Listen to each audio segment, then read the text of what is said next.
No, not a dimension full of cardboard cutouts of myself. The horror, the horror. Well, there goes one of our famous friends. Let's continue the party. Yeah, but I can't shake off the mental image of cardboard Nick Cage haunting my nightmares. Hey, it's still better than some of the dimensions we listed. Pass me some punch, would ya?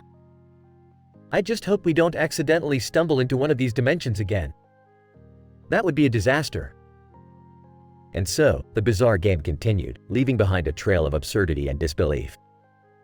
The Smith family and their eclectic group of guests indulging in a wild night of interdimensional chaos. Little did they know, the worst was yet to come.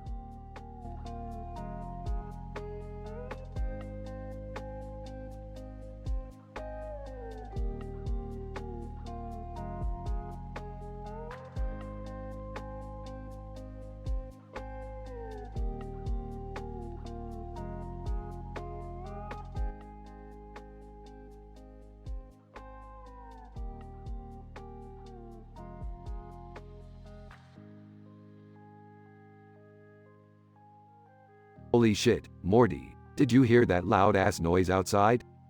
Yeah, Rick. It's like the apocalypse is happening or something. Oh my god.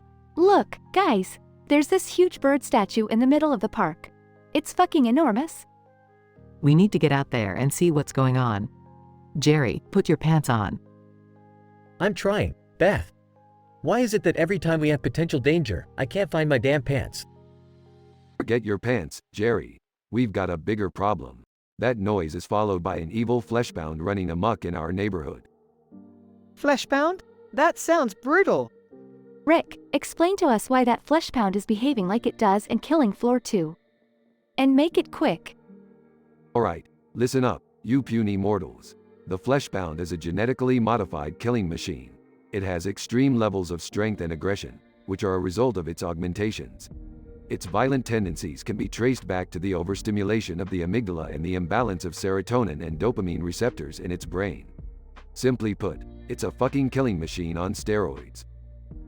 Okay, Dad, enough with the science lesson. How do we stop this thing before it destroys everything in its path? Yeah, I agree with Beth. We need a plan, Rick. Alright, everyone, listen carefully. Morty, you distract the fleshbound while Summer finds a way to disable its power source.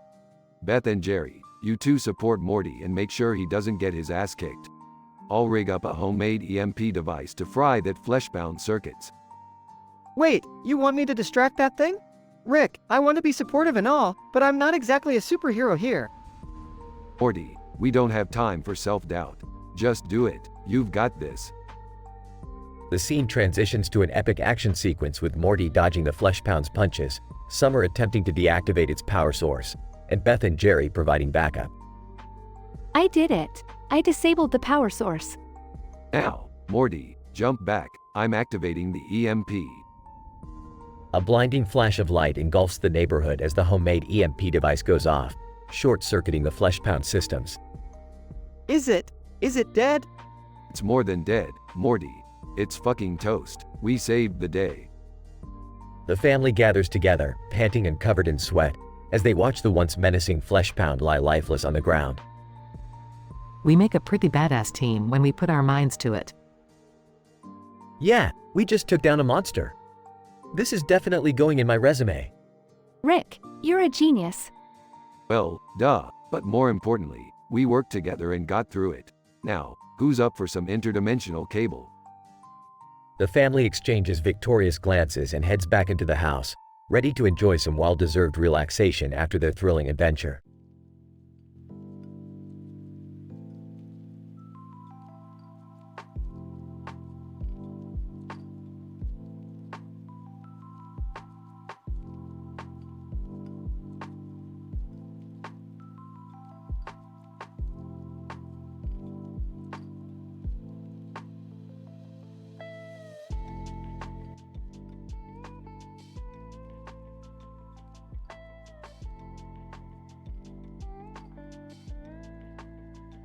Morty, hold this gun and try not to shoot yourself in the foot. Oh, okay, Rick. But what are we doing out here with all these guns? We're conducting a scientific experiment, Morty. we need to analyze the physiological effects of high-stress situations on your feeble little brain. Geez, Rick, couldn't we just do something simple like baking cookies? Shut up, Morty. We need real-world data, not another batch of your mediocre snacks. Suddenly, a piercing, ear-splitting scream fills the air. Oh no, Rick, what the hell is that sound? Looks like a glitch in the simulation, Morty. Beheaded kamikaze enemies from Serious Sam appear, screaming and charging towards Rick and Morty. Morty, line them up and shoot. Remember, aim for the head. Are you serious, Rick? These things have bombs for hands. Morty, just do it. We need to survive this chaos somehow. Okay, shoots wildly while screaming. Asterisk in the midst of the chaos, a beheaded kamikaze unexpectedly explodes, sending Morty flying. Morty, are you alright? I dunno, Rick. I feel like I've been kicked in the balls by a pogo stick. More beheaded kamikazes continue to charge at them. Damn it, Morty, we can't kill them all. We need another plan. Rick, what if we distract them with some dancing? Morty, this is not a time for a dance-off. No, I've got this, Rick. Just trust me. Morty starts doing a ridiculous disco dance, and the beheaded kamikazes pause, thoroughly confused. Morty, you gotta be kidding me. It's working. Stay alive, Rick. I'll keep dancing. As Morty continues to dance, Rick sneaks behind the distracted beheaded kamikazes and takes them out one by one. Morty, you did it. We survived. You see, Rick, sometimes a dance-off is all you need. Shut up, Morty. Let's just get out of here before something else freaky happens. Morty stops dancing, incredibly winded and out of breath. Yeah, Rick, I'm gonna need a break from all this excitement. Don't worry, Morty. I'll make it up to you by inventing a portal gun that shoots cookies. Now let's go home. Rick and Morty walk away from the chaos, leaving behind a field filled with bewildered beheaded kamikazes. The end.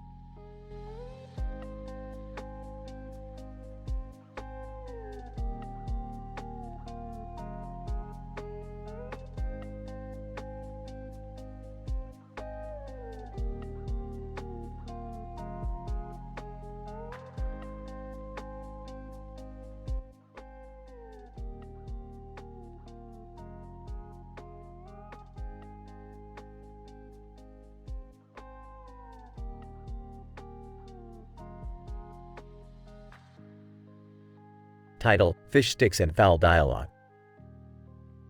Characters: Rick, eccentric scientist. Morty, inquisitive teenager. Jerry, Morty's father. Summer, Morty's sister. Beth, Morty's mother. Scene: Rick's garage laboratory. Rick tinkers with various strange gadgets. Morty observes him, curiosity painted across his face. Hey, Rick, I got a question for ya. Does Kanye West like fish sticks? Leaning back, adjusts glasses. Well, Morty, that's an intriguing question. To unravel this mystery, we must embark on a scientific analysis in excruciating detail.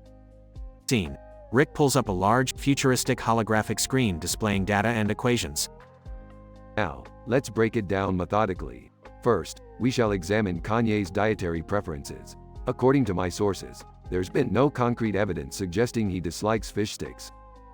But what about putting them in his mouth? Does he like that, Rick? Smirking. Morty, that's where the plot thickens. You see, liking fish sticks strictly as a food item does not necessarily imply enjoying the act of putting them in one's mouth. That's subjective. Entering the room. Now, hold on just a minute. Who cares about Kanye's fish sticks preferences? Jerry, mind your own business. This is science. Now, let's consider the psychological aspect. Kanye is known for his avant-garde persona and groundbreaking creativity. Therefore, it's not far-fetched to assume he might appreciate the symbolical representation of fish sticks as a metaphor for artistic brilliance.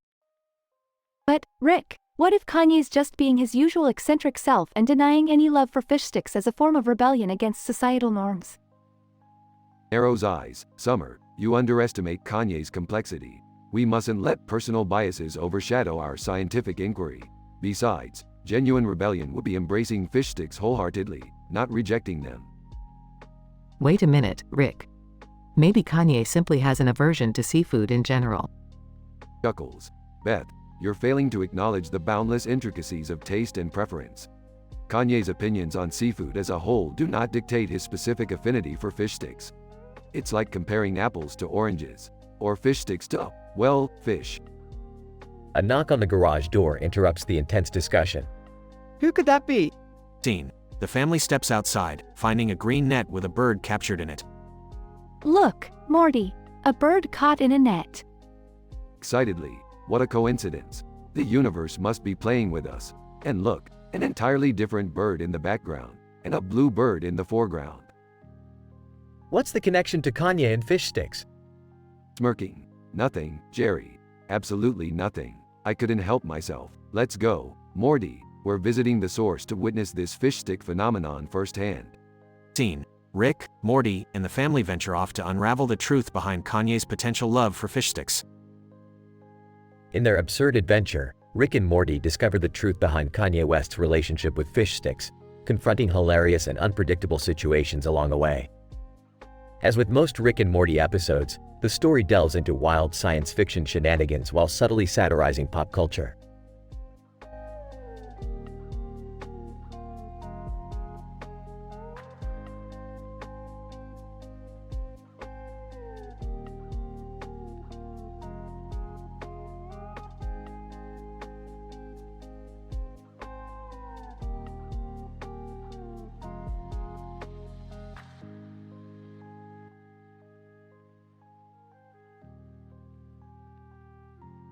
Morty, what the fuck did you just take? Sniffs. Just some Adderall, Rick. I'm feeling hyper-focused. Morty, that's not how Adderall works. You just turned yourself into an Adderall pill. Whoa, Rick, this is wild. I'm a pill now? This is like some weird body horror shit. We don't have time for your existential crisis, Morty. We need to find a way to change you back before Summer eats you. Summer? Oh God, Rick, why does she always do such messed up things? Damn it, Morty, focus. We need to figure this out before she devours you and you end up in her digestive tracts, kidneys, and urethra. Panicking. Okay, I'm trying to focus, Rick. It's just hard when I'm a freaking pill. Rick rummages through his lab, looking for a solution. Morty, I think I found something that might work. Hold on tight, this could get a little weird. Rick, I'm already a pill. How much weirder can it get? Rick concocts a strange potion and forces Morty, in pill form, to drink it. Gulping. Oh boy, Rick, this tastes like shit. Wait, I am shit. This is so messed up. Rick's potion starts working, and Morty slowly transforms back into his human form. Phew, thank goodness. I thought I was going to be a pill forever. Well, it's not like becoming a pill was gonna win you any awards anyway, Morty. Oh, shut up, Rick. I've had enough of your sarcastic bullshit. Hey, watch your language, Morty. I'm the one who just saved your sorry green ass. Yeah, whatever. Just let's make sure Summer never finds out about this, alright? Agreed, Morty. Let's keep this little pill mishap between us. Now let's go grab some interdimensional tacos and try to forget this ever happened. Sounds good, Rick. I could use some distraction from this whole nightmare.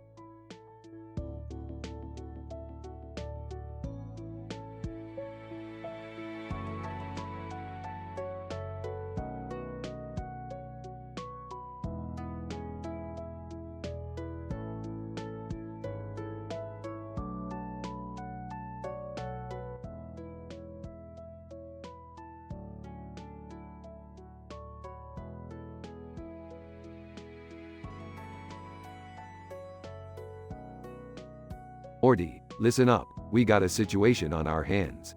There's a giant blue object sitting on a green field next to a park bench, and another gigantic floating foam replica of the word poopy poop bum bum bum. Trust me, it's statistically improbable. Whoa, Rick, what are we gonna do about it? Well, Morty, first we need to figure out how a foam replica of poopy poop bum bum bum ended up floating around like that. It's like a giant cosmic fart joke. Great. Now the whole neighborhood is staring at it. Everyone's impressed by a floating turd but not by my accomplishments. Summer, don't be silly. Your accomplishments are just posting selfies on social media. Oh, shut up, Jerry. At least I'm not obsessed with my golf swing all day. Okay, enough bickering. Morty, we need to investigate this. Strap on your adventure pants. Adventure pants? Really, Rick? Okay, fine. But can we just do it quickly? Sure, Morty, because all scientific investigations happen lightning fast. Let's go. They approach the blue object. This blue object seems out of place, Morty. It's like a Smurf took a wrong turn and ended up stranded here. I wonder if Smurfette is around too. They hear a high-pitched voice coming from the object. Blue object. Hey, you idiots. I'm not a Smurf. I'm Blurple. Get it right. Blurple? Seriously? That's a pretty dumb name. Purple, dumb name. Look who's talking. Rick, you named yourself after a burp. Touché, Blurple. So, what brings you here? Purple, I was zipping through dimensions, minding my own business, when I accidentally crash-landed here. Can you fix my spaceship?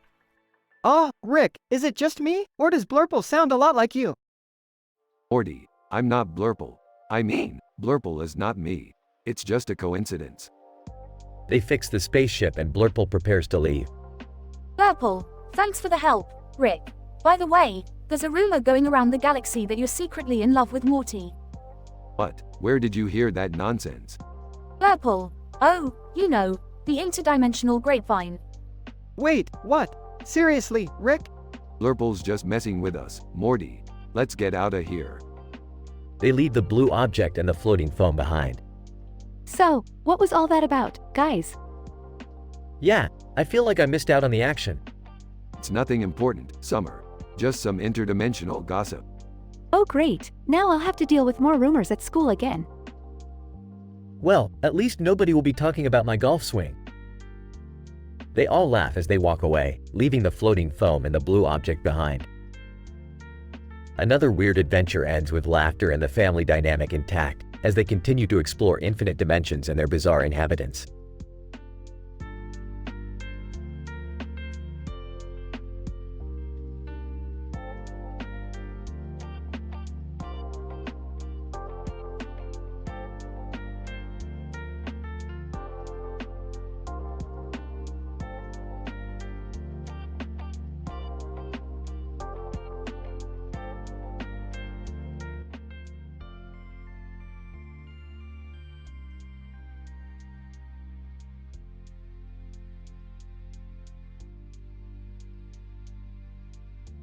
Holy shit. What the fuck was that noise? I don't know, Rick, but it sounded really goddamn bad. Well, we can't just sit here, we have to go check it out. Oh my fucking god, what is happening now? Should we even be going out there? I mean, what if it's dangerous? Listen up, you brain-dead fucks. That noise was caused by an evil fleshbound from another dimension. It's running rampant in our neighborhood and we need to stop it before it brutally murders everyone. Whoa, whoa, whoa, hold on a second. You're telling me this fleshpound thing is real? And that it's going to kill us? That's right, Morty. It behaves according to the laws of kill, ling, flow, or two. It's a fucking killing machine and we need to put a stop to it. Okay, let's do this. We can't let some maniacal fleshpound ruin our neighborhood. Fine, Rick. But if any of us die out there, it's on you. I can't believe I'm saying this, but let's kick this fleshpound's ass. The family arms themselves with weapons and heads out into the neighborhood. They encounter the fleshpound, which is a towering, hulking mass of flesh and metal. Okay, listen up, you worthless pieces of shit. We need to work together and take this thing down. Beth, you go for its weak spot. Jerry, distract it. Summer, Morty, cover fire. And I'll do what I do best. Beth aims for the fleshpound's weak spot, hitting it with precision. Jerry distracts it by flailing his arms and screaming. Summer and Morty unleash a barrage of firepower, causing it to stumble. Nice job, assholes. Now it's my turn. Rick activates his portal gun and opens a portal beneath the fleshpound, causing it to fall into an alternate dimension, never to be seen again. Holy shit, Rick. You did it. I can't believe we actually survived that. That was fucking insane, but we fucking did it. I thought we were all gonna die, but thanks to Rick's genius plan, we're still alive. Well, there you have it, you dim-witted morons. We saved the day once again. Now let's go back home and finish watching Interdimensional Cable. The family walks back home, covered in blood and triumph.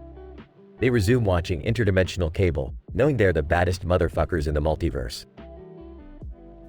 In this scientifically improbable and highly ridiculous scenario, Rick and his dysfunctional family found themselves facing off against an evil fleshpound from another dimension. With Rick's superior intellect and the combined efforts of his family, they managed to defeat the creature and save their neighborhood.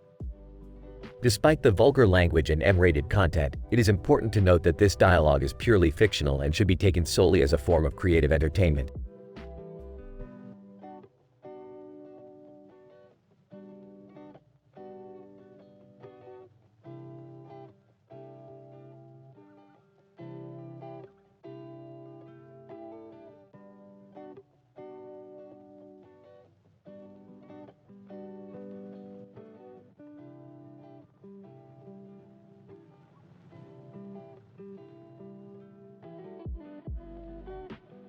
Sarcastically, oh great, look what we have here.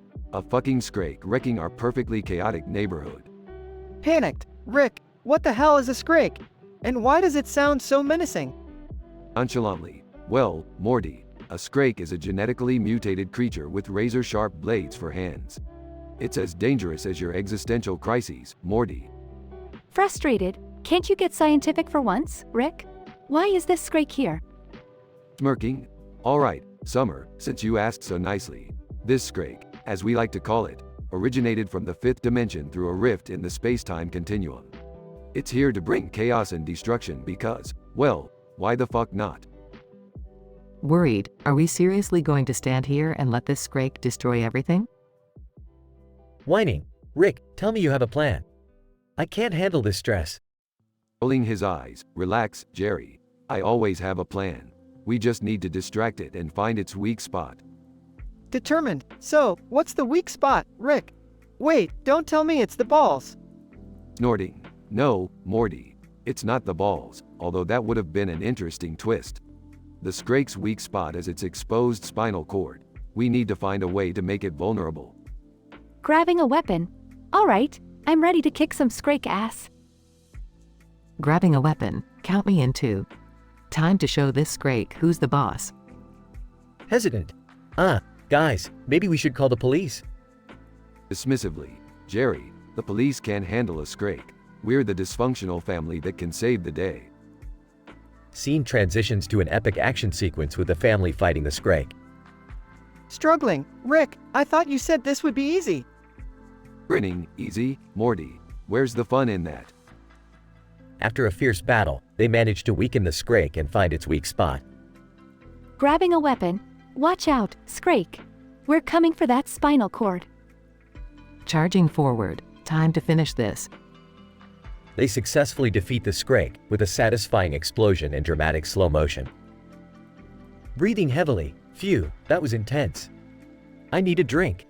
Proudly, well done, family. Another thrilling adventure successfully wrapped up. Now, time for some interdimensional cable. They leave the scene, victorious and ready for more chaos. The end.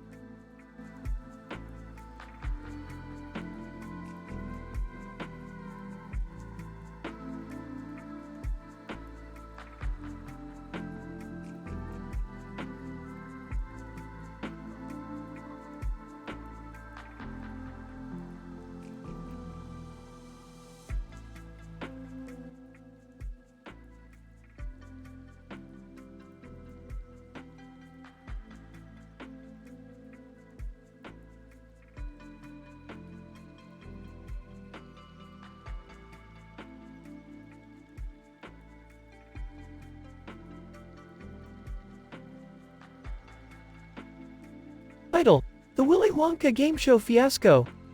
Characters: Willy Wonka, the eccentric and sadistic host of the game show. Contestant 1, Sherlock Holmes, the brilliant detective. Contestant 2, Deadpool, the irreverent and fearless anti-hero.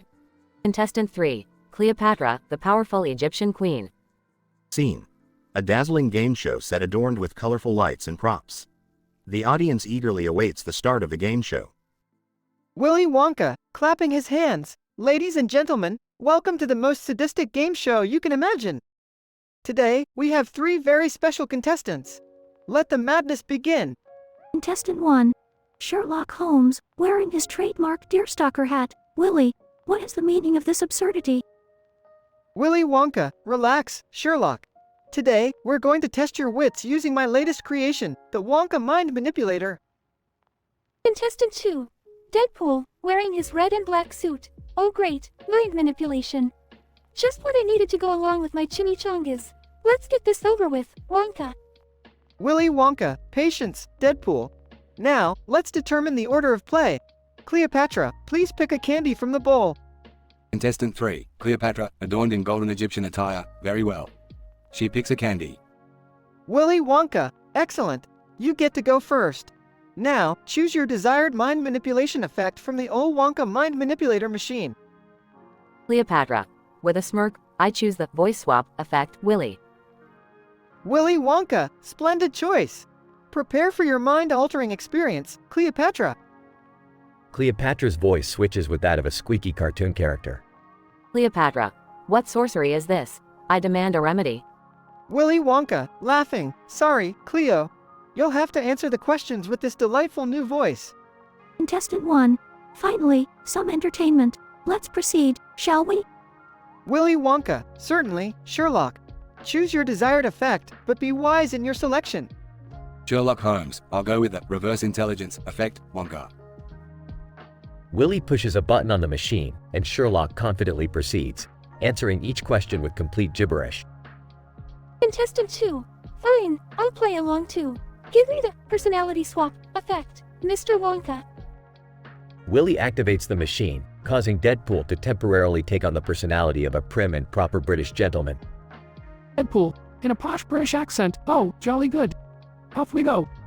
Willy Wonka, now that we have everyone prepped and ready, let's commence the rapid-fire questions round.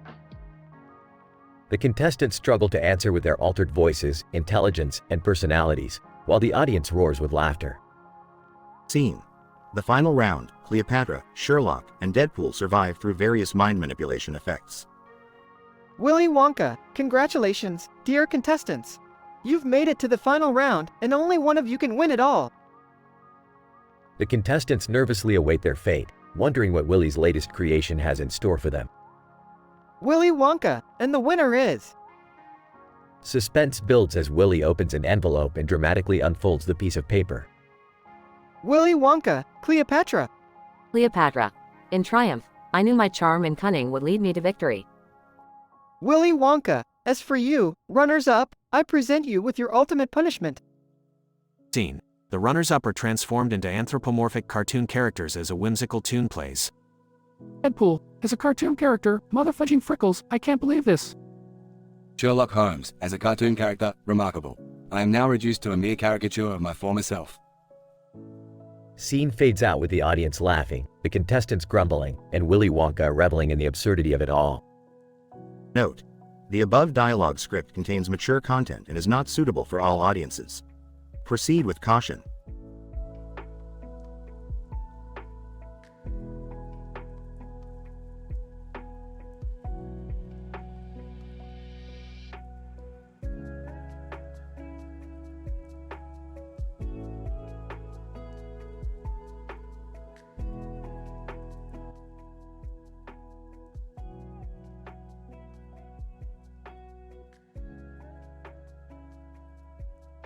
Alright, Morty, listen up.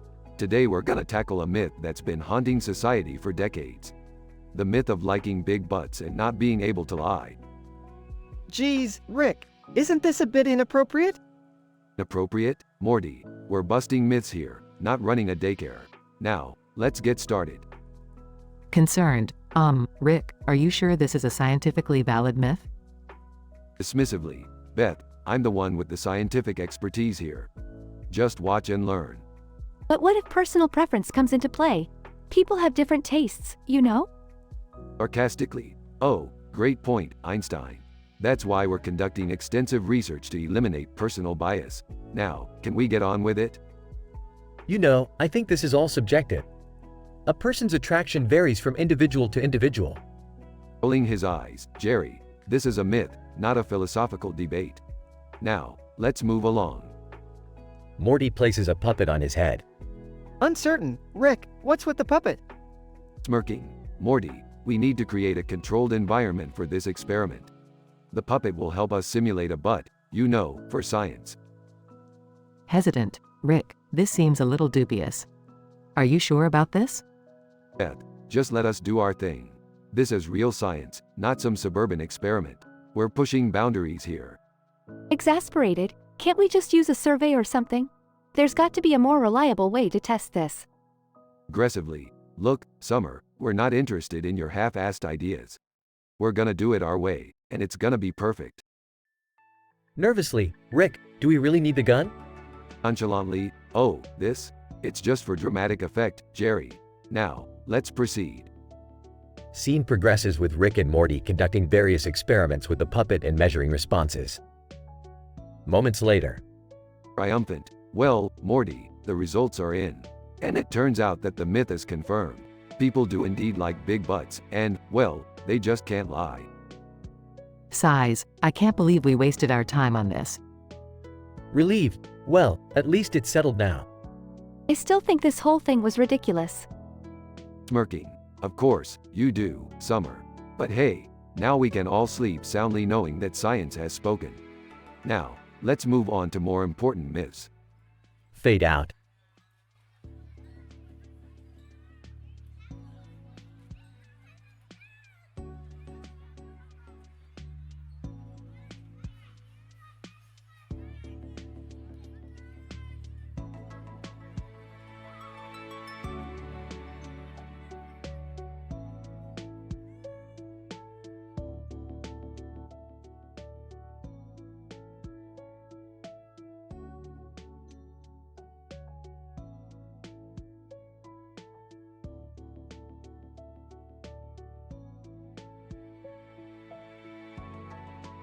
Sitting on the couch, holding a beer, Morty, pass the remote. I'm trying to catch up on interdimensional cable here. Handing over the remote. Geez, Rick, you really need to lay off the TV. There's a whole universe out there to explore. Leaning over the couch. Yeah, Rick, maybe you should try something new for once. Entering the room. Guys, did anyone else hear that loud noise outside?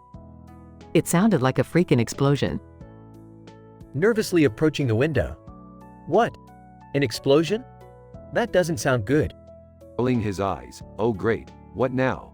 Fine, I'll check it out. But don't expect me to save the day or anything. Scene transitions to outside. The group stands in front of their house, looking at the chaos happening around them. People are screaming and running away. Holy crap, what is that thing? It looks like one of those skrakes from Killing Floor 2. How the hell did it get here? Panicking. We need to do something. We can't just stand here. Alright, calm down. This skrake must have breached through an interdimensional portal. I guess someone left a portal open without properly calibrating the interdimensional frequencies. So what do we do, Dad? We can't let this thing destroy the neighborhood. Smirking. Well, lucky for you, I have just the thing. Takes out a massive laser gun from his lab coat. Scene transitions to an epic action sequence. The group fights the skrake with swords and armor. Explosions and intense battle sounds fill the air. Slashing at the skrake. Take that, you ugly son of a bitch. Dodging the skrake's attacks. Watch out, guys. This thing is dangerous. Firing her laser gun. Eat lead, you goddamn skrake. Hiding behind a car. I can't do this, I'm just a regular guy. Slicing the skrake's arm off. Shut up, Jerry. We need all the help we can get. Scene transitions to the climax. The skrake is weakened and stumbling. Gasping for breath. We can't keep this up much longer. Smirking, leave that to me. Runs towards the skrake and delivers a final blow. Cheering, way to go, honey. Holding his side, panting. We did it. But man, that was insane. Leaning on his sword. Yeah, we saved the day. Can we go back to watching TV now? Epilogue shows the group returning to their living room, covered in dirt and blood. Sarcastically. Yeah, sure, Rick. Let's just pretend that never happened. Sighing, I guess some things never change. Smiling. At least we did something amazing together. Smirking. Yeah, I guess being a part of a crazy, dysfunctional family has its perks. Sipping his beer. All right, let's watch some TV. And try not to blow up the neighborhood this time, Summer. Rolling her eyes. Yeah, Grandpa. We'll be extra careful. They all laugh and sit down, returning to their interdimensional cable session, knowing deep down that they were true heroes.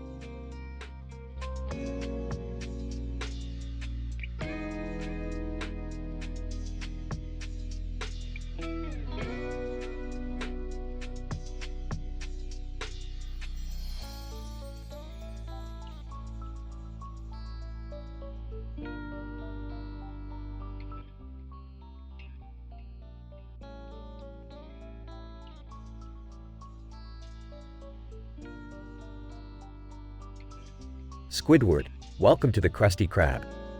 What can I get you? Bubble Bass. Squidward, my old nemesis. Prepare for the impossible. Squidward. Oh great, it's you again. Just tell me what you want. Bubble Bass. Alright, listen up. I want a Krabby Patty with extra pickles, double ketchup, triple cheese, quadruple mayo, and... Squidward. Hang on, I gotta write this down. Extra pickles, double ketchup, triple cheese, quadruple mayo. Got it, what else? Bubble Bass. I'm not done, Squidward. I want extra lettuce, onions, tomatoes, bacon, jalapenos, sauerkraut, peanut butter, jelly, whipped cream, anchovies, pickled herring, marshmallow fluff, and a sprinkle of unicorn dust. Squidward. Are you serious? That's impossible. We don't even have unicorn dust. SpongeBob. Eagerly listening. Did someone say unicorn dust? Bubble Bass, smirking. Looks like you can't handle the challenge. SpongeBob. Challenge accepted. I'll make the most ridiculous patty you've ever seen. SpongeBob disappears into the kitchen and starts preparing the order. Squidward. This is going to end in disaster. SpongeBob returns with a massive Krabby Patty tower. SpongeBob. Here you go. One Bubble Bass special, just as you ordered. Bubble Bass, surprised. Alright, it looks perfect, but you forgot one thing. SpongeBob. Nervously, what did I forget? Bubble Bass, the secret ingredient, elephant toenail clippings. Squidward. Confused. Where are we supposed to get those? Bubble Bass smirks triumphantly. Bubble Bass, you can't. Looks like you failed. SpongeBob, Squidward, and Mr. Krabs exchange a mischievous glance. Mr. Krabs. Evil chuckle. Oh, Bubble Bass, you walked right into our trap.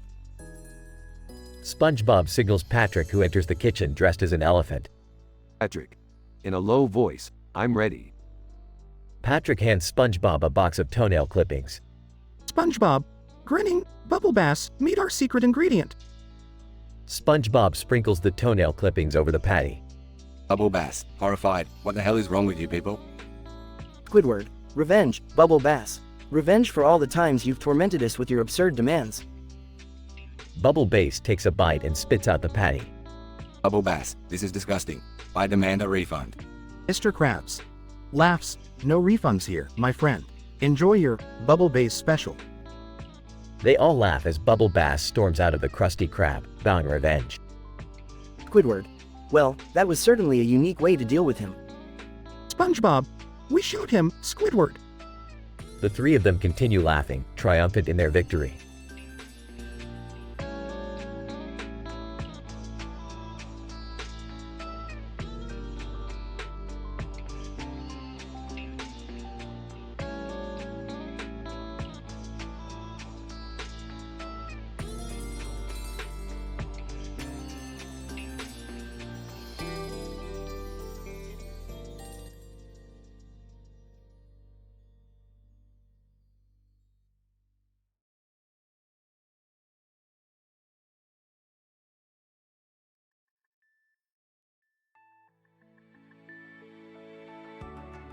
Setting: a brightly colored, extravagant game show set with a large spinning wheel in the center. Willy Wonka stands in the middle, surrounded by a group of women with different hair colors and makeup styles, all wearing different outfits and jewelry. Willy Wonka, welcome, ladies and gentlemen, to the most sadistically delicious game show in the world. Today, we have 3 lucky contestants randomly selected from the realms of reality, fiction, and history. let's meet our first contestant, the legendary Napoleon Bonaparte. Napoleon Bonaparte. So, you seek to best me in this twisted game, Monsieur Wonka? Bon chance. Willy Wonka, merci, Napoleon. Now, let's introduce our second contestant, the iconic Lara Croft. Lara Croft, oh please, Wonka, a game show? I solve ancient mysteries, not play these silly games.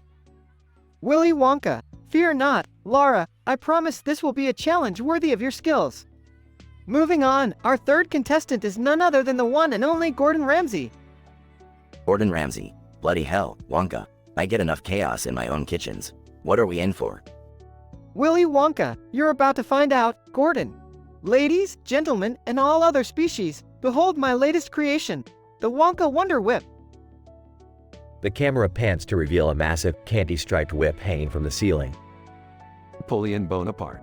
Sacre bleu. What devilish use could this contraption possibly serve? Willy Wonka, simple, Monsieur Bonaparte. Each of you will take turns using the Wonder Whip to knock down a row of edible targets. The first to successfully topple their row wins. Lara Croft, I faced ancient temples, supernatural beasts, and outsmarted countless rivals. How hard can this be? Gordon Ramsay. Yeah, piece of cake. Let's get this over with, Wonka. Willy Wonka, excellent. Napoleon, you're up first. Whip away.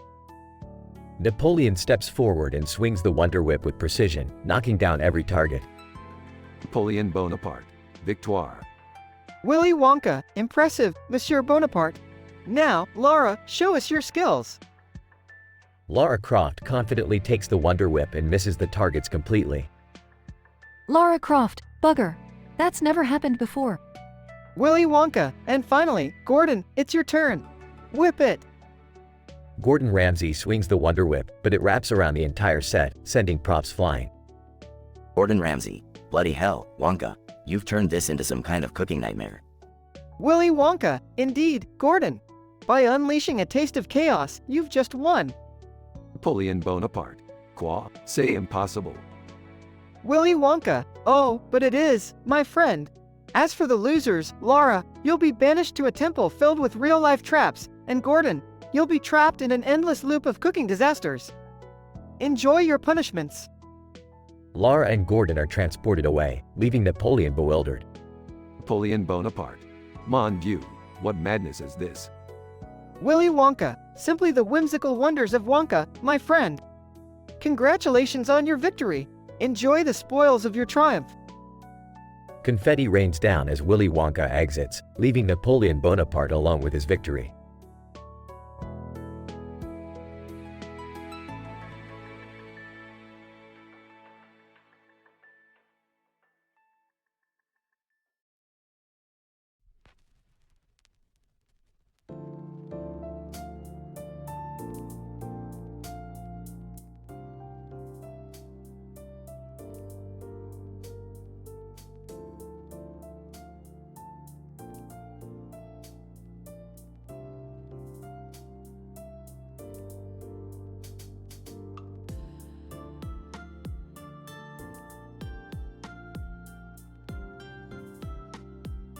Willy Wonka, welcome, ladies and gentlemen, to the most sadistic game show in the history of television. We have a giant sign behind us that says Cantor's Kitchen because why the fuck not? Are you ready for a twisted adventure? Contestant 1, real existing celebrity.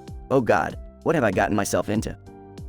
Is this worse than when I got caught snorting cocaine off a stripper's ass? Contestant 2, cartoon, video game character. I've fought monsters, saved princesses, and been on some seriously fucked up adventures, but this takes the cake. Can't believe I left my virtual world for this shit show. Contestant 3, historical figure. Back in my day, we didn't have game shows. This is an affront to human dignity. I demand satisfaction, but first, could someone pass me my pipe? Willy Wonka, smirking, fantastic. I love the enthusiasm. Now, let's get to the main event. You have all been randomly selected to test out my latest creation, the Wonka Wacky Wand. Contestant 1, suspiciously, Wonka Wacky Wand? Just what the hell does that do? Willy Wonka, grinning. Oh, my dear fellow, the Wonka Wacky Wand has the power to transform any living being into a sexual object of their choice. Yes, you heard that right. You can turn yourselves into whatever you desire, but there's a catch. Contestant 2. Intrigued? A catch? What could possibly make this situation even crazier? Willy Wonka, devilishly. The catch is that once you transform, you'll be at the mercy of our studio audience. They get to enact their wildest, dirtiest fantasies upon you. And the best part? You won't be able to change back until they're satisfied. Contestant 3. Aghast. This is an abomination. You're toying with people's lives. Willy Wonka laughs maniacally. Yes, yes, is it a sick game? Absolutely. Now, make your choice. Which object of desire would you like to become? Contestant 1. Hesitant. Well, since I'm already known for my sexual escapades, I guess I'll transform into a giant pink dildo. Sigh, it can't get any worse, right? Contestant 2. Laughing. Well, this is going to be an adventure. I'll transform into a provocative seductress. Contestant 3. Reluctantly, I'll become a butt plug. God forgive me. Willy Wonka, excellent choices.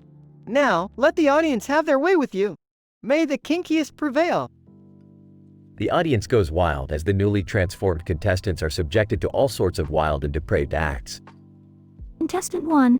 Moaning. Oh God, what have I done? This is so. Contestant 2. Seductively. Embrace your desires, darling. Let go of your inhibitions. Contestant 3. Muffled. I'm sorry, folks, but the only thing I can say right now is, oh dear God, please make it stop. As the contestants endure their hilarious punishment, the show reaches its climax. Willy Wonka, and congratulations to our winner, Contestant 2. You have truly embraced the spirit of the Wonka Wacky Wand. As for our losers, Contestant 1. Exhausted. Just change me back, Wonka, please. Contestant 3. Still muffled. I never should have agreed to this. What a fool I've been. Willy Wonka, grinning. Oh, don't worry, my dear losers. You'll be back to your normal selves soon enough. But remember, there's always a price to pay for participating in my game shows. The losers are transformed back to their original selves, covered in whipped cream and feathers. Contestant 1. Chuckles. I guess this is the price for my poor life choices. Contestant 3. Sighs. I'll never be able to live this down. Willy Wonka, bowing. Thank you, ladies and gentlemen, for joining us in this delightfully twisted adventure. Until next time, stay kinky. The contestants shuffle off, covered in embarrassment, and the camera cuts to black.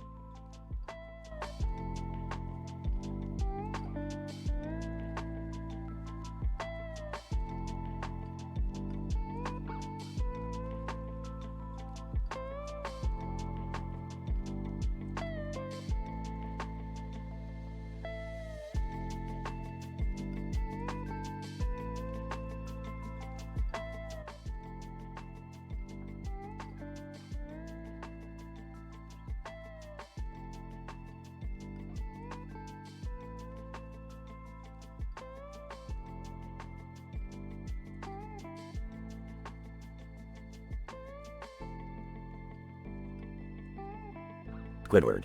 Welcome to the Krusty Krab. What can I get for you today, Bubble Bass? Bubble Bass. Ah, Squidward, my old nemesis. I'll have a Krabby Patty, but not just any Krabby Patty. I want it with a triple-decker patty, each layer slathered in mayo and mustard. Squidward. Mayo and mustard. Got it. What else? Bubble Bass. On the first patty, I want pickles from the deepest part of the ocean, hand-picked by King Neptune himself. Squidward. Pickles from King Neptune's vault. Got it. What else? Bubble Bass. On the second patty, I want cheese made by moonwalking cows under a full moon. And make sure it's melted to perfection. Squidward. Melted moonwalking cow cheese. Got it. Anything else? Bubble Bass. On the third patty, I want ketchup made from tomatoes grown in the heart of the volcano, Doomspire. Only the hottest spices, mind you. Squidward. Doomspire tomato ketchup. Got it. What else? Bubble Bass. On top of the patty, I want crispy bacon, fried at the speed of light to achieve maximum crunchiness. Squidward. Lightspeed bacon. Got it. Anything else? Bubble Bass. I also want lettuce that has been serenaded by the finest opera singers in Bikini Bottom. It must be classically fresh. Squidward. Operatic lettuce. Got it. What else? Bubble Bass. I want onion rings so golden and crispy that they make King Midas jealous. Squidward. Golden onion rings. Got it. Almost done? Bubble Bass. I need a slice of tomato that has been aged for 5 years, with the wisdom of 1,000 sea turtles. Squidward. Wise tomato. Got it. Last request? Bubble Bass. Finally, I want a bun that has been baked by the ghost of a pastry chef, bringing the perfect blend of earthly and ethereal flavors. Squidward. Ghost baked bun. Got it. Your order will be ready in. Never. It's impossible. SpongeBob. Whispering, Squidward, I can make it. I've been taking Krabby Patty cooking classes. Bubble Bass. Overhearing SpongeBob. What's that, SpongeBob? You think you can make it? SpongeBob. Yes, Bubble Bass. I can make your impossible order. Challenge accepted. SpongeBob furiously starts preparing the order, summoning his inner culinary genius. Bubble Bass. Smirking. I knew it was too complicated for you, SpongeBob. You'll never succeed. SpongeBob proudly presents the monstrous creation to Bubble Bass. SpongeBob, here you go, Bubble Bass. One Krabby Patty, crafted to your impossible specifications. Bubble Bass. Takes a bite, then pauses. Wait a minute. You forgot the secret ingredient. SpongeBob, grinning mischievously. Oh, did I? Squidward, Mr. Krabs, it's your time to shine. Squidward and Mr. Krabs emerge from the kitchen, holding a giant jar of tartar sauce. Squidward. Bubble Bass. How could we forget? The final ingredient is a dollop of tartar sauce made from the laughter of 100 jellyfish. Mr. Krabs. And we've got it right here. Say hello to your revenge, Bubble Bass. Squidward and Mr. Krabs pour the tartar sauce onto Bubble Bass's burger. Bubble Bass. No. The laughter of jellyfish? I can't handle it. Bubble Bass's body begins to expand and tremble. SpongeBob, revenge is a dish best served with tartar sauce. Suddenly, Bubble Bass explodes, sending bits of green, red, and yellow flying through the air. The whole town of Bikini Bottom rejoices. Mr. Krabs. Well, I guess that settles our score with Bubble Bass. Squidward. Finally, we can get back to our normal, less ridiculous lives. SpongeBob, grinning, who's up for a victory dance? Just another day in the Krusty Krab.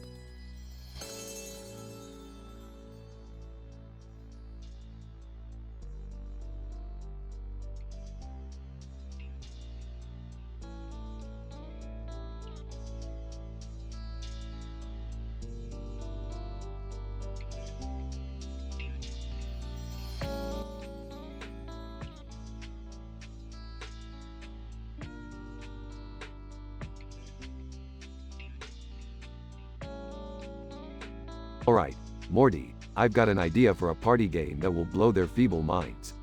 We're going to invite some real celebs, fictitious characters, and historical figures. They'll each list the 10 worst dimensions they've come across. The loser will get sent to the worst one they've described. Oh geez, Rick, that sounds a little intense. Are you sure we should mess around with dimensions like that? Relax, Morty, what's the worst that could happen? Now, let's invite Beth, Summer, and Jerry. We need all hands on deck for this. Are you seriously playing with dimensions again, Rick? You know how dangerous it can be. Oh, come on, Beth. Live a little. It'll be fun. Besides, what's the worst that could happen? Dad, you're such a lunatic sometimes. But I'll play along. It could be an interesting experience. I don't know about this, Rick. It sounds, dangerous. Can't we just have a normal party? Jerry, when have we ever had a normal party? This is gonna be legendary. The party begins, and the guests gather around a table, including cartoon characters, historical figures, and real celebrities. Cartoon character, hi, I'm Mickey Mouse. My worst dimension had every pack filled with creepy, animatronic versions of me.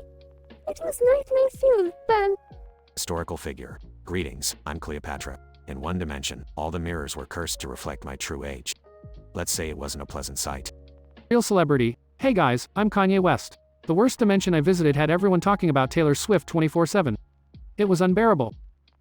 Asterisk one by one, each guest shares their horrific dimensions, filled with bizarre and twisted scenarios. Alright, now it's time to find out who's going to the worst dimension. Let the tension begin. The tension rises as Rick spins a wheel to determine the unlucky loser. And the loser is Justin Bieber. Justin Bieber, what? This is so unfair. I'm not ready for this. Prepare to hear my suffering in tremendous detail. Justin Bieber gets instantly sucked into the dimension he described, and the room fills with his agonizing screams. Well, that's what you get for not fantastic enough, Justin. Party's over, everyone. Let's clean up this mess. Rick, I told you this was a bad idea. Now we have to deal with Bieber's dimension fallout. Don't worry, Beth, I've got a plan. I'll whip up a dimensional portal vacuum cleaner tomorrow. Problem solved.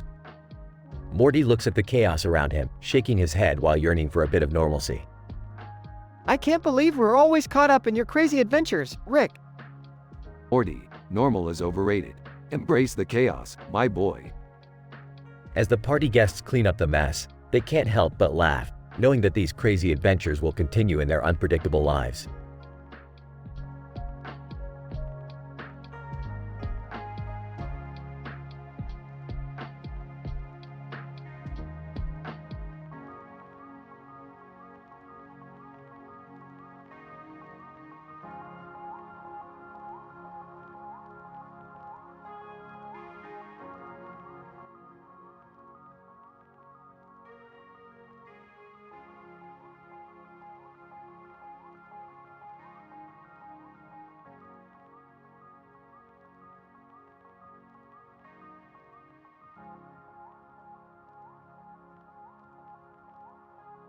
Morty, you won't believe what just happened. This green light came out of nowhere, and this random cartoon character started dancing. What? Rick, are you serious? That sounds insane.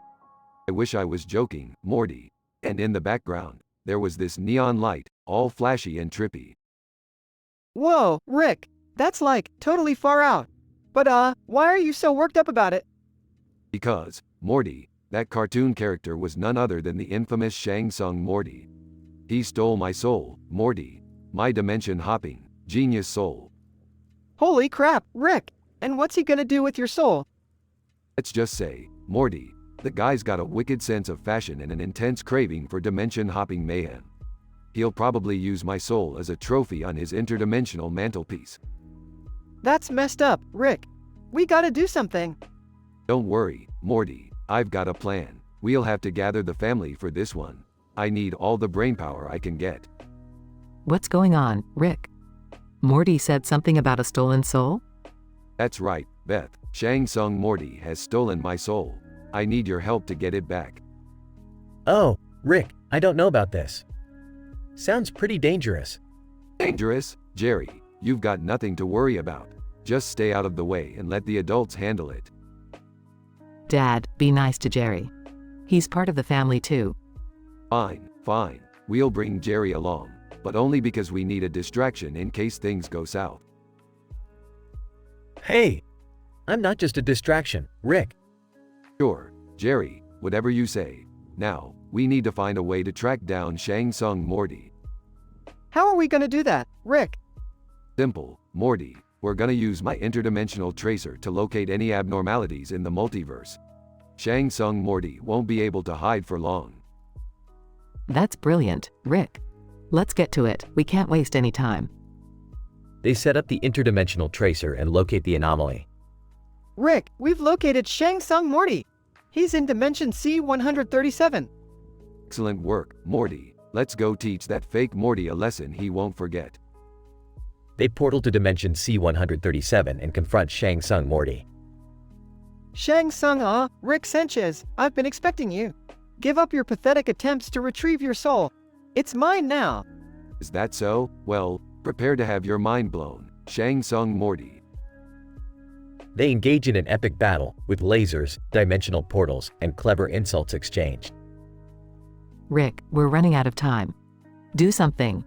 Morty, distract him with your pathetic dance moves. Are you sure about this, Rick? Just do it, Morty. It's our only chance. Morty starts dancing in the green light while Rick swiftly steals his soul back. Whoa! What just happened, Rick? I used a little soul swap trick, Morty. Nothing to worry about. Shang Tsung, no! You've outsmarted me, Rick Sanchez! That's right, Shang Tsung Morty. You mess with the Rick, you get the soul swapping tricks. They portal back to their dimension with Morty's soul restored. Phew, Rick, that was intense. But at least everything turned out okay. That's the beauty of science, Morty. We always find a way to outsmart the bad guys. Now let's go home and grab some Szechuan sauce.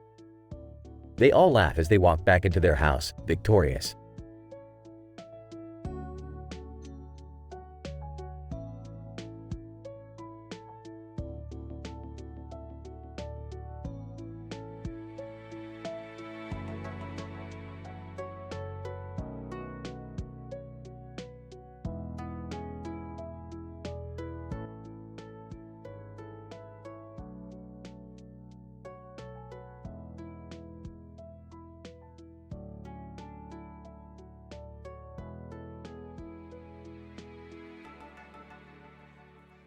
Willy Wonka, welcome, ladies and gentlemen, to the most sadistic game show on Earth. Today, we have 3 lucky contestants, Adolf Hitler, Bugs Bunny, and Beyonce. Adolf Hitler, what the hell am I doing here? Bugs Bunny, hey, what's up, Doc? I hope there's carrots involved. Beyonce, let's get this show started. Willy Wonka, excellent. Now, for our first challenge, you each must devour a piece of my latest creation, the yellow and purple flower chocolate bar. It's made with real flowers. Whoever eats it the fastest wins. Adolf Hitler, are these yellow flowers symbolic of something? This feels uncomfortable. Bugs Bunny, hey, I've eaten weirder things before. Bring it on, pal. Beyonce, flowers or not, I'm ready to win this. They start eating, struggling to chew through the flour-filled chocolate. Willy Wonka, time's up. And the winner is Beyonce. Beyonce, bow down, bitches. Adolf Hitler, grumbling. This is humiliating. Bugs Bunny, ain't no biggie. I'll just munch on a carrot to ease the pain. Willy Wonka, now, for our hilarious punishment. Adolf, you will be forced to do stand-up comedy for an audience full of kittens. Adolf Hitler, what? This is madness. Willy Wonka, madness?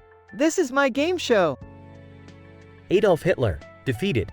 Fine, I'll do your ridiculous comedy routine. Willy Wonka, excellent. On to the next round. Bugs Bunny, what's next, Doc? Willy Wonka, for our second challenge, you will have to cross a field of yellow and purple flowers.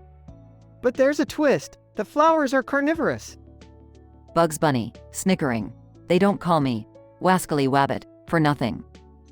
Beyonce, let's see what these flowers got. They start running through the flower field, dodging snapping petals.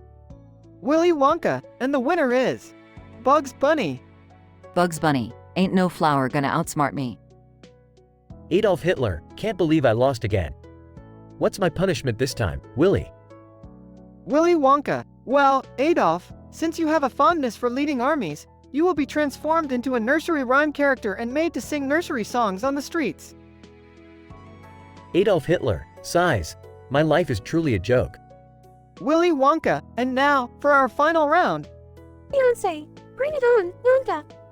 Willy Wonka, our final challenge is to overcome the power of a green plant with yellow flowers. Whichever one of you can resist the plant's seductive scent wins.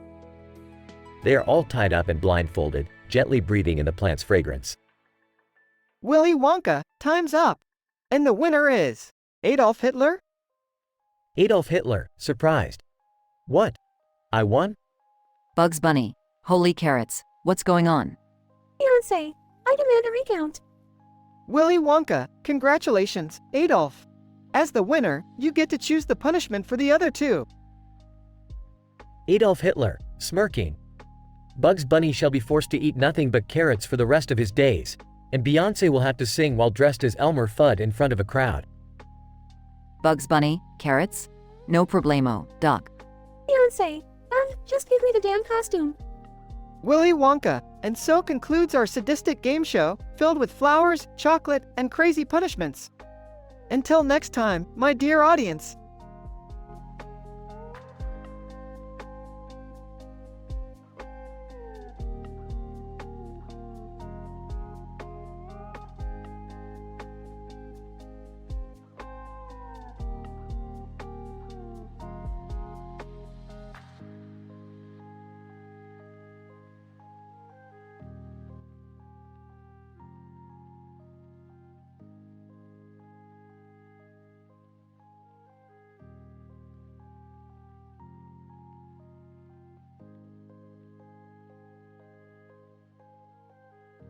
Alright, Morty, buckle up.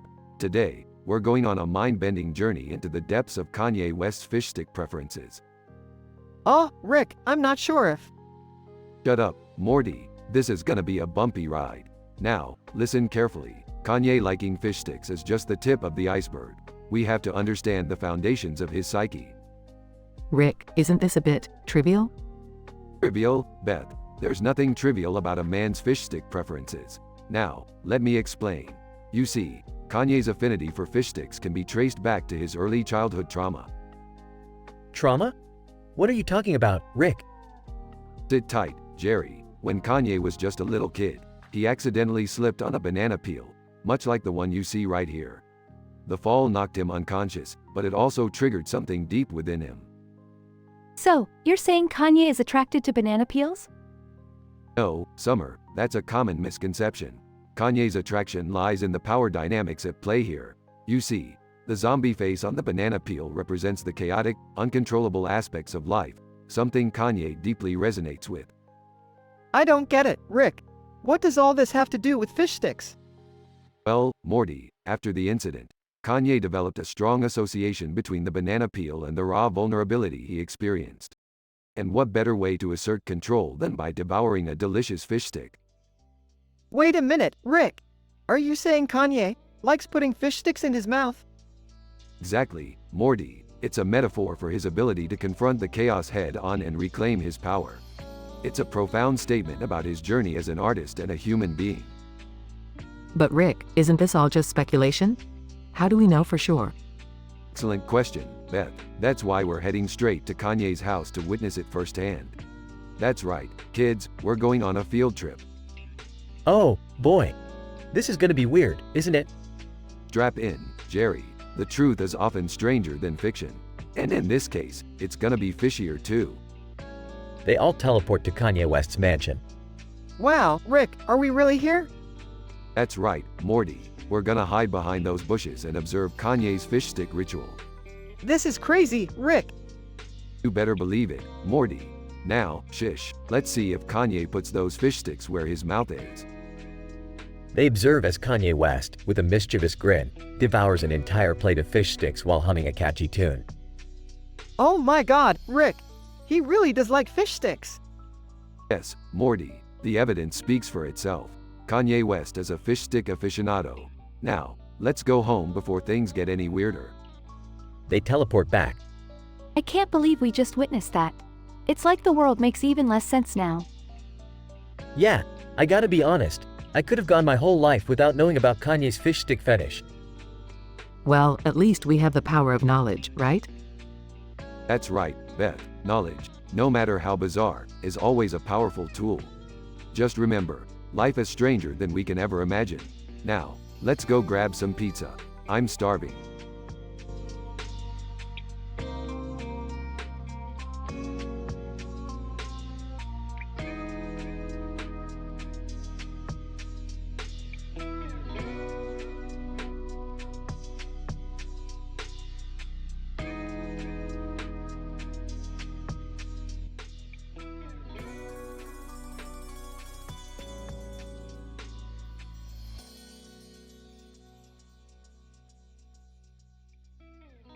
Alright, listen up, you interdimensional fuckwits.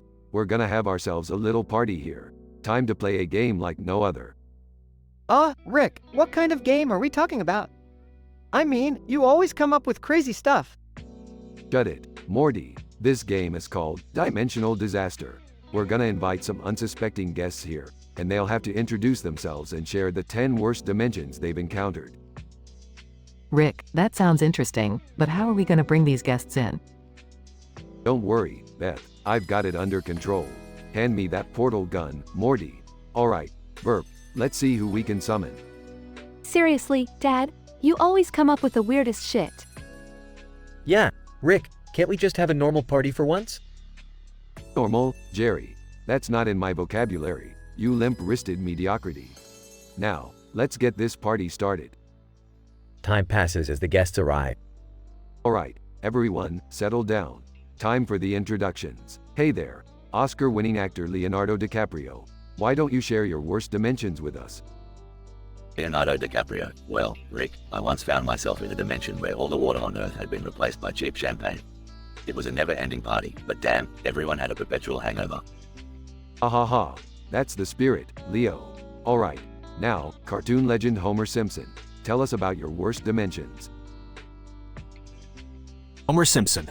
Oh Rick, one time I ended up in a dimension where donuts rained from the sky. But every time I went to take a bite they turned into broccoli. It was a nightmare, man. Rick continues introducing various guests, including historical figures, cartoon characters, and video game heroes.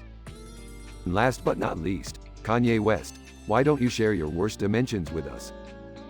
Kanye West, well, Rick, I once found myself trapped in a dimension where everyone was dressed in beige from head to toe. No color, no style, just blandness everywhere. It was the worst fashion nightmare of my life. Rick spins the wheel of dimensions, selecting the losing guest. The unlucky winner is SpongeBob SquarePants. SpongeBob SquarePants. Oh no, Rick, what's happening? Rick activates a portal, and SpongeBob gets sucked into it. SpongeBob SquarePants. No, I'm in a dimension filled with live-action sponges tormenting me. No horror. Haha, sorry, SpongeBob, but that's the price of losing. Enjoy your spongy hell. Everyone laughs as SpongeBob's muffled screams echo through the portal. Geez, Rick, that was messed up. Aren't you gonna bring him back? Aw, Morty, it's just a bit of fun. Besides, even sponges need some excitement in their lives. Now, who's up for more dimensional shenanigans? The party continues, with laughter, chaos, and interdimensional debauchery ensue.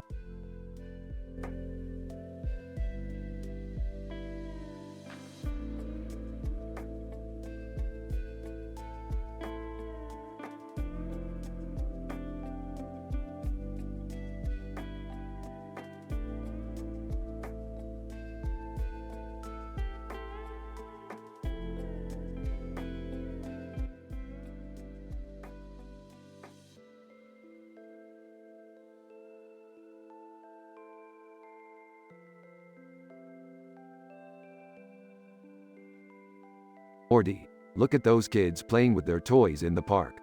So innocent, so naive. Little do they know that the universe is a vast, dark, and chaotic place where anything can happen. Yeah, Rick, it's kinda crazy when you think about it. Hey, what if we threw a party and played a game with some real celebrities and cartoon characters? I bet that would blow their tiny minds. Oh great, another one of your wild ideas, Rick. Fine, if it keeps you two entertained for a while, let's do it. Yeah, Dad, that actually sounds kinda fun. Count me in. Oh, alright. As long as it doesn't involve giant spiders or aliens impregnating people, I'm in. Alright, everyone gather round. It's time to introduce ourselves. I'm Morty, possibly the most average teenager in the multiverse. I'm Beth, mother, wife, and veterinarian. Don't cross me, I've got a scalpel. I'm Jerry, just your everyday mediocre guy. No big deal. I'm Summer, the teenage rebel with a heart of gold, or whatever. Alright, let's begin the game. Each of us will list 10 of the worst dimensions we've ever encountered. Be as descriptive as possible. Okay, the first one is a dimension made entirely of sentient broccoli.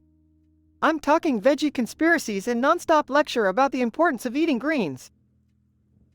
How about a dimension where all technology is powered by hamsters running on tiny wheels? The power outages would be ridiculous.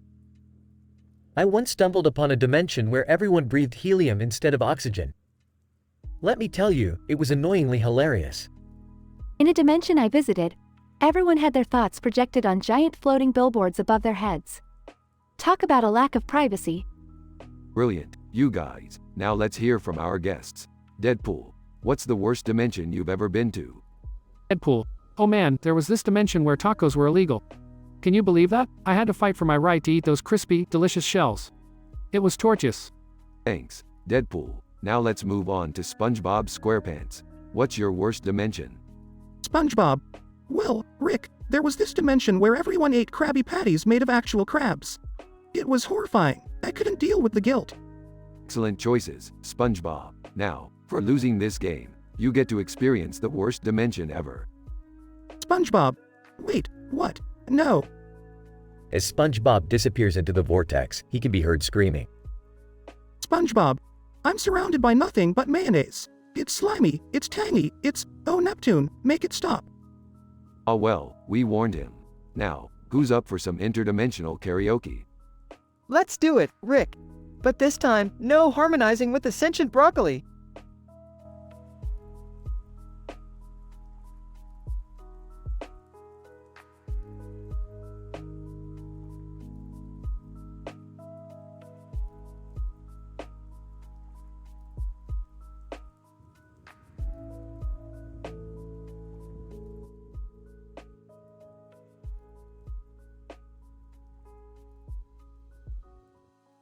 Alright, Morty. Buckle up because we're about to delve into the deep end of Mario's aquatic abilities. Now, when Mario is underwater, his swimming speed is indeed boosted when he holds an object. But why? Well, it's all about physics, Morty. Physics? Oh, okay, Rick. But isn't Mario just a video game character? Morty, video game physics are still grounded in our reality, just exaggerated for the sake of gameplay. Now, when Mario holds an object underwater, the drag coefficient decreases due to additional forces acting on him. Additional forces? Hold on, Rick. That seems a little far-fetched. Shut up, Jerry. Now, when Mario holds an object underwater, the water molecules get all clingy to the object, forming a thin layer around it. This reduces the friction between Mario's body and the water. Less friction means he can swim faster, Morty. But Rick, wouldn't the added weight of the object slow him down? Don't be dumb, Summer. The added weight actually aids in maintaining momentum. It counteracts the buoyancy force acting on Mario and keeps him from floating to the surface. It's like he's wearing a pair of water-weighted ankle weights, allowing him to swim like a goddamn torpedo. Rick, I still don't understand how that works. It sounds counterintuitive. Look, Beth, you don't need to understand it. Just accept the fact that video games have their own set of rules. Plus, we have a damn portal gun, so let's just roll with it. Alright, but could this be proven, Rick? I mean, it's all just theory, right? Well, Morty, in science, we observe. We take action. We go to the source, Morty. We're going to dive into the Mushroom Kingdom ourselves and witness this phenomenon firsthand. Episode transitions to Morty, Rick, Beth, Summer, and Jerry in scuba gear, swimming alongside the yellow and blue Mario who is holding a massive anchor. Look, Morty, the proof is in the pudding. Mario's swimming faster underwater with that anchor. Reality can sometimes be stranger than fiction, Morty. Whoa, this is mind-blowing. I can't believe we're actually doing this. See, can't we just play the game? Shut up, Jerry. We're making scientific history here. Swim, Morty, swim. They all continue swimming alongside Mario, embracing the absurdity of their adventure and leaving behind any lingering doubts.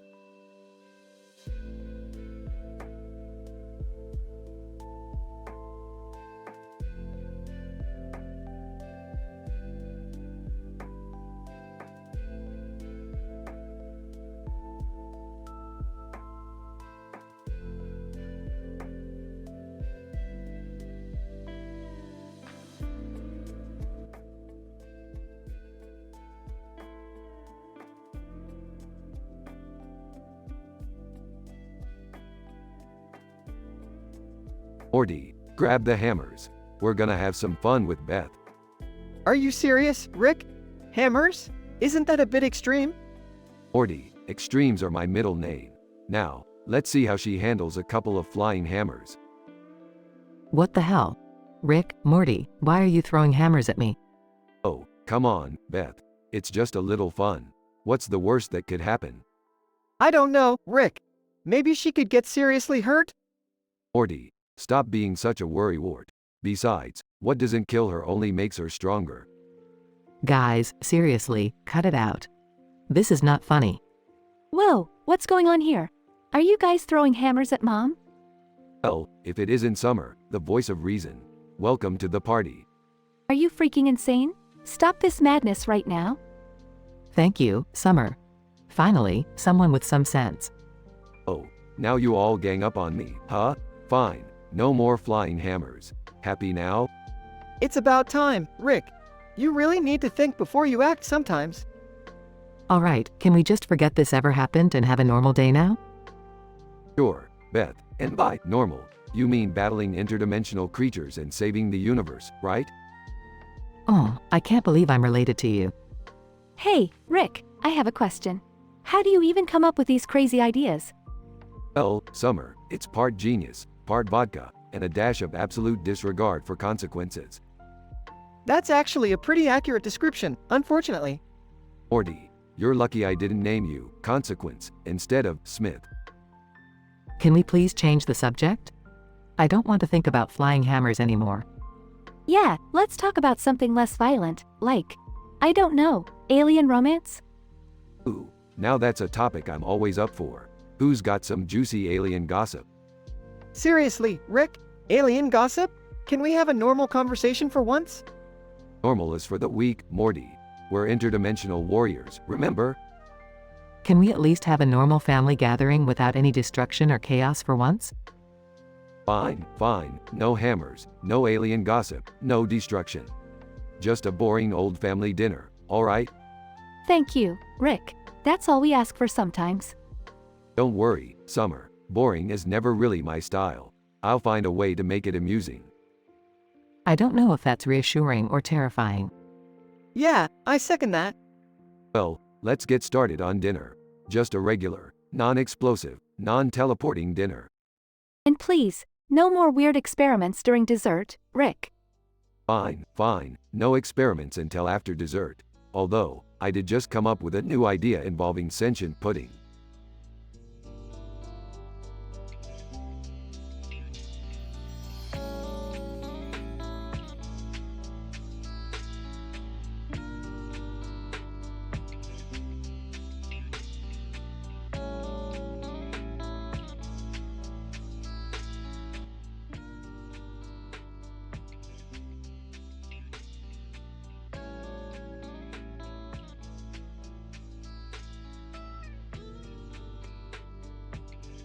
Title: The Twisted Twilight. Ed. Waking up, groaning. What the hell? Where am I? Looks around. Shit, it's so dark. Spots the surfboard. Why the hell am I holding a surfboard? Incident. Jigsaw, through a hidden speaker. Ah, Red, my unfortunate friend.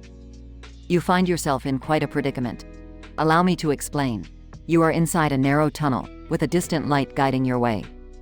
However, that light will fade, and darkness will consume you unless you escape. Do you see that immense water tank beside you? Ed. Voice trembling. Yes. Regression. Jigsaw, inside the tank, there is a valve, controlled by a series of intricate contraptions. Manipulate them correctly, and you may earn your freedom. Fail, and the tank will fill with water, drowning you in the depths of your despair. You have 1 hour. Ed. Panicking. What kind of sick game is this? How the fuck do I work these contraptions? Jigsaw, patience, dear Red. I have faith in your ability to unscramble the twisted puzzle before you. Look, can you see the first gear? That is where your journey begins. Ed. Finding a rusty gear. Alright, now what? Jigsaw, well done, Red. Now, observe the mechanism closely. Hidden within its inner workings, there lies a small key, essential for the next stage of your test. Ed. Searching. Shit, I can't find it. This is impossible. Jigsaw, chuckling. Nothing is impossible, Red. Persevere, and you shall discover the path. Take your time, for the water level will rise with each passing minute. Ed. Desperate. I found it. Finally. Now, what the fuck do I do with this key? Jigsaw, excellent work, Red. Now, with that key, you must unlock the padlock, securing the next gear. The clock is ticking. Ed. Frantically unlocking the padlock. I can't believe I'm doing this. Come on. Jigsaw, voice echoing. Impressive, Red. You've managed to unlock the second gear flawlessly. Only one more to go. However, time is against you. The water level is rising steadily. Ed. Panicked. Please, just let me out of here. I can't take it anymore. Jigsaw, fear not, Red. You have proved your worth. I shall spare you this day. Look behind the third gear. Ed. Confused, slowly turning the gear. What the? Holy shit, there's an exit here. Big unexpected ending. Jigsaw. Yes, Red, you have escaped the trap. But remember, the games have just begun. You shall now become my apprentice, carrying on my legacy of testing others, pushing them to their limits. Ed. In shock. No, I won't be a part of your sick games. Jigsaw. Ah, but you have no choice, Red. Your freedom comes at a price. Welcome to the twisted twilight of your new life. The tunnel lights flicker off, leaving Red trapped in darkness, trapped in a new life of torment.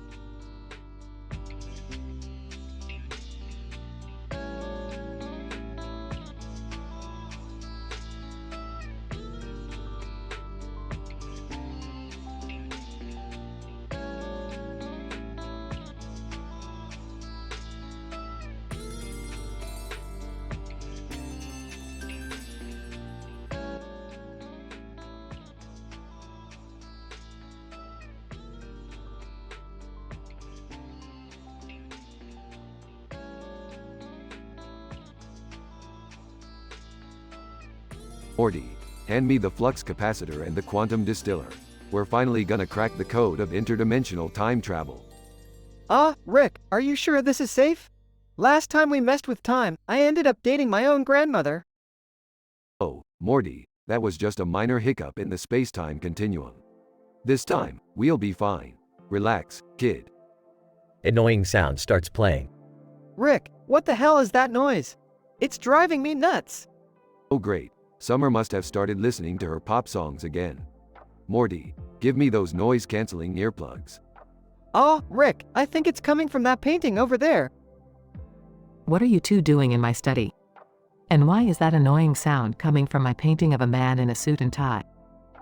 Beth, it seems that your painting isn't just art, it's a portal to another dimension. And that annoying sound is the signal of danger. Danger? I was just trying to summon my favorite pop star from an alternate universe. Wall of flesh bursts through the painting, roaring and shooting fire. Holy crap, Rick! It's the wall of flesh from Terraria. What do we do? Well, Morty, since we can't use our trusty portal guns, I guess we'll have to take this thing down the old-fashioned way. Guys, can we talk about the fact that we're being attacked by a video game boss right now? Whatever, it's just a dumb game. I need my future pop star boyfriend. Rick grabs a makeshift sword and Morty begins throwing potions at the wall of flesh. Take that, you pixelated nightmare. Eat lead, you sack of polygons. I can't believe I'm saying this, but I think I'll stick to my paintbrushes for entertainment from now on. Morty accidentally throws a potion that turns Rick into a tiny version of himself. Tiny Morty, what the hell did you do? I can barely reach the wall of flesh's kneecaps. This is so boring. I'm gonna summon my pop star boyfriend somewhere else. Summer opens a portal and the pop star boyfriend from an alternate universe steps through. Pop star boyfriend, hey, babe, I'm ready to. Wall of flesh devours the pop star in one bite. Oh my god, my boyfriend. Now I'll never get his autograph. Morty, with the help of Beth, manages to slay the wall of flesh using a hairdryer and an old Game Boy. Finally, it's over. Well, Morty, I guess we've proven that even in the craziest scenarios, video game logic can sometimes solve the problem. Now, let's go fix this time travel experiment before more video game bosses come knocking at our door. Morty and Rick walk away, leaving Beth and Summer staring at each other in disbelief. So, wanna go paint some landscapes together? Yeah, sounds way more exciting than summoning boyfriends from other dimensions.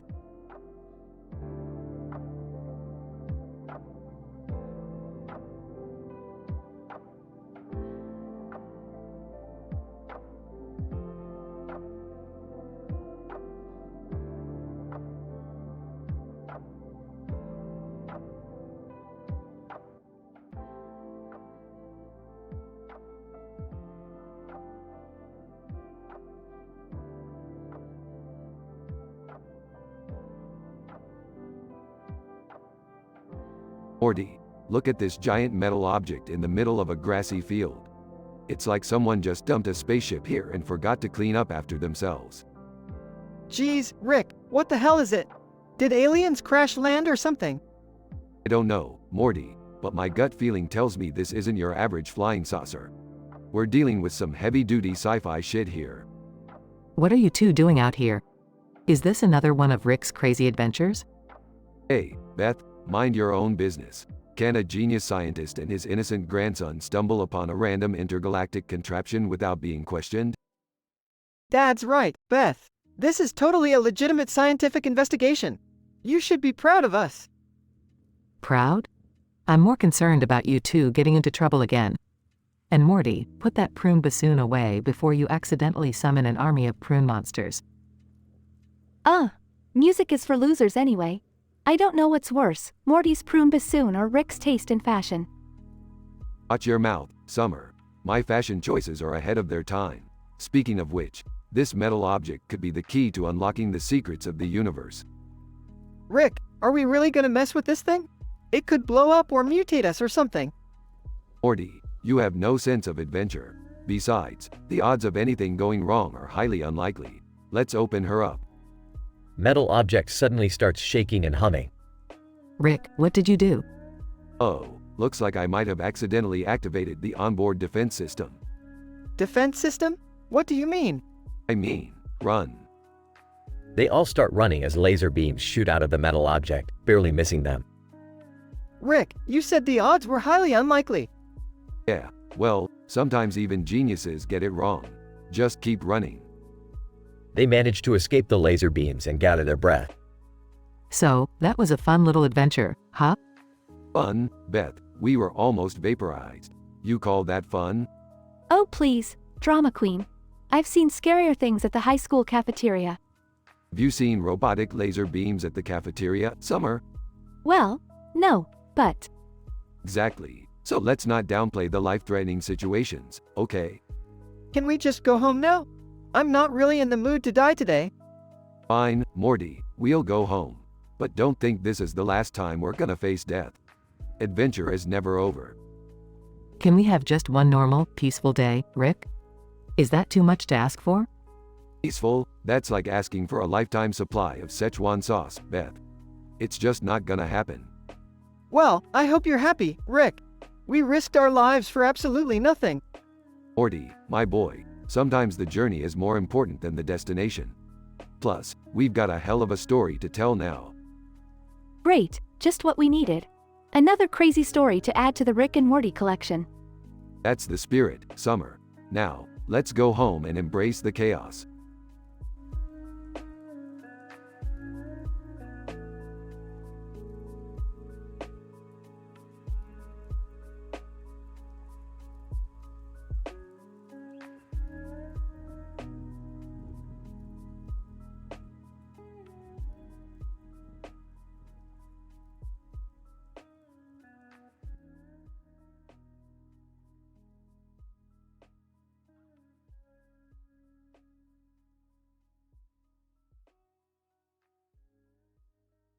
Morty, buckle up, we're going on a lunar expedition. Really, Rick? The moon? Isn't there, like, bacteria or something up there? Oh, Morty, bacteria schmacteria. We've got bigger problems down here on Earth. Besides, I've brought my patented interdimensional moon dirt maker. Is that even a thing? Of course it is, Morty. Science, B*TCH. And I need to make some moon dirt in privacy to conduct my experiments. Okay, whatever, let's just get this over with. They land on the moon, and Rick steps out onto the lunar surface. Whoa, Morty, look at that astronaut over there. He's got a flag and a satellite in the background. Talk about overcompensating. Hey, Rick, isn't that Jerry? What? No way. Jerry can't even work the TV remote, Morty. He wouldn't know his way to the moon. Well, look again, Rick. It's definitely Jerry. He's trying to plant that flag, but he keeps tripping over his own 2 feet.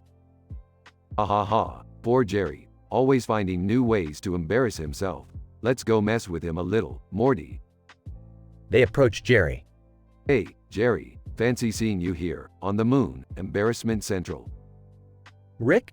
Morty? What are you guys doing here? We could ask you the same thing, Jerry. Trying out your new space career?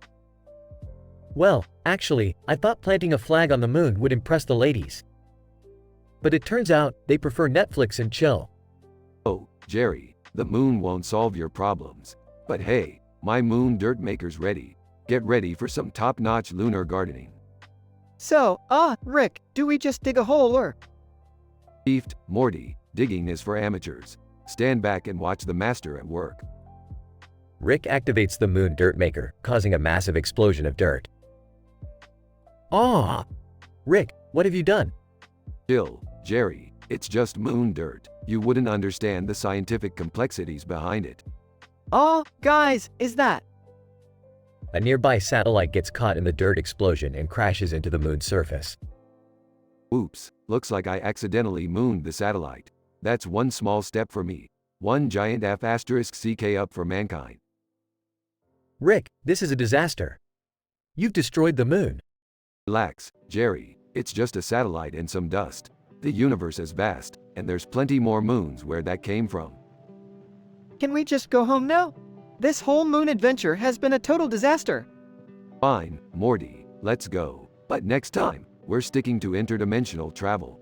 Space exploration is overrated. They leave the moon, with Jerry trailing behind. Guys, wait for me. Please don't leave me alone on the moon. The spaceship zooms away, leaving Jerry stranded. Great, stranded on a desolate moon. This is just perfect.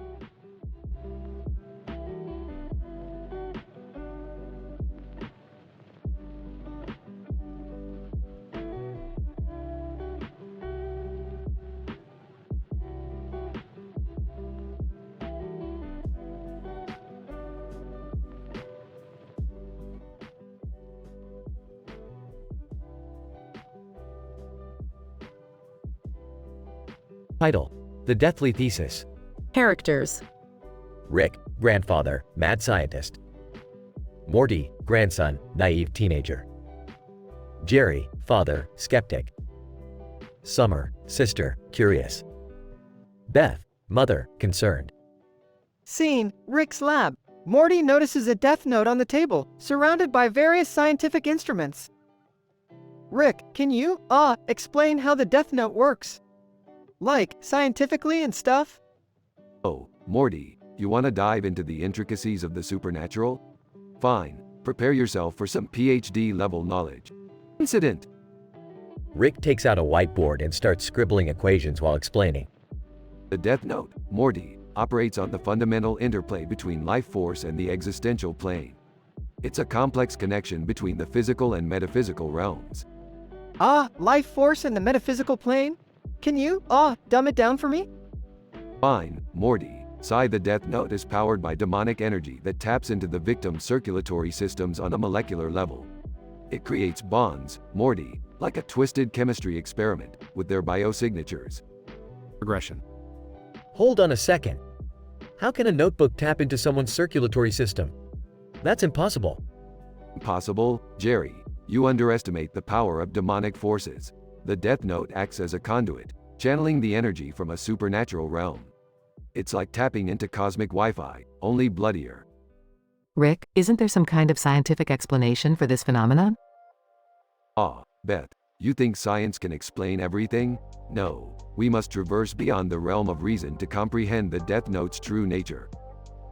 But Rick, what about distance? How does it kill people even when they're not nearby? Good question, Summer. The Death Note capitalizes on quantum entanglement, causing a ripple effect through space and time. Distance is a mere illusion, Morty, when death is involved. Rick flips a switch, revealing a portal device. Morty, Beth, Summer, Jerry, it's time to witness the source firsthand. Prepare for a trip to the Death Note's twisted dimension. The family steps through the portal, landing in a chaotic plane filled with ethereal darkness. The Death Note hovers before them, sinister and alluring. This is insane, Rick. Yes, Morty, welcome to the F*** King madness that is the Death Note's reality. Now, you see why science can't fully comprehend it. The family stares in awe and terror as the Death Note claims its next victim, proving the inexplicable power it beholds. End of the episode.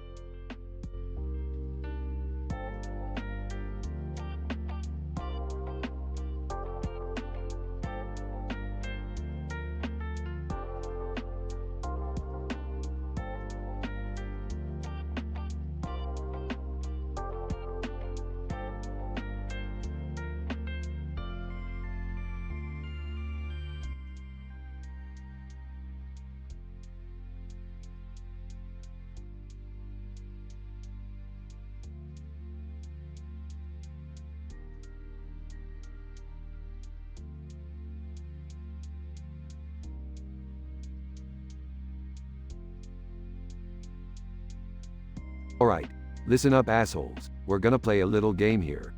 Each of you will introduce yourselves and then list the 10 worst dimensions you've ever encountered.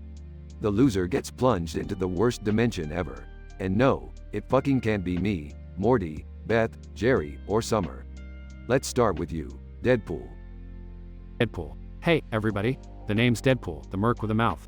Now, let me tell you about the shittiest dimensions I've stumbled upon. First, we got dimension 7893, where all chimichangas are made of tofu. Then, we got dimension 420, where everyone is perpetually high, but there's no goddamn weed. And don't even get me started on dimension 666, where everyone talks in baby voices. It's a nightmare, I tell y'all. Alright, it's my turn. I'm Beth Smith, the misunderstood genius of the family. In Dimension 641, all scientific advancements were never made, and everyone is still using fucking typewriters. Then there's Dimension 173, where there's no concept of personal space, and everyone's all up in your grill. And let's not forget Dimension 9009, where cats rule the world, and humans are their hairball slaves. Hey, guys, it's me, Jerry Smith. I guess you all know me as the lovable fuck-up. In Dimension 372, there's an infinite loop of stepping on Lego bricks. It's pure agony. In Dimension 789, where everything is covered in spiders. It's like a horror movie, except it's real life. Lastly, Dimension 246, where everyone speaks in rhymes, and if you don't, you get attacked by a rhyming gang. It's a verse nightmare. I'm Summer Smith, the kick-ass grandchild. Let's see. In Dimension 112, everyone has an extra set of eyes on their ass, so they see who's behind them at all times. Dimension 555 is filled with sentient fart clouds that constantly follow you around. And in Dimension 9214, everyone shits themselves uncontrollably every time they sneeze. It's pretty shitty, if you ask me. Alright, enough with the intros. We get it, you all have shitty dimensions. Now, let's move on to our special guest. Ladies and gentlemen, give it up for Mr. Kanye West. Kanye. Yo, what up? It's Yeezy in the house. Now let me tell y'all about the 10 worst dimensions I've ever experienced. In Dimension 808, Auto-Tune is banned, and everyone is forced to sing off-key. Then there's Dimension 333, where Taylor Swift is president, and her music never fucking ends. And don't even get me started on Dimension 2020, where TikTok dances are mandatory, even during funerals. Alright, Kanye, we've heard enough. Now it's time to determine the loser. I'll calculate the results based on the shittiness scale, randomness factor, and quantum fluctuations. And the loser is, drumroll please, SpongeBob SquarePants. SpongeBob. Oh, no. This can't be happening. What's the worst dimension ever, Rick? Brace yourself, SpongeBob. You're being banished to Dimension 6666. In this dimension, everything is dank and slimy, and you have to listen to Patrick Starr's nonsensical babbling for eternity. Good luck, buddy. SpongeBob. Oh, Neptune. This is worse than being stuck in rock bottom. The sliminess is unbearable, and Patrick's babbling is driving me insane. I just want to go back to Bikini Bottom. Tough luck, SpongeBob. That's the consequence of losing in our fucked up game. Now, anyone up for some interdimensional booze? Let the party continue. And so, the party carried on, with laughter, debauchery, and interdimensional chaos. Each character, now even more bonded through the bizarre experience, continued to explore the limits of their own existence in the infinite multiverse. And as the night grew darker, their adventures became even wilder, leaving behind a trail of shattered realities and questionable decisions.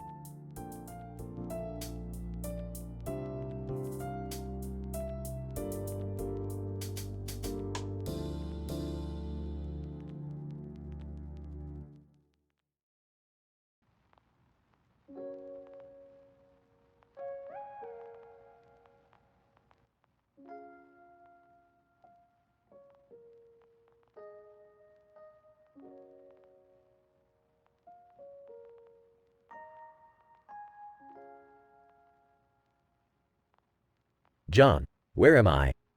Why is it so dark in here? John touches his head. What's this? A wire? How did I end up in this godforsaken place? John looks around. Is that a red light? What the hell is going on? Jigsaw appears on a screen. Ah, John, you've finally awoken. Welcome to your own personal hell. John, panicking. Who are you? What do you want from me? Jigsaw. I am Jigsaw, a master of games. I've created a trap specifically for you. A puzzle you must solve to survive. John, whispering, oh my god, this can't be happening. How do I get out of this? Jigsaw laughs. Patience, John. Let me explain your predicament. You are locked inside a room with a snake, a deadly snake. John, nervously, that cage over there. What's with the wire and the red light on its head? Jigsaw. Ah, you're observant. The wire is connected to the door. As soon as the red light fades, the door will unlock, but the snake will be free. John. Trembling, no, please. I can't handle snakes. You have to help me. Jigsaw, amused, help? Aw, but that would ruin the game, wouldn't it? You see, John, you must retrieve a key hidden inside the snake's mouth before the light fades. John. Desperate, I can't do it. I can't even go near snakes, let alone put my hand in its mouth. Jigsaw, calmly. That's where the real challenge lies, John. Overcome your fears or succumb to them. The choice is yours. John. Whispering, okay, I'll do it. Just please, tell me how to escape once I have the key. Jigsaw, smiling, good. Once you have the key, a door behind you will open, leading to your freedom. But remember, time will be running out. John. Bracing himself, I have no other choice. I'll face my fear and get that key. I just hope it's worth it. John cautiously approaches the cage, trembling with fear. He casts a nervous glance at the timer ticking down on the screen. Jigsaw, tick-tock, John. Tick-tock. As John reaches the snake's cage, his determination begins to outweigh his fear. With a quivering hand, he slowly inserts it into the snake's mouth. Just as John retrieves the key, the red light on the snake's head flickers and goes out. The door behind John swings open, revealing a passage to freedom. John. Breathing heavily, I did it. I actually did it. Jigsaw, applauds. Congratulations, John. You've proven yourself worthy. You are now free to go. John hesitates, looking back at Jigsaw, who is still on the screen. John. Curious, why? Why did you put me through all this? Jigsaw, smiling. Because, John, you were on a path of self-destruction. Now, you'll appreciate every second of your life. The screen fades to black, leaving John standing in the doorway, as a surge of realization washes over him. John. Whispering, thank you, Jigsaw. Thank you for showing me what really matters.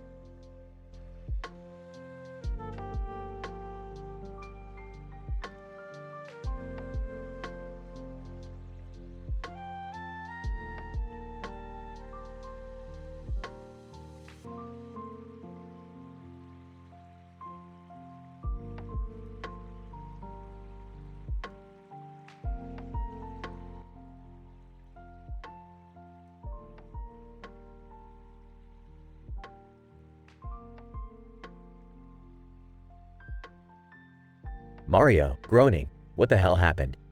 Where am I? Bowser, sinisterly, Mario, my old foe. Welcome to your worst nightmare. Mario, Bowser, what the hell are you doing here? And what is this place? Bowser, you see, Mario, I've grown tired of our usual shenanigans. It's time to put your skills to the test in a game of survival. Mario, survival? What do you mean? Bowser, look around you, Mario. You are in the heart of my twisted labyrinth, filled with danger, traps, and a hellish surprise waiting just for you. Mario, what have you done to me, Bowser? I feel something attached to my body. Bowser, Chuckles, that, my friend, is a contraption of my own creation. You have a series of munchers strapped onto your chest using unbreakable chains. They are programmed to activate at the touch of a certain button, but I'll leave that surprise to discover. Mario, you sick bastard. How am I supposed to get out of this mess? Bowser, smirking, oh, there is a way out, Mario, but it won't be easy. You see that bag on your shoulder? Inside, you'll find a map with various clues and puzzles to solve. Each puzzle you solve will lead you closer to the key that unlocks your freedom. Mario, frustrated, you can't be serious. I can't do this alone. Bowser, oh, but you won't be alone, Mario. You'll have the company of my loyal minions, ready to tear you limb from limb. Mario, gritting his teeth, fine, I'll play your twisted game, Bowser. But mark my words, one day I'll put an end to your madness. Bowser, laughs, we shall see, Mario, we shall see. Incident. Progression. Denouement. Mario, finally, after solving all these goddamn puzzles, I've reached the key. Bowser, over the intercom, impressive, Mario. Now, all you have to do is unlock your chains, and you'll be free. Mario, struggling with the key, almost there. Got it. Bowser's voice echoes through the cave. Bowser, congratulations, Mario. You've successfully escaped my labyrinth. But remember, our game is not over. Until next time, plumber. Mario, catching his breath. Damn you, Bowser. I'll be ready for whatever you throw at me next time. Mario escapes the labyrinth, having survived Bowser's sadistic game. However, the battle between the plumber and the King Koopa is far from over. Mario leaves the cave, his mind filled with determination and a burning desire for revenge. The ultimate showdown between these bitter enemies looms on the horizon, as their rivalry reaches new levels of intensity. The game is far from over, and the stakes have never been higher.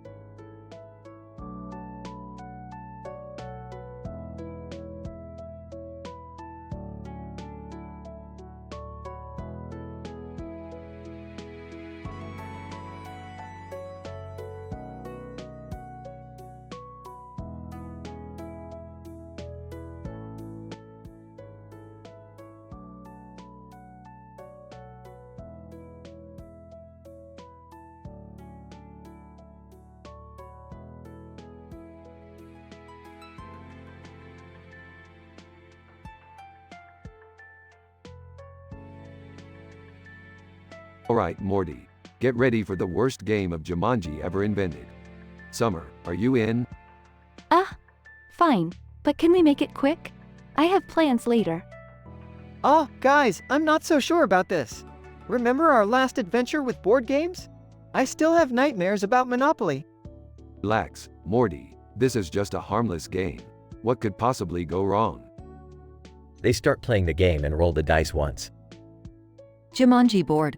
Oh dear player, prepare for a twist, a warp in time that won't be missed. The world will spin, in chaos you'll be tossed, into a realm where nothing is lost. Well, shit, that doesn't sound very harmless. Rick, I don't like the sound of this. Can't we just quit? Quit? No way.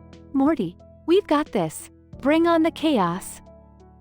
The ground shakes beneath their feet and they find themselves transported to a vibrant, yet unstable, world. Great, we're in some kind of ocarina of time nightmare. I guess that one dice roll really messed us up. What do we do now, Rick? Well, first we need to find a way out of this hellhole. Then we'll worry about fixing the game. A group of Deku scrubs approach. Deku Scrub 1, hey, you're not from around here, are you? You better watch out for the mad chickens. Deku Scrub 2. Yeah, those little feathery devils will peck your eyes out if you cross them. Mad chickens? Are you kidding me? This place is insane. Alright, let's stick together and avoid any poultry-based confrontations. We need to find the Triforce and get the hell out of here. They venture through the treacherous landscape, avoiding angry chickens, talking rocks, and constantly shifting landscapes. Rick, I can't take it anymore. This place is driving me crazy. Oh, you think this is crazy, Morty? Just wait until we have to face the great Cucko leader. The what now? Don't ask, Summer. It's better if you don't know. Finally, they reach the chamber of the Triforce. Alright, let's grab that damn Triforce and hope it sends us back home.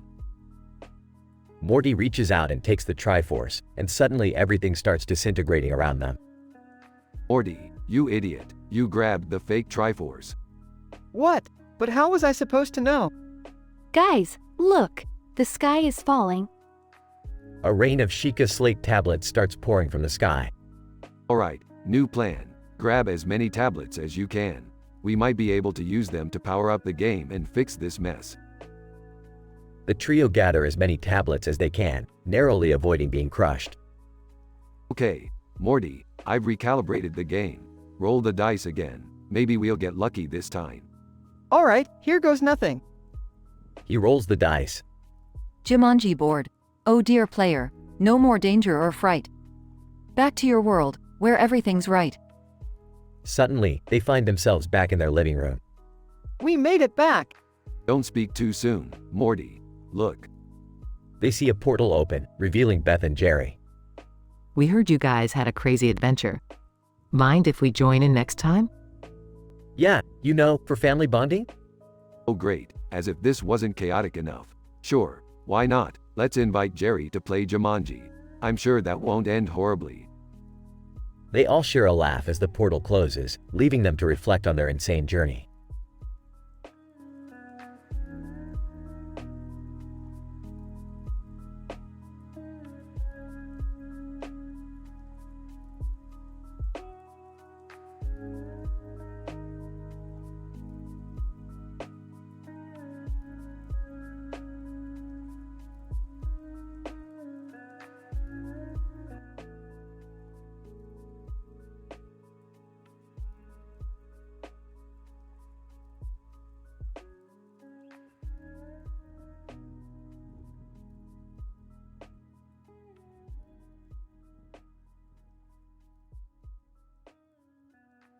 John.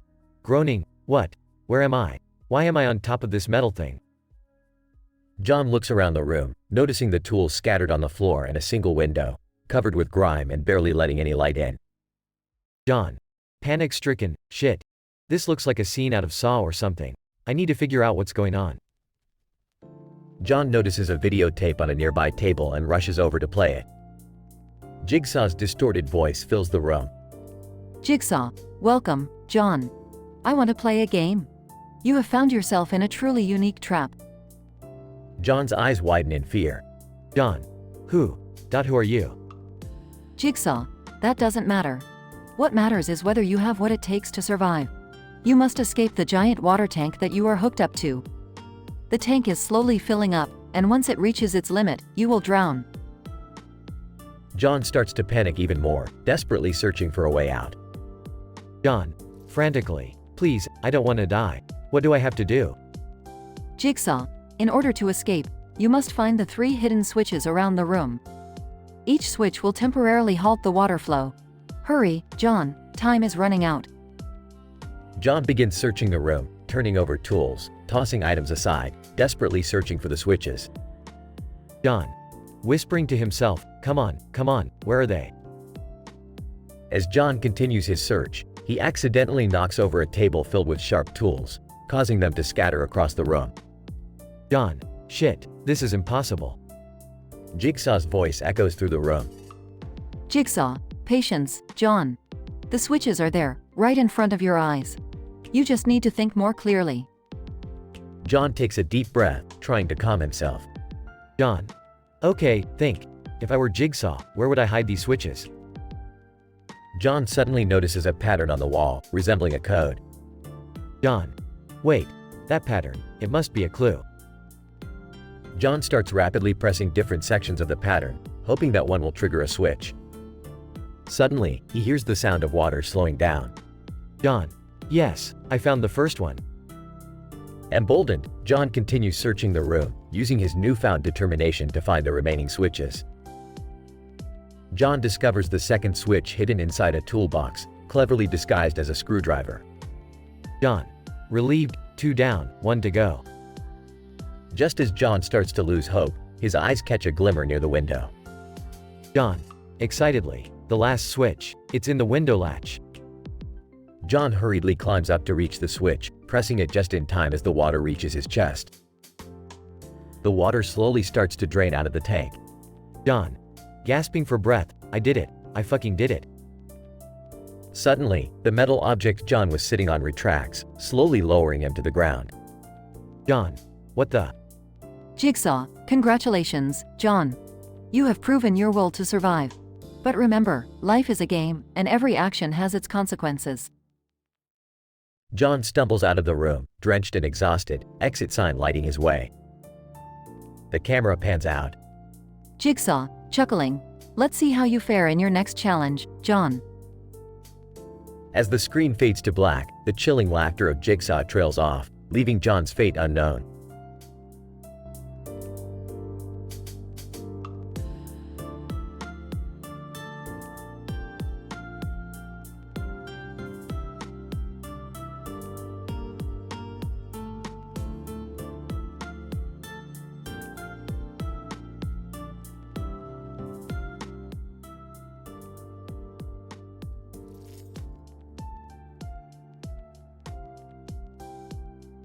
Alright, everybody, hold on to your butts. I've got something mind-blowing to explain here. Burps. Why the hell do piranha plants come out of those goddamn green warp pipes in Super Mario? Well, Rick, maybe it's just part of the game design. You know, to make it more challenging and unpredictable? Burps. Morty, you sweet summer child. Game design my ass. The reason those frickin' plants come out of those pipes is purely evolutionary. They've adapted to that environment for their survival. Evolution? Seriously, Rick? We're talking about a damn video game. It's probably just a random design choice by the game developers. Burps. Oh, Summer, you ignorant shit. The developers didn't just randomly decide to put plants in those pipes. It's all about probability and enhancing gameplay. It's a challenge, Morty, a challenge. I don't know, Rick. Maybe it's just a creative nod to the original Super Mario Bros. It's a classic game, after all. Burps, Beth, my dear, you disappoint me. Nostalgia doesn't explain science. It's all about the interdimensional physics. You see, the warp pipes tap into a pocket universe where these freaking plants thrive, constantly fueled by cosmic energy. Look, all I know is that it's just a stupid game mechanic. I mean, come on, who really cares about the logic behind it? Burps, Jerry, my friend, you're almost right. It is a game mechanic, but there's deeper meaning behind it. The piranha plants symbolize life's unexpected challenges, constantly popping up to remind us to be ready for anything. Aw, Rick, that still doesn't make much sense. Why are you so fixated on this? Belches, Morty, it's not about making sense. It's about embracing the madness. Life is chaos, Morty, and we should appreciate every unpredictable piranha plant that jumps out at us. I guess I can see your point, Rick. Life can be like those warp pipes, filled with surprises and challenges. Actually, Rick, when you put it that way, it does make some strange kind of sense. Life is full of unexpected twists. Huh, I guess I never thought of it that way. Maybe there's more to those damn plants than meets the eye. Burps, well, looks like I've finally enlightened my family to the philosophical significance of piranha plants in Super Mario. Now, who's up for an adventure in the Mushroom Kingdom? They all cheer and prepare to step through a portal created by Rick's portal gun. End.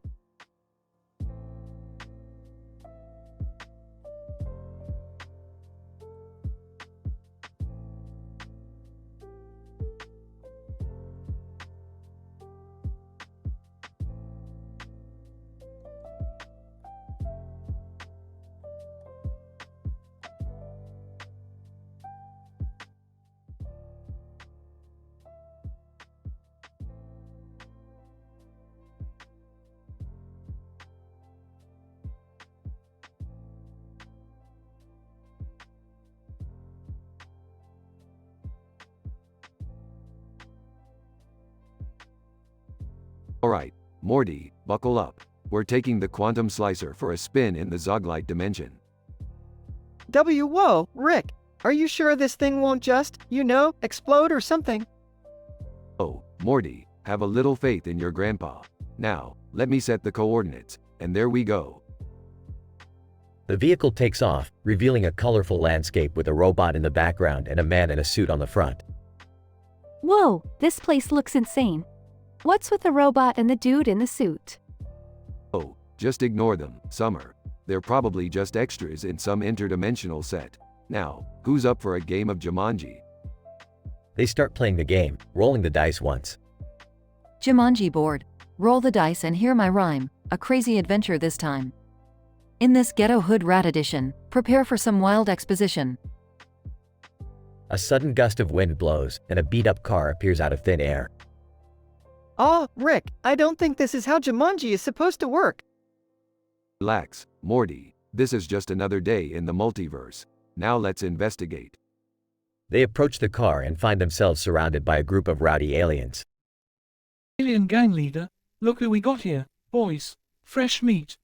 Oh great, we're being mistaken for intergalactic gang members.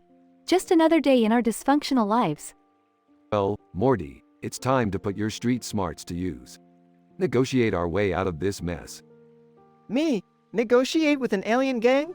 I can barely negotiate with my own insecurities. Just channel your inner hood rat, Morty.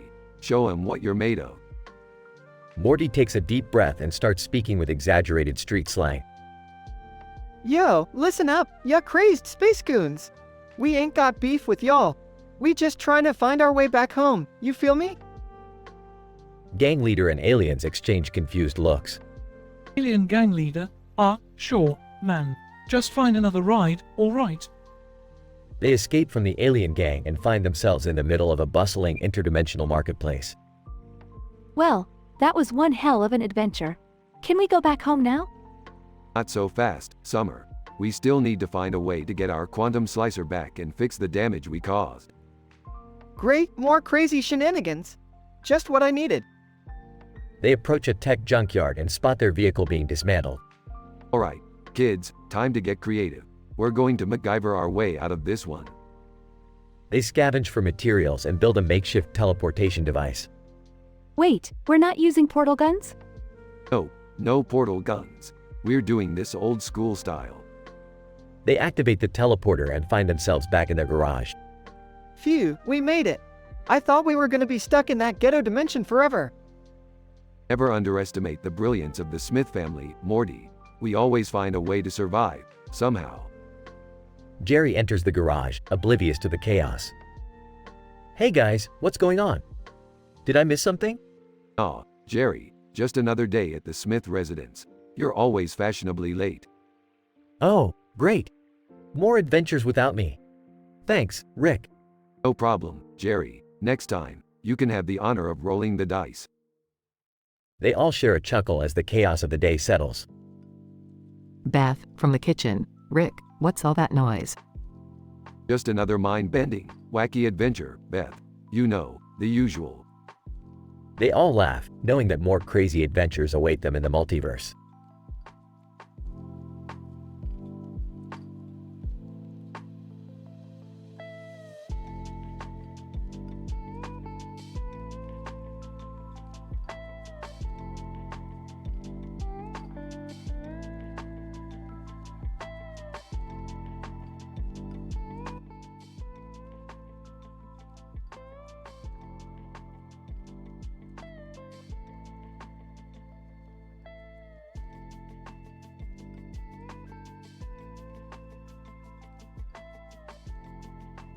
Squidward. Size. Welcome to the Krusty Krab. What can I get for you today? Bubble Bass. Squidward, my old friend. I'll have a Krabby Patty with extra ketchup. Squidward. Alright, nothing too complicated today. Bubble Bass, but wait. I also want pickles on the side, but only if they're shaped like a perfect circle. And make sure they're sliced at precisely 2.37 millimeters thickness. Squidward. Rolls eyes. Fine. Anything else? Bubble Bass, of course. I want 3 different kinds of cheese, layered precisely. 1 slice of cheddar, followed by a slice of Swiss, then a slice of pepper jack. Squidward. Sarcastically. Naturally. Anything else? Bubble Bass, yes, I'd like a mountain of lettuce, but each leaf must be meticulously washed with spring water from the tallest mountain in the world. SpongeBob. Overhearing. Wow, that's quite a challenge. Bubble Bass, and don't forget the onions, but only if they've been sung a lullaby by a professional opera singer. Squidward. Irritated. Fine. Anything else? Bubble Bass, indeed. I need 4 different types of buns. 1 regular bun, 1 gluten-free bun, 1 brioche bun, and a toasted sesame seed bun. Squidward. Barely containing his frustration. Is that all? Bubble Bass, grinning mischievously. Actually, it's not. I also want a side of tartar sauce, but it must be served in a golden bowl with a sprinkle of diamond dust. Squidward. Enraged. You've got to be kidding me. Is that everything? Bubble Bass, oh no, not yet. I need 2 strips of bacon, fried to perfection by a professional bacon chef, and no longer than 5.71 centimeters. SpongeBob. Whispering to Squidward, we can do this, Squidward. We have to. Bubble Bass, and finally, a single slice of tomato, cut precisely at a 27-degree angle. Squidward. On the edge of losing it. Got it. Anything else? Bubble Bass, nope, that should do it. SpongeBob rushes over to Squidward. SpongeBob. Squidward, I've got an idea. Squidward. What is it, SpongeBob? SpongeBob. We'll make the order exactly as Bubble Bass wants, except for one thing. Instead of ketchup, we'll put mustard. Squidward. Smiling. Brilliant. That will surely get him back for this madness. They prepare the order, anticipating Bubble Bass's reaction. Bubble Bass takes a bite. Wait a second. You forgot the mayo. SpongeBob. Grinning. Oh, but that's the secret ingredient, sir. Our special Krabby Patty doesn't need mayo. Squidward and Mr. Krabs join them, laughing triumphantly. Mr. Krabs. Bubble Bass, you won't find mayo in this Krusty Krab. Bubble Bass, furious. You haven't seen the last of me. As Bubble Bass storms out, the Krusty Krab crew celebrates their victory. Squidward. That was the craziest order ever. SpongeBob. But we showed him we can handle any challenge. Mr. Krabs. That we did, boys. Now let's get back to work. They all return to their duties, ready for whatever else comes their way.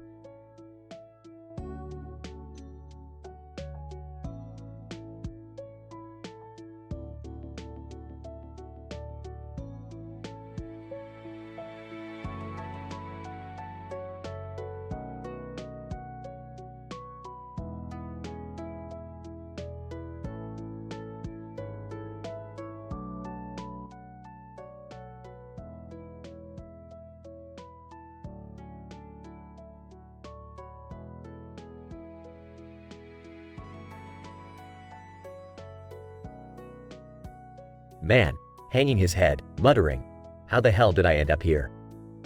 Looks at the drawing of the man in a suit. Who is this guy? What is this trap? Jigsaw's recorded voice plays from the speaker. Jigsaw. Ah, my friend, you seem to have found yourself in quite a predicament. You are trapped within an elaborate game of survival. Let me explain your situation. Anne, trembling, survival. What the fuck is going on? Jigsaw, language, my dear fellow, language. You are chained to that table, and each link of the chain is fitted with a miniature bomb. But fear not, there is a way out. You must solve the riddle, find the key, and unlock yourself from this trap before time runs out. Anne, panicking, riddle. What riddle? Just tell me how to get out of here. Jigsaw, patience, my friend. Look around, observe your surroundings. The answer lies within the very room you find yourself in. Anne, frantically scanning the room. I don't see anything. Just a filthy, abandoned bathroom. Jigsaw, oh, but there is more to it. Look beyond the filth, the decay. There's a clue waiting to be discovered. Anne, examining the cracked tiles on the floor. Fuck, this is insane. How do you come up with this sick shit? Jigsaw, it's a gift, you see. A twisted art form designed to test the limits of human survival. Now, time is ticking. Solve the riddle or face the consequences. Anne, sweating, desperation in his voice. Okay. Let me think, damn it. Man notices a small keyhole on the cracked sink. Anne, whispering to himself, keyhole. Is that the answer? Jigsaw, you're getting warmer, my friend. Warmer indeed. Man rummages through the pockets of his torn clothes and finds a small brass key. Anne, voice trembling, could this be it? Is this the damn key? Jigsaw, there's only one way to find out. Man inserts the key into the keyhole, and to his relief, the chain holding him to the table unlocks. Anne, gasping for breath, oh god, I made it. I fucking made it. Jigsaw, congratulations, my friend. You have survived. But remember, this game is not just about survival. It's about appreciating life and the choices we make. Anne, fuck your philosophy, man. Just let me go. Jigsaw, as you wish. Freedom is yours. Man rushes out of the room, barely escaping the clutches of the horrific trap. Scene shifts to a dimly lit room where Jigsaw sits alone, drawing yet another horrifying blueprint. Jigsaw, chuckling to himself. Another game, another life to be tested. The choices we make, my friend, they define us. The camera pans out, revealing a wall filled with hundreds of drawings of intricate traps. Jigsaw, the games will continue.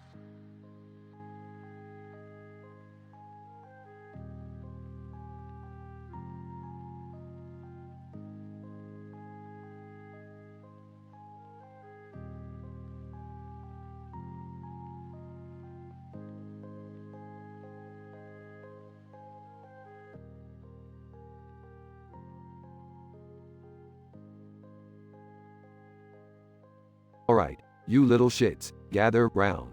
I've got a mind-blowing scientific explanation for your dumbass question. Why the fuck do the Teletubbies have different colors and TV screens on their goddamn bellies? Rick, can't we just watch the show? I mean, I don't really care about the Teletubbies' belly screens. Shut up, Morty. Science waits for no one, especially not for your dumbass. Now listen up. The different colors represent the individualized programming of each Teletubby. It's like their own personalized channel, broadcasting their own fucked up reality. And the TV screens? Well, that's just some next level shit. The Teletubbies are pure visual contraception for dumb toddlers, Morty. But, Dad, isn't it just a marketing ploy to sell more toys? I mean, kids go crazy for all those different colored Teletubbies. Beth, you oblivious twat. It's not about marketing, it's about conditioning. The different colors tap into the innate primal instincts of toddlers, stimulating their tiny little brains and making them more susceptible to the mind-controlling powers of the Teletubbies. They're basically turning our kids into useful idiots, Beth.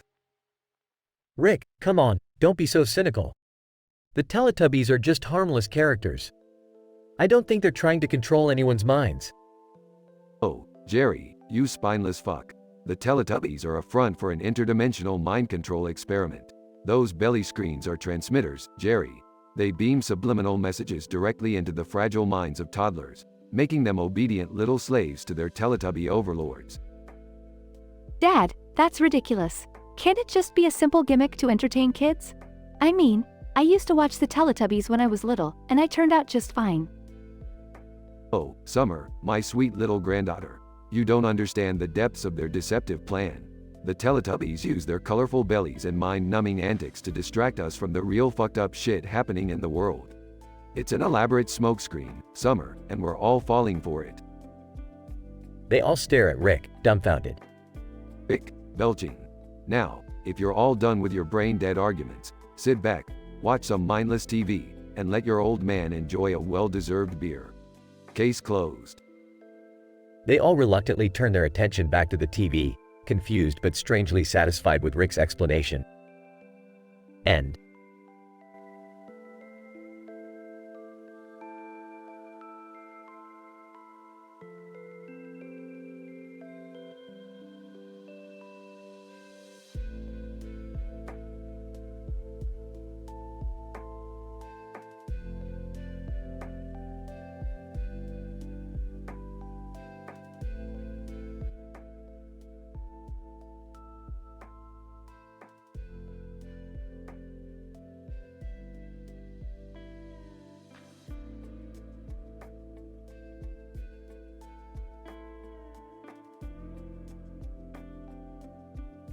Title: The Diabolical Game.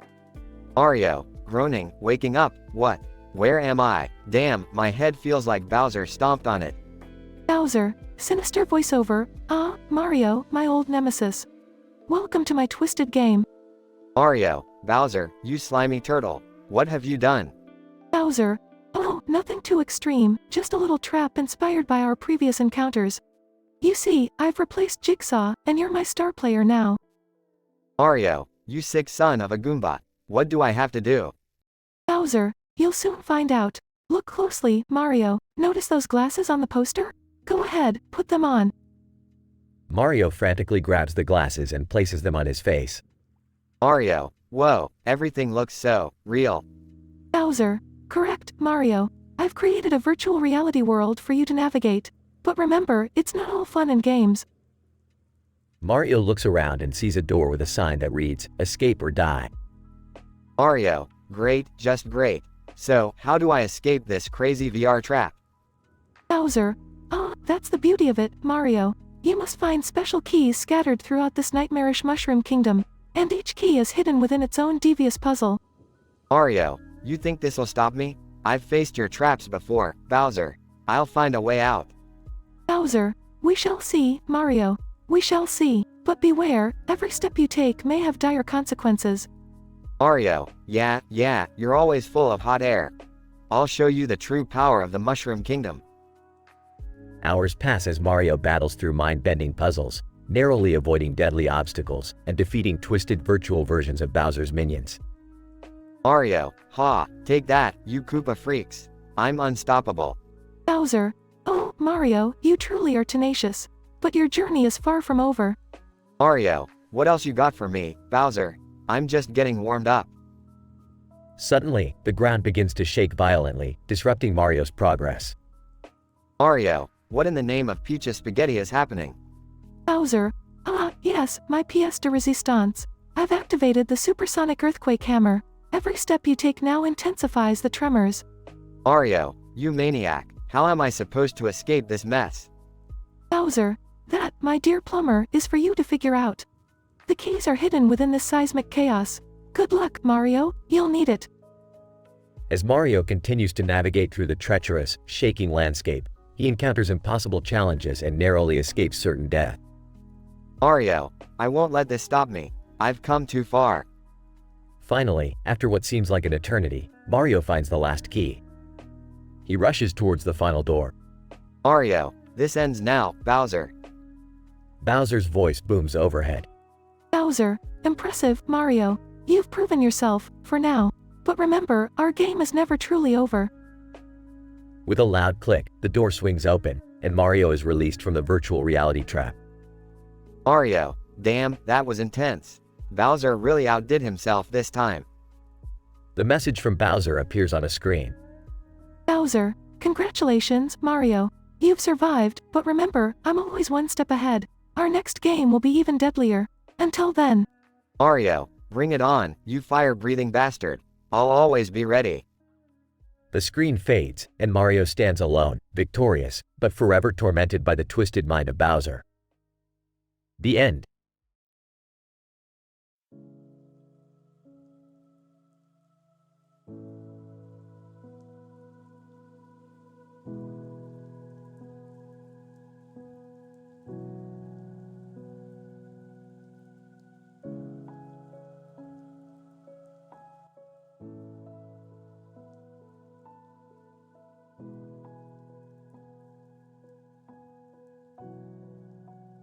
Welcome to the Comedy Central roast of Super Mario. Tonight's roasters are 6 completely randomly selected characters, monsters, and locations from every single game in the Mario series. Let the roasting begin. Toad. Hey, Mario, you pudgy plumber. I heard you were born with a mushroom between your legs. No wonder you're always stomping on things, compensating for what you lack. Wario, Toad, look who's talking. You're so small, I bet your mom uses you as a butt plug. Bowser, Wario, you foul-mouthed fatso, I can't believe you're still in the business. If you were any more irrelevant, you'd be Daisy. Princess Peach, oh please, Bowser, you're so obsessed with kidnapping me, it's clear you've got some serious princess envy. Maybe try getting a real job instead of being a professional kidnapper. Yoshi, Giggles, Peach, you're just mad because you've never had a ride on the Yoshi Express. You'd be lucky if any guy would give you a ride, even on the back of a dinosaur. Luigi, alright, enough picking on each other. Let's not forget our beloved Mario here. Mario, you may be the star of the show, but let's face it, you're as relevant as a Game Boy in the age of Nintendo Switch. Narrator. Alright, everyone. I want to remind you that I'm here too. Wario, oh, look, it's the narrator. I was wondering who was responsible for this epic shit show. You must be the dumbass who thought putting stuffed animals in a bowl of food and water was comedy gold. Narrator. Well, at least I have a sense of humor, Wario. Can't say the same about your failed attempts at being a hero. Mario, enough, it's time for some payback. Toad, damn, you're so short, the only time you touch the ground is when you're on your knees. Bowser, Mario, you may have defeated me countless times, but at least I don't rely on magical mushrooms to make up for my shortcomings. Princess Peach, Mario, you're such a player, you make Donkey Kong jealous. Too bad for you, I'm not interested in little Italian sausages. Yoshi, laughs, Mario, you always ride me around, but let's be real, it's just to hide how tiny your, power-up is. Luigi, Mario, you may have the fame and fortune, but deep down, everyone knows I'm the real superstar. And for that, you can suck my green, Luigi-loving balls. Narrator. Ladies and gentlemen, just another crazy night at the Comedy Central roast of Super Mario. Time for us all to put down the mic and go grab some mushrooms.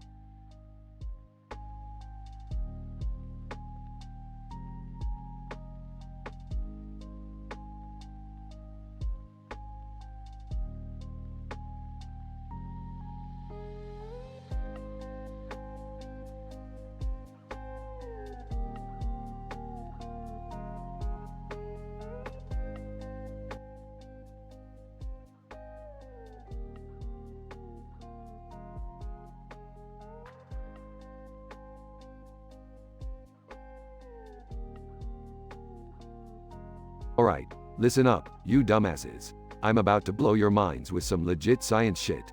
Today, we're gonna talk about why those goddamn piranha plants come out of green warp pipes in Super Mario. Rick, can't we just play the game? I mean, it's not that deep, right? Shut your naive little mouth, Morty. This is groundbreaking research. Now pay attention, you dimwits. Rick, can't we discuss something more important? Like finding a cure for cancer or ending world hunger? Because curing cancer is so original, Beth. The real question here is why those pesky plants only appear in green pipes. Rolls eyes. I think it's just a game mechanic, Rick. It's not like there's a scientific explanation for it. Elches. Oh, Jerry, always the voice of ignorance. Here's the deal. The green warp pipes serve as an interdimensional portal for these evolved piranha plants. They live in a parallel universe connected to Mario's world. But, Rick, why don't they come out of other colors of pipes then? Why just the green ones? Ah, excellent question, Summer. Simply put, the green pigment of the pipes interacts with the plant's genetic structure, causing a chemical reaction that triggers their emergence. It's basic biology. Rick, I think you're just making this up as you go along. Burps, shut up, Morty. I'm onto something here. Now, their evolutionary adaptation allows them to camouflage perfectly with the green surroundings, making them virtually undetectable until they strike. But if the plants are coming from another dimension, shouldn't they be a threat to our world? Or are they just a glitch in the game? Belches. You see, Beth, that's where Nintendo worked their magic.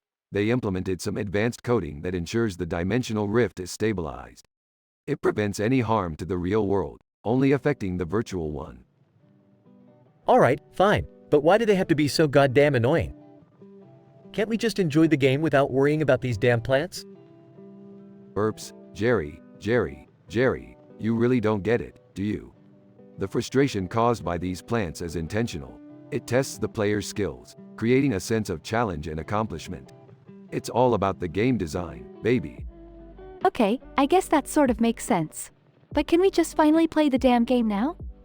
Fine. Let's fire up the console already. But remember, when those piranha plants attack, it's not just a game. It's a reminder that life can be a fucking bite in the ass. Everyone laughs, and they proceed to enjoy playing Super Mario, appreciating the game mechanics and newfound appreciation for the piranha plant's existence.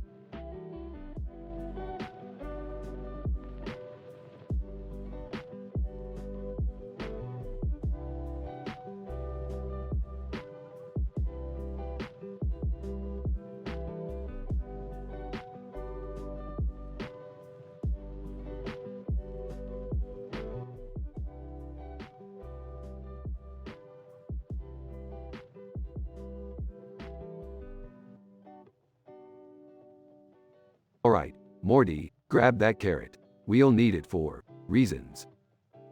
Rick, why do I have to hold a carrot? And why is there a bird in your other hand?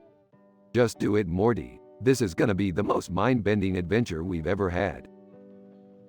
Suddenly, Queen Slug for a Butt bursts into the room, her massive slimy body taking up the entire space. Queen Slug for a Butt. Well, what do we have here? A bunch of puny humans in my domain. Prepare to become one with my slimy grace. Ew, seriously? We're not becoming one with anything, you slug monster bitch. Language, Summer. But yes, we're not going down without a fight. Yeah, that's right. We faced weirder shit than you. Rick pulls out a device from his lab coat. Hold on, everyone. I've got a plan. As Rick activates the device, a bright portal appears beside them. That portal looks kind of familiar, Rick. Are you sure about this? Just jump in, Morty. Trust me. They all jump into the portal, finding themselves in an alien insectoid larva egg ecosystem deep within the Queen's birth canal. Oh God, Rick, this is disgusting. How are we gonna get out of this mess? Relax, Beth. I've got everything under control. Queen Slug for a Butt. Tauntingly, well, looks like you're trapped inside my slimy, soupy birth canal. There's no escape now. Oh yeah, prepare to be slimed. Summer kicks Queen Slug for a butt, distracting her for a moment. We need to find a way out, Rick. Fast! I'm working on it, Morty. Hold on. Jerry spots a small opening in the larva wall. I see a tiny hole over there. We might be able to crawl through. Hurry, everyone. Follow Jerry. They all squeeze through the hole, narrowly escaping the Queen's clutches. Another adventure successfully aborted. Nicely done, team.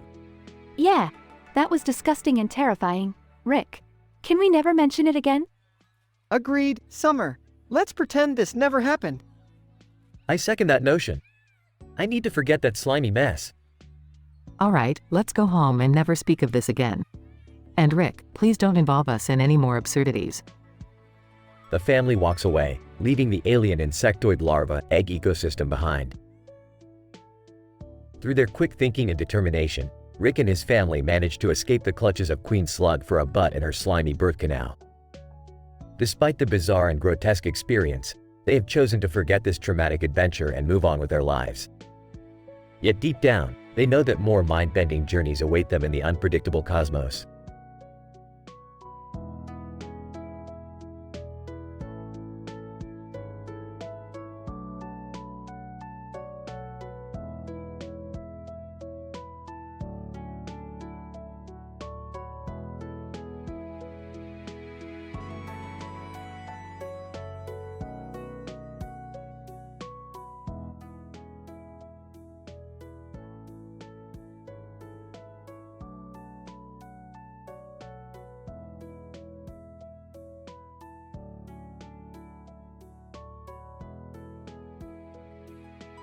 Mario, groaning, what the hell happened?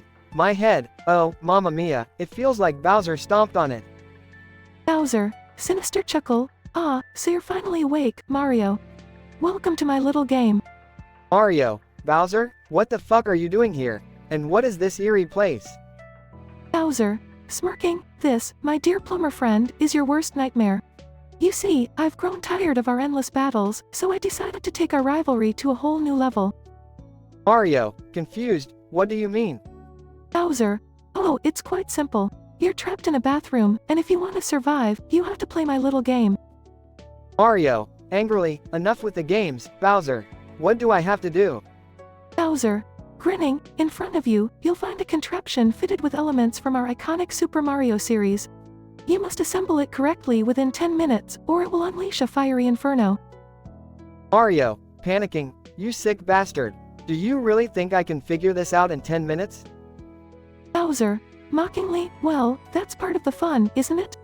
I've left you some clues hidden throughout the bathroom. Use your wit and agility to find them and solve the puzzle. Mario, frantically searching. Shit. Come on, Mario, think. Think like a plumber. Bowser, chuckles, tick-tock, Mario. The clock is ticking. Mario, spotting a hidden clue, aha. A small mushroom hidden in the toilet tank. Must be a power-up. Let's see if it fits into this slot. Yes, it does. Bowser, surprised, well, it seems you're not as hopeless as I thought. Proceed, Mario. Mario, searching, alright, where's the next clue? Ah, a Goomba figurine in the sink pipe. Let's insert it into this hole, perfect. Bowser, growing impatient, tremendous, Mario, but your time is running out. Mario, desperate, damn it, where's the final clue? Wait, a bullet bill hidden in the soap dispenser. If I place it here, done. Bowser, startled, no, Mario, you've done it, the puzzle is complete. Mario, triumphantly, ha, take that, Bowser, now, let me out of here. Bowser, grudgingly, fine, but remember, Mario, this is just the beginning. Our feud has reached a whole new level. Mario, grimly, oh, don't worry, Bowser. I'll be ready, and next time, it won't be as fun and games. Mario narrowly escapes Bowser's sadistic trap, vowing to seek revenge in their never-ending battle. As he walks away from the abandoned bathroom, he knows that this twisted game was only the beginning of a new chapter in their fierce rivalry.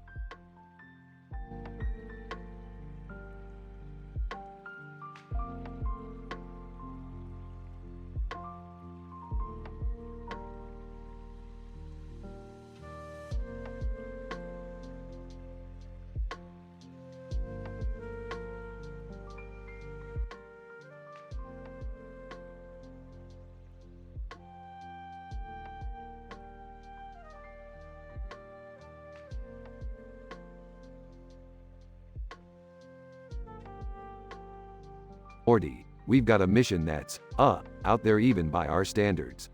We're going to host a party with obscure cartoon characters, company mascots, video game characters, and real-life celebrities. Buckle up, Morty. Whoa, Rick. That sounds, pretty wild. But how are we gonna convince them to come to our party? Morty, I've got a bunch of green boxes with animal pictures on them and a cat on top. We'll tell them it's the hottest ticket in town and they'll come running. It's statistically improbable, but hey, so are we. Hey guys, what's going on? I overheard you talking about a crazy party. Can I join? Summer, we're dealing with things way over your head, sweetie. But fine, if you really want to. Just remember, you asked for it. Just one. Hi, I'm Binky the Clown, the world's most obscure cartoon character. I suffer from a condition called inexplicable honkosis. It makes me honk uncontrollably whenever someone tells a joke, no matter how inappropriate. Trust me, it's a literal showstopper. I rate it 1 out of 5 honks. S2. Greetings, I am Chester Cheddar, the mascot of Cheese Incorporated. I have cheddar cholesterol syndrome, which means my sweat is made of melted cheese. It's sticky, smelly, and I'm permanently on a diet. I rate it 2 out of 5 oozy smells. Guest 3. Yo, I'm Crash Bandicoot, the iconic video game character. I got this condition called Wumpa Madness. It makes me hallucinate and believe I'm collecting imaginary fruits everywhere I go. Sometimes I crash into stuff. I rate it 3 out of 5 wacky hijinks. Guest 4. Howdy, folks. I'm SpongeBob SquarePants. I suffer from patty paranoia, a condition that makes me hallucinate that everything around me is a Krabby Patty. It's torture, I tell ya. I rate it 4 out of 5 pineapples under the sea. Guest 5. Hey there, I'm Keanu Reeves. I don't quite fit into any of those categories, but I'm here to party. As for my condition, it's called eternal handsomeness. It makes everyone around me feel inferior because they're not as handsome as me. I rate it a breathtaking 5 out of 5 breathtaking stares. Alright, guests, we have to make a tough decision. One of you will be cursed with the worst ever fake medical condition. It's called permanent flatulence syndrome, where you emit putrid gases 24/7. Who will it be? All guests, gasping and mumbling. Morty, spin the wheel and decide the unfortunate recipient of this terrible condition. Spinning wheel nervously. Okay. And the winner is Binky the Clown. Binky. No, please. Not the permanent flatulence. What did I do to deserve this? Life's a bitch, Binky. And you just got the fart end of the stick. Enjoy the party. Scene ends with the guests partying while Binky tries desperately to control his uncontrollable flatulence.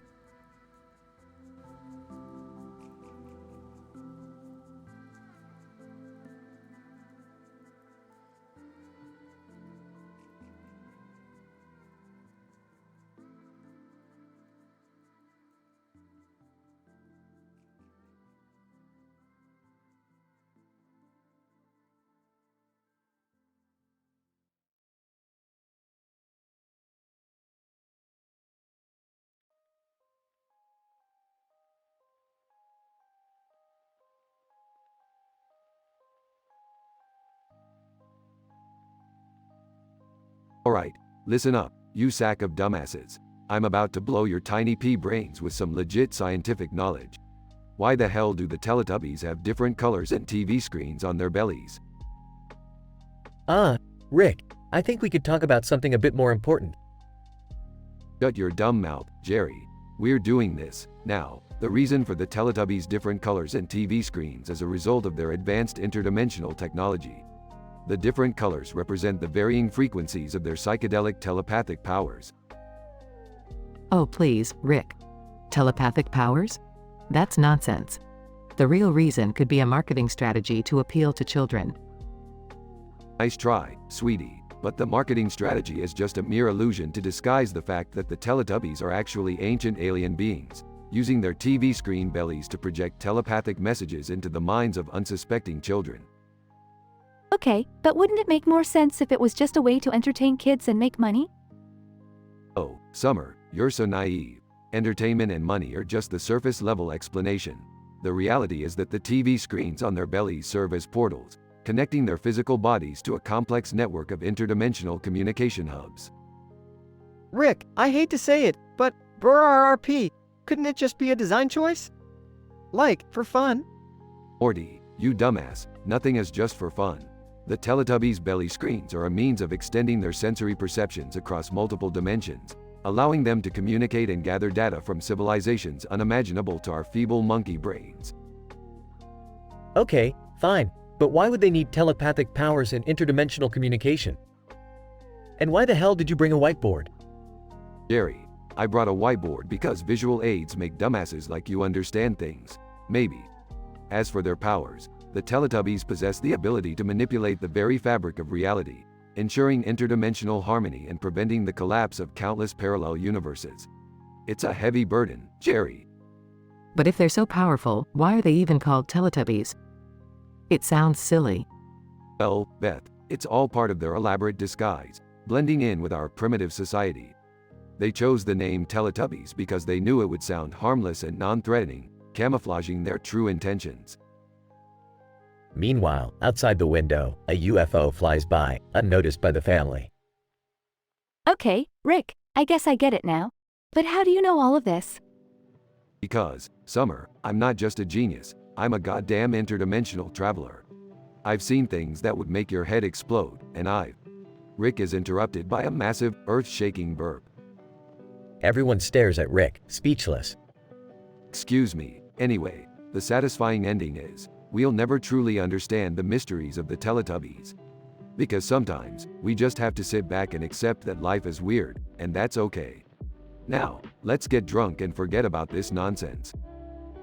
They all raise their glasses and toast to the absurdity of it all, while the TV screen in the background flickers with images of dancing Teletubbies.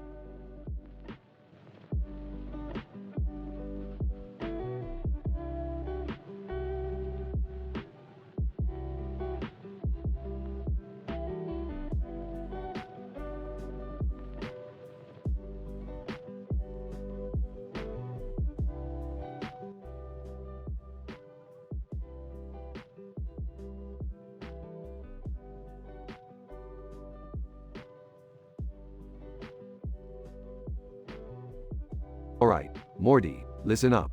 I've created a device that can summon beings from different dimensions. We're going to throw a party and play a game with some randomly selected real existing celebrities, cartoon, video game characters, and historical figures. They'll have to introduce themselves and then list the 10 worst dimensions they've ever encountered. Rick, are you sure this is a good idea? Of course it is, Morty. It's statistically improbable for this to go wrong. Now, let's get this party started. At the party, a group of people stands in front of a painting of a man with a mustache.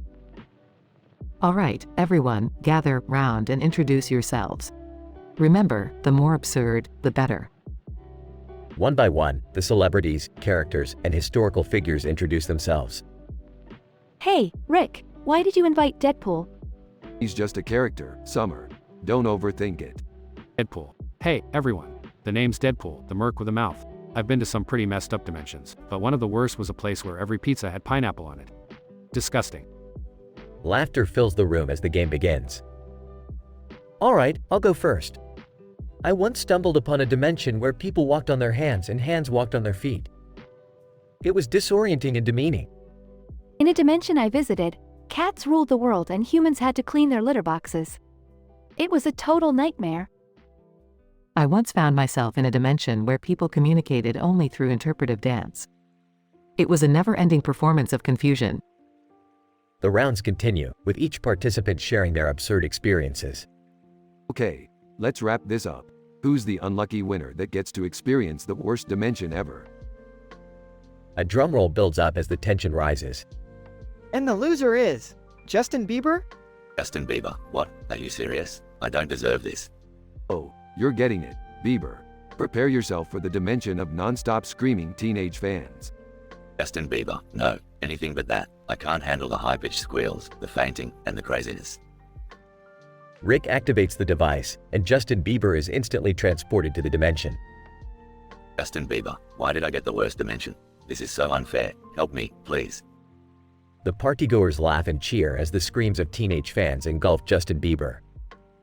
Alright, Morty, let's wrap this up before he drives anyone else crazy. Time to pack up the party and head back to our dimension. You know, Rick, sometimes I wonder if our dimension is the worst of them all. Aw, Morty, our dimension may be absurd, but at least we have each other. Now shut up and pass me the portal gun.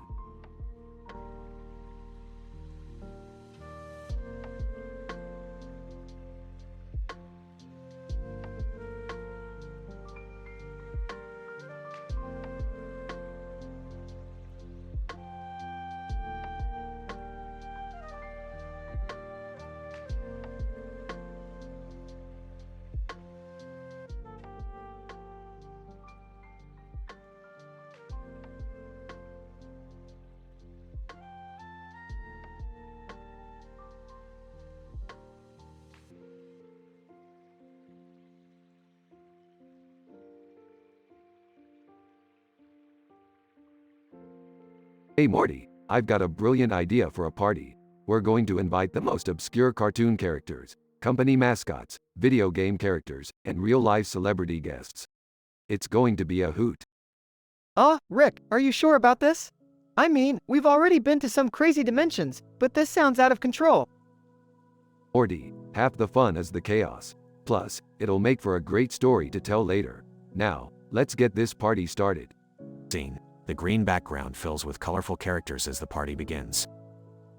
Alright, everyone, gather around. We have some introductions to make. We've got the Pillsbury Doughboy here, the Energizer Bunny, Lara Croft, Kim Kardashian, and Waldo. Waldo. Yeah, that's right. I'm here. Somewhere. Can you find me, Morty? Oh, no thanks, Waldo. I'll pass on that one. Kim Kardashian. Hey everyone, I'm Kim. You know me from, well, everywhere. I'll be taking selfies all night long, so get ready. Lara Croft. I'm Lara Croft, the badass archaeologist. I can handle any dangerous situation and look good doing it. Pillsbury Doughboy. Hi, I'm the Pillsbury Doughboy, and I'm always ready to be poked. Just please don't bake me. It's a traumatic experience, you know. Energizer Bunny. Hey, I'm the Energizer Bunny, here to keep the party going all night long. My batteries never run out. Alright, now that we're all acquainted, let's dive into some humorously crazy medical conditions. Each of you, one by one, will present a fake condition and we'll rate them. The worst one will be the loser for eternity. Everyone eagerly nods in agreement. Kim Kardashian. Okay, I'll start. I present to you selfie mutation disorder. The side effect is that your face morphs into a permanent selfie pose. It originated from excessive duck face selfies. I rate it 0 out of 5 stars, not likable at all. Lara Croft. Nice one, Kim. Now, let me introduce Adventure Agony Syndrome. You're stuck with an insatiable desire for dangerous adventures, but you have a clumsy gene. So, instead of triumph, you always face life-threatening accidents. I rate it 4 out of 5 stars, thrilling yet tortuous. Pillsbury Doughboy. I've got one. It's called dogphobia. It's a severe fear of bread, pastry, and gluten. So, basically, you're terrified of yourself. I rate it 3 out of 5 stars. It's quite the twist. Energizer Bunny. Alright, let me add to the madness. How about infinite beat disorder? Your heart beats uncontrollably fast, causing you to become a living, vibrating machine. I rate it 5 out of 5 stars, electrifyingly deadly. Waldo. Emerging from the background, I've got the ultimate condition for you guys, invisibilitis. You become completely invisible, but nobody acknowledges your existence. Forever. I rate it -10 out of 5 stars, absolutely dreadful. Well, Waldo, looks like you win the award for the worst condition ever. Congrats on being eternally invisible, buddy. Waldo. Oh great, just what I always wanted. Scene. The party continues with laughter and insane shenanigans. Rick, I can't believe we did this. It's so bizarre. Morty, life is bizarre. We just know how to embrace it. Now, let's party with our oddball guests and create some chaos. The party goes into full swing as Rick and Morty laugh together, ready for more misadventures.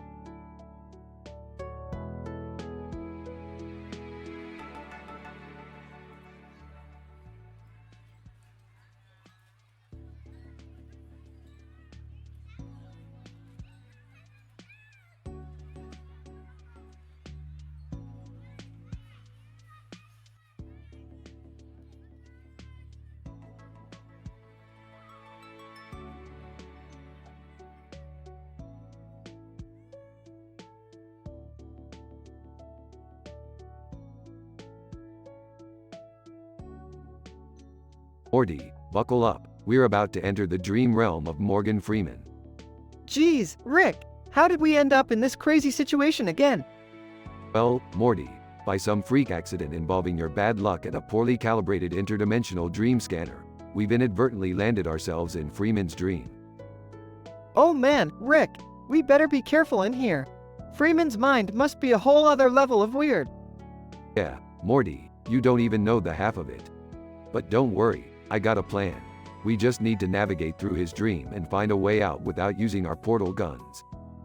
What's your plan, Rick? Simple, Morty. We're gonna blend in with the dream scenario and manipulate it to our advantage. Let's start by finding Freeman. Okay, but where do we start looking? Look there, Morty, over on that blurry grassy road. That's gotta be Freeman up ahead.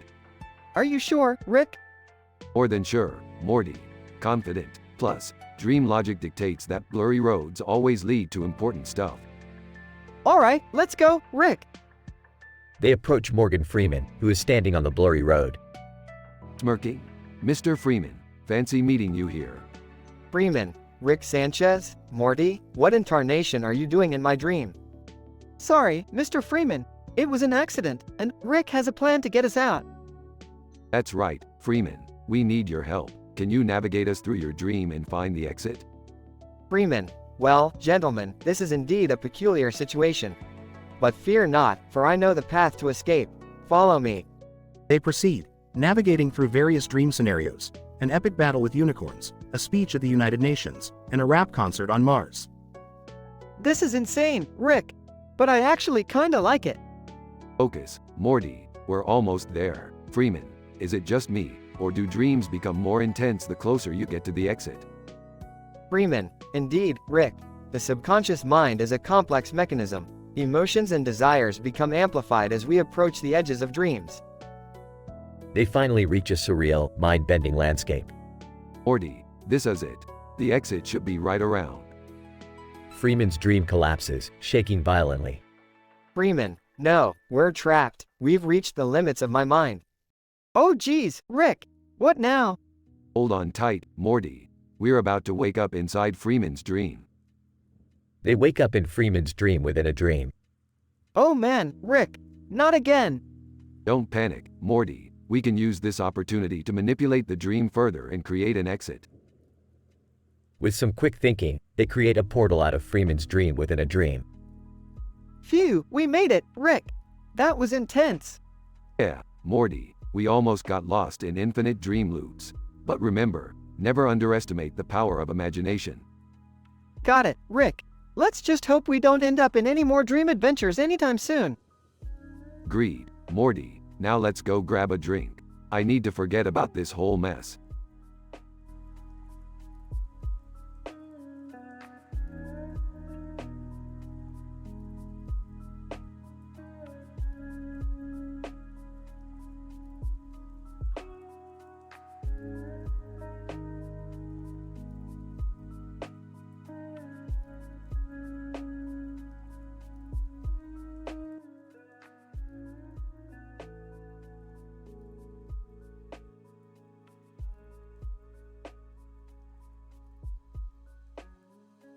Oh geez, Morty, what the hell is going on here?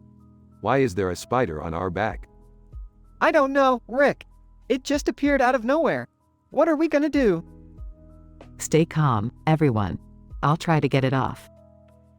This is unbelievable. I can't believe our luck. Dad, it's just a spider. Stop overreacting. Queen slug for a butt. Laughs wickedly. Well, what do we have here? A family of pathetic humans. Prepare to be my next meal. Who the fuck are you? Queen slug for a butt. I am Queen slug for a butt, and you will all become nourishment for my newborns. Are you serious? We're not gonna be slug food. Rick, do something. Alright, just give me a second. Whispering, I knew we should have called an exterminator. Shut up, Dad. Frustrated. Damn it, Morty. You distracted me. Now she's cornered us. Queen slug for a butt. That's right, my little snacks. There's no escape now. Rick, do something. Alright, keep your panties on. I've got an idea. What's the plan, Rick? We're going to have to go inside her. I've created a device that will transport us into her abdomen. What? Inside her? Are you out of your mind? Dad, just trust Rick, okay? We don't have any other options. Fine, let's do it. Here goes nothing. They activate the device and suddenly find themselves inside the Queen's slimy, pulsating abdomen. Oh God, Rick!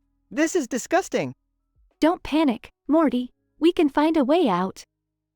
Rick, any ideas? We'll have to navigate through this alien insectoid larva ecosystem and find the exit. Can't we just stay here? It's warm and cozy. Queen slug for a butt. Mocking. Oh, are you enjoying my belly, humans? Shut up, Slug butt. We're getting out of here. After a thrilling and gross journey, they finally reach the exit of the Queen's Birth Canal. We did it! We made it out alive! I can't believe we actually survived that. Gross. I'm never complaining about spiders again. Can we just go home now?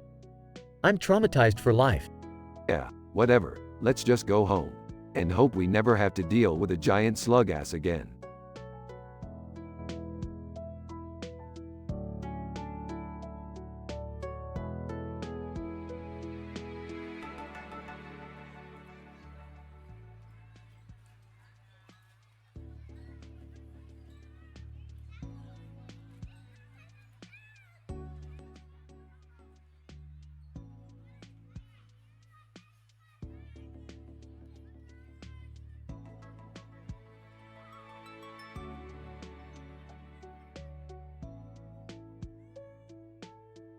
Alright, Morty, Beth, Summer, Jerry, let's get this party started.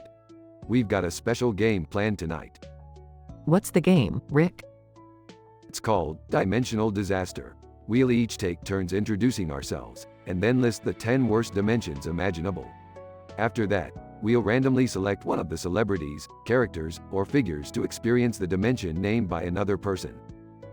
Oh, okay. Can we start with you, Rick? Sure thing, Morty. I'm Rick Sanchez, the genius scientist. Now, let me tell you about Dimension D69X, where everyone is a pencil and constantly being sharpened by giant, sadistic erasers. That sounds horrifying. Shut up, Jerry. It's my turn. Moving on. Morty, your turn. Okay, I'm Morty Smith, Rick's grandson. The worst dimension I can imagine is Dimension M666, where twisted clowns are the rulers and everyone has an uncontrollable fear of balloons. That's messed up, Morty. Alright, my turn. I'm Summer Smith, Rick's granddaughter. Imagine a dimension, S58B, where everything is made of spiders. The ground, the sky, even the air you breathe. That gives me the creeps, Summer. Alright, my turn. I'm Beth Smith, Rick's daughter. In Dimension B23C, everything is made of teeth. Buildings, trees, even the food. So you can't escape that dental nightmare. Good one, Beth. Alright, Jerry, time to step up. Introduce yourself and give us your worst dimension. I'm Jerry Smith, Beth's husband. Okay, in my worst dimension, J72Z, every step you take is on a Lego. No matter where you are or what you're doing, it's nothing but Lego pain. Mediocre, Jerry, but we'll take it. Now, time to draw a name. Let fate decide who will be subjected to one of these horrible dimensions. They draw a name and glance at it. Oh, this is gonna be good. The lucky winner is Justin Bieber. They all laugh.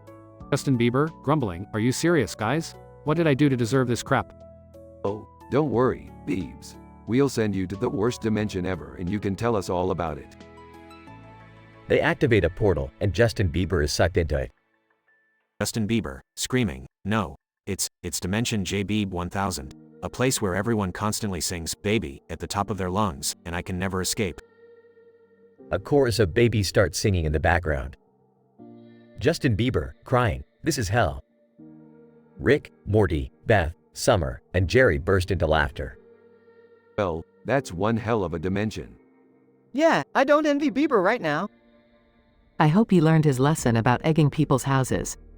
Couldn't have happened to a more deserving person. Man, that was hilarious. I'll never listen to Baby the same way again. They all continue laughing as the party continues, leaving Justin Bieber stranded in his own personal hell.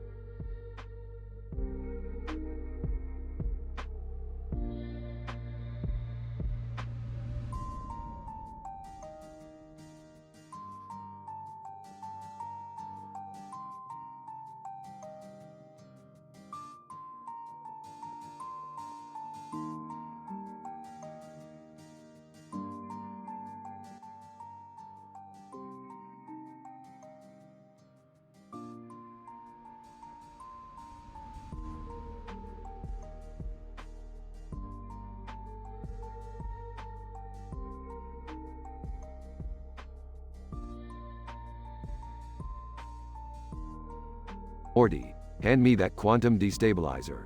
We need to calibrate it before we kick off our latest experiment. Oh, sure thing, Rick. But, can we hurry it up? I've got a hot date with Jessica tonight. Morty, you're always chasing tail. Focus, we're about to unlock the secrets of the multiverse, and you're worried about teenage hormones. Mumbles, yeah, well, at least I'm not a lonely old geezer like you. What did you say, Morty? Nothing. Let's just do this already. Suddenly, a piercing sound startles them both. What the hell is that? I don't know, Rick. Sounds like it's coming from outside. They rush to the window and see Woody Woodpecker perched on a nearby tree. Woody Woodpecker laughs maniacally. Guess who's here, boys? Woody freaking Woodpecker. Yippee-ki-yay. Great, just what we needed. The official mascot of Universal Pictures, here to ruin our day. Can't we just portal away from here, Rick? Morty, he's a cartoon character. Portals won't work on him. We'll have to find another way to deal with him. Woody Woodpecker, pecking on the window. Let me in, fellas. I've got a bone to pick with you cocks. What's all the commotion? Is that Woody Woodpecker? Seriously, Dad? Yeah, well, I didn't invite him over for tea, Summer. Any ideas on how to handle this annoyance? I mean, we could try negotiating with him. Maybe he just wants some attention? Attention? He's a psychotic woodpecker with a grudge against humans. Woody Woodpecker, cackling. You bet your ass, Morty. I've got some unfinished business to settle. Rick, why don't you use your scientific genius to come up with a solution? Fine, I'll try something. Just give me a moment. Rick tinkers with various gadgets, trying to create a woodpecker repellent device. It's not working, Rick. He's getting closer.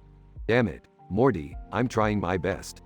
Woody Woodpecker, pecking aggressively. Time to play, fellas. Ready or not? Rick's device finally activates, creating a force field around them. Aha, take that, you annoying furball. Woody Woodpecker. Well, you think you've won, but I'll be back. I always come back. The force field disappears, and Woody Woodpecker vanishes into thin air. Thank God that's over. Let's hope he stays away.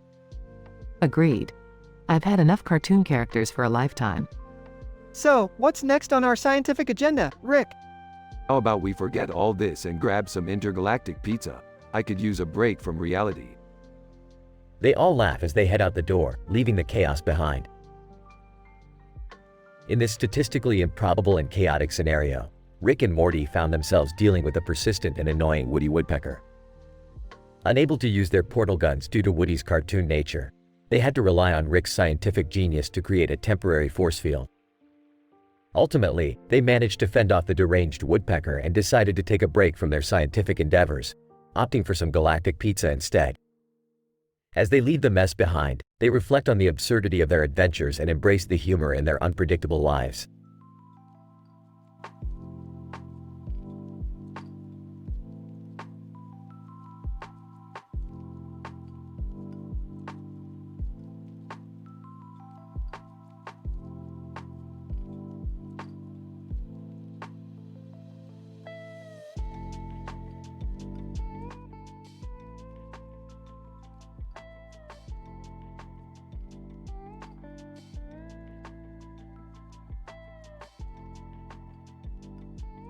Morty, hurry up. The party is about to begin and I need your feeble help setting up. Geez, Rick, why are we even hosting this party? And who are these guests you invited? Well, Morty, I figured we could use a little bit of chaos in our lives.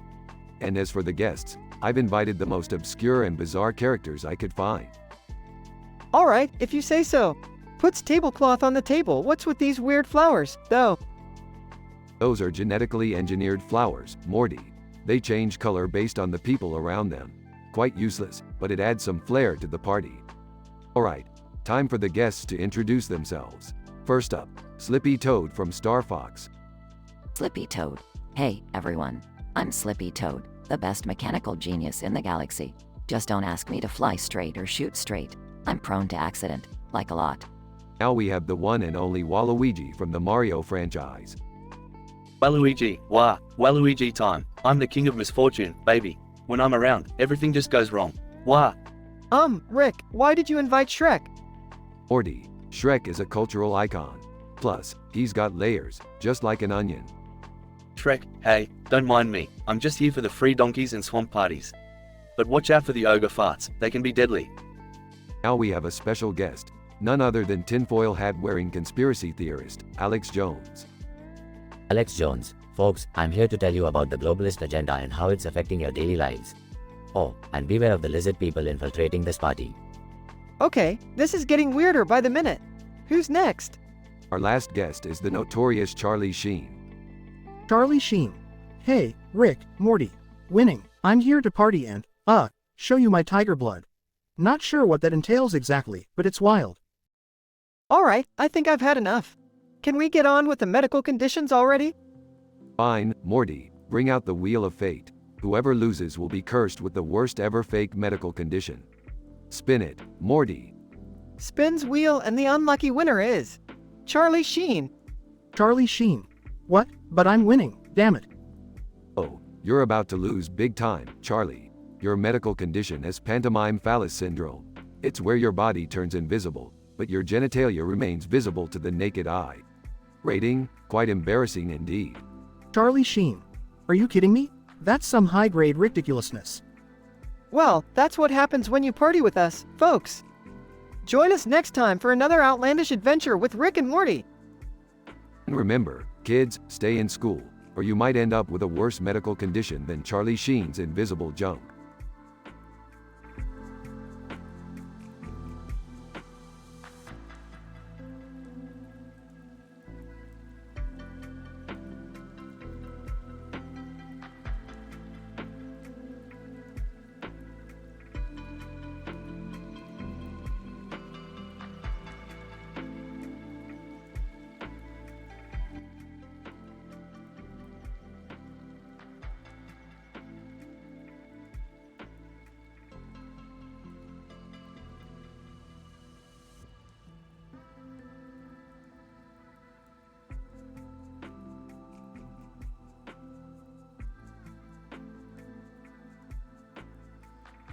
Alright, Morty, listen up. We've got a party to organize, and not just any party. This one's gonna be so crazy, your tiny human brain won't be able to comprehend it. Oh boy, Rick, what kind of party are we talking about this time? We're gonna invite some real A-list celebrities, cartoon characters, and historical figures. We're gonna make them play a game they'll never forget. What kind of game? It's simple, Morty. Each participant has to introduce themselves, but they have to list the 10 worst dimensions they've ever visited. The one with the most horrifying dimensions loses and gets plunged into the worst dimension ever. Geez, Rick, that sounds intense. Who are we inviting? Well, Morty, we've got Marilyn Monroe, Mario, Albert Einstein, Taylor Swift, Dracula, Bob Ross, and even Jack the Ripper. It's gonna be a wild mix, Morty. Rick, are you sure this is a good idea? Some of these characters could be dangerous. Beefed, Beth, don't be such a buzzkill. Besides, we'll take precautions. We've got the interdimensional containment field set up, so nothing can go wrong. Hey, guys, can I invite Justin Bieber? I want to see him lose and get thrown into the worst dimension ever. Oh, for God's sake, Summer. Can't you be classy and invite someone like Shakespeare or Beethoven? Fine, Jerry, we'll invite Beethoven just to see if he can hear the dimensions that suck. Dad, you're such a nerd. The party begins with everyone mingling and introducing themselves. Marilyn Monroe. Hi, I'm Marilyn.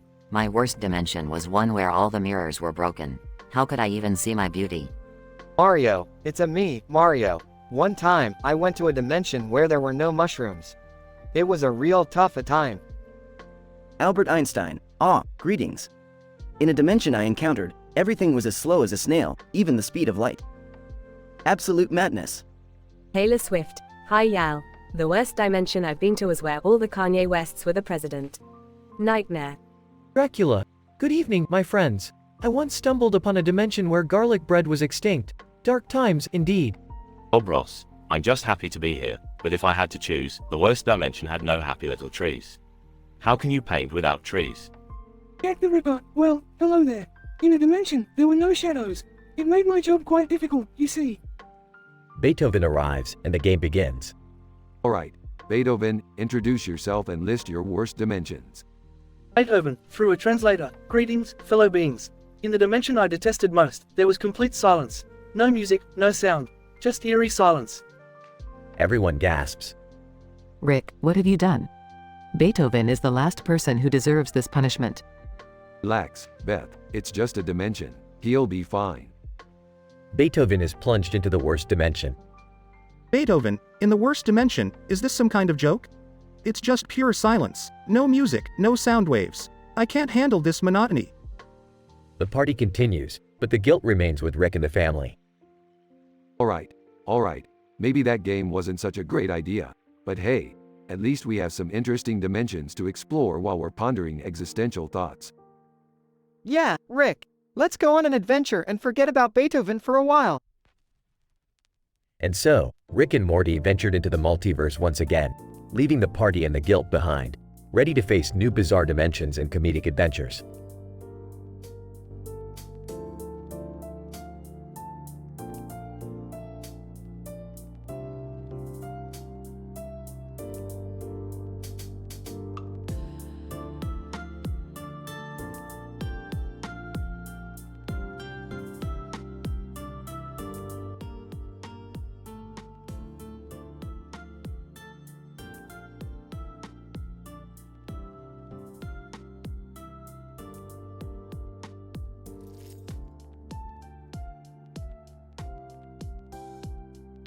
Alright everyone, gather around. I've got a new game to play tonight. We're gonna summon 5 unlucky individuals randomly selected from various dimensions and make them introduce themselves. But here's the kicker. They have to describe the worst dimensions they've ever encountered. Oh geez, Rick, this sounds intense. Are you sure we should mess with other dimensions like this? Morty, come on, it'll be fun. Besides, how often do we get the chance to interact with celebrities, cartoon characters, and historical figures? Now, let's get started. Beth, Summer, and Jerry gather around, intrigued. Alright, Rick. I'm in. Let's see what these dimensions have to offer. Yeah, Dad, this sounds crazy. I'm down to play. Well, if you guys think it's a good idea, I guess I'm in too. Rick activates a device, summoning the 5 participants into the room. Leonardo da Vinci. Greetings to you all. I'm Leonardo da Vinci. The worst dimension I've ever been to is the stagnant canvas. It's a realm where all creativity and inspiration cease to exist. No art, no invention, just an eternal void of mediocrity. Hulk hate, the puny dimension. Hulk tossed there once, everything tiny like ants. Hulk couldn't smash, Hulk couldn't jump, Hulk just was, puny. Sarah Connor, I've been to the Skynet takeover. It's a horrifying future where machines rule the world. Humans are enslaved, living in constant fear. It's an endless battle against unstoppable technology. Princess Peach, in The Kingdom of Bowser's Wrath, our peaceful kingdom is in ruins. Bowser has taken over, and every day is a nightmare. Endless lava pits, dangerous creatures, and no hope for a happy ending. Kanye West, yo, I've been to the ego overdose dimension. It's a place where narcissism runs wild. Everyone's constantly competing for attention, drowning in their self-obsession. It's a never-ending circus of inflated egos. Very impressive, everyone.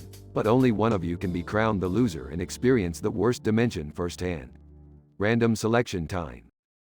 A machine starts spinning and lands on. Geez.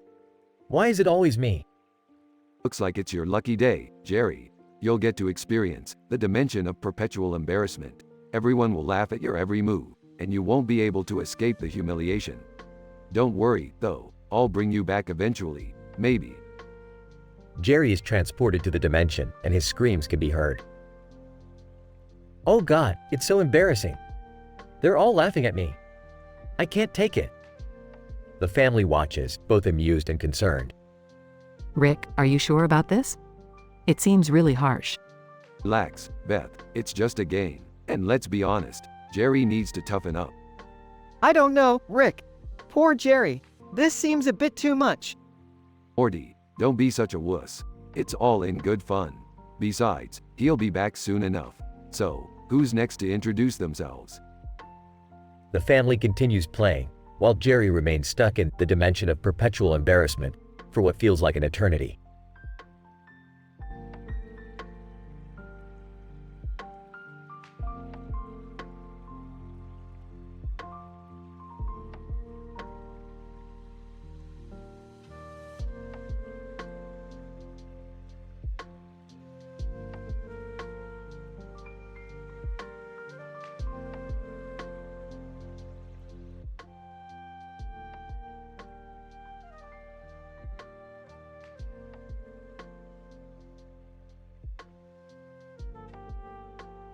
Title: The Sadistic Sideshow. SpongeBob, groaning. What happened? Where am I? Plankton, sinister chuckle. Ah, SpongeBob, welcome to my twisted world. Incident. SpongeBob, whimpering. Plankton, what have you done? Plankton, grinning. Oh, I've just trapped you inside an abandoned room, my dear SpongeBob. And now, behold. Progression. SpongeBob, terrified. What's that on my head? Stars? Plankton, gleeful. Yes, SpongeBob, those stars are controlling your every movement. No escape for you now. SpongeBob, pleading. Plankton, please, let me go. I promise I won't tell anyone about this. Plankton, maniacal laughter. Oh, but SpongeBob, this is just the beginning. You see, I have. SpongeBob, hysterical. What on earth is that hideous box with eyes? Plankton, evil grin. Meatbox Star, my newest creation. It's the perfect torture device for you, SpongeBob, based on my own TV series. SpongeBob, sobbing. Plankton, you're taking this too far. Plankton, mockingly. Too far? SpongeBob, this is just the beginning of your eternal suffering. SpongeBob, defeated. Plankton, I can't take it anymore. Please, just let me go. Plankton, pauses. You know what, SpongeBob? This device is so lame, even I'm disappointed. Consider yourself lucky. I'll release you now. SpongeBob, surprised. Really? But why? Plankton, sadistic chuckle. Because, my dear SpongeBob, the real torture for you is to live with the fact that no one will ever believe you. Sleep well, my friend. Unexpected ending. SpongeBob, confused. Wait, what? Plankton, disappearing. Goodbye, SpongeBob. Catch you later. SpongeBob, dumbfounded. Did that really just happen? In this award-winning tale of sadistic intentions turned comically innocent, Plankton lures SpongeBob into an abandoned room, tortures him with a contraption that includes stars on his head and a bizarre box with eyes, only to reveal that his diabolical plan was actually painfully anticlimactic. SpongeBob's ordeal ends with an unexpected twist, leaving him bewildered and questioning his own sanity. As he contemplates the bizarre events, the true torture lies in knowing that nobody will believe his wild tale.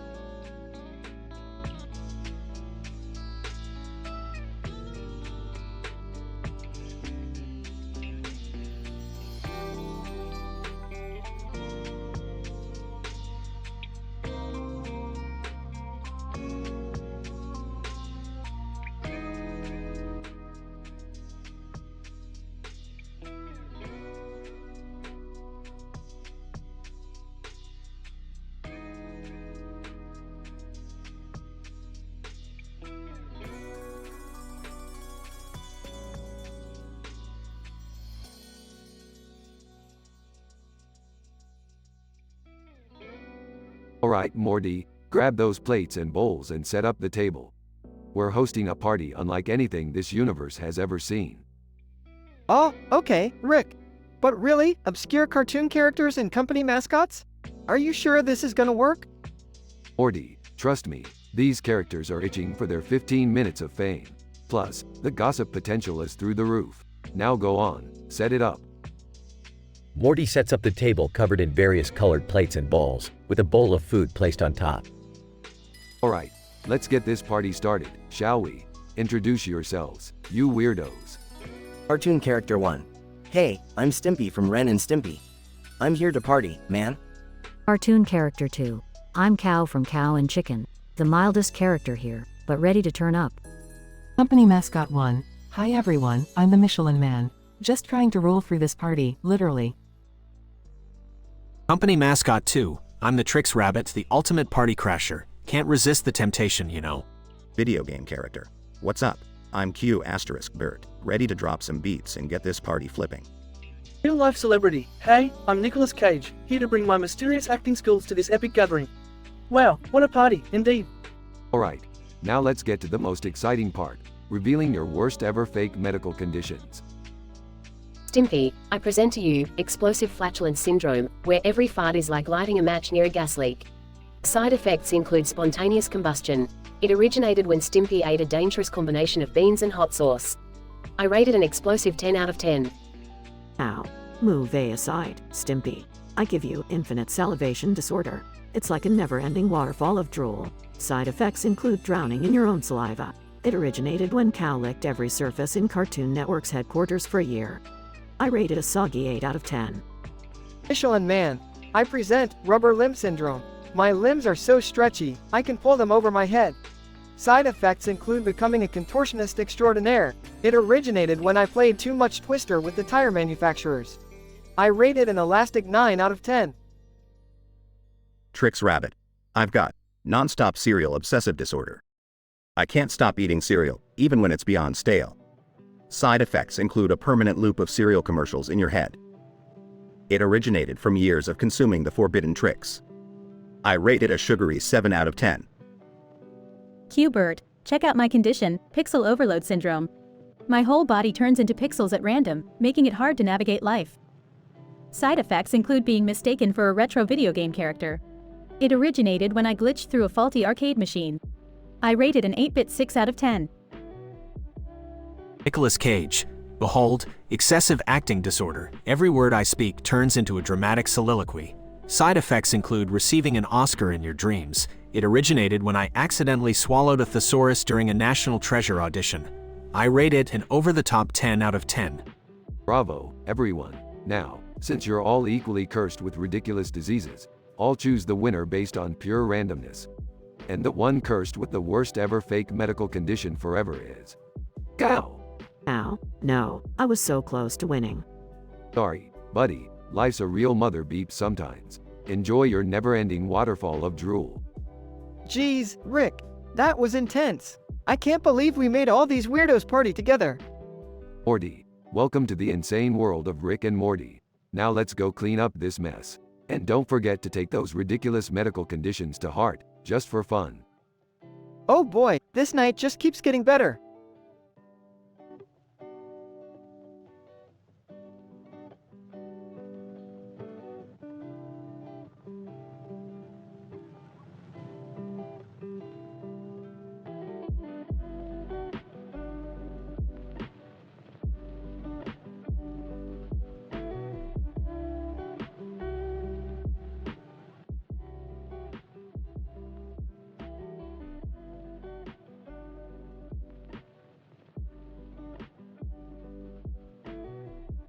Alright, everyone, gather around.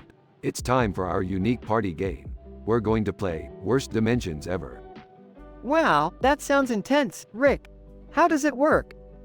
Well, Morty, each of us will take turns introducing ourselves and listing 10 of the worst dimensions we've ever encountered. Then, we'll vote on whose list is the most terrifying. Sounds interesting.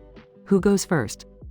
Let's start with our special guests. Celebrities, cartoon characters, and historical figures, stand up and give us your worst dimensions.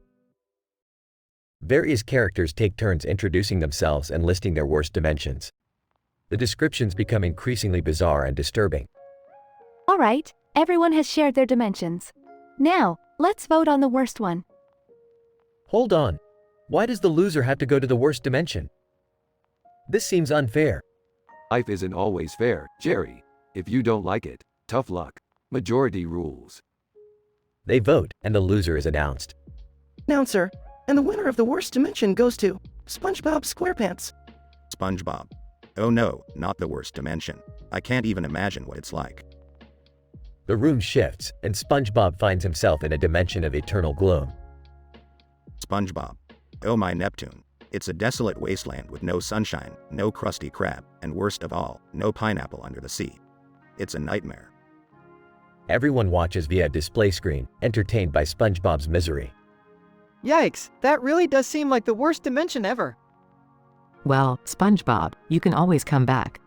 Just say the magical phrase, I'm ready to leave this dimension. SpongeBob. I'm ready to leave this dimension. Rick activates the portal, and SpongeBob returns to the party. SpongeBob. Phew, that was close. Thanks for rescuing me, guys. No problem, SpongeBob. Just remember, dimensions can be a tricky business. You never know what you're going to get. They all laugh and continue the party, engaging in other absurd activities. In this bizarre party game, the characters took turns describing their worst dimensions ever, creating an increasingly wild and dark atmosphere. However, when SpongeBob lost and ended up in the worst dimension, it was a desolate wasteland devoid of all he cherished. Luckily, he was quickly rescued and the party continued in their usual absurd fashion. The lesson? Dimensions are unpredictable, and sometimes it's better to stick to the one you know.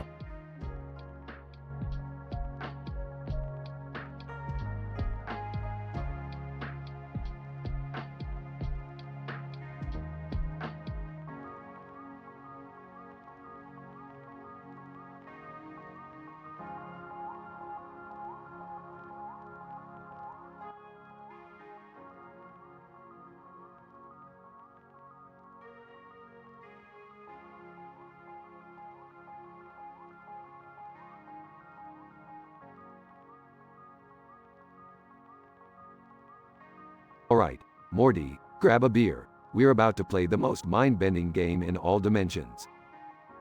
Oh, okay, Rick. What's the game? Yeah, Dad, spill it. We're all ears. Alright, listen up, you bunch of losers. We're gonna play a game called Dimension Roulette. We randomly select celebrities, characters, and historical figures, and they have to describe the worst dimension ever. Sounds fun. Rick, can I play? Rolls eyes. Sure, Jerry, if you want to embarrass yourself. So, who are the lucky contestants? Glad you asked, Summer. Our first contestant is none other than Sir Isaac Newton. Newton, confused? What? Where am I? Shut up, Isaac. Next up, we have the one and only Justin Bieber. Bieber, adjusting his hair. Ugh, why am I here with these losers? Because I said so, Bieber. Now, pay attention. We also have Princess Peach. Peach. Oh, Mario will be so worried about me. Yeah, whatever. Moving on, we have Donald Trump.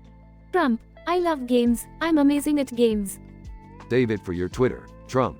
And finally, we have Oprah Winfrey. Oprah. Rick, I don't understand what's happening here, but I'm willing to give it a try. Great, let's get started. Isaac, describe the worst dimension ever. Newton, well, in this dimension, gravity doesn't exist, and everything just floats away into space. Bieber, sarcastic, oh no, I can't do my hair without gravity, what a nightmare. Peach. In this awful dimension, there are no mushrooms or castles, only endless Goomba attacks. Trump, this dimension is terrible, folks. The walls are made of fake news, and the only currency is coffee fee.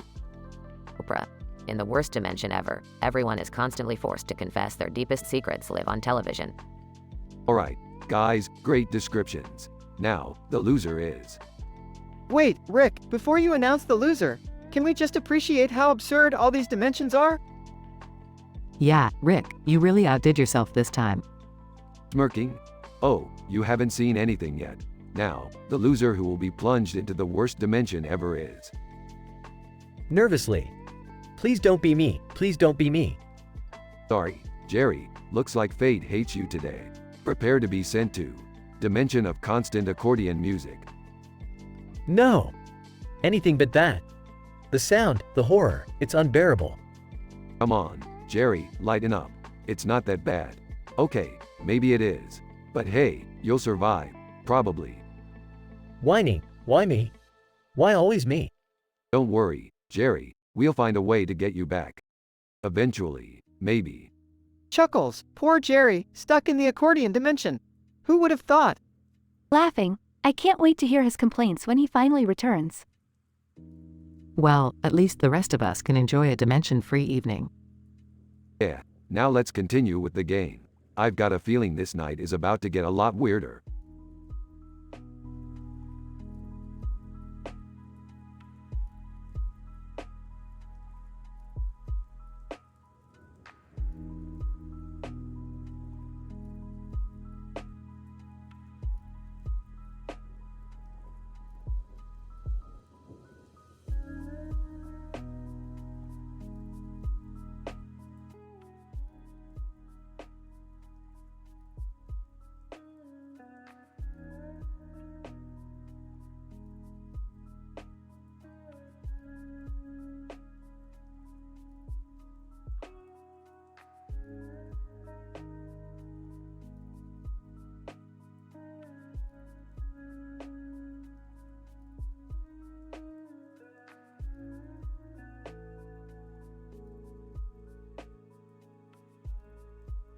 Narrator. On top of a lush green field, Willy Wonka hosted his sadistic game show, Wonka's Wacky World. 3 contestants, randomly selected from real existing celebrities, cartoon, video game characters, and historical figures, gathered for their chance at the grand prize. Willy Wonka, welcome, folks, to the wildest game show on Earth. Are you ready for some M-rated, batshit crazy action?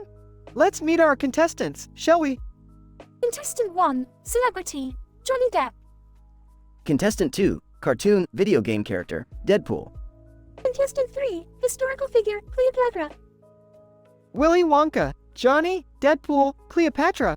You're in for a wild ride. Today's game will involve my latest creation, the Insanity Candy Bar. Each bite will send you on a hallucinatory trip like you've never experienced before. The winner gets a lifetime supply, and the losers, well, let's just say they'll enjoy a hilarious punishment. Johnny Depp, this sounds like my Tuesday night parties. Deadpool, you mean my Friday nights, buddy? Cleopatra, I've dealt with crazier men than Willy Wonka. Let's do this. Willy Wonka, excellent. The first challenge is the Gauntlet of Psychedelia. You must navigate a maze filled with illusions and impossible obstacles. Remember, folks, what seems real might not be. Johnny Depp, I've been through enough mazes in my mind. This will be a piece of cake. Deadpool, as long as the cake is not a lie, I'm in. Cleopatra, I navigated political mazes in my time. Let's see what this one has to offer. Willy Wonka, and they're off. Johnny, it looks like you're tripping on a sea of melted clocks. Deadpool is being chased by pink elephants, and Cleopatra has stumbled into a room full of mummified corpses. Oh, glorious. Johnny Depp, where's my rum when I need it? Deadpool, pink elephants, eh? Welcome to my Thursday nights. Cleopatra, these mummies are no match for me. Wasn't expecting them in a maze, though. Narrator. After what seemed like an eternity, the contestants finally reached the end of the Gauntlet of Psychedelia. Willy Wonka, congratulations. You made it through, but this is only the beginning. The next challenge is the potion drinking contest. Each of you will consume a special potion that will transform you into something bizarre. Johnny Depp, just another Tuesday morning for me. Deadpool, bring on the transformation. I'm ready to rock it like it's the 90s. Cleopatra, nothing can transform me more than ruling Egypt. Willy Wonka, bottoms up. Johnny, you're transforming into a rum-filled pirate parrot. Deadpool, you're becoming a chimichanga. Cleopatra, you'll become a seductive sphinx. This is going to be priceless. Johnny Depp as a pirate parrot, Swag. Where's me rum, ye scurvy dogs? Deadpool, as a chimichanga, well, now I get to eat myself. Delicious and meta. Cleopatra, as a seductive sphinx, ruling Egypt never made me feel this sexy. Narrator. The transformation contest ended, and it was time for the grand finale. Willy Wonka, the final challenge is the Dastardly Dance-Off. You must showcase your wildest moves while balancing on a tiny trampoline suspended over a pool of chocolate syrup. The winner takes it all. Johnny Depp as a pirate parrot, yo ho ho, let's dance this ship. Deadpool, as a chimichanga, dancing on a trampoline. Talk about an intense workout. Cleopatra, as a seductive sphinx, I shall dance like no pharaoh has danced before. Narrator. The contestants danced their hearts out, performing moves that defied gravity, logic, and all notions of decency. Willy Wonka, what an exhibition! But there can only be one winner. And the M-rated master of madness is Johnny Depp. Johnny Depp as a pirate parrot, ahoy, mateys. I knew my rum-soaked dance moves would impress. Willy Wonka, congratulations, Johnny. You've won a lifetime supply of Insanity Candy Bars. And for Deadpool and Cleopatra, your hilarious punishment is a day of banana splits with a side of whipped cream hairdos. Bon appetit! Deadpool, sweet punishment, I love it. Cleopatra, even after centuries, I've never seen such a ridiculous punishment. Well played, Wonka. Narrator. As the winners celebrated and the losers embraced their goofy fate, Willy Wonka embraced the chaos, knowing he created an unforgettable M-rated game show that would live on in the annals of absurdity.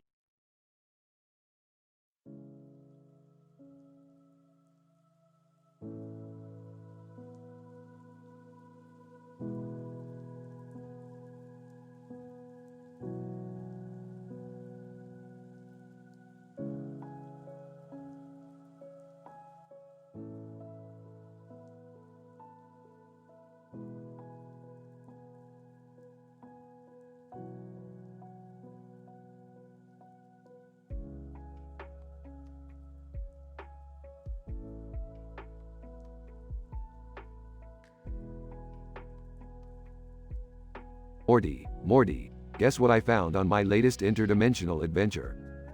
Oh, what is it, Rick? Painting, Morty. But not just any painting. It's a painting of a blue and green swirl with white clouds and a black center in the center of the picture, Morty. It's like staring into the void of our own existence. Wow, Rick, that sounds deep. It is deep, Morty. And that's why tonight, we're hosting a party with the most obscure cartoon characters, video game characters, company mascots, and real-life celebrities to analyze and deconstruct the meaning behind this painting. What?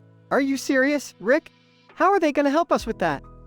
Morty, sometimes it's better to have a bunch of random idiots give their opinions rather than listen to your cynical questions. Now, let's introduce our guests. Hey everybody, I'm Jerry, and I used to be the mascot for a dental hygiene company. I got fired for accidentally promoting a new toothpaste made out of beef jerky. Hi, I'm Beth. I'm a famous video game character known for saving imaginary worlds while simultaneously neglecting my own kids. Guest 1. Hey, I'm Lemmy the Lemming, from the old game called Lemmings. I suffer from a medical condition called chronic staircase tumble disorder, where I constantly fall downstairs even when there are no stairs around. Guest 2. Greetings, I am Zog, the alien from Zogland, a cartoon that aired for 12 seconds in the 70s. I have a condition called excessive linguistic regression, where I forget all languages except for gibberish. Guest 3. Hey there, I'm Chad Thundercock, the fictional character from the romance novel that your grandma secretly reads. I suffer from hypersexuality syndrome, which basically means I'm always horny. Guest 4. Hello, I'm Kim Kardashian, the most famous real-life celebrity in the multiverse. I don't have any fake medical condition. My entire existence is the worst condition of them all. Alright, now let's get into these fake medical conditions. Morty, you're up first. Okay. I have a condition called spontaneous evaporation disorder. It causes me to randomly turn into a cloud of fart gas whenever I get nervous. Well, I have delusional height syndrome, where I believe I'm 6 inches taller than I actually am. It's tough being short, Morty. My condition is called involuntary limb swapping, where my arms and legs switch places while I'm sleeping. Let me tell you, it makes yoga a real challenge. Lemmy, I suffer from compulsive dance revolution disorder, where I can't stop dancing to an imaginary arrow sequence in my head. It's a nightmare, Morty. Zog, my medical condition is called interdimensional forgetfulness syndrome. I forget which universe I'm in every 5 minutes, and it's starting to get on my nerves. Chad Thundercock. I got uncontrollable attraction syndrome, where I'm irresistibly drawn to inanimate objects. It's embarrassing, but I can't help it. Kim Kardashian. Well, I don't have any fake condition because, honey, everything about me is as real as it gets. #no filter. Alright, after careful evaluation of everyone's fake medical conditions, it seems that the worst of them all goes to Morty. You've won perpetual flatulence syndrome, Morty. You'll never be able to hold in a fart for the rest of your life. What?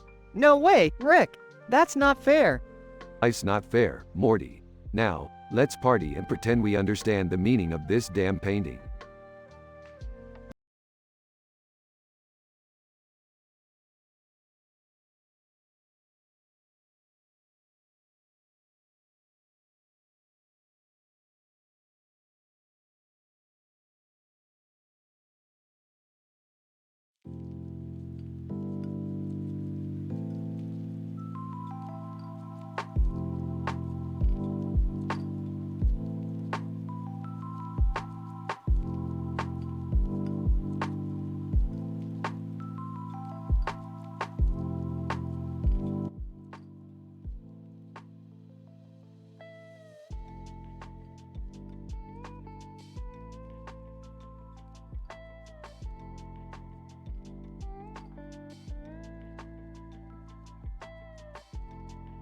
Morty, grab your portal gun. We've got a situation here. What is it, Rick? And can it wait? I'm busy practicing my dance moves for the school talent show. Trust me, Morty, this is important. There's a leopard standing in front of a colorful backdrop with circles and dots on its face and a black and white face. Whoa, that sounds intense, Rick. But what does it mean? And why is it here? I'm not sure, Morty, but I suspect it's a portal anomaly caused by mixing the DNA of a disco ball and a zebra. It must have escaped from another dimension. What's going on, guys? I heard you mention a leopard. Oh, great, Beth. You're just in time. We've got ourselves a little dance party. Rick, this is serious. What are we supposed to do about a wild leopard? Relax, Beth. We're not here to catch it. We're here to dance with it. Dance with a leopard? Rick, are you out of your mind? Morty, you haven't seen anything yet. Get ready for some flirty, interdimensional, leopard tango. Did someone say dancing? I used to be quite the dancer back in my prime, you know. Jerry, you couldn't dance your way out of a paper bag. Oh yeah? Well, I'll have you know I won second place in the regional disco competition. Regional? That's like saying you're the tallest midget, Jerry. But suit yourself, you can be our opening act. Hey, guys, what's all the commotion about? Is that a leopard over there? Yep, summer, and we're gonna show it how we humans shake our booties. Get ready for some groovy moves. But Rick, what if the leopard attacks us while we're dancing? Don't worry, Morty. I've equipped the leopard with some dance shoes that'll make Fred Astaire jealous. It'll be too busy twirling to attack. This is insane, Rick. But I have to admit, it's strangely exciting. Let's show that leopard what we're made of. That's the spirit, Beth. It's time for the ultimate comedy circus act. Leopard growls. Oh god, it's growling. I can't do this. Relax, Jerry. It's just getting into the groove. Now follow my lead, everyone. As the music starts, the eccentric group begins to dance with the leopard, hilariously bouncing and swaying in sync. The leopard surprisingly matches their moves with impressive accuracy. Rick, I can't believe it.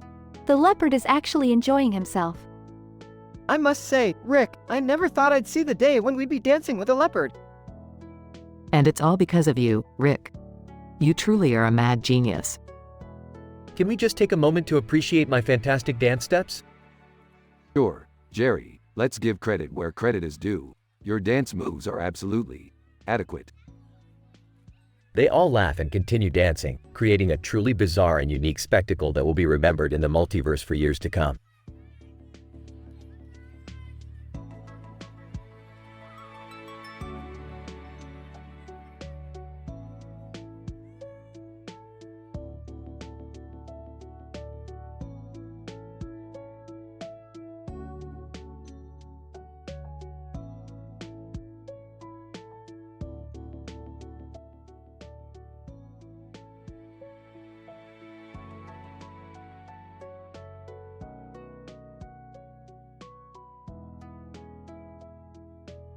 Alright, everyone, listen up. We're standing on top of this boat in the middle of the fucking ocean. Next to this ridiculous green light on that goddamn building over there. We're gonna have a party and play a fucking ridiculous game.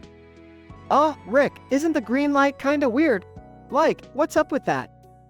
Morty, shut the fuck up. We don't question the green light. We just use it to set the mood, okay? Can we just get on with the game, Rick? I don't have time for your drunken shenanigans. Fine. Let's get started. We've got 5 random celebrities, cartoon characters, and historical figures here. You're all gonna have to introduce yourselves and describe the worst fucking dimension you can imagine. This is so dumb. Fine, I'll start. I'm Summer, and in the worst dimension ever, every person has a giant pimple on their nose that they can never pop. I'm Jerry, and in the worst dimension ever, everyone's farts are amplified by 100, and they can't control when they happen. Nice one, Jer. Alright, I'm Rick, and in the worst dimension ever, everyone is permanently stuck in traffic, and their favorite radio station always plays Nickelback. I'm Morty, and in the worst dimension ever, everyone is constantly covered in sticky, sweaty slime, and every surface is slippery. I'm Beth, and in the worst dimension ever, everyone has a never-ending hangover, and all the coffee tastes like sewage. Alright, we've heard everyone's nightmare dimensions. Now, we're gonna randomly choose the loser, who gets plunged into the worst fucking dimension ever. They draw the names from a hat and it turns out to be Jerry. What the fuck? Are you serious? This is bullshit. Makes a dramatic exit by being pulled into a swirling vortex. Jerry, from the worst dimension. Oh God, it smells awful here. The air is filled with the stench of rotting garbage, and the ground is covered in piles of dog shit. Every step I take is like sinking into a putrid swamp. The sky is a sickly shade of green, and the only sound I hear is the constant buzzing of flies. The food is tasteless and moldy, and the water is tainted with chemicals. I'm surrounded by the most annoying people you can imagine, all of them complaining loudly about their non-existent problems. It's an unending nightmare of misery and despair. Geez, Jerry, quit whining. You lost fair and square. Now, who's ready for round 2?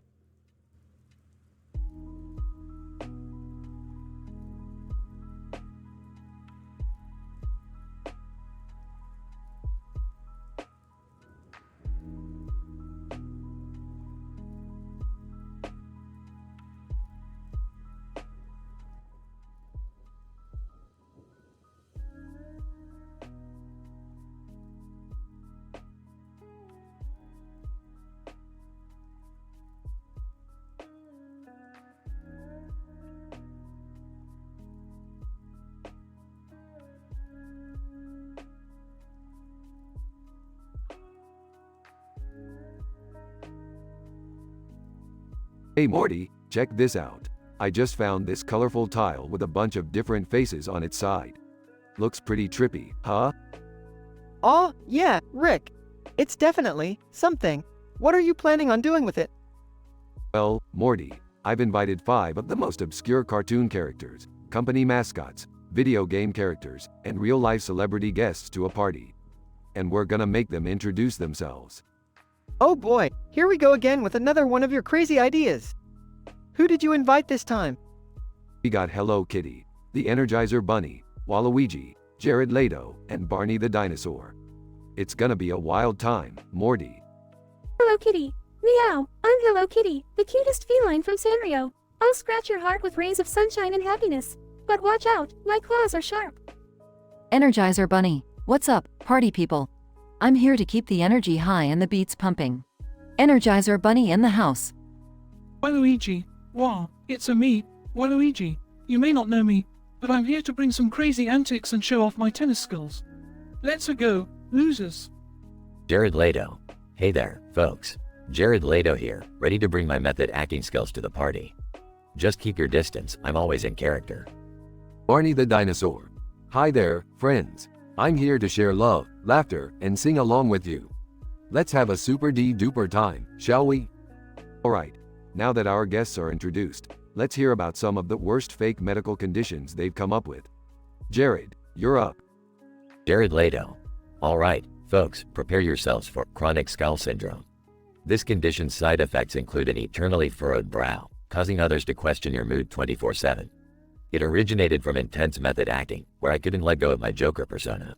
It's a real pain in the ass. That sounds terrible, Jared. Okay, Hello Kitty, what's your worst fake medical condition? Hello Kitty. Well, Morty, let me introduce you to cuteness overload disorder. It's a condition where your excessive adorableness causes everyone around you to spontaneously combust from overwhelming cuteness. It's a real blast, but not for the faint-hearted. Energizer Bunny, what do you have for us? Energizer Bunny. Get ready for perpetual beat syndrome. This condition makes you constantly dance to the beat of your own drum, even when you're asleep. It originated from too many hours spent drumming on those damn Energizer batteries. It's quite the electrifying experience. Waluigi. Wow, I present to you superiority complexitas. This condition makes you believe you're the greatest, most underrated character ever, leading to constant bouts of jealousy and the desperate need for attention. It's a really pathetic condition, if you ask me. Barney the Dinosaur. Well, kids, let me bring you sonic sneeze syndrome. This condition makes you sneeze at supersonic speeds, launching people and objects into orbit. It originated from an unfortunate encounter with a chili pepper. It's a real blast off. Alright, now that we've heard everyone's conditions, it's time to decide who's getting stuck with the worst one forever. Rick, this is messed up. We can't just give someone the worst condition forever. Relax, Morty, it's all in the name of science. Plus, it's a cartoon, remember? The rules of reality are pretty loose here. Let the random wheel decide. The random wheel spins and lands on Jared Leto. Jared Leto. Oh, great. What did I win? Congratulations, Jared. You're the lucky winner of Crazy Clownitis. You'll forever be haunted by the ghost of the Joker, and your laugh will echo in your mind until the end of time. Jared Leto. Just great. You guys really know how to make a guy feel special. Can I go home now? Sure thing, Jared. Thanks for being a sport. Now let's party. The party continues with chaos, laughter, and a whole lot of weirdness.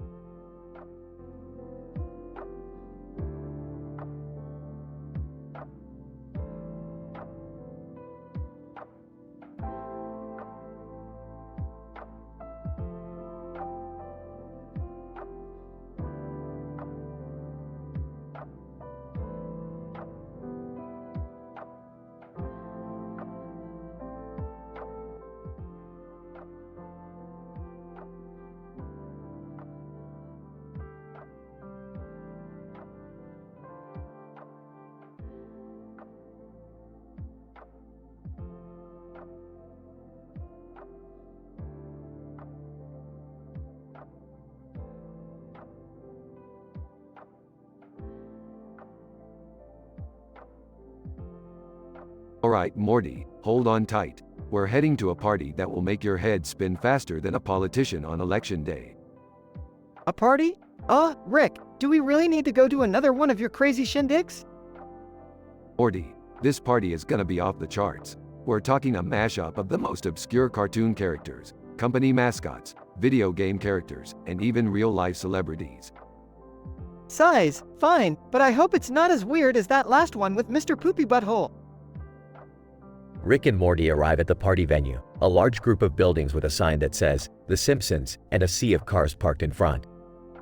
Alright, Morty, let's get this party started. Our first guest is none other than the Pillsbury Doughboy. Pillsbury Doughboy, in a high-pitched voice. Hey there, fellas. I'm just here to bring some fresh-baked joy to the party. But you better not poke my belly, 'cause it's real sensitive. Next up, we have the Energizer Bunny. Energizer Bunny, drumming. Hey, guys. I'll keep going and going all night long. Just don't forget to change my batteries, or I might crash and let Duracell take the spotlight. Rick, is this gonna be a normal party? 'Cause, you know, Jerry's here too. Yeah, Morty, let's talk about our next guest, none other than the bumbling Jerry Smith. Hey, guys. I'm here too. Well, I'm not entirely sure why I'm here, but I can offer my extensive knowledge in, wait, what do I actually know? Moving on, say hello to our next guest, Lara Croft from Tomb Raider.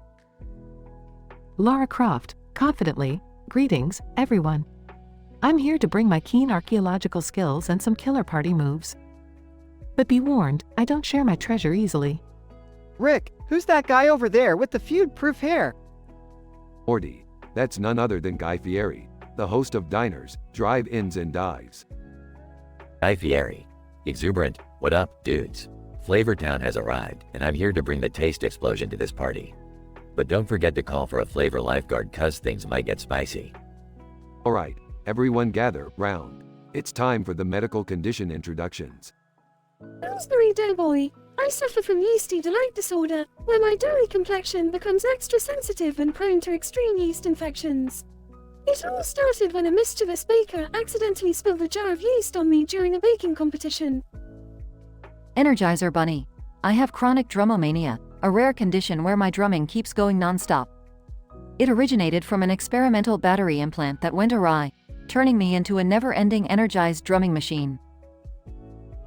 Well, I have patheticidus syndrome. It's a condition where everything I touch turns to failure.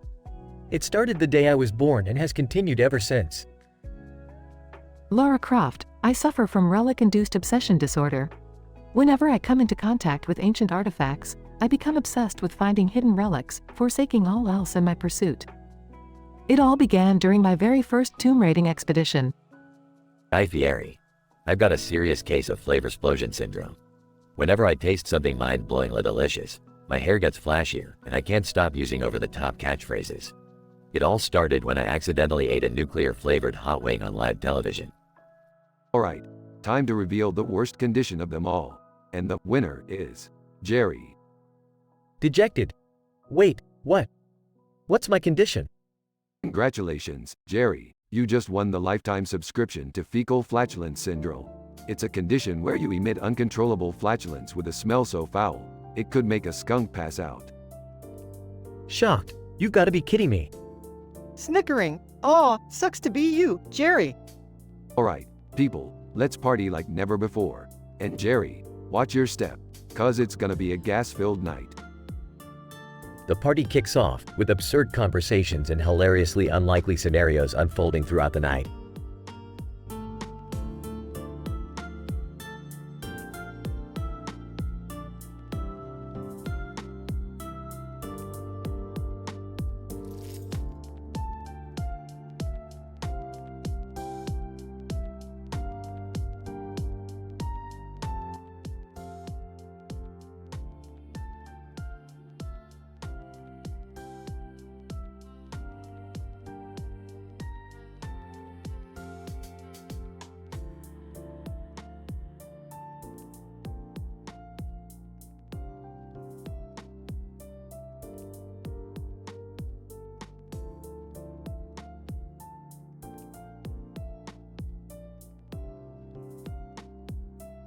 Alright, Morty, listen up.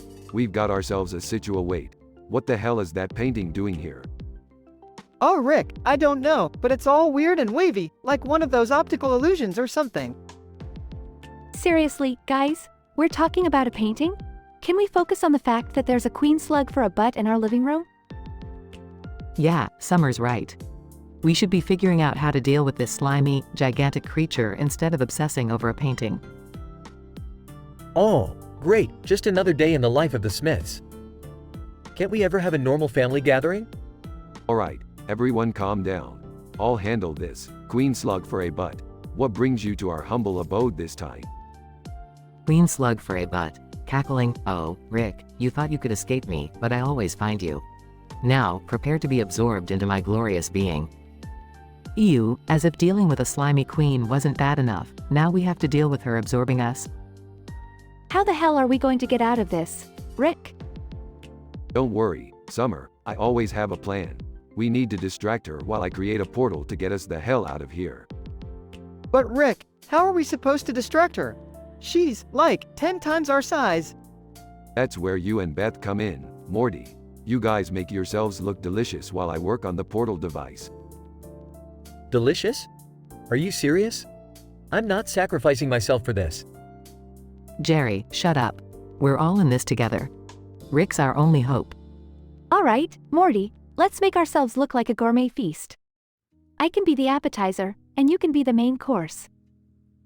Nervously, Summer, I don't think I'm ready to be eaten by a giant slug, even if it's just a diversion. Quit complaining, Morty. We don't have time for your existential crisis.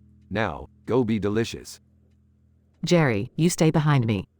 We'll be the backup plan if Rick's portal device fails. Backup plan? I think I'd rather be the main course than the backup plan. Alright, I'm almost ready to open the portal. Everyone get ready to move. Queen slug for a butt. Tauntingly, oh, look at you pathetic creatures, trying to escape. There's nowhere to run. Sarcastically, yeah, we'll see about that, slug butt. Portal, now. They all jump through the portal just as Queen Slug for a butt tries to swipe at them. Phew, that was close. I thought we were done for. Rick, where the hell are we now? This place looks like a creepy insectoid nightmare. We're deep within the Queen's birth canal. Don't worry, I've navigated worse places before. We just need to find our way out. This is so messed up, Rick. I can't believe we're trapped inside a giant slug in her birthing chamber. Oh, this is beyond my worst nightmare. I can't handle this. Get it together, Jerry. We need to stick together and find a way out. Trust me, our lives depend on it. They continue their journey deeper into the alien insectoid larva egg ecosystem, facing various challenges and close encounters with creatures. Rick, I think I see a light up ahead. Is that the way out? Yes, Summer, we're almost there. Just a little bit further, and we'll be free from this disgusting slug hell. Look. The exit. Let's get the hell out of here before something else tries to eat us. They all make a final dash and escape through the exit portal just as the slug's birth canal closes behind them. We're alive! Oh my god, we made it. Pat yourself on the back, Jerry. You survived being trapped in a slug's birth canal. That's gotta be a new low, even for you. Hey, lay off. I'm traumatized here. Well, despite all the insanity, I think we make a pretty great team, don't you think? Yeah, and for once, I actually feel closer to you guys. Nothing like almost getting absorbed by a giant slug to bring a family together. Yeah, I guess it wasn't so bad. But can we please never speak of this again?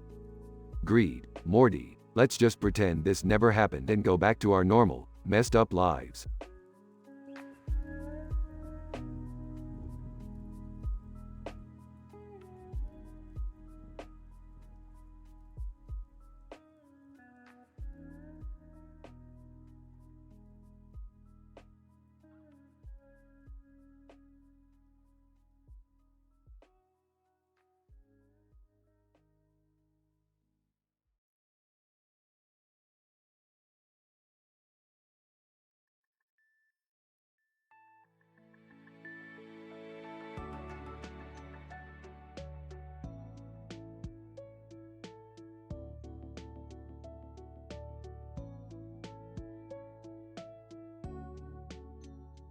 Alright, Morty, we've got a situation here.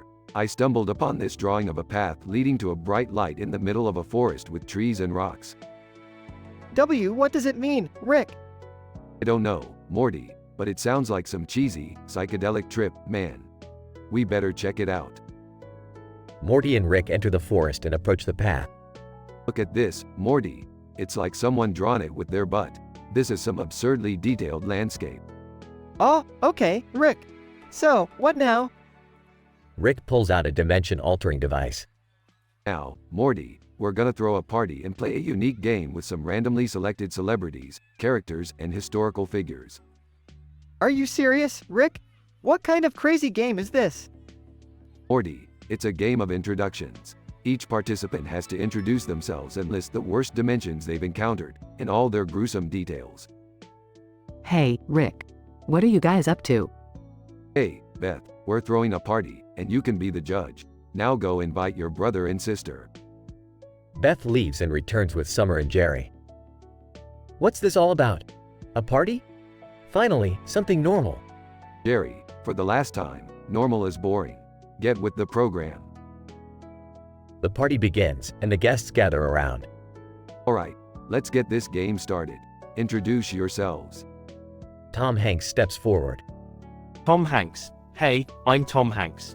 The worst dimension I've been to is the Candyland of Chaos, where everything was made of sticky cotton candy, and it smelled like rotten eggs. Everyone gasps and chuckles. Alright, who's next? Dora the Explorer steps forward. Dora, hola, I'm Dora the Explorer. The worst dimension I've ever encountered was the infinite lava pits, where the ground was made of scorching hot lava and it rained fireballs. Ay, caramba. Laughter fills the room. Okay, looks like historical figures get it too. Who's up? Albert Einstein steps forward. Albert Einstein. Greetings, I am Albert Einstein. The worst dimension I've been to was the absurdity of intelligence, where everyone thought they were smarter than me, but their knowledge was limited to reciting multiplication tables. More laughter. Alright, one last round. And the cartoon, video game character is Pikachu. Pikachu steps forward. Pikachu. Pika Pika. Pika Pika Pika. Translation. Hello, I'm Pikachu. The worst dimension I've encountered was the Team Rocket's Paradise, where they stole all the Pokemon and made us wear ridiculous outfits. Everyone bursts into laughter, except for Morty. Rick, I think I've had enough of this game. Can we wrap it up? Fine, Morty, just for you. Okay, the party's over.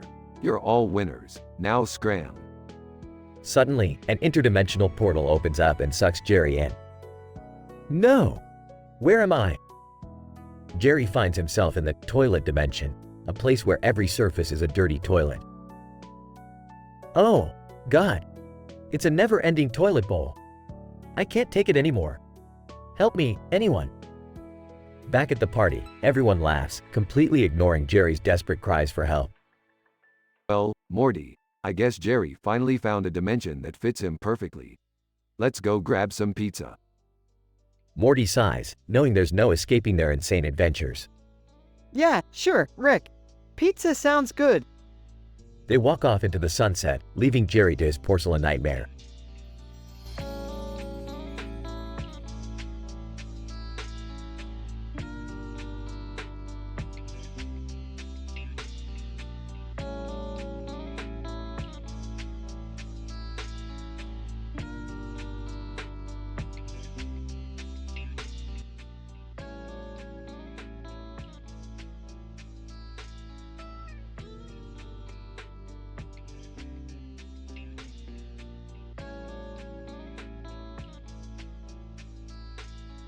Alright, Morty.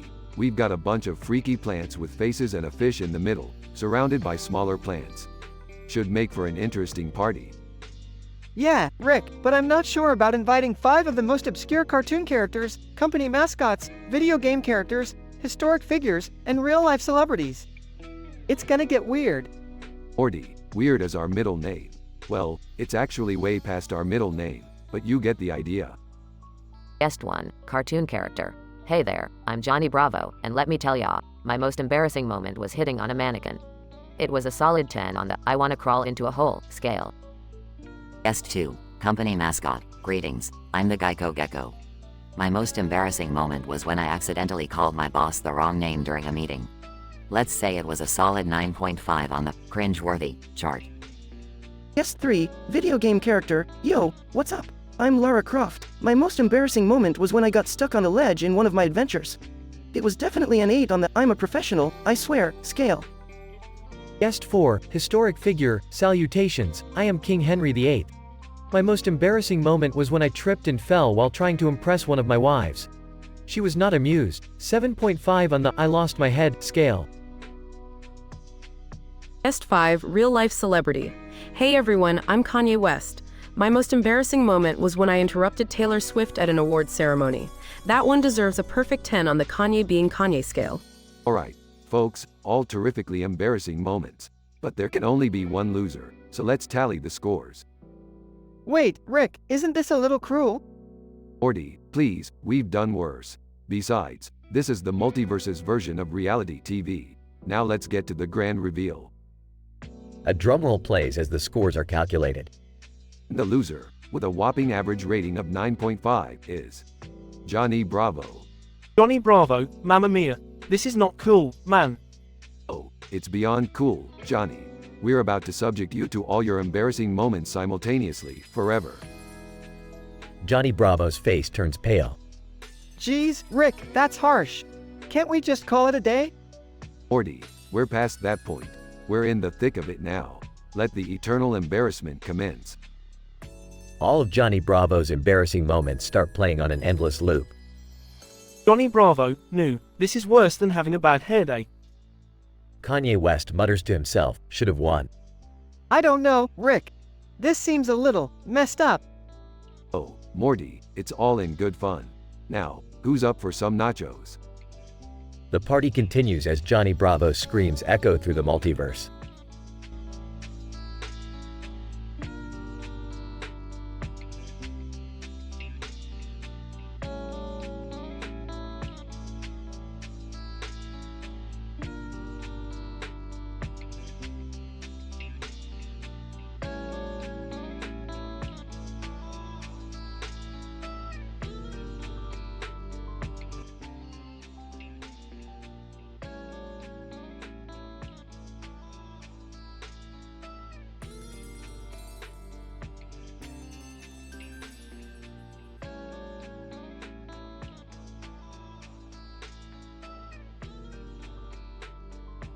Alright, Morty, buckle up for a wild ride. We're hosting a party with some of the most obscure cartoon characters, company mascots, video game characters, and even real-life celebrities. Grab your sense of humor, because this is gonna get weird. Okay, Rick, but do you think this is a good idea? I mean, these characters seem kinda random. Morty, you worry too much. This is gonna be epic, and besides, I've got some fantastic drinks planned. Just sit back and enjoy the chaos. Incident. Alright, it's party time, bitches. Welcome, everyone, to the craziest gathering in the multiverse. Let's introduce ourselves. Starting with you, Cartoon Character 1. Cartoon Character 1. Hey there, everyone. I'm Bucky the Bunny, and I'm here to entertain you with my magic tricks. But watch out for my legendary condition, Gigalitis. It'll make you laugh uncontrollably, wet your pants, and possibly sprout a clown wig. It all started when a witch cursed my carrot, and now I spread laughter wherever I go. Regression. Great intro, Bucky. Alright, moving on to Company Mascot 1. Tell us about your worst ever fake medical condition. Company Mascot 1. Hey, folks. I'm Sizzle the Sausage, the mascot for a sausage company. My condition is called bovine inflation disorder. It causes intense flatulence, explosive burps, and your skin might turn pink with sausage polka dots. It originated when I accidentally ate an experimental sausage made by a mad scientist. Now, I'm the walking embodiment of a fart factory. Impressive, Sizzle. Now, onto Video Game Character 1. What's your absurd medical condition? Video Game Character 1. Greetings, everyone. I'm Pixel Pete, the pixelated hero from the retro game, Galaxy Quest. My condition is Pixel Pox. It makes your body transform into 8-bit graphics, complete with bleeping sound effects. It originated when I got bitten by a glitched enemy, and now my life is an endless nostalgic game. Alright, enough games. Real Life Celebrity 1, you're up. Real Life Celebrity 1. Hello, darlings. I'm Glitterella, the pop star sensation. My condition is called Disco Fever Frenzy. It makes you dance uncontrollably, cover yourself in glitter, and only speak in catchy pop lyrics. It started after I accidentally swallowed a disco ball during a concert. Now, partying is my eternal fate. Alright, last but not least, Cartoon Character 2. Introduce yourself and your medical condition. Cartoon Character 2. Heya, folks. I'm Fluffy the Unicorn, the mystical creature from Rainbow Kingdom. My condition is called Rainbow Meltdown. It makes you sweat rainbows, emit sparkles, and speak in high-pitched squeals. It started when I mistakenly drank a magical potion brewed by a clumsy wizard. Now, I'm the embodiment of pure cuteness and glittery chaos. Incredible stuff, everyone. But now it's time we decide who gets the worst ever fake medical condition forever. Wait, what? Who's it gonna be? The unlucky winner is Sizzle the Sausage. Congratulations, you'll forever suffer from cabbage brain syndrome. It makes you think you're a talking cabbage, and the only cure is eating sausages. Tough break, pal. Geez, Rick, that's rough. Life's a bitch, Morty. Now, let's keep this party going before the multiverse collapses in on itself or something. Who wants a drink? The insane party continues with laughter, dancing, and bizarre medical conditions taking center stage.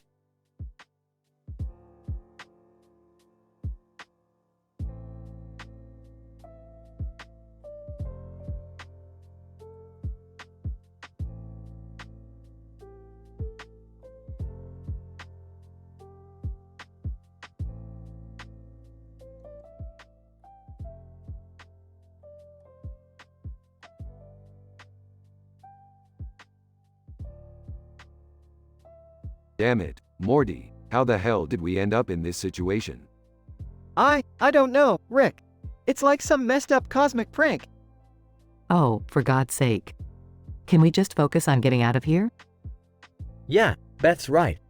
We've got to figure out a plan, pronto.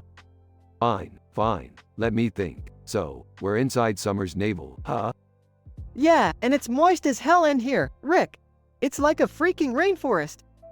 Summer, amused, enjoying the show, boys? Alright, enough distractions, Summer. We need a way out and we need it now. Look, there's a jelly-like substance surrounding us. Do you think it could be a way out? I don't know, but it's worth a shot. Let's try to break through.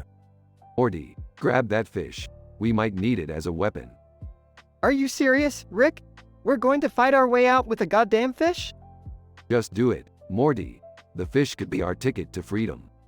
Oh my god, this is getting so exciting. Alright, let's give it a go. Jerry, you and I will start breaking through the jelly-like substance. Really, Beth? You want me to help? I mean, I'm not exactly known for my strength or bravery. Just shut up and do it, Jerry. Jerry and Beth struggle to break through the substance, while Rick and Morty strategize. Rick, I don't like this. The jelly stuff is getting stickier. Morty, don't panic, we're almost there. The pressure increases, and they finally break through the jelly substance. We're free, we made it out. Thank God. Can we never talk about Summer's navel again, Rick? Ah, but it was just getting interesting.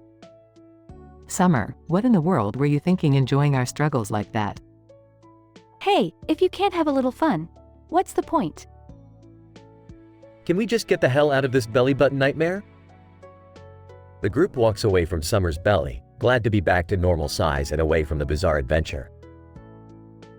Despite the strangeness of their situation, Rick, Morty, Beth, and Jerry successfully escape Summer's navel and return to their normal lives. Though Summer found it entertaining, the rest of the group couldn't wait to put this unsettling and unusual experience behind them.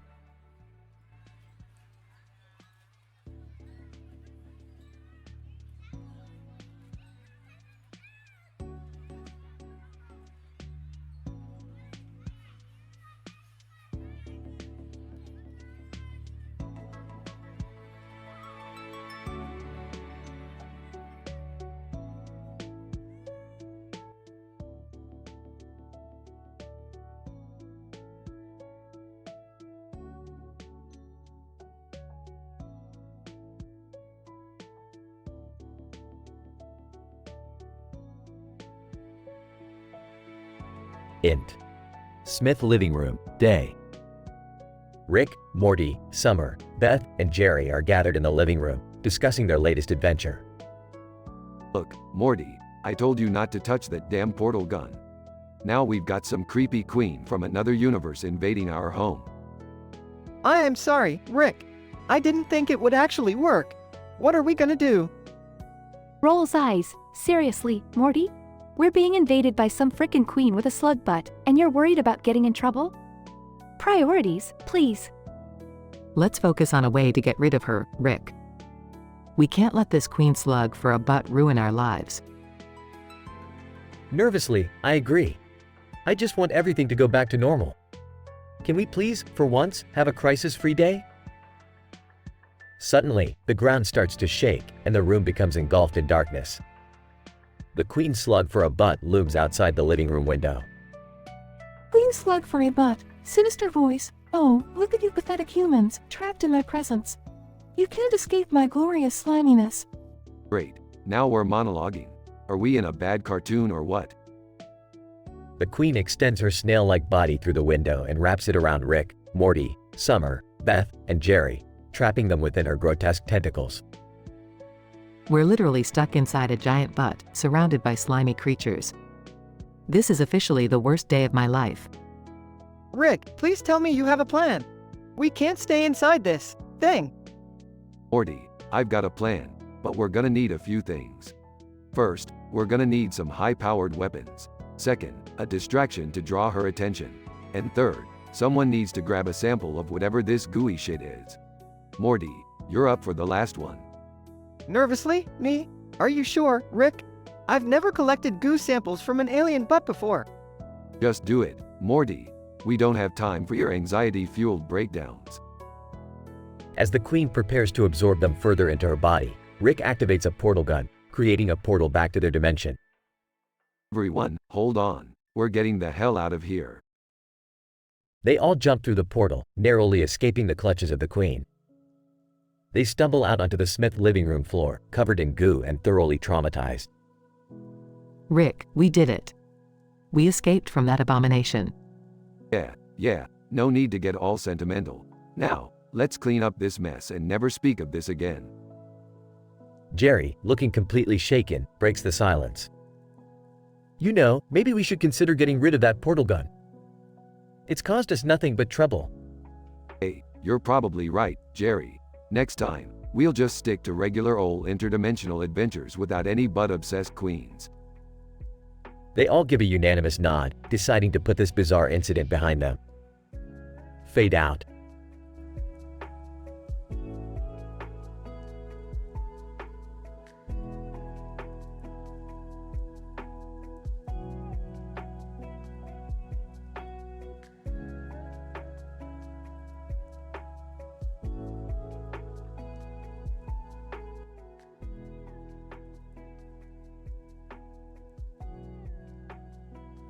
title, The Sadistic Game Show.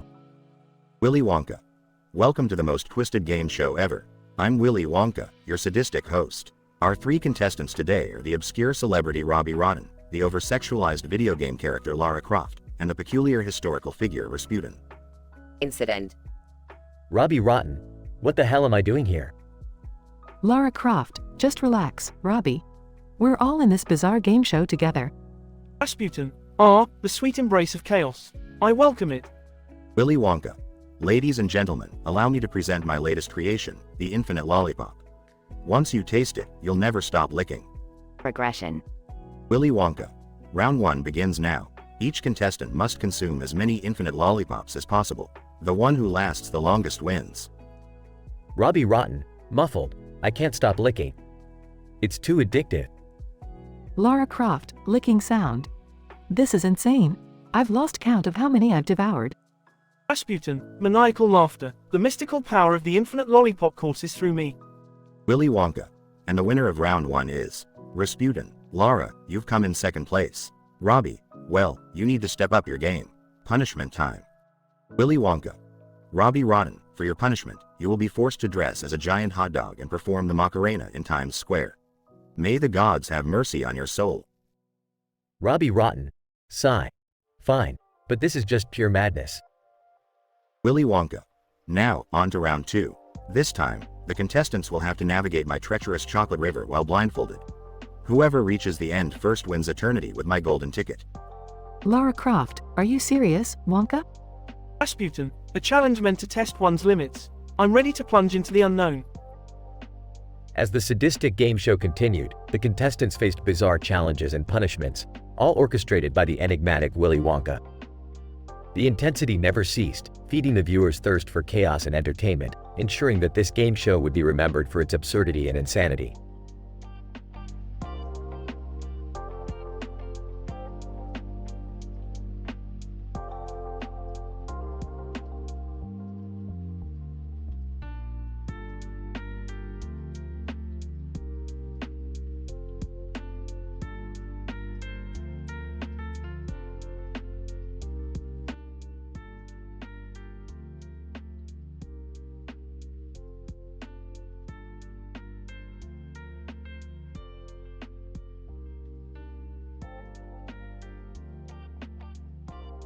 Alright, Morty, we've got a wild adventure lined up here. We're gonna host a party with the most obscure cartoon characters, company mascots, video game characters, historic figures, and real-life celebrities.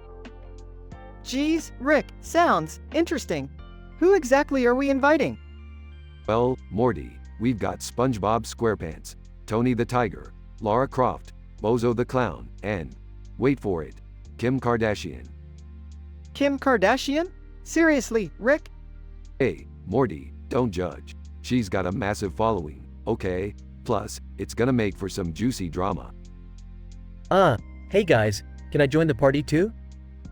Jerry, this is no place for you. Just stay home. But I can bring my favorite cartoon character, Mr. Meeseeks. Ah, Dad, seriously? Mr. Meeseeks is so last season. Get with the program. Guests, as they arrive. SpongeBob SquarePants. Greetings, friends. I'm here to soak up the good vibes and share my worst embarrassing moment. Tony the Tiger, there got. But my moment, let's just say I had a wardrobe malfunction during a cereal commercial. Rated at least a 9 out of 10. Lara Croft, hello, everyone. My most embarrassing moment involved awkwardly climbing a tree to escape a T-Rex, only to fall right into a pile of dinosaur droppings. I'd rate it a solid 8. Bozo the Clown. Hey, guys. My moment is too obscene for TV. I was performing a magic trick and accidentally made my pants disappear. Let's give it a 7 on the embarrassment scale. Kim Kardashian. Hey, everyone. My worst moment was when I got stuck in a selfie pose for 2 whole days. It was scandalous. Definitely a perfect 10. Alright, it's time to tally up these embarrassments and see who will endure eternal humiliation. Rick, are you sure about this? It seems a bit cruel. Morty, we're too deep into this episode to back out now. Plus, it's funny, trust me. Please, not Mr. Meeseeks, please. And the unlucky loser is Jerry. No! Suddenly, all the embarrassing moments converge on Jerry simultaneously. Ah! Make it stop. This is worse than any Jerry day ever. Well, Morty, it looks like Jerry's gonna have quite the time dealing with all these embarrassments. Let's hope he survives with his sanity intact. Oh, I feel bad for him, Rick. Morty, let this be a lesson. Never underestimate the power of embarrassment. It can haunt you forever. The party continues with laughter and chaos as Rick and Morty revel in the crazy circumstances they've orchestrated.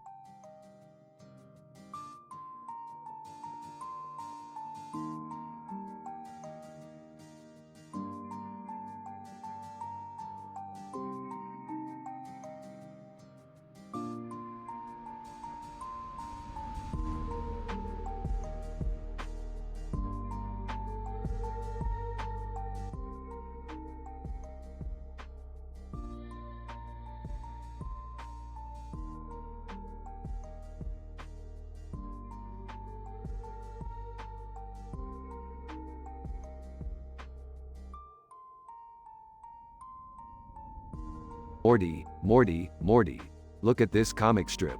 A dragon, a man in a suit, and a couple in a field. This is about as statistically improbable as me passing up a drink. Geez, Rick, do we have to analyze everything? It's just a comic strip. Just a comic strip? Please, Morty. This comic strip is a window into a dimension where reality is so twisted, it makes your love life look normal. What's going on, you two? Buckle up, Beth. We've got a visitor from the Earthworm Jim universe. Queen Slug for a Butt has somehow materialized in our living room. Panicking. Oh no! Not Queen Slug for a Butt. I used to love playing Earthworm Jim, but I never thought this day would come. Dad, get a grip. We need Rick to handle this, not your nostalgia-induced breakdown. Well, excuse me for having feelings, Summer. Alright, enough bickering. Queen Slug for a Butt is getting too confident. She's toying with us, trying to corner us. So, what's the plan, Rick? How do we defeat her? Morty, it's not about defeating her. It's about surviving. She's practically a living planet now. We need to find a way out. And how do we do that, genius? Simple, Beth. We're going to have to venture into the depths of her abdomen, where we'll find an insectoid larva egg ecosystem. Wait, what? Did you just say inside her abdomen? That's disgusting. Trust me, Jerry, it's better than getting squeezed like a tube of toothpaste by her massive behind. Well, this just got even more messed up. Can we just hurry up and find a way out of this nightmare? I agree with Summer. Let's get moving, Rick. Fine. Just follow me, and remember, don't touch anything. We don't want to accidentally trigger her birthing process or something equally disturbing. As they venture deeper into Queen Slug for a Butt's abdomen, they encounter strange insectoid creatures and slimy walls. I can't believe I'm saying this, but I miss the comfort of our living room. You and me both, Beth. I'll never take the smell of our couch for granted again. Focus, you too. We're almost there. I've detected a portal that will lead us back home. Great, let's go. I'm done with this gross adventure. Rick activates the portal, and they find themselves back in their living room, covered in slime. Ah, I need a shower. And a lifetime of therapy. That was truly horrifying. I'm never looking at Earthworm Jim the same way again. I don't even know how to process that whole experience. But hey, at least we made it out alive. Surviving Queen Slug for a Butt's birth canal? Another day in the life of the Smith family. Now, who's up for some interdimensional pizza?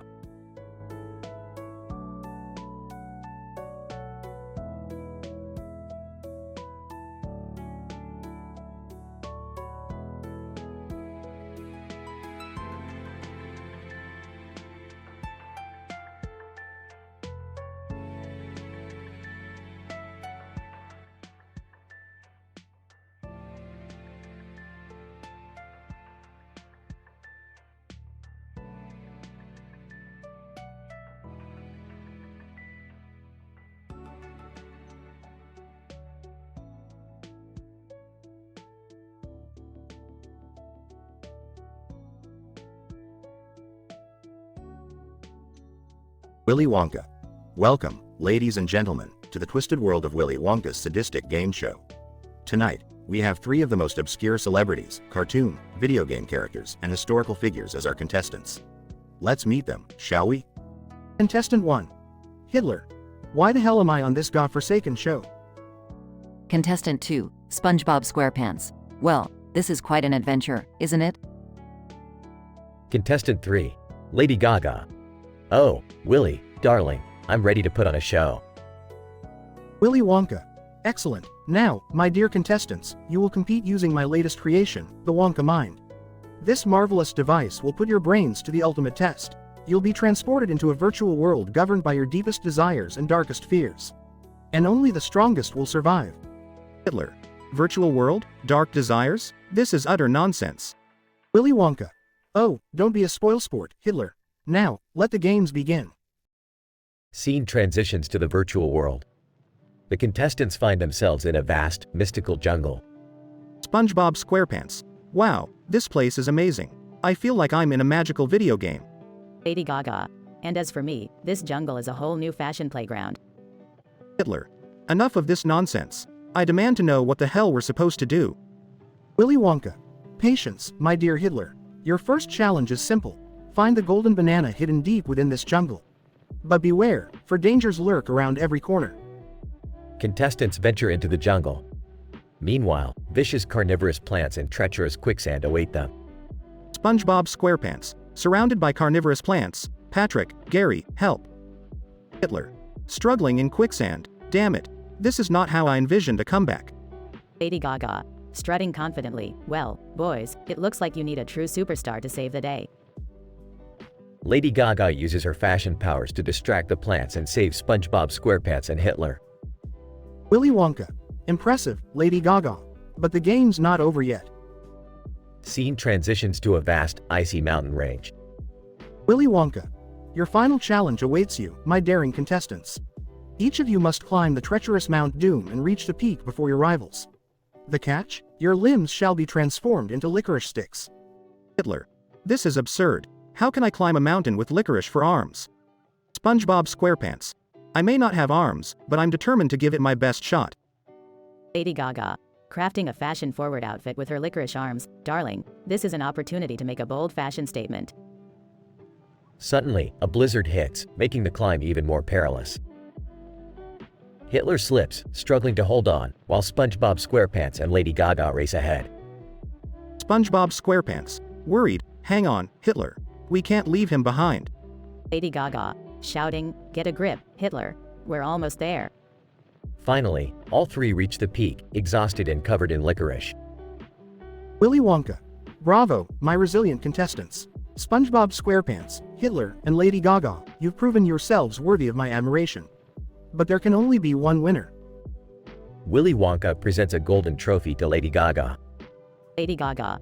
Overjoyed. Oh, Willy, this is the sweetest victory. Willy Wonka. As for our honorable losers, Hitler and SpongeBob SquarePants, fear not. Your punishment awaits you. You shall spend an eternity trapped in a comedy club where bad jokes are the currency. Hitler. Neen. This is worse than hell. SpongeBob SquarePants. Well, at least I can perfect my stand-up routine. Scene fades as Hitler and SpongeBob SquarePants are forced into the comedy club. Willy Wonka. Smiling sinisterly. Another successful episode of Willy Wonka's sadistic game show. Join us next time for more madness and mayhem.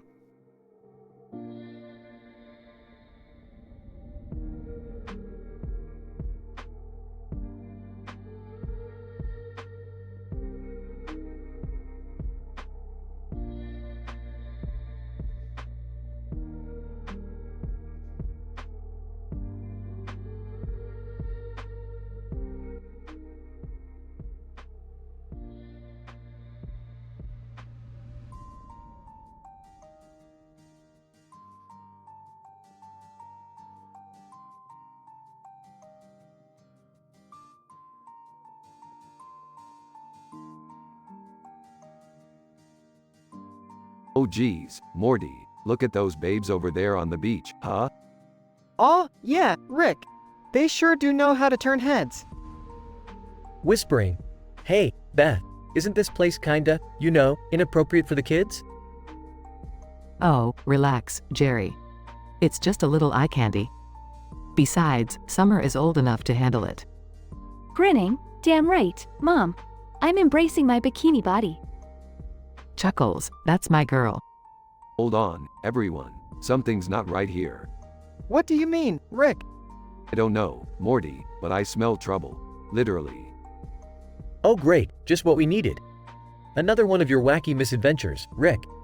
Shut up, Jerry. We're all in this together. Suddenly shrinks. Whoa, what the hell just happened? Summer, you're tiny. Panicking, Rick, what did you do? Relax, Beth. I didn't do anything this time. We just got shrunk down for no apparent reason. Can we focus on the fact that we're standing on Summer's belly button right now? Morty, take the lead. We need to find a way out of here. But, Rick, how are we gonna? Just shut up and do it, Morty. We don't have time for your whining. Rick, be nice to Morty. He's just a kid. Fine, fine. Everyone, stay close and watch your step. We don't want to end up in Summer's stomach acids. Oh God, please no. Laughs. This is the craziest thing I've ever seen. Morty, there's a tunnel up ahead. We need to go through it. Are you sure, Rick? It looks pretty risky. Risky is what I live for, Morty. Now move your ass. You guys, this is getting dangerous. We need to find a way to reverse this. Yeah, Beth, I'm not so sure about sticking around in this naval adventure. Shut up, Jerry. We need to keep going. They maneuvered through the winding tunnels, narrowly avoiding perilous obstacles. Excitedly, look, they're almost at my belly button piercing. This is epic. Morty, grab onto the piercing. It's the only way out. Okay, here goes nothing. With a desperate leap, Morty manages to grab onto the belly button piercing, pulling everyone out of Summer's navel. Phew, that was way too close for comfort. You're telling me, Jerry. Let's never do that again. Smiling. Ah, come on, guys. That was so much fun. Can we do it again? Hell no, Summer. We almost died in there. Rick's right, Summer. Let's just go back to the beach like normal people. They all walk away from the belly button adventure, leaving behind an unforgettable experience. Though the journey through Summer's belly button was full of danger and excitement, the Smith family decides to leave that behind as a bizarre memory. Their escape serves as a reminder of the unpredictable nature of Rick's experiments and the importance of family unity, even in the most absurd situations.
Alright, Morty, Summer, Beth, Jerry, listen up.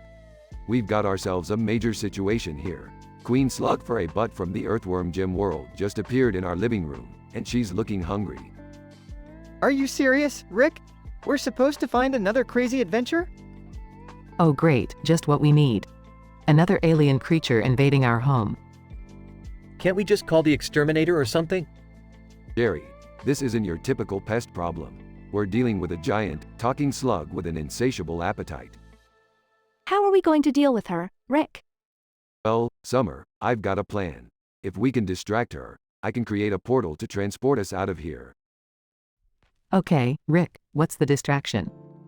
Morty, you take this giant pile of random objects and go crazy.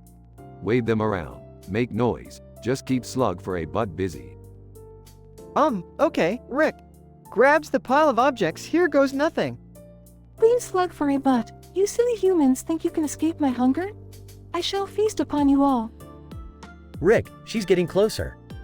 What's taking so long?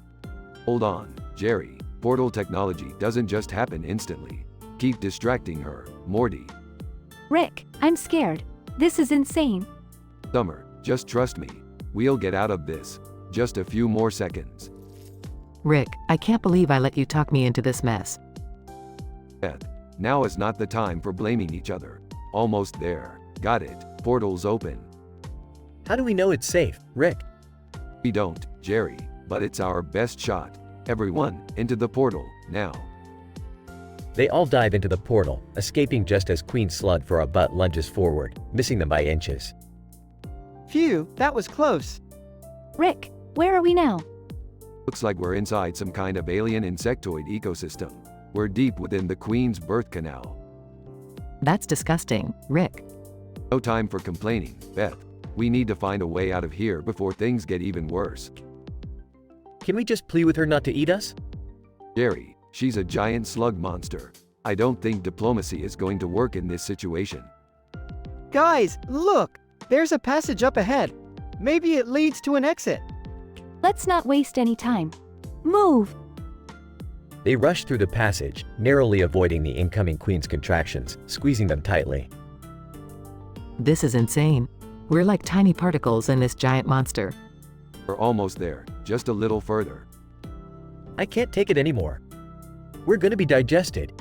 Hold on, Jerry. This is it, the sphincter. We're getting out. They burst out of Queen Slug for a Butt, covered in goo and slime. Gross, Rick. Yeah, it's not the prettiest exit, Morty. But hey, we made it. I can't believe we survived that. I need to go take a shower. Let's just never speak of this again, okay? Agreed. I'm done with crazy adventures for a while. Fine, fine. We'll take it easy for now. But you know there's always more trouble waiting for us, right? Morty lets out a defeated sigh as they all make their way back home, knowing that their lives are never truly free from extraordinary chaos.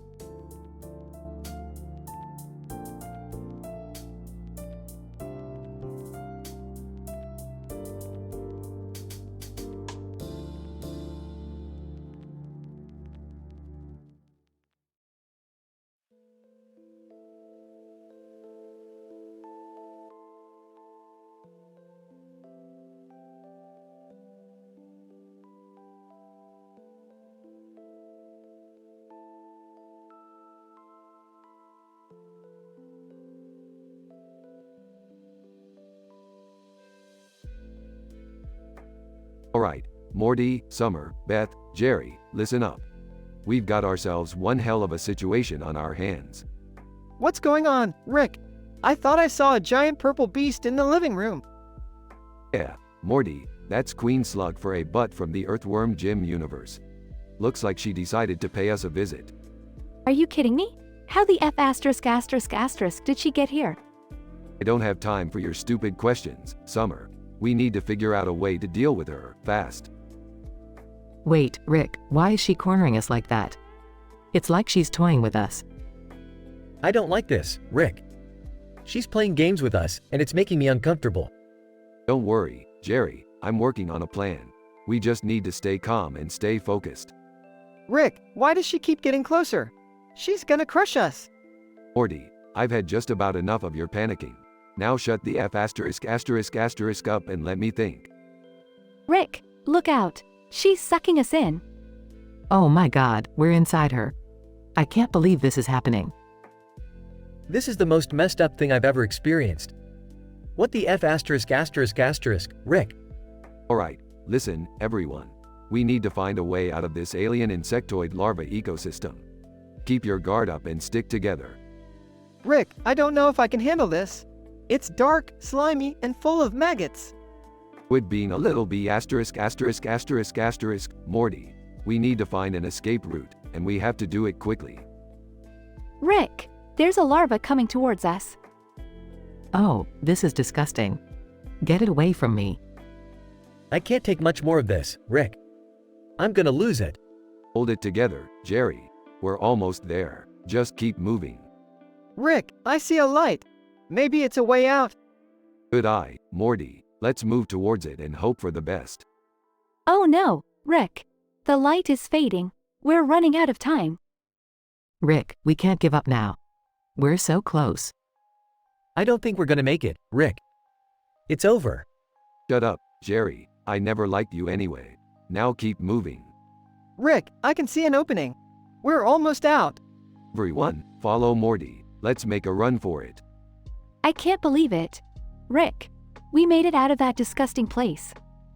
Thank you, Rick. I don't know what we would have done without you. Yeah, thanks, Rick. You're a real hero. Save the gratitude, idiots. It's just another day in the life of Rick Sanchez. Now let's get the hell out of here before something else tries to kill us. Rick and his family survived their intense and bizarre encounter with Queen Slug for a butt from the Earthworm Jim universe. Though faced with overwhelming odds in a foreign and repulsive environment, Rick's ingenuity and resourcefulness allow them to escape unscathed. As they exit the insectoid larva ecosystem, they emerge with a newfound appreciation for the absurdity of their own existence and the resilience of their family bonds. Together, they continue on their adventures, ready to face whatever strange and dangerous situations come their way.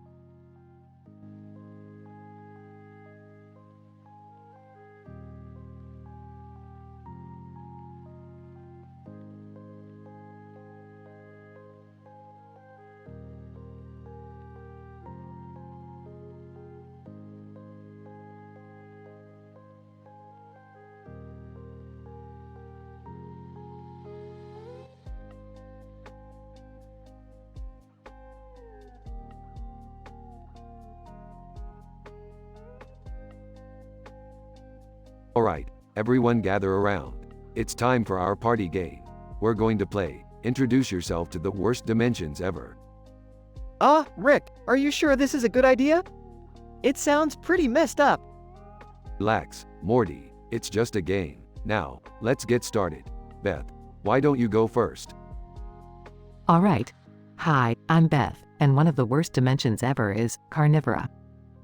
In carnivora, everyone is forced to eat nothing but raw meat. Vegetables and fruits? Forget about it. The toilets are a bloody mess, and the stench is unbearable. Hey guys, I'm Summer. In the dimension called Creepyton, everything is full of spiders. Spiders that crawl all over the place, from your shoes to your bed. The residents of Creepyton are constantly tangled in webs and have 8-legged nightmares every night. Hi, I'm Jerry. And in the dimension known as Zombieland, there are no living beings. Just a horde of brain-eating zombies, walking aimlessly, searching for their next meal. Every street is covered in decaying flesh and the smell is enough to make you puke. Nicely done, everyone. Now it's my turn. The dimension I'll introduce you to is called Toilet World. Yes, you heard that right.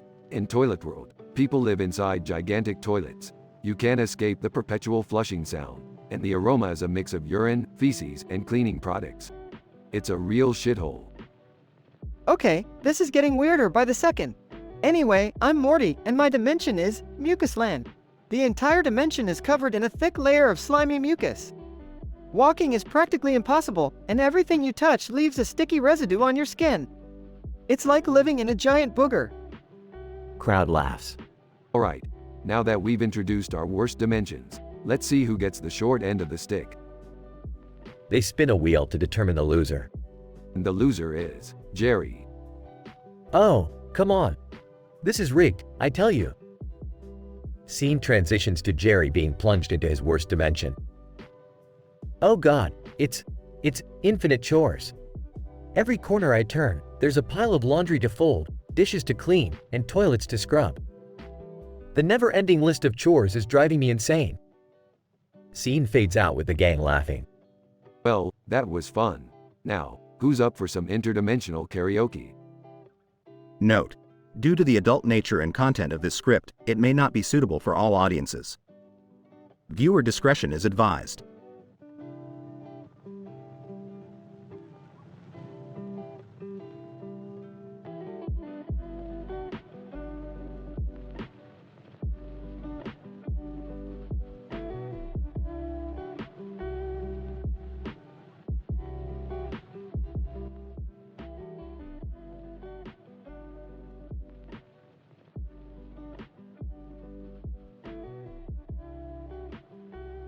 Hey Morty, let's throw a party and make it wild and crazy. Sure, Rick, but this time can we have a more unique game? Last time it was just spin the bottle. I'm all for it. Let's make it interesting. How about we invite some real-life celebrities, cartoon characters, and historical figures? We can have them introduce themselves and talk about the worst dimensions they've been to. That sounds epic. We'll have to randomly select them. The more obscure, the better. Are you sure about this? I mean, what if things get out of control? Shut up, Jerry. This is gonna be fantastic. I'll set up a device to randomly select the participants. The party begins with a lavish setup, with a green ball surrounded by small cards and flowers. The selected characters start introducing themselves. Real life celebrity 1. Hi, I'm Nicolas Cage, and the worst dimension I've been to is the Cursed Cavern. It's a never-ending cave filled with my terrible movies on repeat. Cartoon character 1. Hey, I'm Squidward Tentacles, and the worst dimension I've been to is Dreadful Disco. It's just an eternal loop of bad 80s music and annoying dancing. Historical figure 1. Greetings, I am Marie Antoinette. The worst dimension I've endured is regretful royalty. It's a world where cake is the only food, and you can never eat it. They continue with their introductions, each dimension getting worse and crazier than the last. Real-life celebrity 2. Hi, I'm Steve Buscemi, and the worst dimension I've experienced is hideous Halloween. It's a constant nightmare of clowns and scary costumes chasing you. Cartoon character 2. I'm Rick Sanchez. The worst dimension I've come across is mind-bending mayhem. It's a dimension where every thought becomes a reality, and chaos ensues. As the game progresses, tension fills the room. Suddenly, the device malfunctions and selects the loser. Device, dimension plunge, and the unlucky winner is Jerry Smith. What? Not me, Rick. I won't survive in the worst dimension ever. Jerry gets plunged into the worst dimension, and he begins to complain bitterly. The dimension is called Endless Laundry Pile. It's just an untidy pile of dirty socks and underwear, and no matter how much I clean, it never ends. The stench will haunt me forever. The others watch, laughing, as Jerry's despair unfolds. Well, that escalated quickly. Poor Jerry. He had no idea what he was getting into.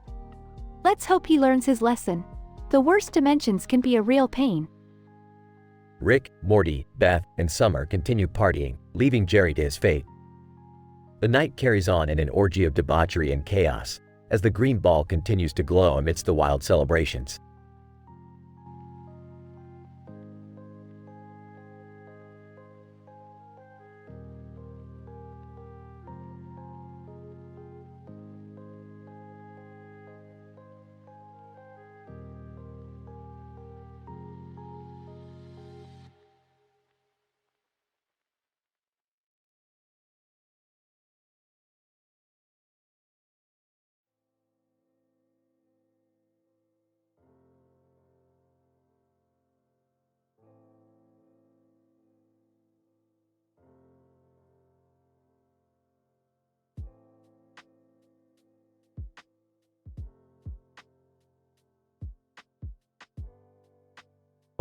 Shit, Morty, look at that sign. We got ourselves a queen slug for a butt situation here.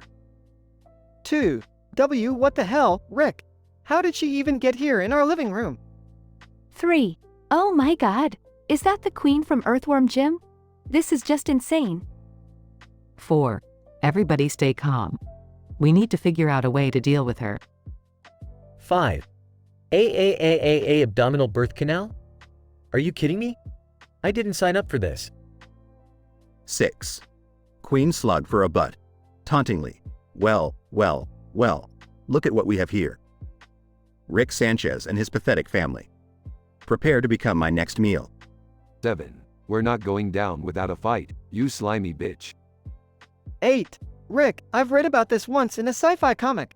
Maybe if we find a way to shut her mouth, she won't be able to swallow us. 9. I'll distract her. Morty, get ready to make your move. 10. Rick, any genius plans for this situation?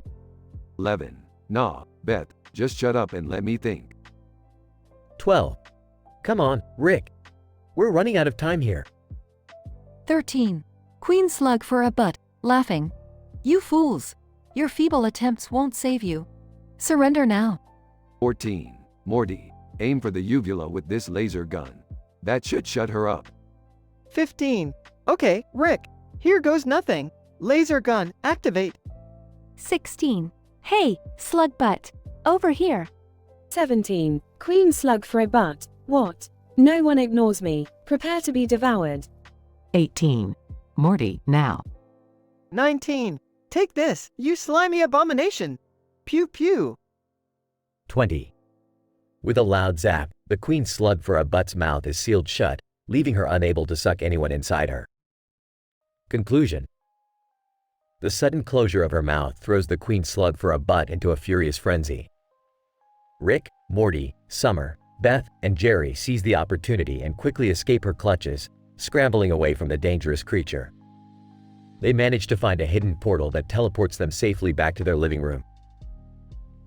Utterly exhausted, the family collapses onto the couch, gasping for breath and covered in slime.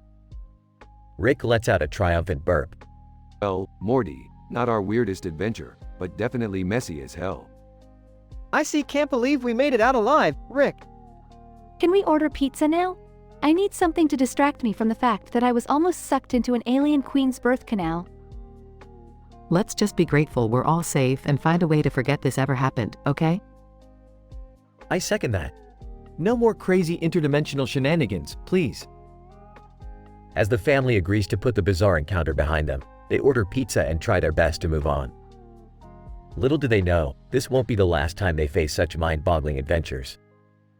But for now, they'll enjoy a momentary respite from the chaos. Denouement. The aftermath of their encounter with Queen Slug for a butt will remain etched in the minds of Rick, Morty, Summer, Beth, and Jerry. They'll continue to face absurd and dangerous situations that push the boundaries of their sanity, but their bond as a family grows stronger with each insane adventure. Conclusion. With their bellies full of pizza and their living room restored to its usual chaotic state, the Smith-Sanchez family sighs in relief. They know that they may never fully understand the complexities of the multiverse, but they're willing to face any challenge that comes their way. After all, when you have each other, there's nothing that can't be overcome, even a queen slug for a butt from the Earthworm Jim world. And so, the family carries on, ready for their next mind-bending escapade.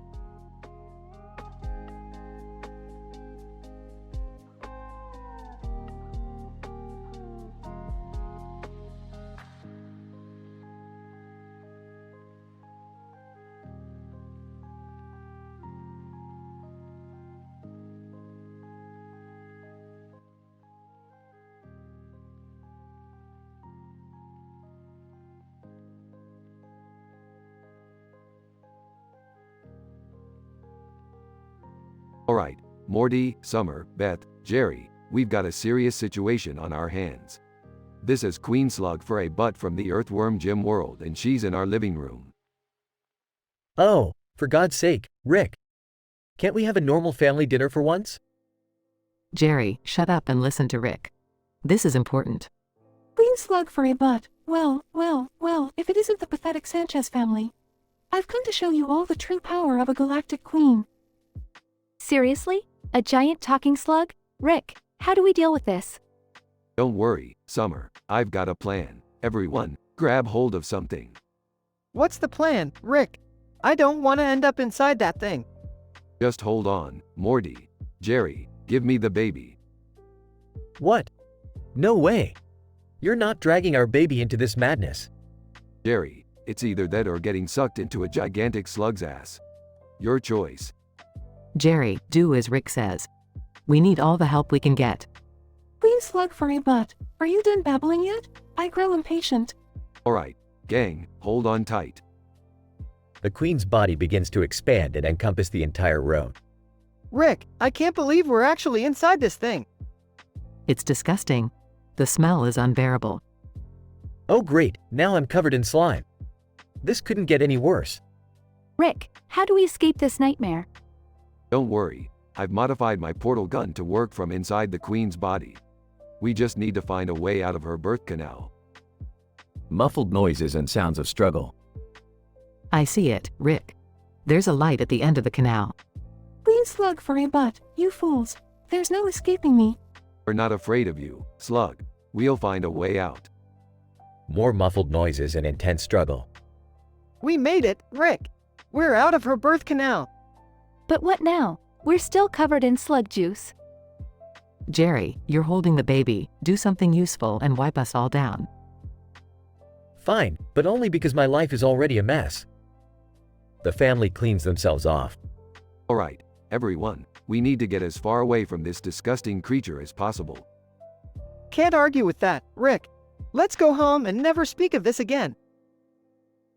As Rick and his family make their way back home, they finally breathe a sigh of relief, grateful to have escaped the clutches of Queen Slug for a butt. They decide to put this bizarre and terrifying experience behind them, seeking solace in the familiarity of their own dimension, hoping for a much-needed respite from their mind-bending adventures. Little do they know, however, that the universe is already conspiring to throw them into another mind-boggling escapade.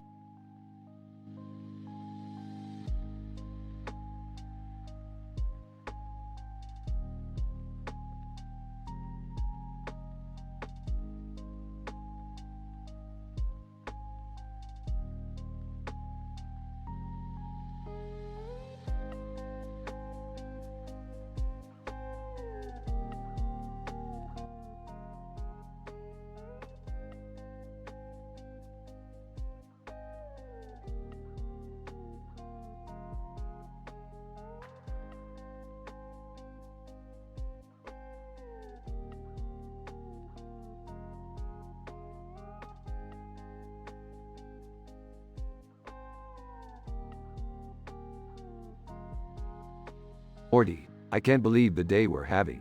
First, we have a giant interdimensional slug in our living room, and now we're about to get sucked into her stomach. This is heavy, Morty. Tell me about it, Rick. I mean, who knew the universe had such a sick sense of humor? We're just minding our own business, and suddenly, we're becoming human slugs for a giant butt monster. Ah, guys, can we not make this any more disgusting than it already is? I didn't sign up for slimy adventures when I woke up this morning. Well, maybe if you guys paid attention to what portals you open, we wouldn't be in this mess. I mean, seriously, how hard is it to read the interdimensional coordinates? Oh, great, now it's my fault too? I'm sorry if I'm not as scientifically inclined as you guys, but last time I checked, I wasn't the one who opened a portal to the Earthworm Gym dimension. Queen Slug for a butt. Tauntingly, oh, look at you miserable creatures now. Trapped within my glorious slimy grasp. How does it feel to be at the mercy of Queen Slug for a butt? Oh, let me guess, you think you're so slimy and powerful? Well, guess what? Your reign ends here.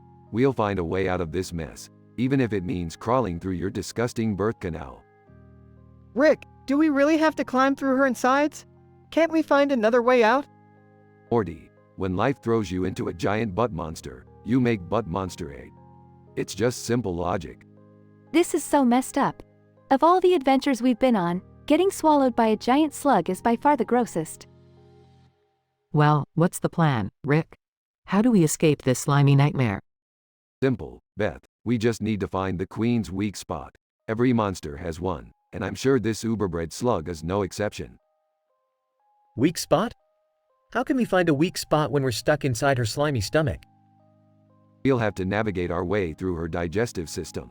It won't be pleasant, but it's the only way to find her kryptonite. Disgusted, but wouldn't her stomach acids dissolve us before we find anything? Morty, you've gotta have some faith in your grandpa's interdimensional survival skills. With a little bit of science and a lot of luck, we'll get out of here in one piece. Please slug for a butt. Mockingly, oh, you pitiful creatures. You think you can escape? I am the ruler of digestive discomfort. Shut up, you overgrown earthworm wannabe. We're not giving up that easily. Rick, I trust you.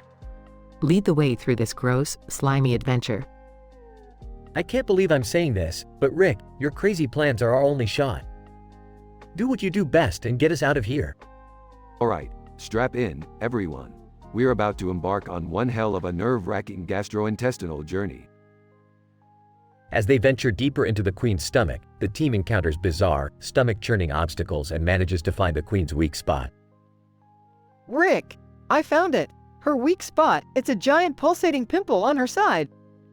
Excellent work, Morty. Now, let's give her the zit of a lifetime. With one swift move, Rick pops the Queen's weak spot, causing her to convulse and regurgitate the entire Smith family. Covered in slimy goo. Ew, I can't believe that just happened. What a nightmare. Well, at least we're finally out of that disgusting stomach and back in our own home. Can we please agree to never open another interdimensional portal again? I think I've had my fill of slimy adventures for a lifetime. Yeah, whatever. Like I always say, life's a slimy mess of improbable chaos. Let's just clean up and get back to our regularly scheduled insanity.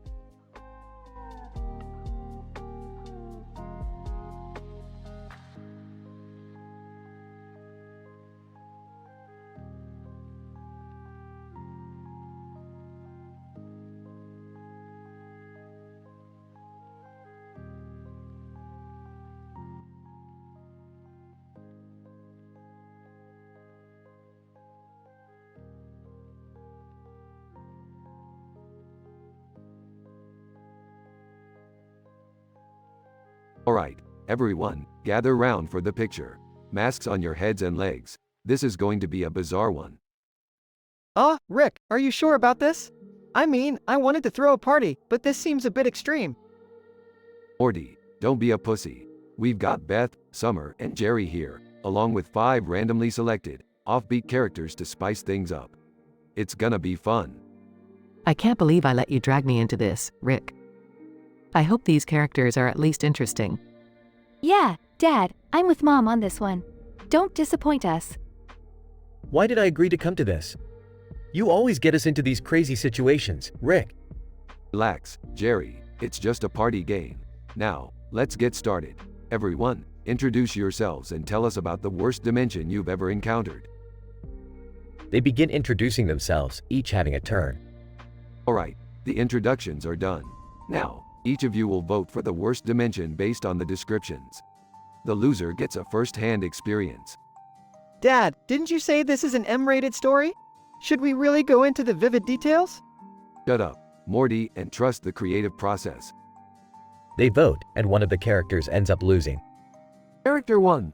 Oh, no. I've been plunged into Dimension F7. It's a hellish realm where all your thoughts are narrated by Gilbert Gottfried, End. Character 2. I'm stuck in Dimension Z12. The gravity is inverted, causing everything to float into the sky, and the only sustenance available is lukewarm Brussels sprout smoothies. Character 3. Dimension K3, a place where time moves in reverse. Being trapped in a constant state of rewinding is absolute torture. Character 4. I've landed in Dimension Q9, where the weather consists only of acidic rainbows that burn upon contact. It's like a psychedelic acid trip gone horribly wrong. Character 5. Oh God, Dimension X5, the land of never-ending puns. Every conversation is a mind-numbing pun fest. I think I'm losing my sanity. The losing character starts complaining about their experience. Losing character. This is unbearable. In Dimension G2, I'm trapped in an eternal game of Monopoly with ruthless billionaire versions of the Kardashians. It's pure torture. I can't stand it anymore. The partygoers laugh, enjoying the absurdity of the situation. Well, that's what you get for losing the game, pal. Welcome to the twisted realm of G2. I can't believe we actually did this. It's insane, Rick. Truly insane. I think we've officially reached new levels of madness. This is definitely a party we'll never forget. I don't even know what to say anymore. This whole night has been a complete mindfuck. Well, at least we can always count on Rick to keep things interesting. I just hope we make it out of this dimension in one piece.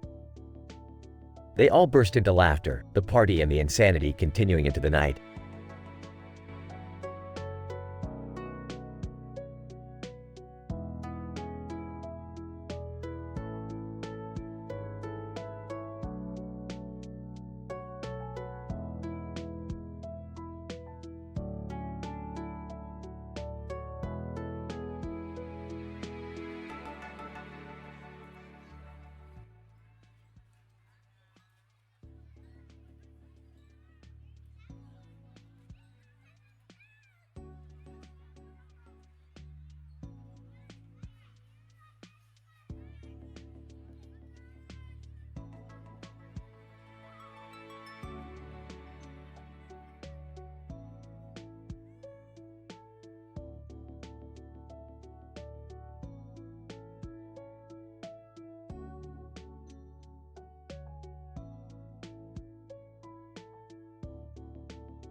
Alright, Morty, listen up. We're gonna have an insane party tonight and play a game that's gonna blow your mind. Oh, okay, Rick. What kind of game are we playing?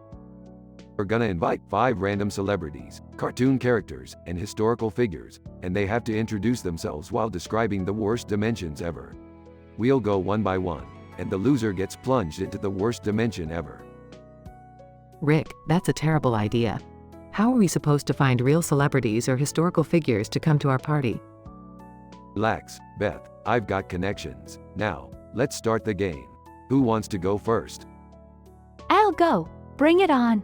My worst dimension is Dimension Epsilon, and it's filled with nothing but grotesque, slimy creatures that ooze toxic goop from every pore. Well, if we're being honest here, my worst dimension is Dimension Kappa 4. It's a desolate wasteland with no Wi-Fi, no cable, and absolutely no sports.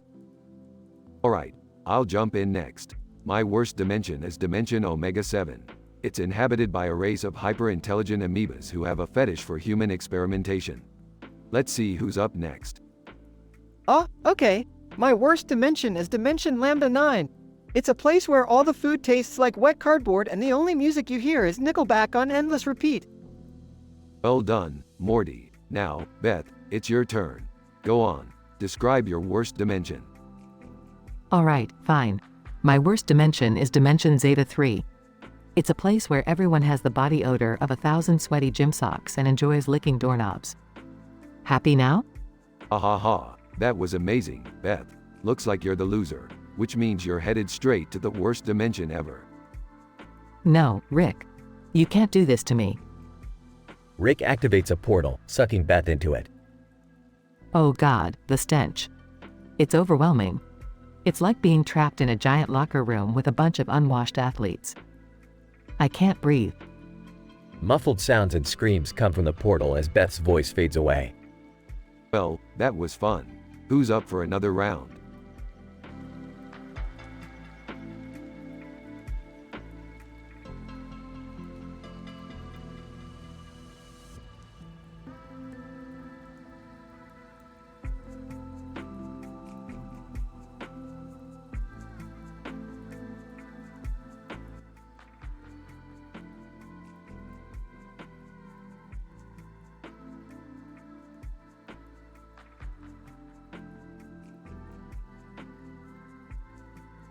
Alright, listen up, idiots. We're gonna play a game that's gonna blow your tiny little minds. Morty, hand me the interdimensional remote. Oh, sure, Rick. Here you go. What kind of game are we playing, Rick? It's a game called Dimensional Roulette, Beth. We're gonna randomly select 5 individuals and make them introduce themselves and describe the worst dimension they can imagine. The loser gets to experience that dimension firsthand. Oh great, another one of your sick twisted games, Rick. Shut up, Summer. You're just a dumb teenager. Rick? Can I sit this one out? I don't really feel like playing. No way, Jerry. You're part of this family, whether you like it or not. Now, let's get started. Scene shifts to the first contestant, randomly selected from historical figures. Contestant 1. Hello everyone, I'm Adolf Hitler, and the worst dimension I can imagine is dimension H666. In this dimension, the planet is ruled by an army of zombie unicorns who only eat brains, and everyone is forced to wear lederhosen made of flesh. Scene shifts to the second contestant, a cartoon character. Contestant 2, Wubba Lubba Dub Dub. I'm Rick Sanchez from Dimension R42. The worst thing about this dimension is that everyone has pickle bodies and serpentine genitalia. It's a real nightmare, Morty. Scene shifts to the third contestant, a real-life celebrity. Contestant 3. Hey, it's me, Kim Kardashian from Dimension K23. The worst dimension I can think of is filled with nothing but butt implants.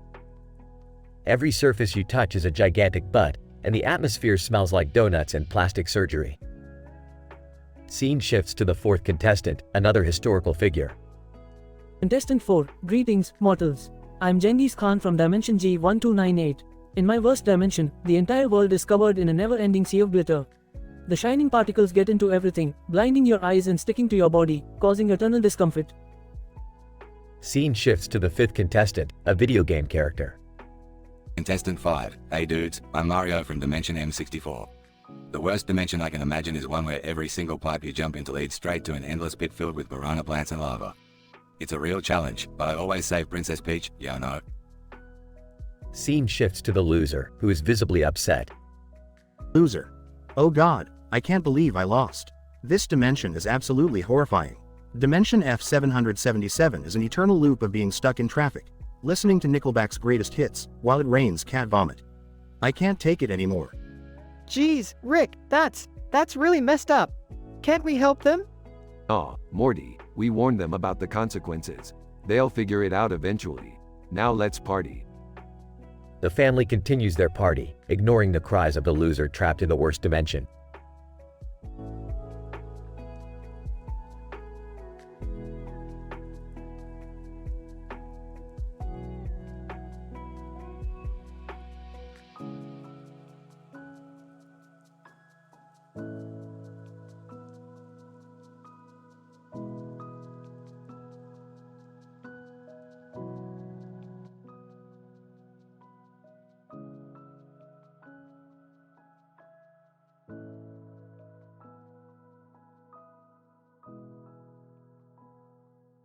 Alright, everyone gather around.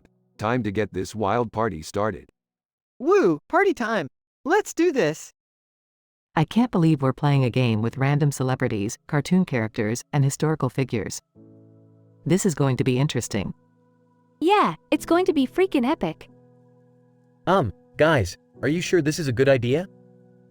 Quit being such a buzzkill, Jerry. It's just a game, relax. Alright, who's first? Let's see, it's Adolf Hitler. Hitler. Greetings, everyone. In Dimension H69, the worst thing is that there is an endless supply of bratwurst, but no mustard. It's a culinary nightmare. That's a tough one, Adolf. But let's move on to our next victim, participant. Welcome, Super Mario. Mario, it's me, Mario. In Dimension M16, the worst thing is that all the pipes are clogged with spaghetti and the Goombas are replaced with flying meatballs. It's chaos. Interesting, Mario. Let's keep this going. Here's someone we all know, Darth Vader. Vader, impressive. In Dimension V-14, the worst thing is that the Imperial March is constantly playing everywhere you go, 24/7. It's maddening. Wow, that would drive anyone crazy. Alright, next up, we have Kim Kardashian.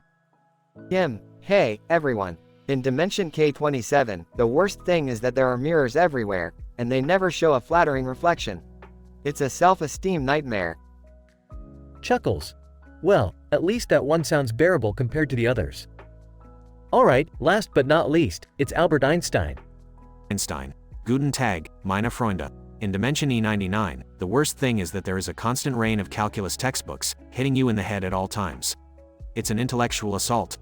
Alright, it's time to determine the loser. And the unfortunate winner of the worst dimension ever is Jerry. What? No way. This isn't fair. Time to send you into your personal dimension, Jerry. Say goodbye to your comfortable existence. No. Don't abandon me in the dimension of endless dad jokes. How am I supposed to survive? A portal opens and Jerry is sucked in. Oh God, every sentence I speak turns into the cheesiest dad joke imaginable. I'm trapped in a pun hell. Rick, Morty, Beth, Summer laugh uncontrollably. Aw, life's a bitch, Jerry. Enjoy your punishment. Man, this party just got a whole lot crazier. The group continues to party as poor Jerry suffers in the dimension of endless dad jokes.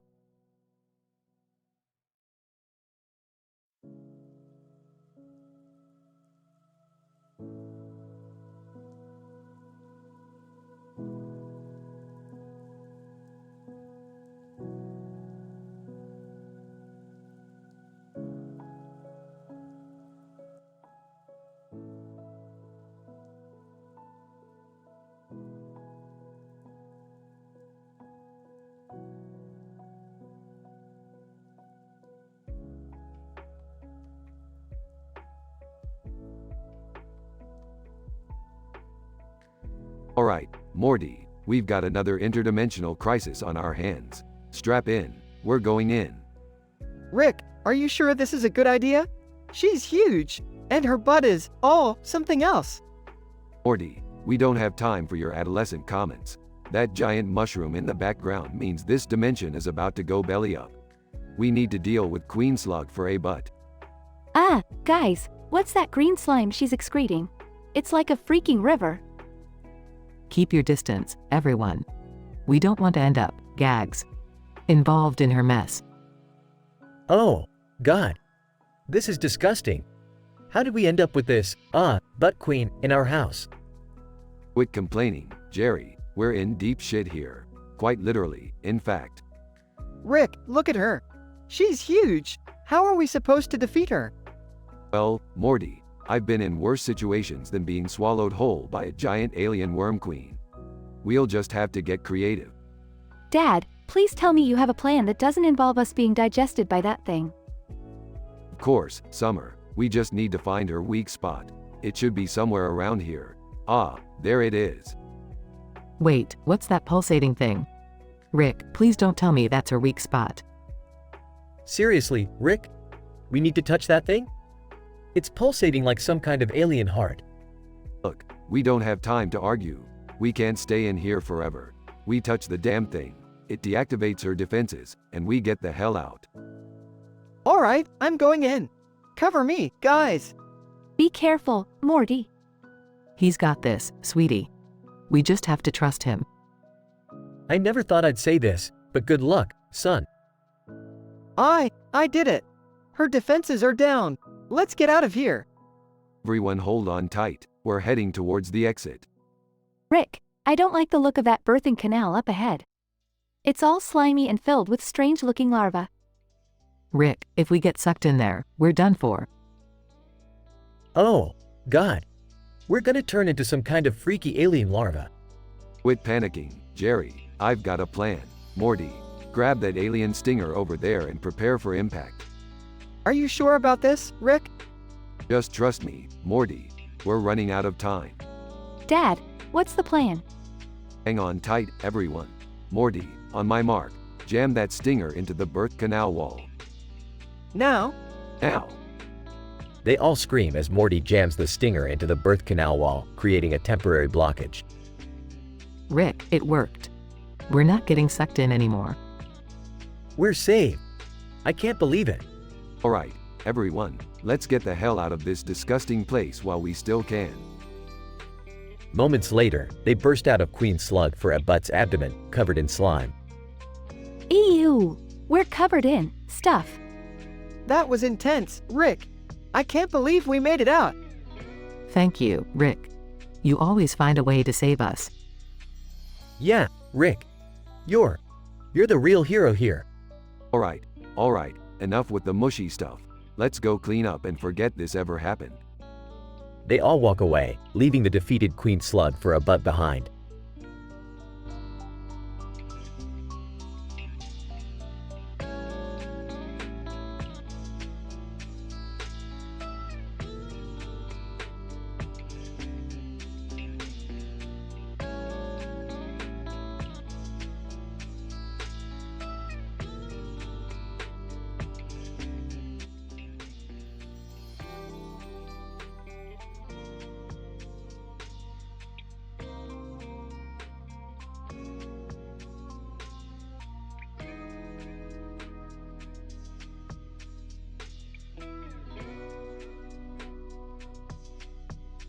Alright, Morty, Summer, Beth, Jerry, listen up.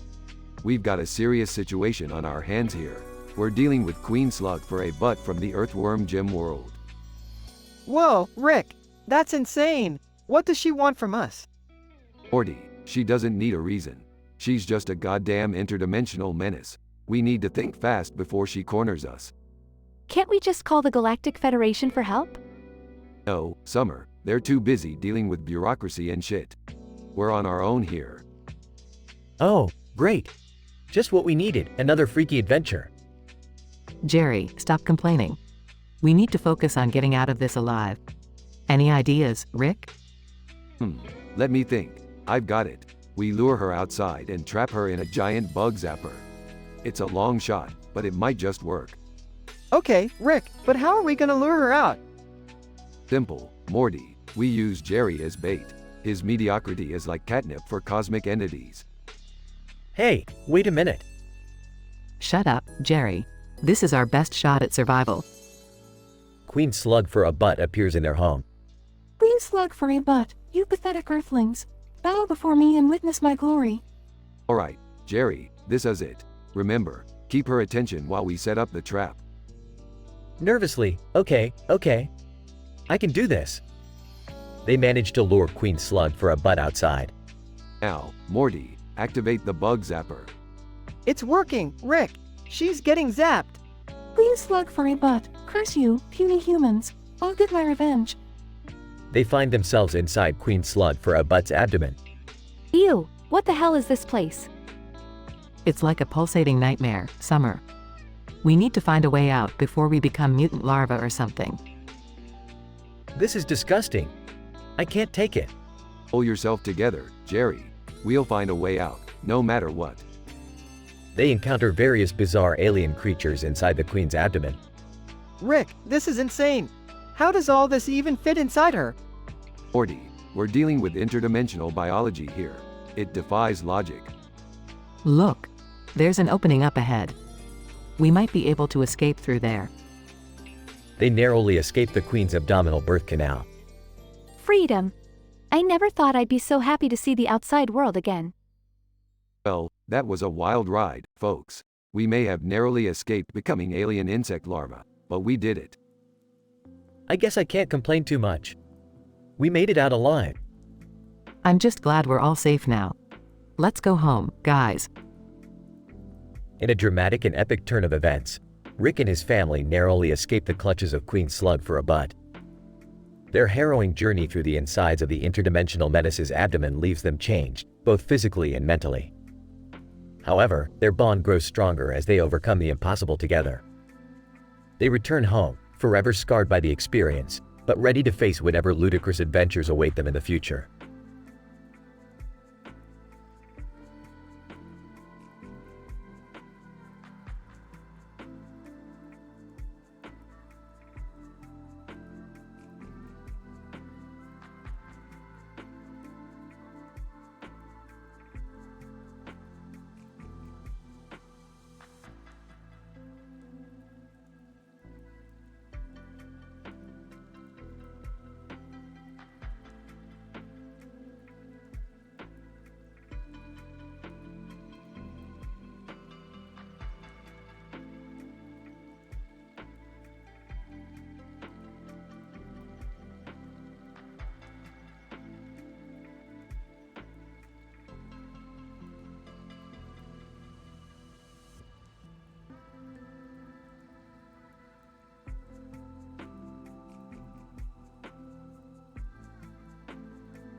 Narrator. In a room filled with tables and chairs, a bar in the background, a television on the wall, and another on the floor, Willy Wonka hosts a sadistic game show featuring 3 of the most obscure celebrities, cartoon, video game characters, and historical figures as contestants. Willy Wonka. Welcome, ladies and gentlemen, to the most twisted game show ever created. Tonight, we have 3 unsuspecting contestants who will be put through a series of challenges using my latest invention, the Wonka-ficationizer. Say hello to our first contestant, Adolf Hitler. Adolf Hitler. Sneering. Finally, an opportunity for redemption. Willy Wonka. Oh, Adolf, redemption is not on the menu tonight, my friend. Now, let's meet our second contestant, Jessica Rabbit. Jessica Rabbit. Seductively, I'm just here for the laughs, darling. Willy Wonka. Excellent, Jessica. And last but not least, the infamous video game character, Super Mario. Super Mario. In his iconic accent. Here we go. Willy Wonka. Gather round, everyone. It's time for the first challenge. Contestants, pick up these Wonka-ficationizer swords and fight to the death. Adolf Hitler. What? This is outrageous. Jessica Rabbit. Oh, Willy, you always take things to the extreme. Super Mario. It's a me, Mario. I can't do this. Willy Wonka. Oh, you don't have a choice, my dear Mario. The loser will be subjected to the Mushroom Muncher machine. It's a quite entertaining. Adolf Hitler. I will not partake in this madness. Willy Wonka. Oh, you will, Hitler. One way or another, everyone pays the price. Now, fight. Narrator. The contestants engage in a brutal, albeit hilarious, sword fight. The room echoes with clashes, grunts, and Jessica Rabbit's sultry laughter. After a few minutes of chaos, Hitler, outmatched, falls to the floor. Adolf Hitler. I surrender. Willy Wonka. Grinning, excellent. Hitler, welcome to the Mushroom Muncher machine. Narrator. Hitler, defeated and humiliated, is escorted towards a giant, carnivorous mushroom. The machine devours him with glee, leaving only his trademark mustache behind. Super Mario. Mamma mia. That's terrifying. Jessica Rabbit. Size, poor bugger, couldn't handle the pressure. Willy Wonka. Don't fret, my dear contestants. The show must go on. Now, on to the next challenge. Each of you will consume a Wonka-ficationizer pill, transforming you into a random celebrity look-alike. Super Mario. Oh, no. What's going to happen to us? Jessica Rabbit. Surprise us, Willy. We're game for anything.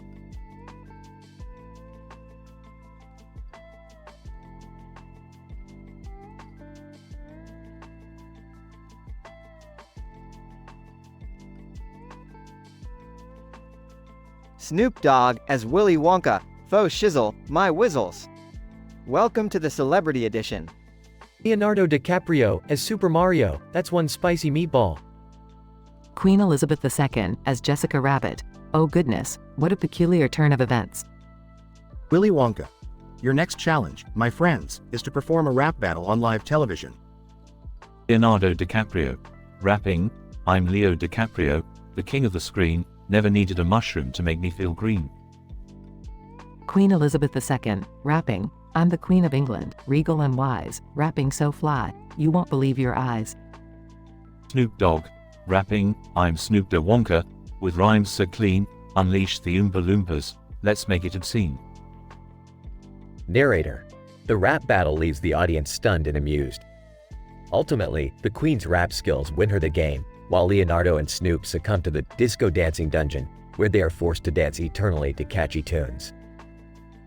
Queen Elizabeth II, smiling, I always knew my royal upbringing would come in handy someday. Willy Wonka. Congratulations, my dear queen. You've won the grand prize. A lifetime supply of Wonka chocolate and a private jet to take you anywhere in the world. Queen Elizabeth II, chuckling, how positively delightful. Thank you, Willy. Narrator. And so ends another twisted episode of Willy Wonka's Sadistic Showdown. No one would ever forget the absurdity and hilarity they witnessed that night. Only Willy Wonka could concoct such madness, leaving the contestants bewildered and forever changed by their experiences.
looking at the giant black bear. Holy shit, Morty. Look at the size of that beast. Rick, what the hell are we gonna do? We can't outrun that thing. Relax, Morty. We're not dealing with just any bear here. Look at that green circle on its face and its black coat. That's no ordinary bear. What do you mean? It's obviously a member of an advanced alien species capable of interdimensional travel. We're in an episode, Morty. This is some fourth wall breaking, paradoxical shit. So, what's the plan, Rick? Hold on, Morty, I have a genius idea. We're going to let it swallow us whole. Are you kidding me, Rick? That's insane. Trust me, Morty, I've done this before. We'll end up in the stomach of the bear, and from there, an entire hidden society will be revealed. A hidden society? Inside this bear? Oh, okay, I guess. Rick and Morty position themselves in front of the bear and it opens its mouth, swallowing them whole. Inside the elephant seal. Morty, welcome to the alien elephant seal universe. Look at all these miniature lifeforms scurrying around. It's like a post-apocalyptic society in here. Rick, this is crazy. How did all these tiny aliens end up inside an elephant seal? It's simple, Morty. These aliens are like parasites, living symbiotically within the elephant seal's digestive system. They've formed their own society, evolving over millions of years. Okay, but how the hell are we gonna get out of here? We'll need to gain their trust, Morty. We'll integrate ourselves into their society and formulate a plan to escape. Alright, Rick, let's do this. They interact with the various lifeforms, learning about the hierarchy and politics within the hidden society. Morty, I've got it. We'll create a diversion to distract the elephant seal and use its distraction to escape. How are we gonna do that, Rick? We'll convince the leader of these parasites to orchestrate a rebellion against the elephant seal. Once they're causing chaos, we'll make our way to the exit. Oh, geez, Rick. That sounds risky. Trust me, Morty, I'm a genius. Plus, it's not like we have any other options. They put their plan into motion, rallying the aliens and starting a rebellion against the elephant seal. Morty, now's our chance. Let's make a run for it. I can't believe we're doing this, Rick. They dash towards the exit as chaos erupts inside the elephant seal. Hold on, Morty, we're almost there. They burst out from the elephant seal's mouth, covered in slime. Rick, we made it. We're alive. That's right, Morty. Mission accomplished. They high-five each other, victorious but covered in disgusting goo. Rick, let's never do something like this again, okay? Agreed. Morty, let's get the hell out of here.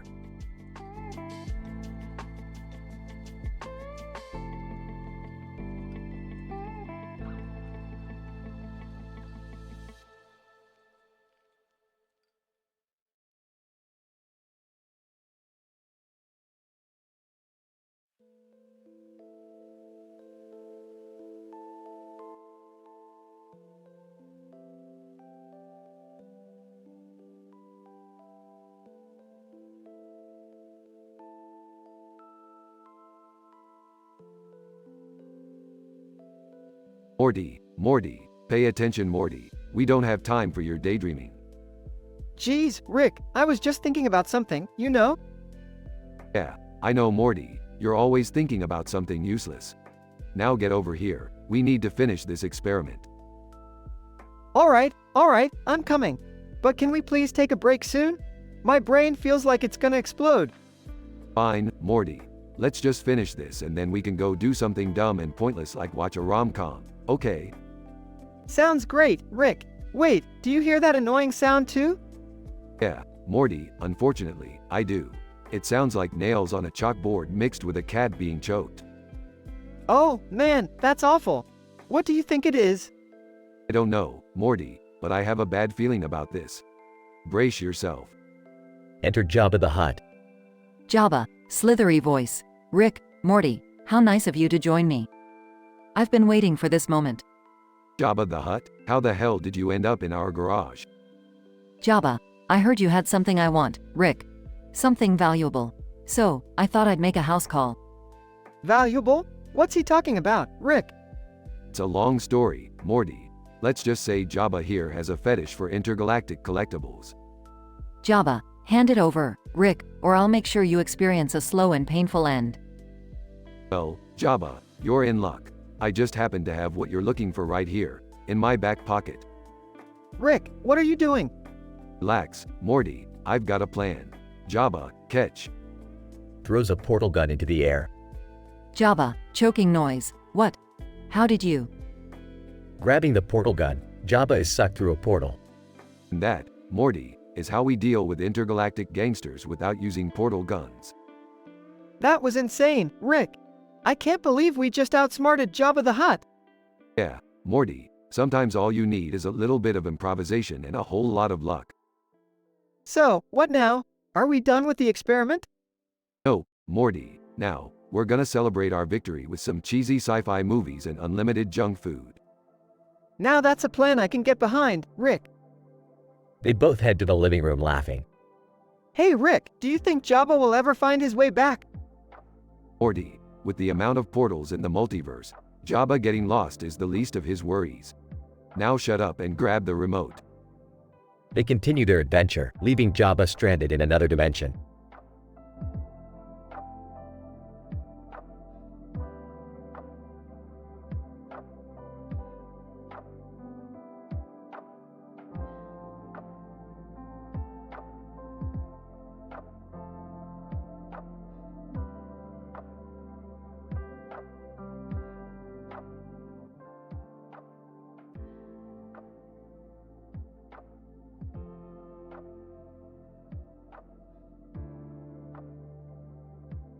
Mario, rubbing his head. What the hell happened?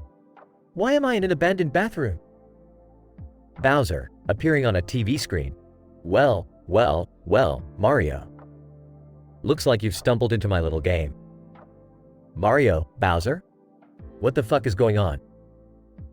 Bowser, chuckles. You see, Mario, I've decided to take a page from Jigsaw's book. Consider yourself trapped in my little creation. Mario, you sick fuck. What did you do to me? Bowser, the trap. Allow me to explain. You're standing on a green couch in a room with windows and a broken phone on the floor. But that's not all. Look down, Mario. Mario looks down in horror.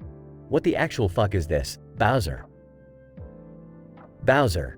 Those, my friend, are munchers from the Super Mario series, each equipped with razor-sharp teeth that could sever your limbs and any hopes of escape. Mario. This is some next-level fucked up shit, Bowser. Bowser. Indeed it is, Mario. But fear not. I've left you a clue. On the broken computer mouse beside you, you'll find a USB drive. It contains a video with instructions on how to escape. Good luck. Mario, frantically searching for the USB drive. Where is it? Where the fuck is it? Bowser, chuckles. Patience, Mario. It's right there. Keep looking. Mario, finally finding the USB drive. Got it. Now, let's see what you have in store for me, you sadistic fuck. Bowser's video message plays on the computer screen. Bowser. Mario, my dear nemesis. I hope you're enjoying my little creation. To escape, you'll have to solve a series of puzzles, each more diabolical than the last. Fail, and those munchers will make a lovely meal out of you. Mario, gritting his teeth. You won't get away with this, Bowser. I swear it. Bowser, we shall see, Mario. We shall see. Your time starts now. Good luck, my friend. You're going to need it. Mario, determined. Let the game begin, you twisted son of a bitch. I'm coming for you. Camera pans out to reveal the extent of the trap, showcasing the intricate and deadly puzzles Mario must navigate to survive.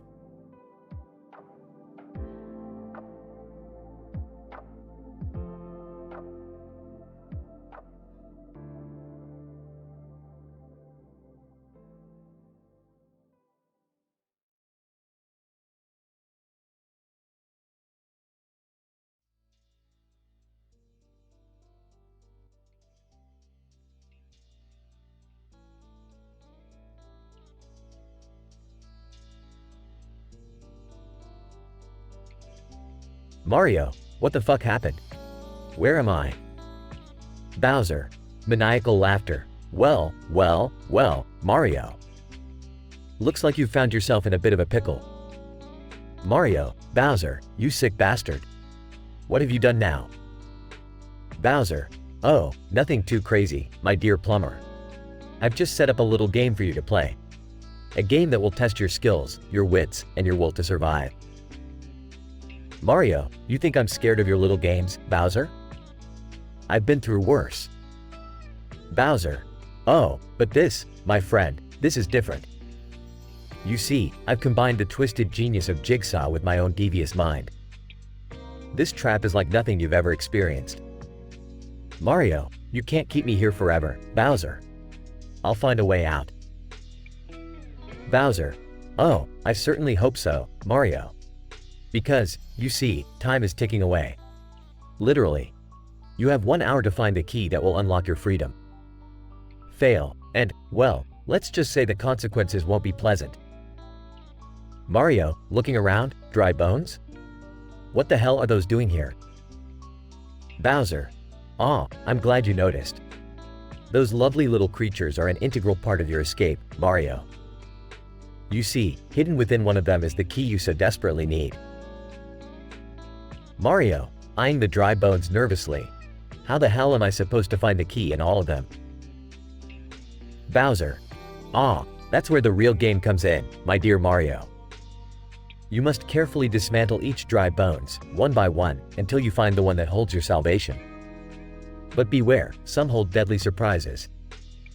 Mario, this is sick, Bowser. Even for you. Bowser, smirking. That's the whole point, my friend. I want to see you squirm, to test your resolve. It's the ultimate battle of survival. Mario, taking a deep breath. Fine, Bowser. If this is what it takes to escape, then I'll do it. Just know, once I'm out of here, I'm coming for you. Bowser. Oh, the pleasure will be all mine, Mario. Now, let the games begin. Mario cautiously approaches the first dry bones, preparing himself for what lies ahead. The room is filled with a tense atmosphere as he proceeds with his desperate search for the key, his mind racing with thoughts of escape and revenge.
Squidward, welcome to the Krusty Krab. How can I help you? Bubble Bass. Well, if it isn't the sorry excuse for a cashier, Squidward.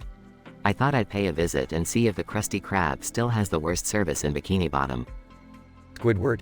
Oh, joy. What can I do for you, Bubble Bass? Bubble Bass. I'll have a Krabby Patty with extra pickles. Squidward. Rolls eyes. Seriously? Fine. Extra pickles it is. Anything else?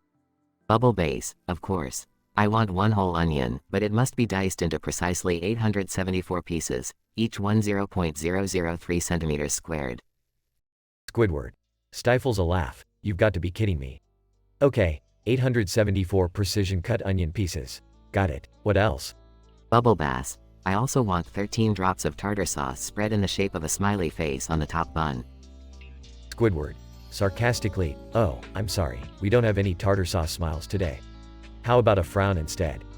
Bubble Bass. Absolutely not. I want a smiley face or I'm not paying. SpongeBob, whispering to himself, I can't let Bubble Bass win this time. Squidward. Smirks, well, looks like we're out of smiles today. Anything else? Bubble Bass. Yes, there's one more thing. I want every single condiment available in Bikini Bottom, no exceptions. Squidward. Raises an eyebrow. Are you serious? Alright, you asked for it. One Krabby Patty with extra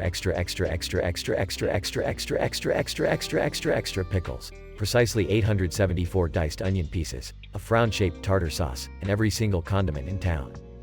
Bubble Bass. Smirks triumphantly, ah, I knew you couldn't handle it. Mr. Krabs enters the scene, rubbing his claws together. Looks like we've got a situation, boys. Bubble Bass thinks he's won. SpongeBob, eagerly, but Mr. Krabs, what if we give him exactly what he wants, and then ask for one small thing in return? Squidward. Curious. What are you thinking, SpongeBob? Mr. Krabs, grinning greedily. I like where this is going. What's the plan, lad?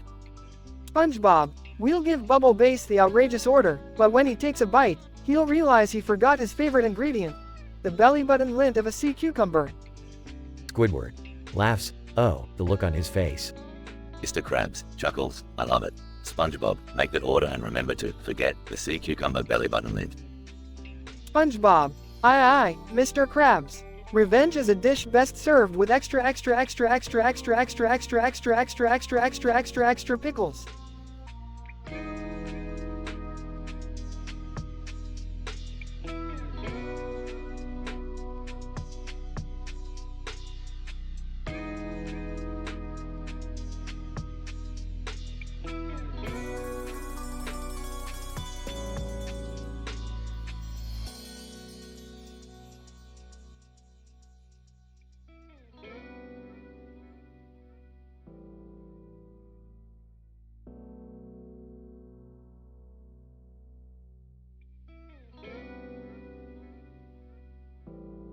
Squidward.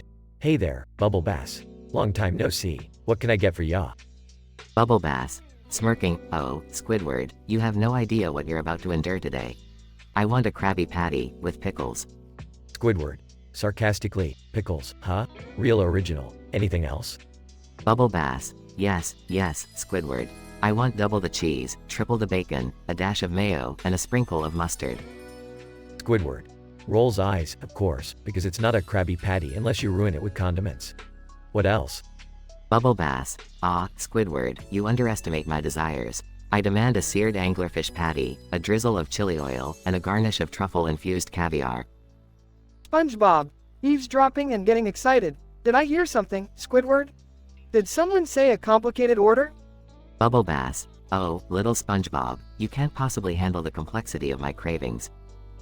SpongeBob, determined, nonsense. I will not falter. I will make your impossible order come true, Bubble Bass. SpongeBob starts cooking, adding each ingredient with precision and care. Bubble Bass laughs mockingly. Oh, but what about the secret ingredient? The crushed snail antennas on top? SpongeBob, grinning, sorry to burst your bubble, Bubble Bass, but there's no such thing as a secret ingredient. Bubble Bass's smug expression turns to confusion. Squidward, joining SpongeBob. Yeah, Bubble Bass, your snail antennas aren't quite as secret as you thought. We've seen your tricks before. Mr. Krabs, entering, and I have a little surprise for you, Bubble Bass. While you were busy harassing my employees, I contacted the Food Safety Department. Bubble Bass. What? No. Food Safety Inspector. Entering Bubble Bass. You may think you can get away with your absurd demands, but I'm here to put an end to it. Your days of impossible orders are over. Bubble Bass. Defeated. How did you all manage to figure it out? Squidward. We may be cartoon characters, but even we have limits to what we'll tolerate. Mr. Krabs, and you've pushed us too far this time, Bubble Bass. Consider this a lesson learned. They all share a triumphant laugh as Bubble Bass slinks away, defeated. This episode of SpongeBob SquarePants takes a turn for the dramatic as Bubble Bass returns to the Krusty Krab with an outrageous and complex order. However, Squidward, SpongeBob, and Mr. Krabs join forces to outsmart Bubble Bass and teach him a lesson. With a combination of wit, determination, and a surprise visit from the Food Safety Department, they ensure that Bubble Bass's days of impossible orders are finally over. Revenge is indeed served, Krusty Krab style.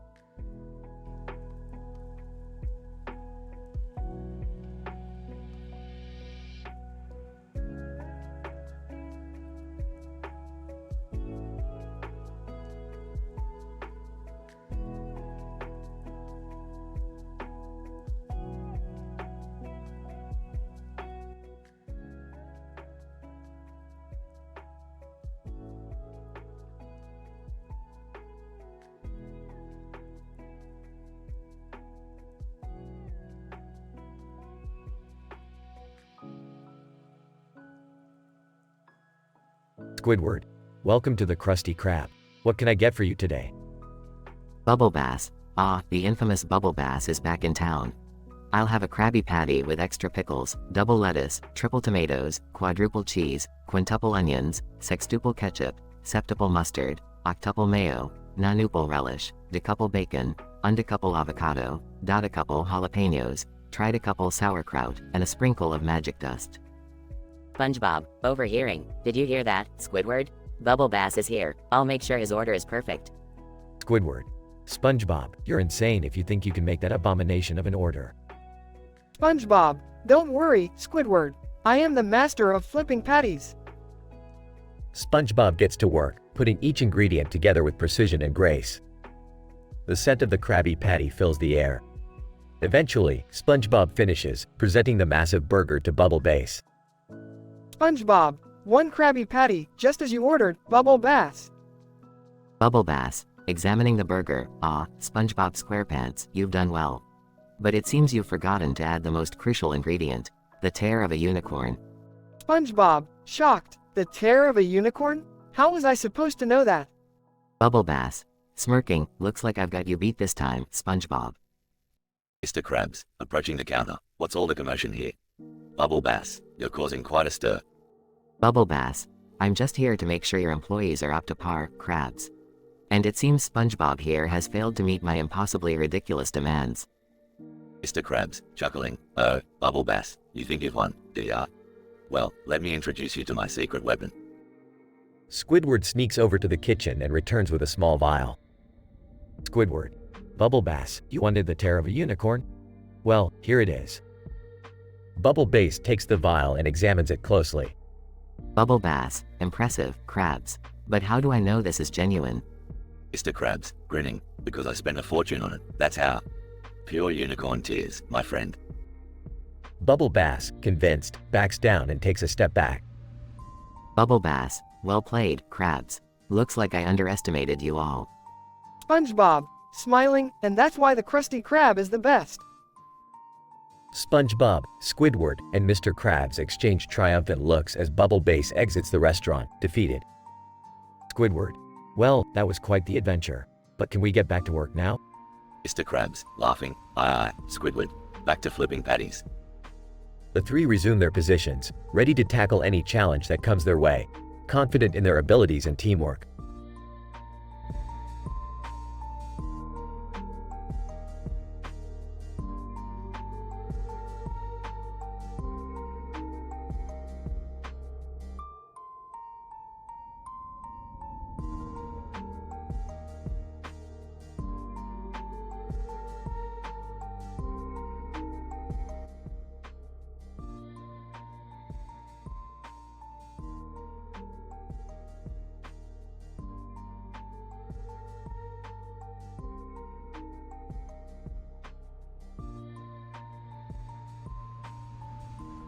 Bubble Bass. Hey, Squidward. Long time no see, you poor excuse for a cashier. Squidward. Oh great, Bubble Bass is back in town. Just what I needed to ruin my day. Bubble Bass. Smirks. You ready for my order, Squiddy? Brace yourself, it's gonna be a doozy. Squidward. Size, fine. What's your order this time, Bubble Bass? Bubble Bass. I want a Krabby Patty with extra pickles, but the pickles need to be sliced 0.0001 inches thick. And the lettuce, I want it pre-gnawed by a Pacific Blue Tang. Squidward. Rolls his eyes. Seriously? That's it? Bubble Bass. Oh, I'm just getting started, you pathetic cephalopod. The tomatoes must be peeled, deseeded, and pureed by a sea cucumber while it's being serenaded by a violin playing tuna fish. Squidward. Exasperated. This is insane. Anything else? Bubble Bass, of course. I need the bun toasted exactly 427.32 degrees Fahrenheit, and it must be carefully coated in an oyster's pearl secretion for that extra shine. SpongeBob, overhearing the order, whispers to himself, challenge accepted. Bubble Bass, and to complete my order, I demand a secret ingredient.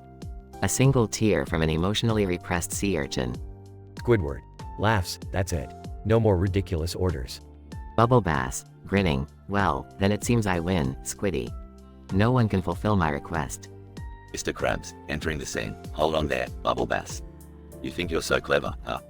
Bubble Bass. What's this, Krabs? You're scheming against me? SpongeBob, joining in. We've got a plan, Bubble Bass.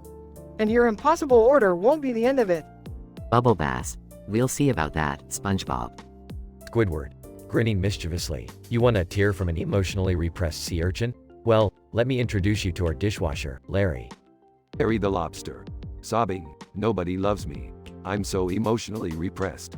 Bubble Bass. Stammering. That's not fair. Mr. Krabs, and as for your specific pickle thickness, we've got a machine specially designed for slicing pickles to 0.0001 inches. Meet Pickletron 3000. Pickletron 3000, robotic voice, pickles sliced to perfection, ready for Bubble Bass. Bubble Bass. This isn't over, Krabs. SpongeBob, oh, it's over, alright. And we've got a special surprise for you, Bubble Bass. Bubble Bass. What kind of surprise? Squidward. A Krabby Patty filled with exploding hot sauce. Bubble Bass. Panicking. No, you can't do that. Mr. Krabs, oh, we can, and we will. It's time to teach you a lesson, Bubble Bass. SpongeBob, revenge is a dish best served spicy. The scene fades as SpongeBob, Squidward, and Mr. Krabs cackle maliciously, leaving Bubble Bass trembling in fear.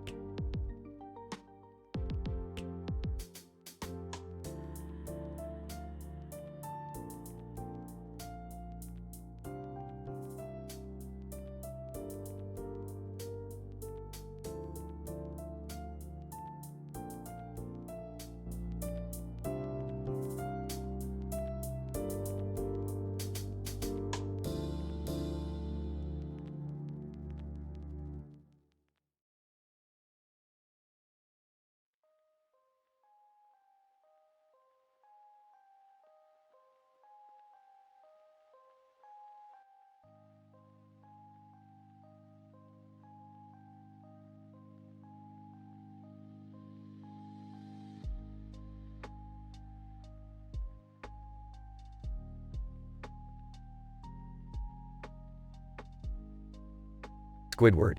Welcome to the Krusty Krab. May I take your order? Bubble Bass. About time I returned to this pathetic excuse of a restaurant. Listen up, Squidward. I want a Krabby Patty with 27 layers of beef, each cooked to an exact temperature of 135.2 degrees Fahrenheit. Squidward. Are you serious? Okay, anything else? Bubble Bass, of course. I want the lettuce sprinkled with unicorn tears, lightly kissed by the rays of a full moon, and precisely handpicked from the tallest mountain in Atlantis. Squidward. Rolls eyes. Right, got it. What else? Bubble Bass. I demand the cheese to be aged for exactly 452.3 days, fermented in a volcano, and blessed by a group of ancient cheese-making monks. SpongeBob, eavesdropping, oh, looks like Bubble Bass is back. I need to make the perfect Krabby Patty. Bubble Bass. Lastly, the pickles must be individually sun-dried for 17 weeks, then soaked in the tears of a blue whale, and marinated in the essence of pure chaos. Squidward. Sarcastically. Anything else, Your Highness? Bubble bass. Ah, yes. The buns must be baked using the sacred fire of Mount Oregano, precisely seasoned with a pinch of pixie dust, and topped with the flame-grilled hopes and dreams of all the failed chefs in town. SpongeBob, bursting with excitement. I can do it, SpongeBob. I can make this impossible order.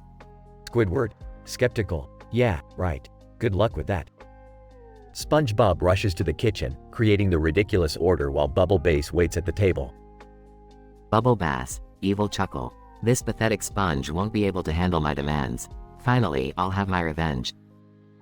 SpongeBob brings out the tray with a giant Krabby Patty. SpongeBob, proudly, here you go, Bubble Bass.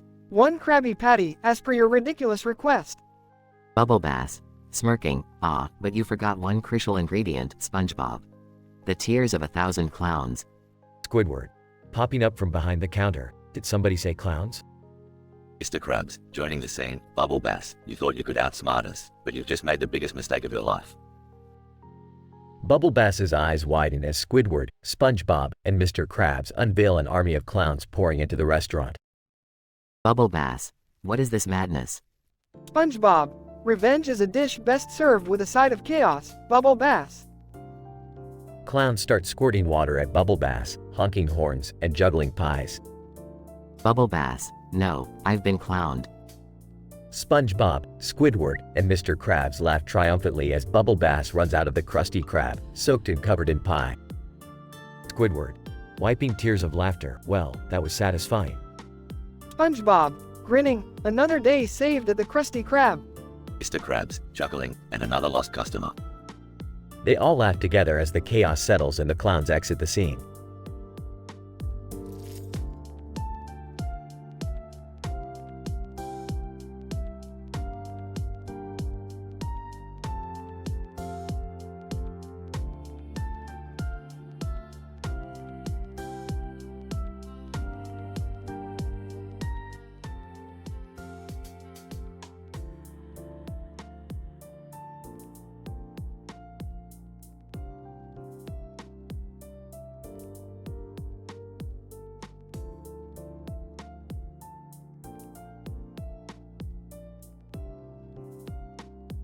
Alright, Morty, time to put on those thinking caps. We're about to test the hell out of this myth. Guys, what's with the weird hat on our heads? And who's this strange-looking woman behind us? Oh, Jerry thought it would add a touch of professionalism to our myth-busting endeavors. Yeah, it's all about looking the part, you know. Whatever, can we get on with this already? Revenge is a dish best served cold, right? Relax, Summer, we're gonna dive deep into this myth. First, we need to define what cold means in the context of revenge. Morty, fetch me a liquid nitrogen tank. Rick, are you seriously going to freeze someone? Trust me, Beth, it's all part of the plan. Rick, I don't think we should do this. It seems a bit extreme. Morty, quit being a pussy. We're here to bust myths, not hold hands and sing Kumbaya. Yeah, Morty, man up. Get the liquid nitrogen, we need to test this theory. Okay, fine. Let's get this over with. But we better not end up with frozen bodies. Shut up, Summer, you're just here to assist. Now, the plan is simple. We're going to freeze an object and slowly warm it up while recording any signs of revenge. Are you sure about this, Rick? I mean, revenge isn't something you can measure. Beth, don't overthink it. Revenge is an abstract concept, but we can still test it scientifically. Okay, I got the liquid nitrogen. Let's freeze something and see what happens. Excellent. Morty, Summer, keep a close eye on the thermometer. We need precise temperature readings. Guys, what if this revenge thing manifests as some supernatural entity? Ghosts or something? Jerry, stop watching those dumb paranormal shows. Revenge isn't about ghosts, it's about human emotion. Oh, please. Revenge is just a petty desire for payback. It doesn't mean anything in the grand scheme of things. Beth, you're missing the point. Revenge is a powerful motivator. It drives people to the brink of madness. Can we just do this experiment already? I have better things to do than listen to you two argue about revenge. Fine, fine. Morty, start freezing the object. Beth, Summer, prepare yourselves for a lesson in myth busting. Here we go, freezing in 3, 2, 1. Wow, it's getting really cold in here. Guys, I think I feel a presence. Revenge is real. Don't be ridiculous, Dad. It's just the freezing effect. Calm down. Morty, start warming it up slowly, but keep an eye out for any strange occurrences. Oh, Rick, I think something's happening. The object, it's moving on its own. Oh my god, what the hell is happening? I told you revenge was real. This is insane. How is this even possible? Morty, stop warming it up. We've seen enough. Thank God. I thought we were summoning some vengeful spirit or something. Ah, just a little engineering trick to mess with you all. Revenge isn't real, it's just a psychological phenomenon. Rick, you are a sick, twisted genius. Yeah, Rick, that was messed up. Can we go back to normal myth busting now? This was way too intense. Alright, lesson learned. Revenge isn't a dish best served cold, it's a dish best left untouched.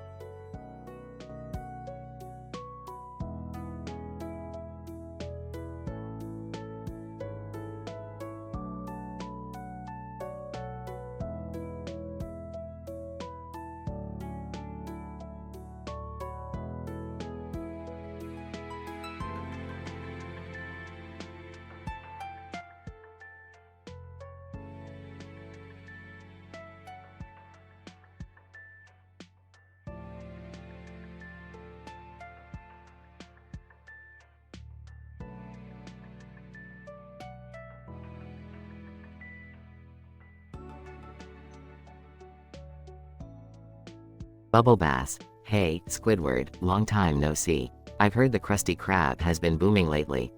Squidward. Size, Bubble Bass, what are you doing here? What do you want? Bubble Bass. Ah, Squiddy, always the charmer. I'm just here to enjoy a good meal. And by good meal, I mean something that will blow your mind. Are you ready for my order? Squidward. Sarcastically, oh, joy. Let's hear it, Bubble Bass. Hit me with your ridiculous demands. Bubble Bass. Alright, Squidward, pay close attention. I want a Krabby Patty with extra pickles, extra lettuce, extra tomatoes, extra onions, extra mustard, extra ketchup, extra mayo, extra cheese, extra bacon, extra pickles again, extra lettuce again, extra tomatoes again, extra onions again, extra mustard again, extra ketchup again, extra mayo again, extra cheese again, extra bacon again, and don't forget the Krabby Patty itself. Squidward. Stuttering, are you kidding me, Bubble Bass? That's the most impossible order I've ever heard. Bubble Bass. Oh, come on, Squidward. You can handle it, can't you? Or are you just not capable of fulfilling my sophisticated palate's desires? SpongeBob, eavesdropping, did I hear Bubble Bass? He's back, I'll take care of this, Squidward. SpongeBob, enthusiastically, Bubble Bass, fear not. I shall create your masterpiece with the utmost precision and dedication. Bubble Bass. Smugly, well, if you insist, SpongeBob. But remember, every detail must be perfect. SpongeBob begins stacking patty after patty, with layers of pickles, lettuce, tomatoes, onions, mustard, ketchup, mayo, cheese, and bacon in between. Bubble Bass chuckles, excellent job, SpongeBob. However, you seem to have missed one important ingredient, the secret sauce. Squidward, joining SpongeBob and smiling, oh, don't worry, Bubble Bass. We have a surprise for you. Mr. Krabs enters the scene with a mischievous grin. Mr. Krabs, Bubble Bass, you thought you could outsmart us, didn't ya? Well, we've got a little surprise sauce of our own. SpongeBob reveals a jar labeled extra spicy sauce and pours it over the towering burger. Bubble Bass, what is this madness? SpongeBob, grinning, it's a special concoction of my own, Bubble Bass. Spiciness beyond your wildest dreams. Squidward and Mr. Krabs laugh, joining SpongeBob's antics. The trio watches in gleeful satisfaction as Bubble Bass takes a bite of the monstrous burger, his face turning red from the spiciness. Bubble Bass, coughing, you got me this time, Krabs. But mark my words, revenge will be mine. The scene ends with the Krusty Krab crew laughing, Bubble Bass slinking away, plotting his next scheme. Scientific analysis. This episode showcases improbable scenarios and dramatic intensity as Bubble Bass returns to the Krusty Krab with an outrageous order.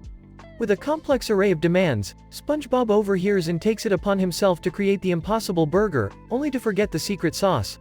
However, SpongeBob, Squidward, and Mr. Krabs cleverly counter Bubble Bass's smugness by unleashing a surprise spicy sauce, resulting in Bubble Bass's defeat. The episode revolves around themes of revenge and culinary rivalry, appealing to mature audiences with its M-rated content. Overall, the episode successfully balances absurdity, humor, and drama to create an entertaining viewing experience.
Title: Roadrunner Conundrum. Character cast: Rick Sanchez, Morty Smith, Jerry Smith, Summer Smith, Beth Smith. Scene: cartoon-style street with a car and a person in the background. Rick and Morty are walking down the street. Hey, Rick, I've been wondering, why is Wile E. Coyote never successful in capturing the Roadrunner? Morty, you want a legit scientific analysis? Fine, buckle up. Incident. Scene shifts to the living room with Beth, Jerry, and Summer joining Rick and Morty. Oh, come on, Rick. It's just a silly cartoon. Sarcastically. Oh, of course, Beth. Let's ignore the deeper meaning behind it all. Regression. The primary reason the Coyote fails is due to his reliance on Acme products. These products seem revolutionary but are poorly designed, unstable, and always malfunction at the worst times. It's a classic case of unreliable technology. But couldn't he just try a different approach? Maybe hire a professional? Ah, Jerry, that's where you're wrong. The Coyote believes that the same actions will yield different results. It's a classic example of insanity, my dear boy. But sometimes he's so close. He almost catches him. That's called dramatic irony, Summer. The audience is kept engaged by teasing them with the illusion of possible success. It's pure entertainment manipulation. Scene: Rick creates a portal to the cartoon world, transporting the family to witness the events firsthand. Rick, are we really going to? Shut up, Beth. We're going in. Scene: Rick, Morty, Beth, Jerry, and Summer observe Wile E. Coyote attempting to catch the Roadrunner.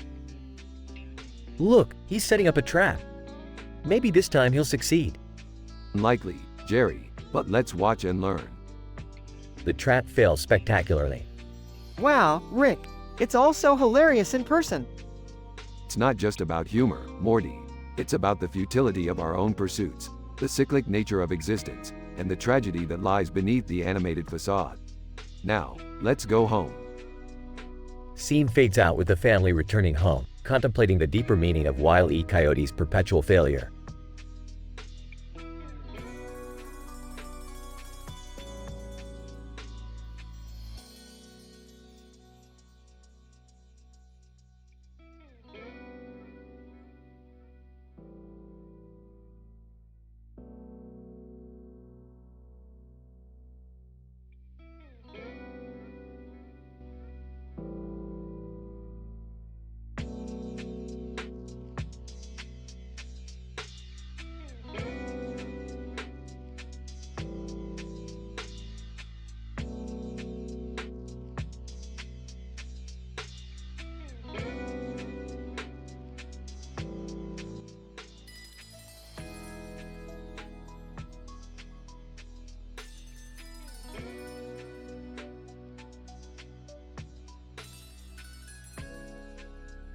Alright, Morty, listen up. We're gonna dive into the absurdity of the Wile E. Coyote and Roadrunner situation. Strap in, it's gonna get crazy. Alright, Rick, but why are we talking about a cartoon? Morty, this isn't just any cartoon. It's a cultural phenomenon rooted in physics and absurdity. Now, here's the deal. Wile E. Coyote, despite his clever schemes and gadgets, can't catch that damn Roadrunner because of one simple reason: the laws of cartoon physics. Wait a minute, Rick. Cartoon physics? That can't be real. Shut up, Jerry. In the world of Looney Tunes, cartoon physics reigns supreme. These characters are subject to their own set of laws that defy reality. But wouldn't Wile E. Coyote eventually learn from his mistakes and catch the Roadrunner? No, that's where you're wrong, Beth. It's what we call comedic repetition. The creators intentionally designed this never-ending cycle to appease the audience's desire for slapstick humor and unexpected outcomes. But Rick, what about all those Acme products? Shouldn't they help Wile E. Coyote?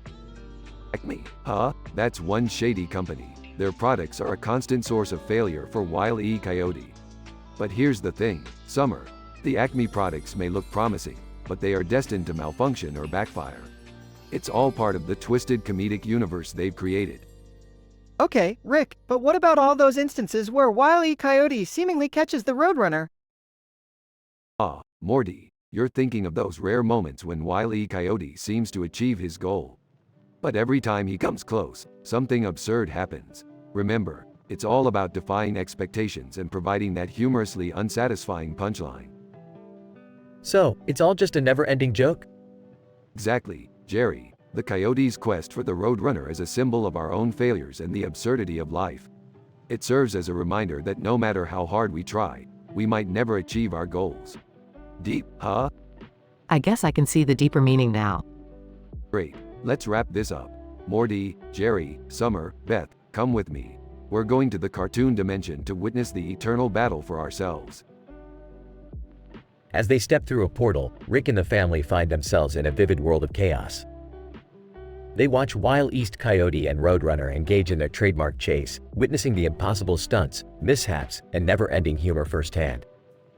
They return home, forever changed by the insight gained from the cartoon universe, and with their minds open to the strange and wonderful possibilities that exist beyond the realm of normality.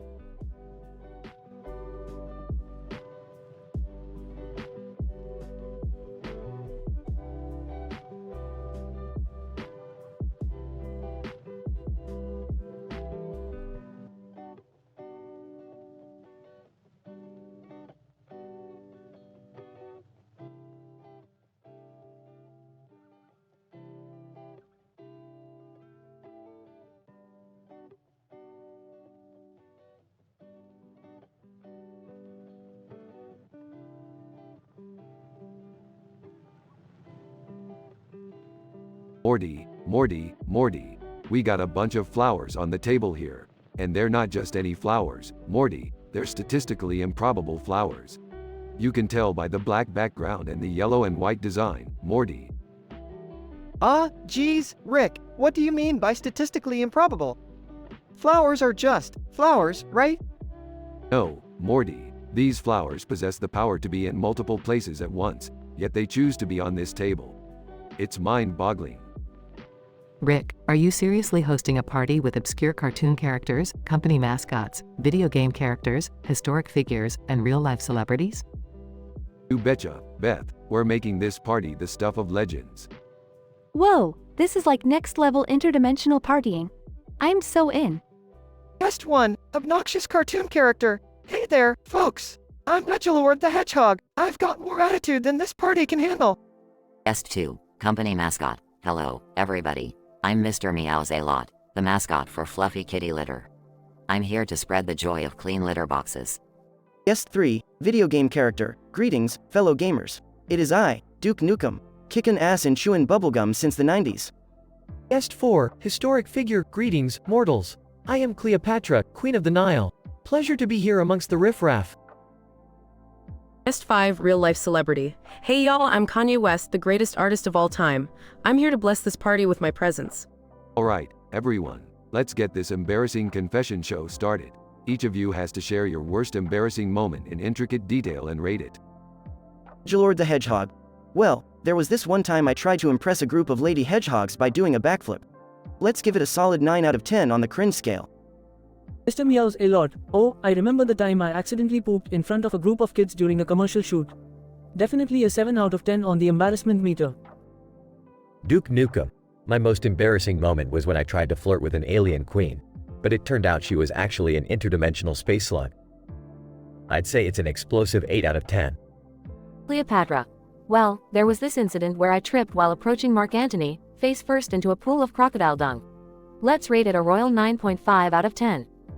Kanye West, my most embarrassing moment was when I interrupted Taylor Swift's acceptance speech. It was a necessary 10 out of 10, though. Genius moves like mine aren't understood by the masses. Alright, the moment of truth. The loser has to experience all these embarrassing moments simultaneously, forever. Wait, Rick, are you sure about this? It sounds really cruel. Morty, stop being such a Morty. It's all in good fun and entertainment value. Now, who's the unlucky winner? Meanwhile, chaos ensues as the embarrassing moments collide, creating a comedic vortex of humiliation.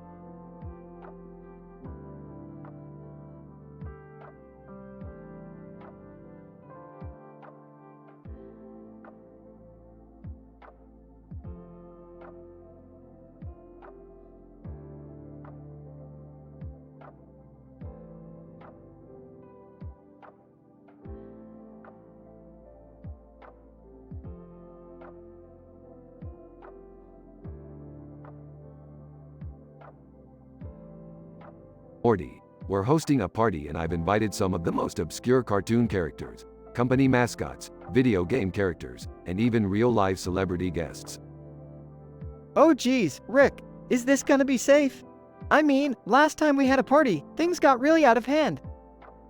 Relax, Morty, what's the worst that could happen? We'll just keep a close eye on them and make sure things don't spiral into chaos. Alright, if you say so, Rick. Who's the first guest? Cartoon character. Hey there, I'm Wacky Wally, the zaniest cartoon character. I can literally bend reality and turn anyone into a banana. Company mascot. Greetings, everyone. I'm Sprinkle the Sugar Bear, the sweetest cereal mascot. My condition is called hypodiabetes, which causes uncontrollable sugar rushes leading to spontaneous dance numbers and excessive glitter. Video game character. Hey dudes. I'm Crash Bandicoot and I suffer from chrono anxiety. It's like time travel, but every time I go back in time, I experience extreme panic attacks and start speaking in gibberish. Real-life celebrity guest. Hey y'all, it's Beyoncé. My condition is called melodramatic fever. When it hits, I can't stop singing in an emotional pitch, accompanied by exaggerated hand gestures. I call it my diva mode. Alright, that's quite a lineup. Let's bring in our final guest. Cartoon character with a sign that says, Rick and Mort. Whoa, hold on a minute. Who invited this guy? What kind of absurd name is Rick and Mort? I don't know, Rick. Maybe he's some kind of fan or something? Well, whatever. Introduce yourself, sign guy. Cartoon character. I'm Benny, the sign guy. My condition is called permanent sarcasm syndrome. I can't stop speaking sarcastically, even if it gets me into trouble. It's a real bummer, let me tell you. Rick, this party seems like a recipe for disaster. Are you sure we can handle it? Morty, we'll be fine. Just trust me, I've got everything under control. Plus, what's the worst that could happen? Later at the party. Okay, everyone settle down. It's time for the worst ever fake medical condition contest. Benny, oh, great. Another contest. Just what we needed. Beyoncé, I'm not sure how I feel about this, but I'll play along. Sprinkle, count me in. Let's see who has the worst condition. Crash! Whoa, I'm totally in. Bring it on, dudes. Wacky Wally. Alright, let's do this. Alright, let's begin. Each of you will present your condition and the winner will be awarded the worst ever fake medical condition, forever. Benny, you're up first. Benny, well, it's really tough living with permanent sarcasm syndrome. I mean, who wouldn't want to speak sarcastically all the time? It's just so much fun. Beyoncé, okay, guys, melodramatic fever is no joke. It's like being trapped in a never-ending Broadway musical. I just can't turn it off. Sprinkle, hypodiabetes is a roller coaster ride, folks. Just imagine glitter bombs, dance-offs, and a sugar rush that never ends. It's unreal. Crash! Dude, let me tell you about chrono anxiety. Time travel should be cool, but when you experience a panic attack every time, it's less bing bang boom and more oh no. Wacky Wally, being able to bend reality sounds cool, but trust me, it's not all it's cracked up to be. Imagine living in a world where everything you see might be a banana. It's bananas. Alright, it's decision time. The winner of the worst ever fake medical condition is Benny. Congratulations, you now have permanent sarcasm syndrome for life. Benny, oh, great. As if my life wasn't sarcastic enough already. Wow, Rick, this party actually turned out alright. I'm kinda proud of you. Yeah, Morty, even I have my moments of brilliance and bizarre chaos. Well, let's hope things don't get too out of hand, Rick. Morty, trust me, when have things ever gotten out of hand? Now let's go enjoy the party. And so, the party continued with absurdity, laughter, and an everlasting sense of sarcasm, making it one of the wildest gatherings in the multiverse.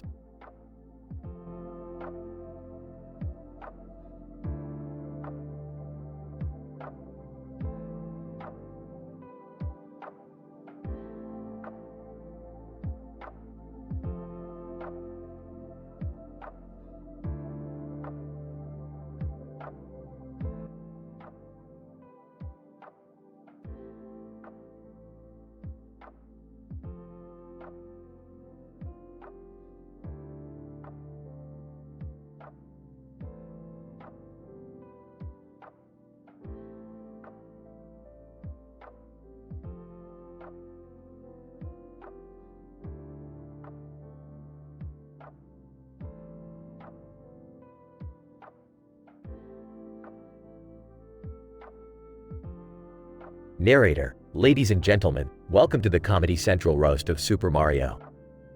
Prepare yourselves for a night of ruthless, foul-mouthed banter. Our randomly selected roasters tonight include characters, monsters, and locations from every single game in the Mario series. Let's get this roast started. Oopa Troopa. Hey, Mario. How does it feel to be a washed-up plumber? I heard your princess always ends up in another castle, if you know what I mean. Mario. Hey Koopa Troopa. At least I'm not a turtle with a shell so small it needs a magnifying glass to find it. And don't even get me started on your tiny mushroom of a brain. Oomba. Mario, you're such a scrawny Italian stereotype. You must have skipped leg day your whole life, considering how easily I squash you under my foot. Mario. Oh, look who's talking. Goomba. You're so flat and one-dimensional that the Paper Mario series tried to give you a personality and failed miserably. Princess Peach. Mario, you may be a hero, but you're also the biggest cocktease in the Mushroom Kingdom. Always keeping me locked up just so you can play your plumbing games with Bowser.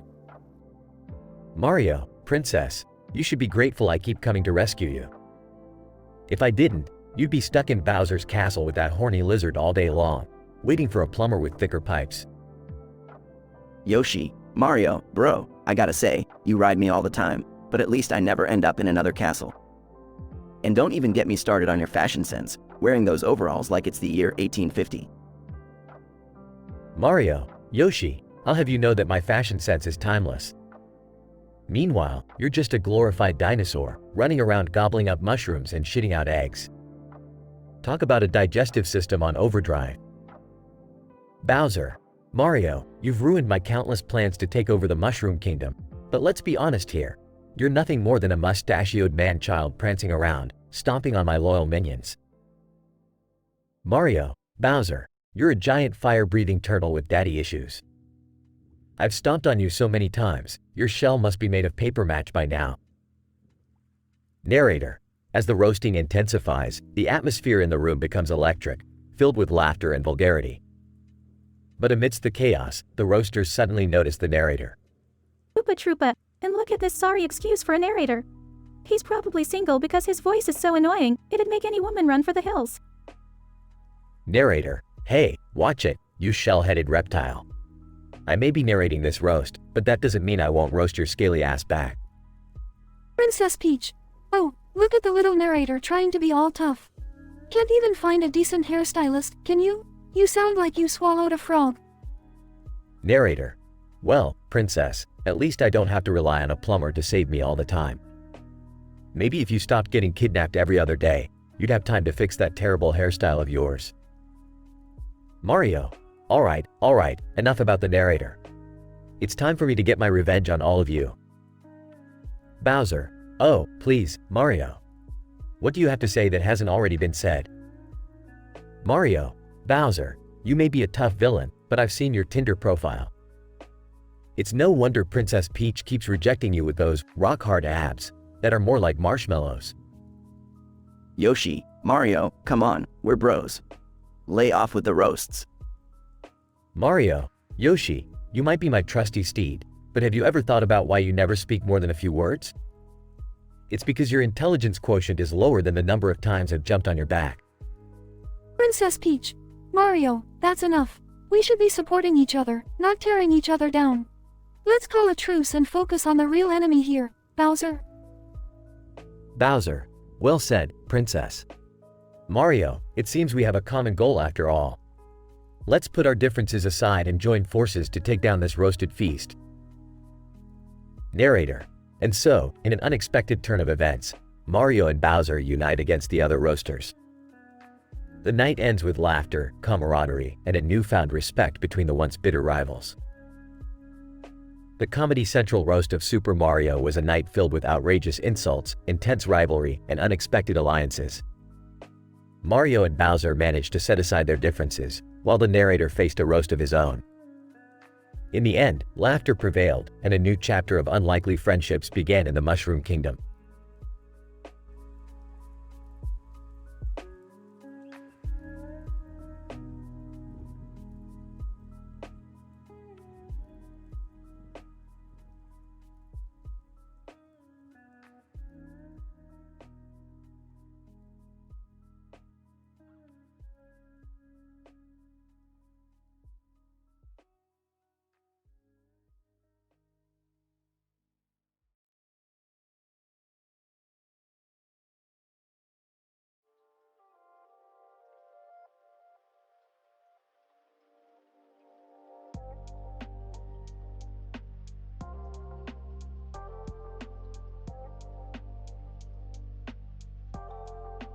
Alright, Morty. Buckle up for another one of our crazy adventures. We've got a room full of weirdos and we're gonna throw the wildest party the multiverse has ever seen. Rick, are you sure about this? I mean, we don't even know these guys. Morty, these are the most obscure characters from different realms. What could possibly go wrong? Now, let's kick this off. Hey, weirdos, introduce yourselves. Oh my god, Rick. You invited the Trix Rabbit, Geico Gecko, Lara Croft, Elon Musk, and Judge Judy? Seriously? But, they're quirky enough to fit the bill. Now, let the introductions begin. Trix Rabbit. Hey, I'm Trix Rabbit. I suffer from obsessive carrot disorder. Side effects include uncontrollable cravings for carrots, paranoia about being denied them, and a propensity for wearing outdated hats. It all started when I lost my first carrot at a young age. Geico Gecko. G'day, mates. I'm Geico Gecko, and I've got reptilian dysmorphia. This condition causes me to believe that I'm a human trapped in a gecko's body. Side effects include wearing tiny suits and engaging in excessively fancy language. Lara Croft. Yo, I'm Lara Croft. I'm afflicted with pyromaniac procrastination syndrome. It's a condition wherein I have an uncontrollable urge to set things on fire, but only when I'm avoiding doing something important. It developed after a cursed artifact incident. Elon Musk. Hey there. I'm Elon Musk, and I have technological Tourette's. It's a strange condition where I involuntarily blurt out futuristic inventions and ideas without warning. Side effects include making humanity question my sanity. Judge Judy. I'm Judge Judy, and I suffer from gavel obsession disorder. I can't stop banging my gavel for no reason. Side effects include unnecessary outbursts in the courtroom, shattered furniture, and an intense dislike for nonsense. Wow, these are some serious conditions. Yeah, and now let's find out who's getting hit with the worst condition ever. Trix Rabbit. Come on, seriously? Yep, sorry, Rabbit. You drew the short straw. From this moment on, you'll forever suffer from chronic flatulence disorder. You'll be constantly farting, embarrassingly and explosively, for the rest of your days. Trix Rabbit. No, that's the worst condition ever. Rick, that's just cruel. Hey, it's the price you pay for being a cartoon celluloid creation, Rabbit. Life's tough, get a helmet. Geez, Rick, sometimes you're just mean for the sake of being mean. Hey Morty, somebody's gotta keep things interesting around here. Now let's party. The room fills with chaos and laughter as the party kicks into high gear with ridiculous antics and bizarre conversations. Denouement. Well, that was one insane party, Rick. I can't believe you inflicted that condition on Trix Rabbit. Come on, Beth, it's just a harmless prank. Besides, he'll get used to it eventually. Just part of the chaotic beauty of existence. I don't know, Rick. Sometimes I think there's a thin line between genius and insanity. Thin line, Morty. That line is so blurred it got lost in one of our previous adventures. But hey, that's life in this messed up multiverse we call home.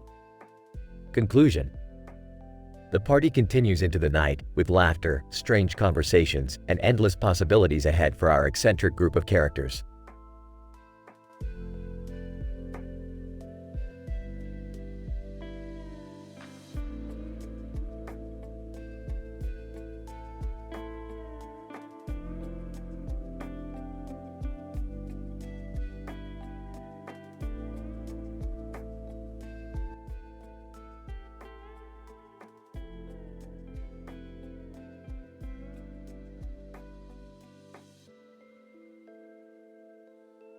Alright, Morty, buckle up.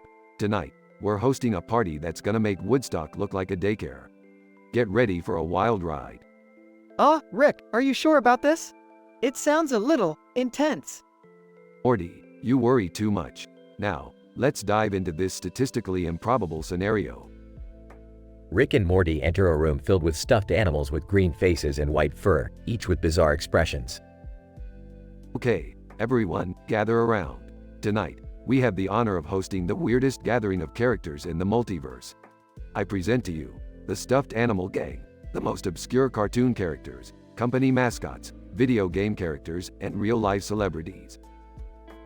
Stuffed Animal Gang, cartoon characters, mascots, and celebrities introduce themselves. Mr. Meeseeks. I'm Mr. Meeseeks. Look at me. I'm here because I'm everyone's favorite overworked, clinically depressed, existential crisis-prone character. Flo. Hey there, it's me, Flo from Progressive. I've got the worst ever fake medical condition called chain reaction syndrome. It causes my hair to spontaneously transform into any shape resembling a car engine. Trust me, it's not as pretty as it sounds. Pikachu. Pika Pie, Pikachu here, and let me tell you about my condition called electricitus. It causes severe static electricity buildup in my fur, resulting in random, unexpected zaps. Shockingly annoying. Sonic the Hedgehog, gotta go fast. Sonic reporting in with supersonic sleep disorder. It makes me uncontrollably scream random names in my sleep. A real nightmare for everyone nearby. Kim Kardashian. Hey, guys. I'm Kim Kardashian, reality TV star extraordinaire. My fake medical condition is called millionitis. It's a disease that makes me compulsively spend millions on anything and everything. The struggle is real, you know. Rick pulls out a wheel with the names of the participants on it. Alright, folks, time for the worst ever fake medical condition giveaway. Let's spin the wheel and see who gets stuck with this lovely package. The wheel spins and stops on Pikachu. Pikachu. Pika Pie? Wait, what? I have to get a fake condition forever? That's right, Pikachu. Introducing your new condition, eternal sneezing syndrome. You'll never be able to stop sneezing, leaving you in a perpetual tissue shortage. Good luck. Rick, that's just messed up. Relax, Morty, it's all fake. Now, let's continue with this train wreck of a party, shall we? The party continues with chaos, absurd conversations, and Rick's famous multiverse concoctions.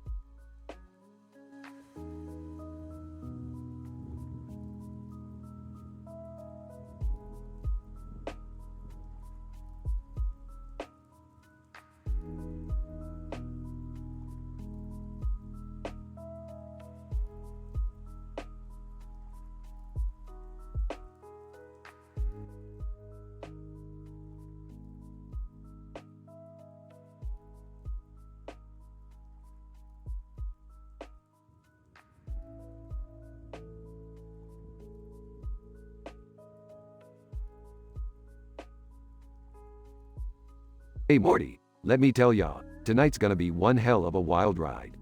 We've got a group of people holding giant knives with a robot packing a gun. What could possibly go wrong? Geez, Rick, I don't know if this is such a good idea. I mean, what if someone gets hurt? Morty, relax, we're in control here. Besides, danger is just part of the entertainment. It's like a cosmic comedy show, with a touch of bloodshed. The guests arrive at Rick and Morty's party. Alright, everyone settle down. We've got some pretty obscure characters here tonight, so let's start with introductions. Hey y'all, I'm Summer and I'm a sassy blue-haired girl from a show no one remembers. I'm here to keep the party spicy. Laughter. Nice, Summer. Next up, we have Tony the Tiger, the cereal mascot with a penchant for good food and great parties. Tony the Tiger, glad to be here, folks. I'm here to make sure everyone has a Frosted Flakes-tastic time. Applause. Oh, hey everyone. I'm Morty, the perpetual sidekick. Just trying to survive this crazy night. Laughter. Excellent, Morty. Now, let's welcome the one and only Lara Croft, the tomb raiding badass. Lara Croft, delighted to be here, Rick. I'll be bringing the adventure and a whole lot of firepower. And now, allow me to introduce our final guest, the legendary actor, Nicolas Cage. Nicolas Cage, it is an honor to be in your presence, Rick and Morty. I will bring my intense acting skills and a never-ending supply of memes.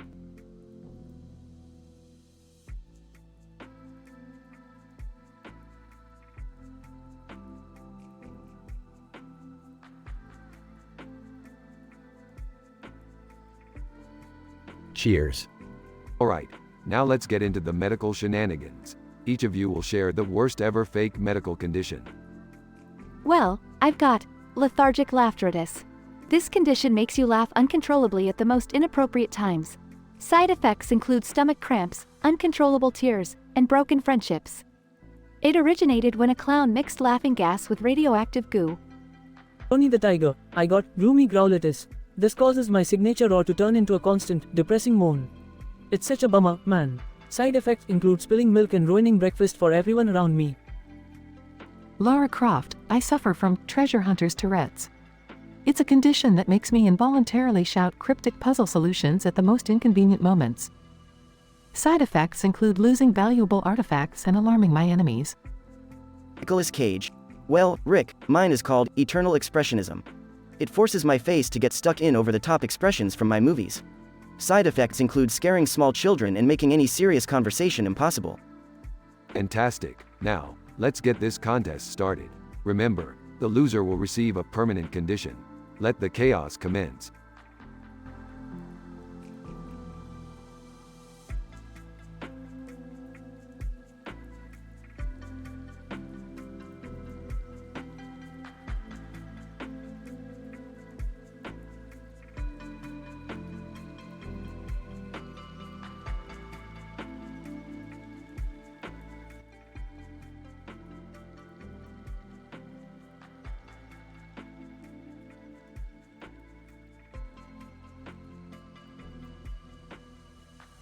Bowser.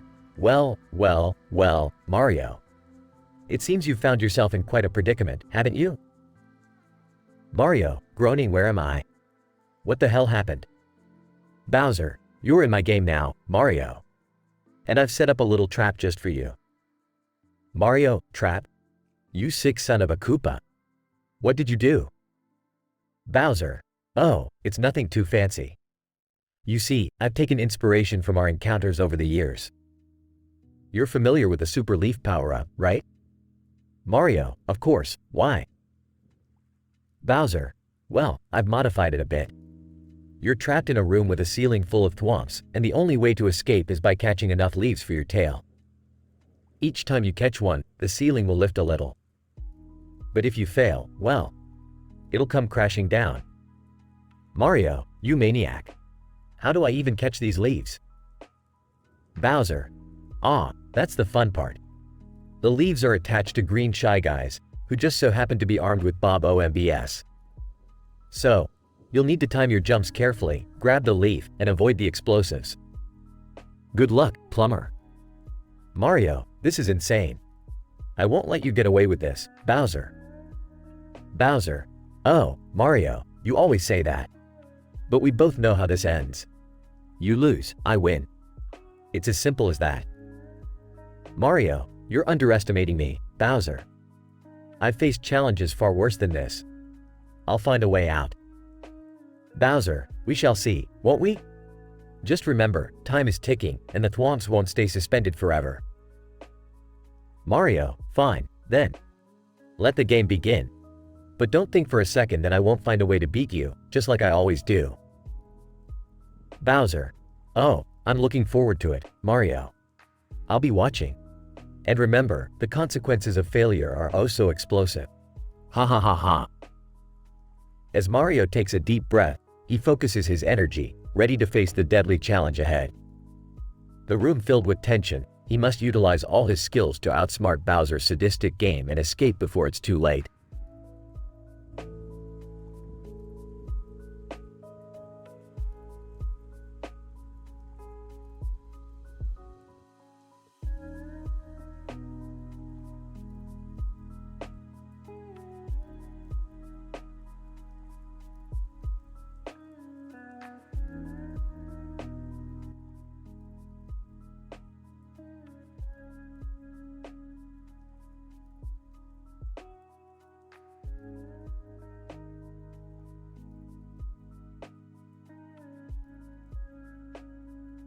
Mario, groaning, what the hell happened?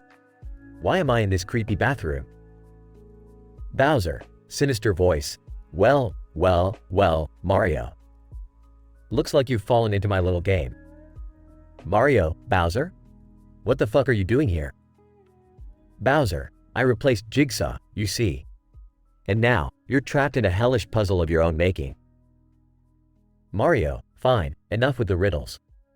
Just tell me how to get out of this mess. Bowser, oh, you want to know, huh? Well then, listen carefully. In order to escape this bathroom, you'll have to solve a classic Mario puzzle.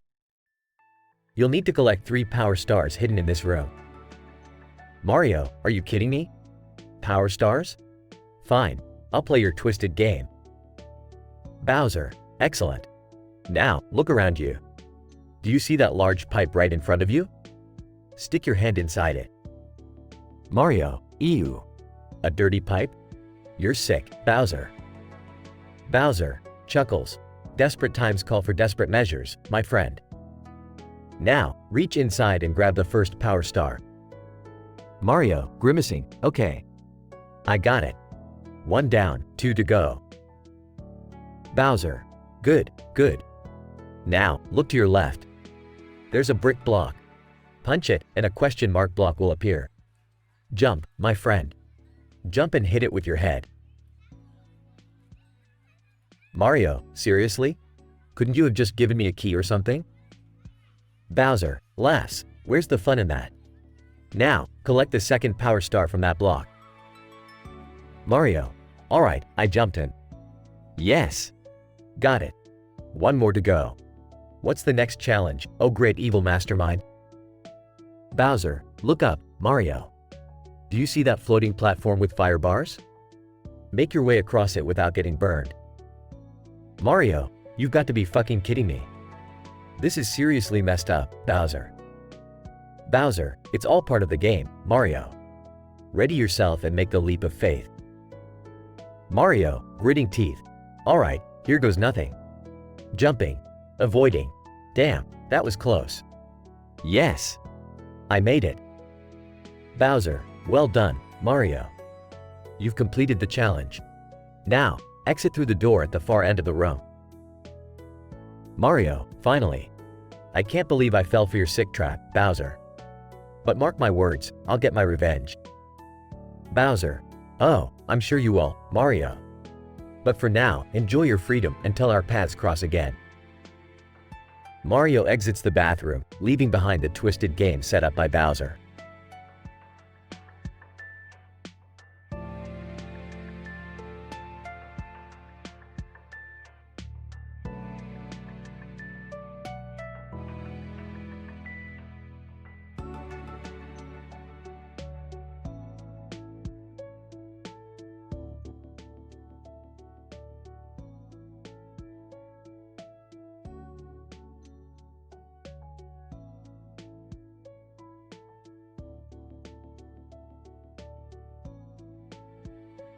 Morty, hand me that wrench. We need to tighten these bolts before we start testing the quantum flux capacitor.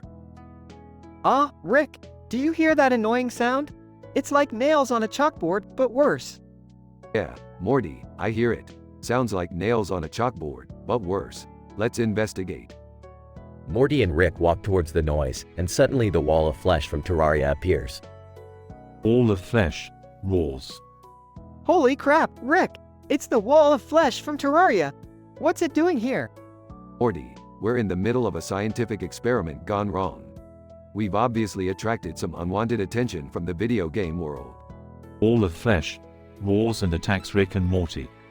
Morty, the only way to take this thing down is by using the weapons we have on hand. Quick, grab that tree branch. A tree branch against the wall of flesh? Are you serious, Rick? Morty, don't question me. Just do it. Morty swings the tree branch, hitting the wall of flesh. Wall of flesh. Shakes off the impact. Holy crap, Morty, that thing's tougher than those fandom theories about my alcoholism. We need a plan, Rick. Maybe we can distract it with those fancy gadgets in your lab coat? Morty, you genius. I'll whip out my laser umbrella and blindfolded socks combo. Brace yourself. Rick activates the laser umbrella, blinding the wall of flesh momentarily. Now, Rick, hit it with the blindfolded socks. Rick throws the blindfolded socks, tying up the wall of flesh. Morty, we did it. We trapped the wall of flesh. Ah, Rick, it's starting to move. Quick, Morty, pull out your smartphone and play some death metal music. Maybe that'll throw it off. Morty starts playing death metal music, confusing the wall of flesh. Wall of flesh. Dances uncontrollably. Morty, it's working. Keep playing that music.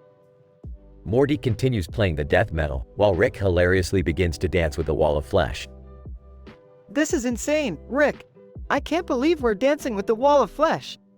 Morty, life is all about unpredictable moments. Now let's finish this dance and send it back to wherever it came from. Morty and Rick continue dancing with the wall of flesh until it finally disappears. Oh, Morty, that was one hell of a way to spend our afternoon. Let's go mop up the mess and get back to our scientific experiments. Yeah, Rick, this adventure was totally insane. But hey, that's just another day in the life of Rick and Morty. They both laugh as they head back to the lab, leaving chaos and hilarity in their wake.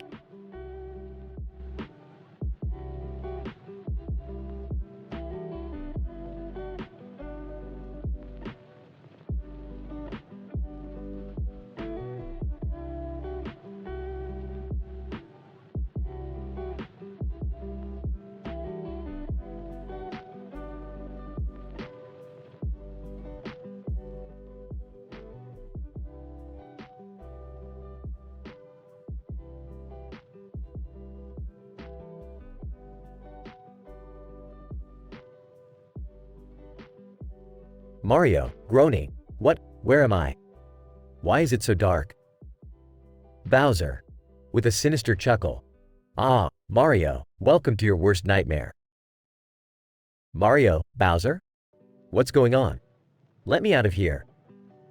Bowser, oh, but Mario, you see, you're not going anywhere. You're trapped.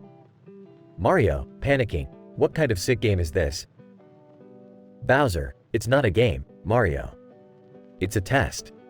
A test of your resilience. Mario, frustrated. I'm tired of your games, Bowser. Just let me go. Bowser. Oh, I'm afraid it's not that simple, my friend. You are surrounded by Chargent Chucks, ready to pummel you if you make a wrong move. Mario, looking around, noticing the Chargent Chucks. You've really outdone yourself this time, Bowser. What do you want from me? Bowser. I want to see how far you'll go to save your own skin, Mario. You see, there's a key hidden somewhere in this room. If you find it before the timer runs out, you might just survive. But if not, Mario, determined, I'll find that key, Bowser. You won't defeat me. Bowser, mockingly, oh, I do hope you're right, Mario. Otherwise, well, you can imagine the consequences. Mario starts searching the room, desperately trying to find the key. The Chargent Chucks watch his every move, ready to strike. Mario, frustrated, where could it be? It must be here somewhere. Bowser, time is running out, Mario. Tick-tock, tick-tock. Mario, spotting a small crack in the wall, aha! There it is. Bowser, laughing. You found it, Mario. But can you reach it in time? Mario, quickly squeezing his hand through the crack. Yes. Got it. The room suddenly starts to shake as the timer goes off. Mario, panicked. No. Bowser, smirking. It seems you've run out of time, Mario. Say goodbye. The Chargent Chucks charge towards Mario, just as he manages to unlock the door and escape. Mario, breathing heavily. Not today, Bowser. I won't let you win. Bowser, growling. This isn't over, Mario. I'll come up with something even more diabolical next time. Mario walks away, victorious but haunted, knowing that Bowser will always be one step ahead. Mario, whispering to himself, I'll be ready, Bowser. I'll be ready.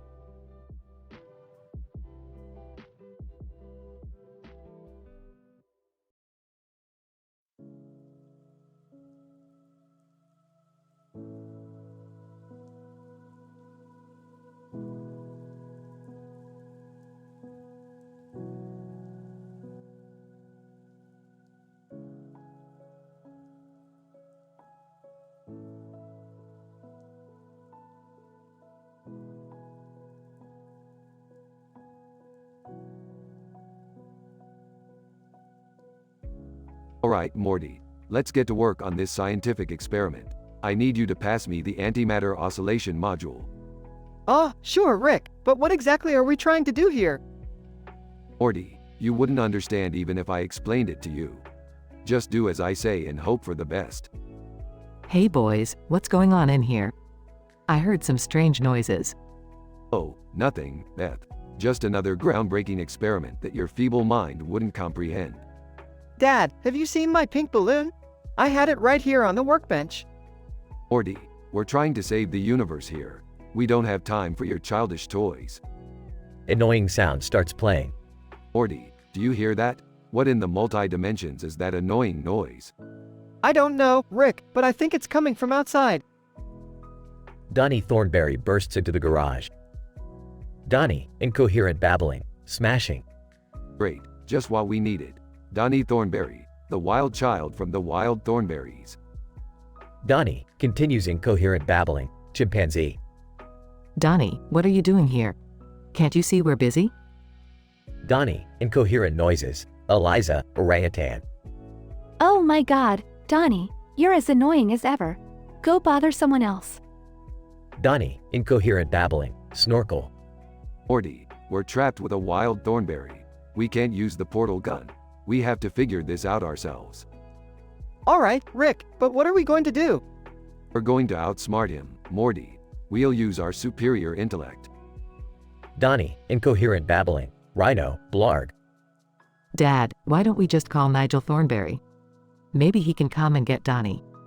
Beth, do you really think Nigel has time to deal with his feral son in other dimensions? Please. Chaos ensues as Donnie wreaks havoc in the garage. Morty, I have an idea. Let's use the pink balloon Morty lost earlier. Donnie loves balloons. Maybe we can distract him. Genius, Rick. Let's give it a shot. They lure Donnie away with the pink balloon. Donnie, incoherent babbling, balloon, smashing. The balloon actually worked. We did it, guys. Well, that was an unexpected solution. Morty, sometimes the most ridiculous plan is the one that works. Never doubt my genius. Right, Rick. I'll keep that in mind. The episode concludes with Donnie still chasing the balloon into the horizon. You see, Morty, that's why I'm the smartest man in the universe. No one else could have dealt with that Wild Thornberry like we did. Yeah, Rick, until the next ludicrous situation comes along. They both laugh as the garage returns to normalcy.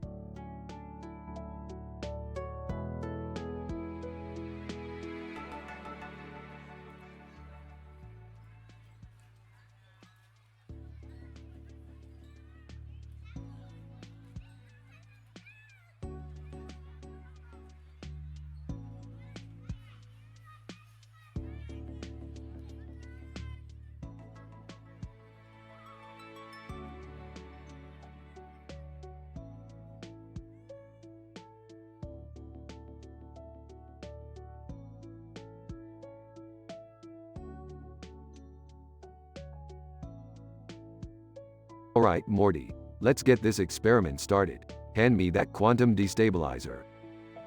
Rick, are you sure this is safe? Last time we messed with quantum stuff, you turned yourself into a pickle. Relax, Morty, I've got it all under control. Now quit your winning and help me calibrate this thing. Walking in. Hey, what are you two up to? None of your business, Jerry. Just go back to being mediocre. Entering the room. What's all the commotion about? Are you guys gonna actually achieve something impressive for once? Oh, look who decided to grace us with her presence. No Summer, we're just saving the universe. No big deal. Guys, do you hear that annoying sound? Yeah, Morty, I do. It sounds like nails on a chalkboard on steroids. Mysterious man in a black suit appears in the field with a purple and blue logo. Mysterious man, Rick Sanchez, I've been searching for you. Who the hell are you? Mysterious man, I am the Interdimensional Authority, and I am here to shut down your unlicensed operation. Oh please, like I'm scared of the space police or whatever you are. Mysterious man transforms into the Eater of Worlds from Terraria. Eater of Worlds. Grr, I shall devour all WHO oppose me. Rick, what the hell is happening? Looks like Terraria just got a whole lot more terrifying, Morty. Can't you just portal us out of here, Rick? No, Jerry, that'd be too easy. We're dealing with this the old-fashioned way. So, what's the plan, genius? We'll have to use our wits and whatever weapons we can find to defeat this pixelated monstrosity. The gang gathers unconventional weapons and engages in an epic battle with the Eater of Worlds. Morty, distract it with your pathetic attempts at humor. Okay. Hey, Eater of Worlds, why did the chicken cross? I don't know, some dimension or something. Eater of Worlds, your jokes are as weak as your existence. Rick, this thing is too strong. We're not gonna make it. Don't worry, Summer. I've got one last trick up my sleeve. Rick pulls out a futuristic device and presses a button, causing giant, flying tacos to rain from the sky. Taco-mageddon, bitches. The Eater of Worlds becomes distracted by the flying tacos, allowing the gang to make their escape. Rick, that was insane. How did you come up with flying tacos? Morty, never underestimate the power of absurdity in dire situations. Well, I guess we made it out alive. Though, I could go for some tacos right about now. Dad, seriously? After all that, you're thinking about food? Hey, surviving a pixelated, interdimensional monster battle really works up an appetite. Scene ends with the gang heading to a taco truck, discussing their next adventure.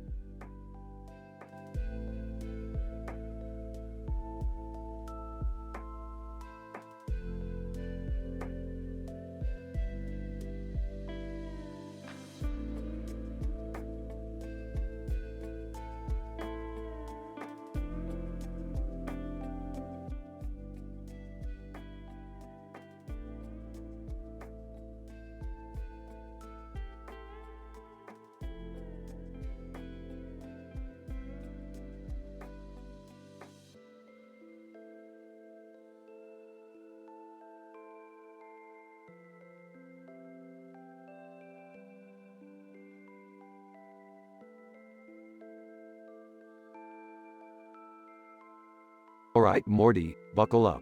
We've got ourselves a one-way ticket to hell and there's no turning back. What? What are we doing, Rick? We're about to be contestants on Ganondorf's sadistic game show. Strap on those hover boots, Morty, cause things are about to get chaotic. Wait, what? You guys got us into this mess? This is insane. Relax, Summer, it's just a game show. How bad could it be? Bad? Have you met Ganondorf, Rick? That guy is a total psychopath. Oh, come on, Morty. You're always overreacting. It's just a little game. Ganondorf, welcome, contestants, to Hover Boot Mayhem. I hope you brought your A game.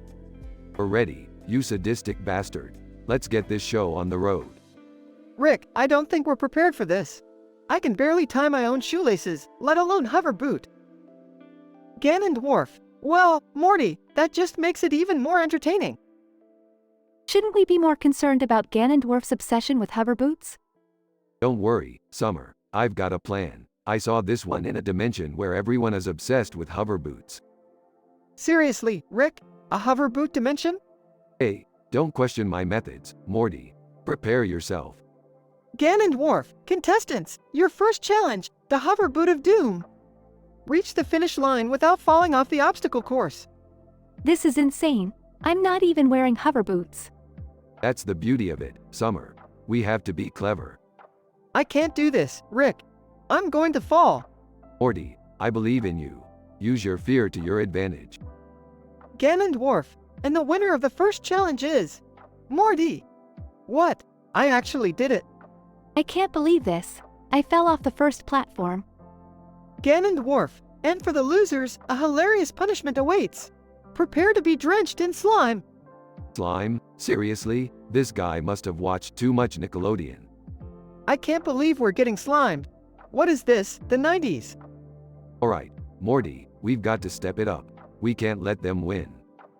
Ganondorf, contestants, your next challenge is the hover boot rodeo.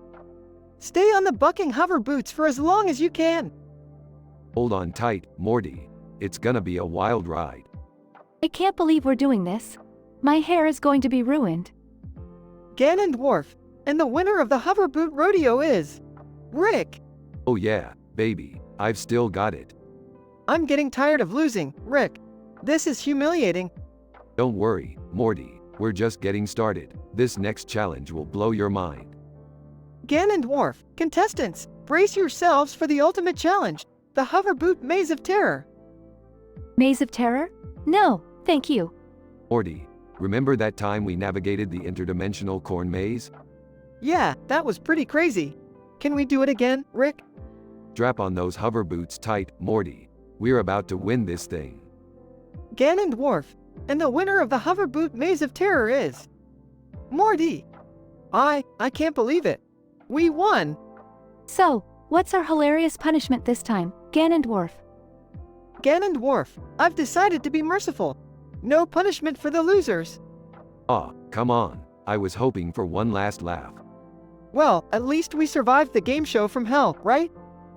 That's right, Morty. We may have lost some dignity, but we won the game. And that's what counts. I can't believe I actually had fun. This was insane. Insane is our middle name, Summer. Now, let's go find somewhere to wash off all this slime.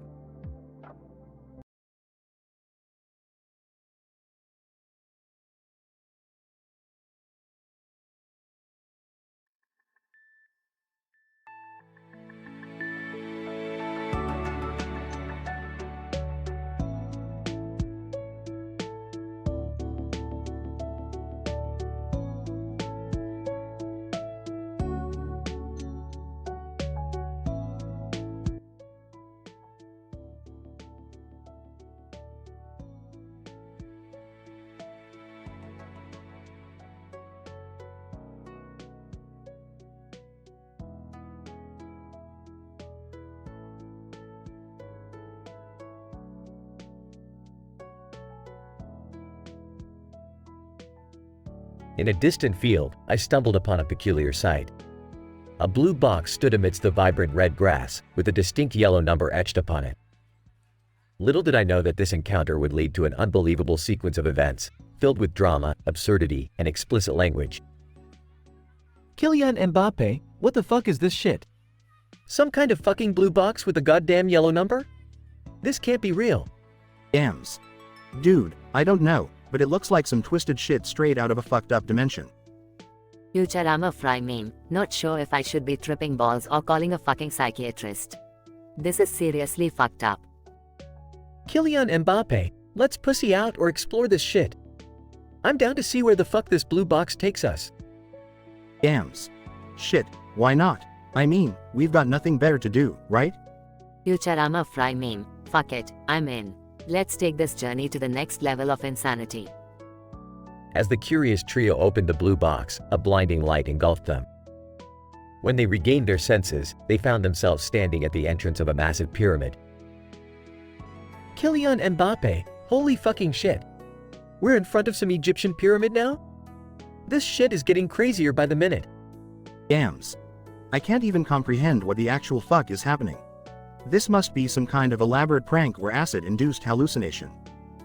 Future I'm a fry meme, prank or not, let's fucking go all the way to the top. We've come this far, might as well see what's inside. As they reached the pinnacle of the pyramid, they discovered a hidden chamber filled with ancient wisdom, strange artifacts, and cryptic manuscripts. Kylian Mbappe, who the fuck left all this shit here? Are we in some Indiana Jones movie or what? Yams. I don't know, man, but look at these manuscripts. They seem to hold some dark secrets or some fucked up shit. Future I'm a fry meme, let's keep one of those manuscripts as a souvenir, just so we can remember this mind-bending clusterfuck. After taking the strange manuscript, they made their way back to the blue box, but not before encountering a mystical fortune teller who had a thing for famous quote guessing. Fortune teller, a wise man once said, I'm gonna make him an offer he can't refuse. Can you guess who said it, my dear visitors? Kylian Mbappe, are you fucking kidding me? Is this bitch for real right now? That's Marlon Brando from The Godfather, you dumbass. Yams. Seriously? This is the weirdest quiz show ever. Yeah, it's definitely Brando. You need to up your game, lady. Future I'm a fry meme, this is just fucking nuts. Don Corleone said that quote, you amateur. Get your shit together, lady. With an eerie grin, the fortune teller bid them farewell, and our trio reluctantly stepped back into the blue box. Kylian Mbappe, I can't believe we're going back to reality where shit is boring and normal. This journey has fucked with my head big time. Yams. Yeah, man. Now we're gonna spend the rest of our lives trying to make sense of this batshit insane escapade. Future I'm a fry meme, but hey, at least we'll always have that fucked up memory of the blue box, the pyramid, and that clueless fortune teller. As the blue box faded away, the three friends were left questioning their sanity, forever changed by the absurdity they had encountered.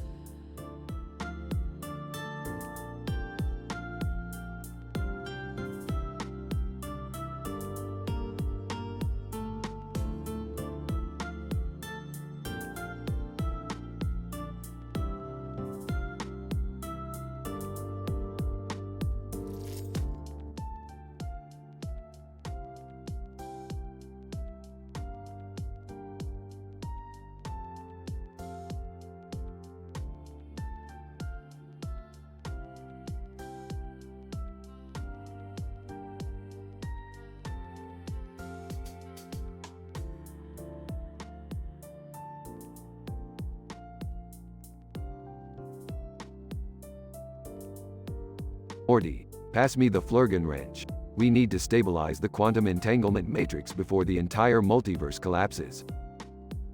Rick, can we take a break? I've been at this for hours, and my brain feels like it's gonna implode.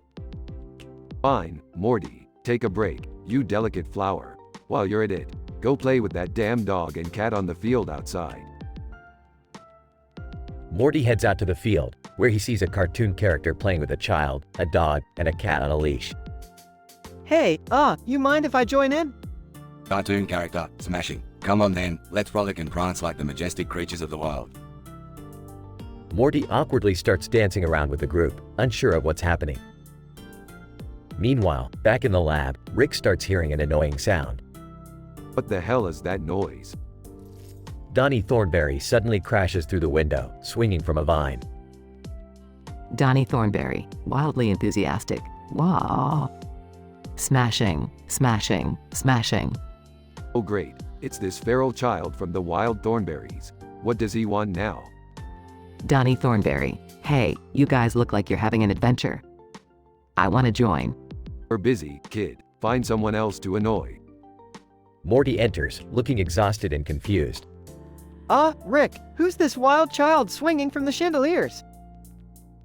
Donnie Thornberry runs up to Morty, smashing. A new playmate. Let's go on an adventure, Morty. Awkwardly, sure. Why not?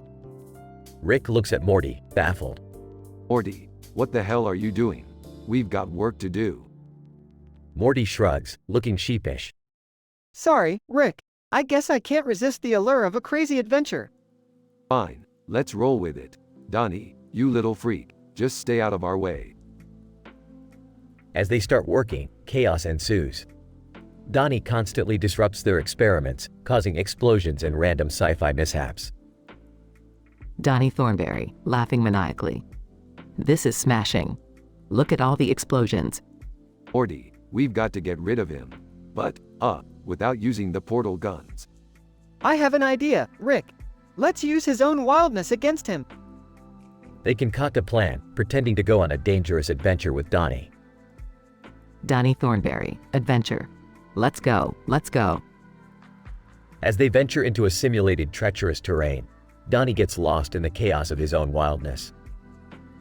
Donnie Thornberry, panicked. Where am I? I can't see the animals. Morty smirks and leads him towards a fake animal sanctuary. Look, Donnie, it's your precious animal friends. Donnie runs towards the fake animals, completely oblivious. Donnie Thornberry, animals, animals. You're my best friends. Rick and Morty, laughing, make their escape and return to the lab. Finally, peace and quiet. We're back on track, Morty. Exhausted. Yeah, you know, Rick, sometimes a little chaos can be fun. Fun? Well, I guess when we're not dealing with interdimensional crises, chaos can have its moments. They both share a laugh as the lab explodes in the background. Classic. Yeah, classic. They continue working, unfazed by the chaos they leave behind.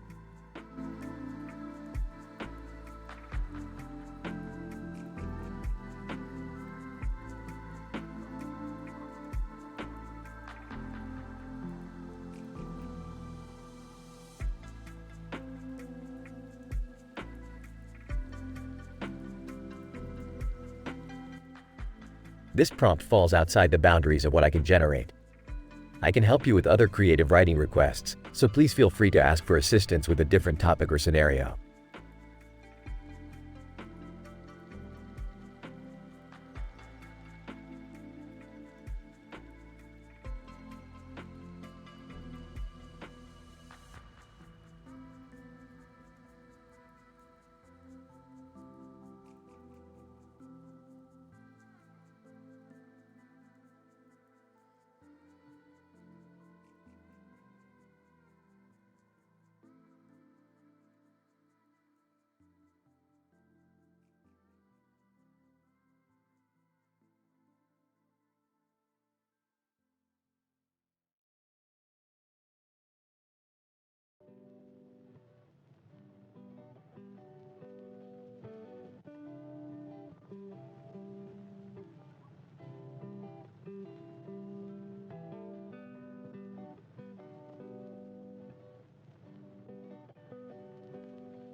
Morty, I'm trying to work on a scientific experiment here, but that annoying sound is throwing off my concentration. Geez, Rick, what's making that noise? It's driving me crazy. I don't know, Morty, but we better find out before it drives us insane. Let's track down the source of the sound. They follow the sound and stumble upon a woman in a red and blue outfit holding a gun, with a full moon in the background. Whoa, Morty, looks like we've stumbled into some kind of futuristic, moonlit shootout. Is that lady holding a gun? What's going on here? Woman, stay back, you two. This town ain't big enough for the both of us. Well, lady, if you're looking for trouble, you've come to the right place. We're trouble magnets. Rick, what do we do? She's got a gun. Morty, we're going to have to rely on good old-fashioned ingenuity and wit. No portal guns this time. Woman, you think you can outsmart me? I'm a deadly assassin, and I've got a quick trigger finger. Rick, she's serious. We need a plan, like, right now. Alright, Morty, here's what we'll do. I'll distract her with my irresistible charm, and you make your move. Charm? Seriously, Rick? Trust me, Morty, it'll work. Rick starts flirting with a woman, trying to distract her, while Morty sneaks up from behind. Woman, what's the matter, sweetheart? Can't handle a real gunslinger? Oh, I can handle a lot more than just guns, sweetheart. Morty manages to grab the woman's gun and throws it away. Woman, what the hell? How did you? Sorry, ma'am, but we can't let you wreak havoc with that gun. Yeah, this is our town to wreak havoc in, not yours. Woman, you may have disarmed me, but I'll be back. Count on it. Rick, what are we gonna do with her? Let's tie her up and leave her for the authorities. They seem to love dealing with these kinds of situations. They tie up the woman and continue their scientific experiment, unfazed by the chaos that just unfolded. You know, Rick, I thought things were getting pretty intense there for a second. Morty, you never know what crazy situations we'll find ourselves in. That's just another day in the life of Rick and Morty. They share a laugh as the full moon shines down on their wild adventures.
Hey Morty, have you seen that new documentary about the mating rituals of interdimensional penguins?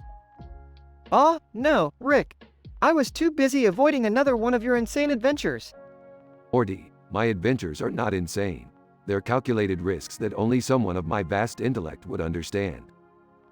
Yeah, sure, Rick. Calculated risks like that time you turned Jerry into a sentient pickle just for the fun of it. Oh come on, Morty. That was a one-time thing. Besides, he needed a lesson in humility. Whatever, Rick. So, what insane contraption are you working on today? Oh, just a little something to transport us to a universe where everything is made of chocolate. Want to try it out? No, I'm good, thanks. Last time we ended up in a universe where squirrels ruled the world and had laser eyes. Well, Morty, life's all about taking risks. Now put on this chocolate-resistant suit and let's get going. Fine, but if I end up covered in chocolate, I'm never going on one of your adventures again. Scene transitions to a lush green field with a forest of trees. Rick, why did you teleport us to this random green field? Oh Morty, this isn't just any field. It's the only place in the multiverse where Lara Croft uses a banana as her primary weapon. Oh, okay. So, what are we doing here? We have to find her, Morty. Think of the adventure, the danger, the sheer stupidity of it all. Fine, but I'm not getting involved in any ridiculous monkey business. Rick and Morty start walking through the field, keeping an eye out for Lara Croft. Rick, I thought you said this was statistically improbable. There she is, swinging from tree to tree with a goddamn monkey. Morty, statistically improbable is just another term for this shit makes no sense. Now let's go say hi to Lara. Morty and Rick approach Lara Croft, who is gracefully performing acrobatics with her banana sword. Lara Croft. Well, what do we have here? More fans trying to get a taste of my banana, huh? Wait, what? Lara, we're huge fans, but we're actually here for a bit of an odd request. Lara Croft. Oh, I'm all ears. Just make it quick. I've got trees to climb and monkeys to train. We need your help, Lara. We're trying to find a way to travel to a dimension where everything is made of chocolate. Lara Croft. Chocolate? You've got my attention. I'm in, but only if you promise not to tarnish the reputation of my banana. Deal, Lara, but remember, if we run into any trouble, Morty will be the first to jump in, banana or not. Great, extra pressure. Just what I needed. They all embark on a wild adventure, contending with chocolate rivers, marshmallow mountains, and caramel quicksand. Scene transitions to Rick, Morty, and Lara covered in chocolate, triumphant but exhausted. Lara Croft. Well, that was something. Never thought I'd use my banana for anything other than swinging. Can we just go back home now? Covered in chocolate, I can't even be pissed off anymore. Fine, Morty. Let's head back, but don't forget, we made history today. The only people to have ever tasted a chocolate-covered adventure. Yeah, I'm not too sure that's something to be proud of, Rick. They activate the teleporter, leaving the chocolate universe behind. Oh, Morty, another successful adventure. What do you think? I think I need a shower. And to never eat chocolate again. Scene fades out with Rick and Morty bickering about the merits of chocolate adventures.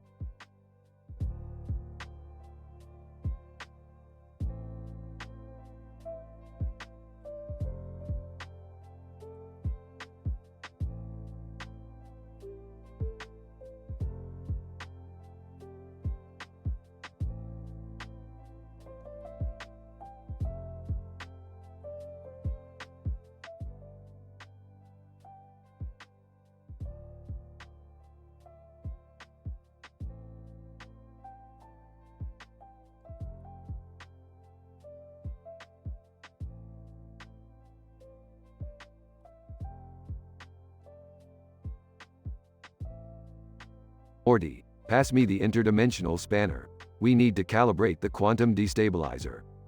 Geez, Rick, can't we take a break? I've been working on this all day. Morty, do you want to be a scientist or not? Science waits for no one, Morty. Now hand me that spanner. Hey, what are you two doing? Can I help? Jerry, this is advanced quantum physics. It's way over your head. Oh, so I'm too dumb to science, huh? Well, at least I'm not sucking the life out of everything like you, Rick. Oh, here we go, Jerry. Another deep insight from the abyss of your ignorance. Guys, can we just focus, please? We're in a dark area and I can barely see anything. Ah, this is so boring. Can we go already? I have better things to do, like stalk my crush on social media. Alright, settle down everyone. We're almost done here. Just need to finish calibrating this experimental device. Suddenly, an annoying sound echoes through the darkness.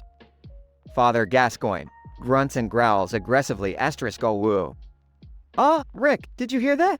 What the hell was that? I don't know, Morty, but it sounds like we've got company. Get ready, everyone.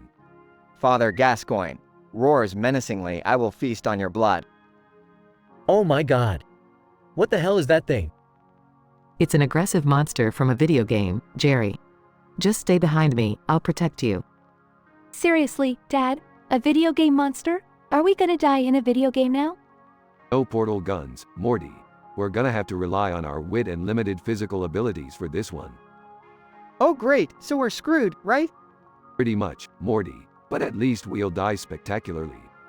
Father Gascoigne grunts and charges towards the group. Rick, do something. Hold on, Beth, I've got a plan.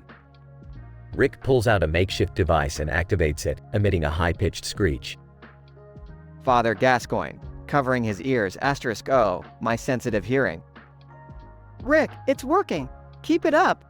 That's right, you beast. Meet the power of science. Father Gascoigne whimpers and retreats into the darkness. Wow, Rick, I didn't know you could be useful for once. Shut up, Jerry. Let's go home before something else tries to kill us. The group walks away from the dark area, triumphant but slightly traumatized. So, can we never speak of this again? I like my video games virtual. Thank you very much. Agreed, Summer. This whole experience was a complete glitch in the Matrix. Well, at least we survived. Another crazy adventure to add to the family album, I guess. Yeah, but can we please have a side quest that doesn't involve almost getting killed next time? No guarantees, Morty. Life's a game, and sometimes you gotta face the bosses. But hey, it's all in the name of science, right? The group laughs nervously and heads back to the safety of home, ready for the next ludicrous escapade.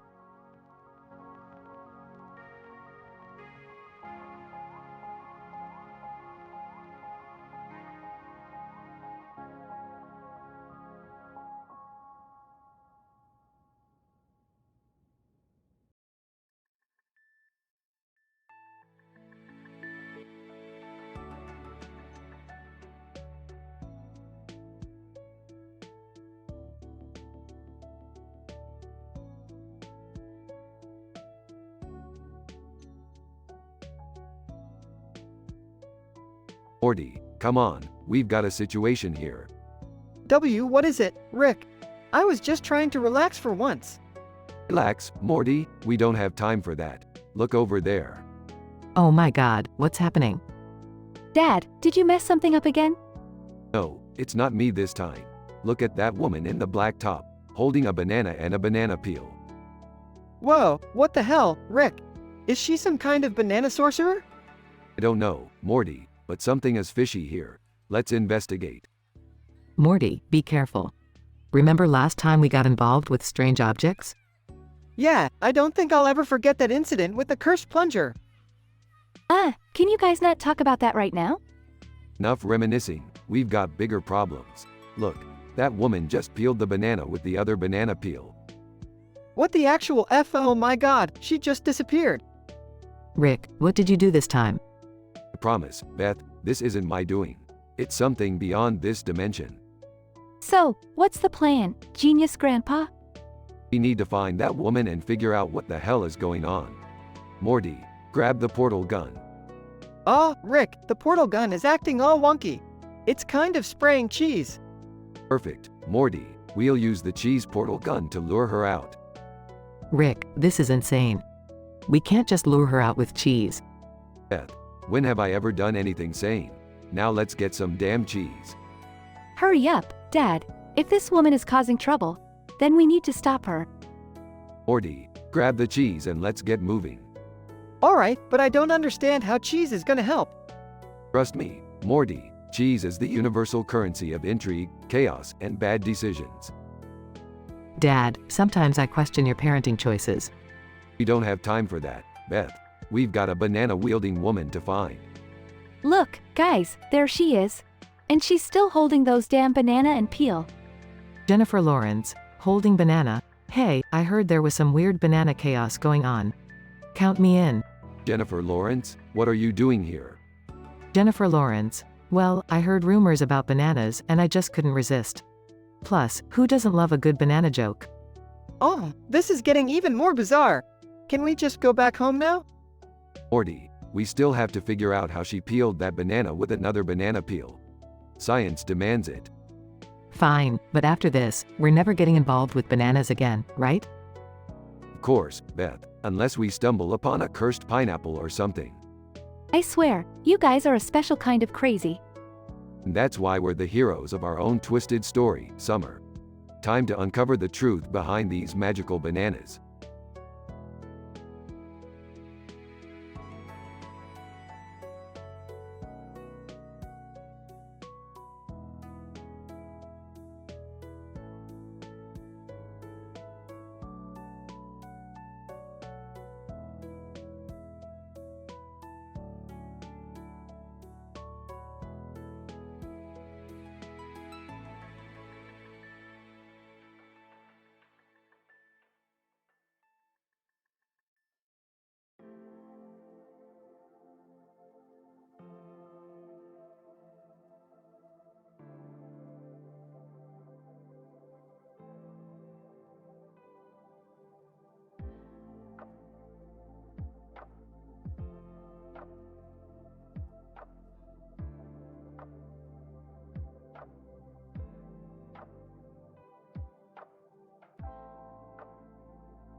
Morty, hand me the quantum crystallizer.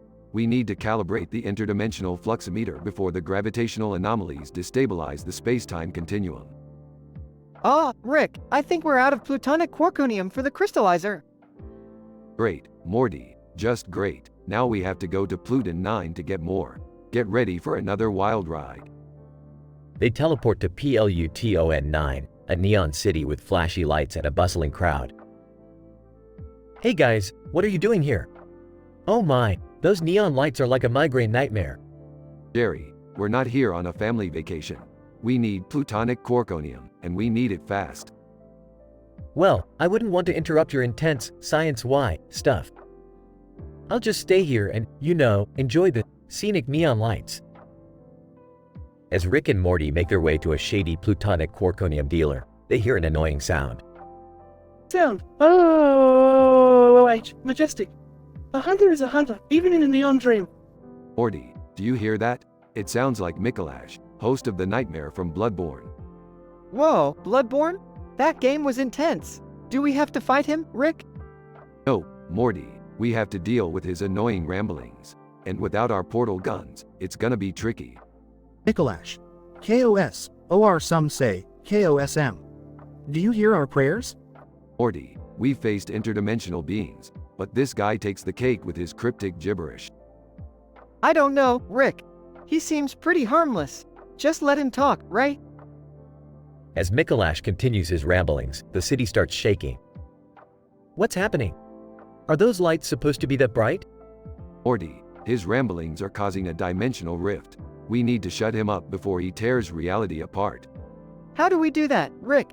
We can't fight him. I have an idea, Morty. We're going to play some rap music and drown out his nonsense. They blast loud rap music through the city, overpowering Mikolash's ramblings. Mikolash. Ah, the music. My nightmares. Like, retreating. The dimensional rift stabilizes and the flashing neon lights go back to normal. Well, Morty, that's another scientific disaster averted.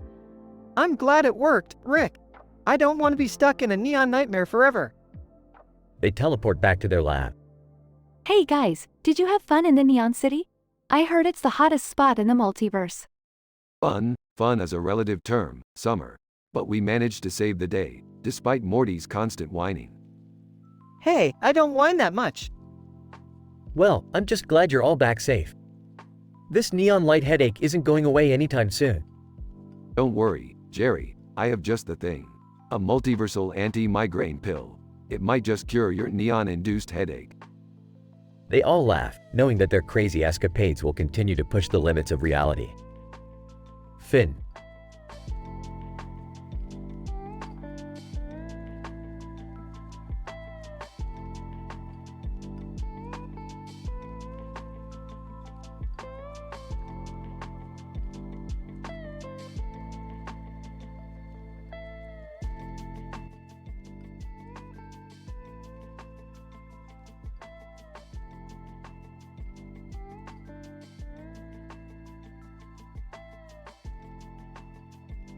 Morty, I've discovered a new dimension where everyone communicates through banana consumption.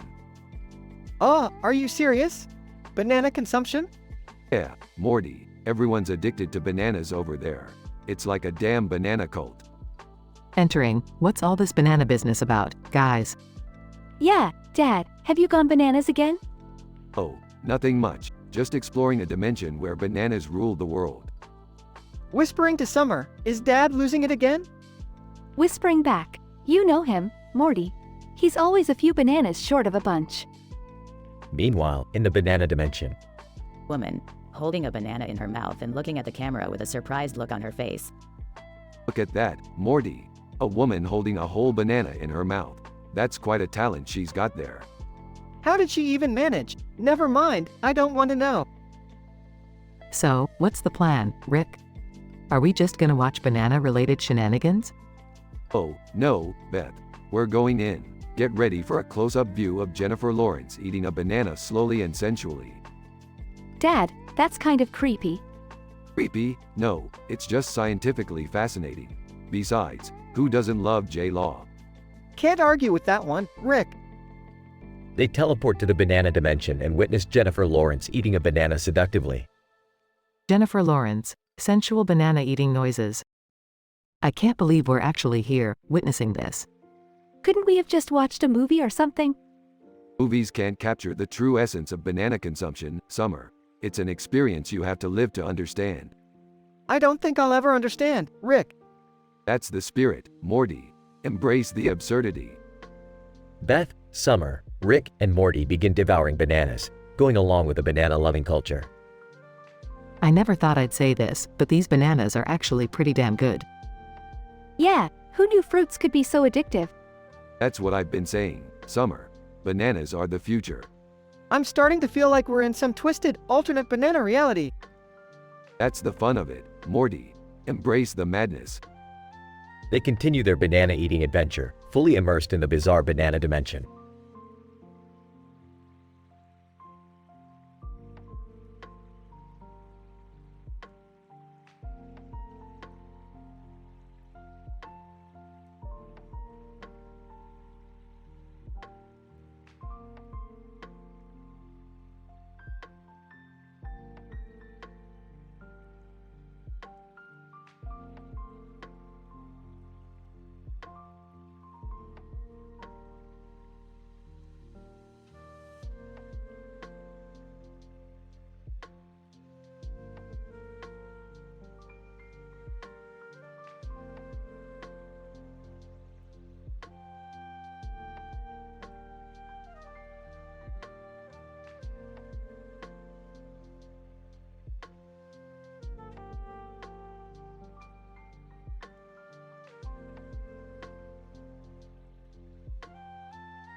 Alright, Morty, you little piece of shit. It's time for your birthday party. Geez, Rick, thanks for doing this. But do we really need all these people? Morty, you're turning 16. It's a big deal. And you know your father loves parties. Yeah, Morty, Dad's been looking forward to this. Look at the cake, Morty. It's got candles and everything. Seriously, Morty, embrace the party. It's gonna be lit. And speaking of lit, let's play a game. Ah, a game, you say? Alright, let's fucking do this. Morty, pick 5 random people from that pile of invitations. Oh, okay. Picks up 5 invitations. So, we've got, Kim Kardashian, Sonic the Hedgehog, Albert Einstein, Marilyn Manson, and Mother Teresa? Well, that's a random mix of celebrities, fictional characters, and historical figures. Perfect. Alright, now we play. Each person has to introduce themselves and talk about the worst dimension they've ever visited, starting with Kim Kardashian. Kim Kardashian, hey guys. So I once visited Dimension K69 where there was a constant shortage of makeup. My contour game was weak and my highlight wasn't poppin', worst dimension ever. Sonic the Hedgehog. Yo, it's me, Sonic. I once stumbled upon Dimension S420, where chili dogs were extinct. I nearly lost my shit, man. It was a real buzzkill. Albert Einstein. Good day, everyone. I once ventured into Dimension E777, where the speed of light was slower than reality TV drama. The boredom was unbearable, trust me. Marilyn Manson, greetings, mortals. I once found myself in the depths of Dimension M666, where makeup was mandatory for everyone. As someone who thrives on chaos, the conformity was torture. Mother Teresa. Hello, my dear children. I once experienced the horrors of Dimension T999, where kindness and compassion were crimes. It was a true nightmare for someone like me. Alright, everyone shared their worst dimensions, but only one of you will be sucked into the worst dimension ever. Laughs maniacally loser. Let's see who it is. Mysterious portal appears and swirls ominously. Marilyn Manson. Aw, great. This is my luck, isn't it? Marilyn Manson gets sucked into the portal. Marilyn Manson, this dimension, D666, is awful. It's an alternate reality filled with people who love sugar and rainbows. They got fucking unicorns here, Rick. Oh, boy, that sounds absolutely horrifying, Manson. I can't take it seriously. That dimension is fucking pure hell. Marilyn Manson's voice fades as he gets further away. Marilyn Manson, seriously, there's just glitter everywhere, and all they play is Barney. I can't fucking stand it. The portal closes, leaving the others staring in disbelief. Well, that got real. Let's forget the game and just enjoy Morty's birthday, shall we? Yeah, let's leave the worst dimensions behind. I just want to have a regular damn birthday party. Agreed, son. Let's enjoy the normality for once. Honestly, that was messed up. But let's make the best of this party, Morty. It's gonna be awesome. They all raise a toast, and the party continues, leaving the worst dimensions behind, momentarily.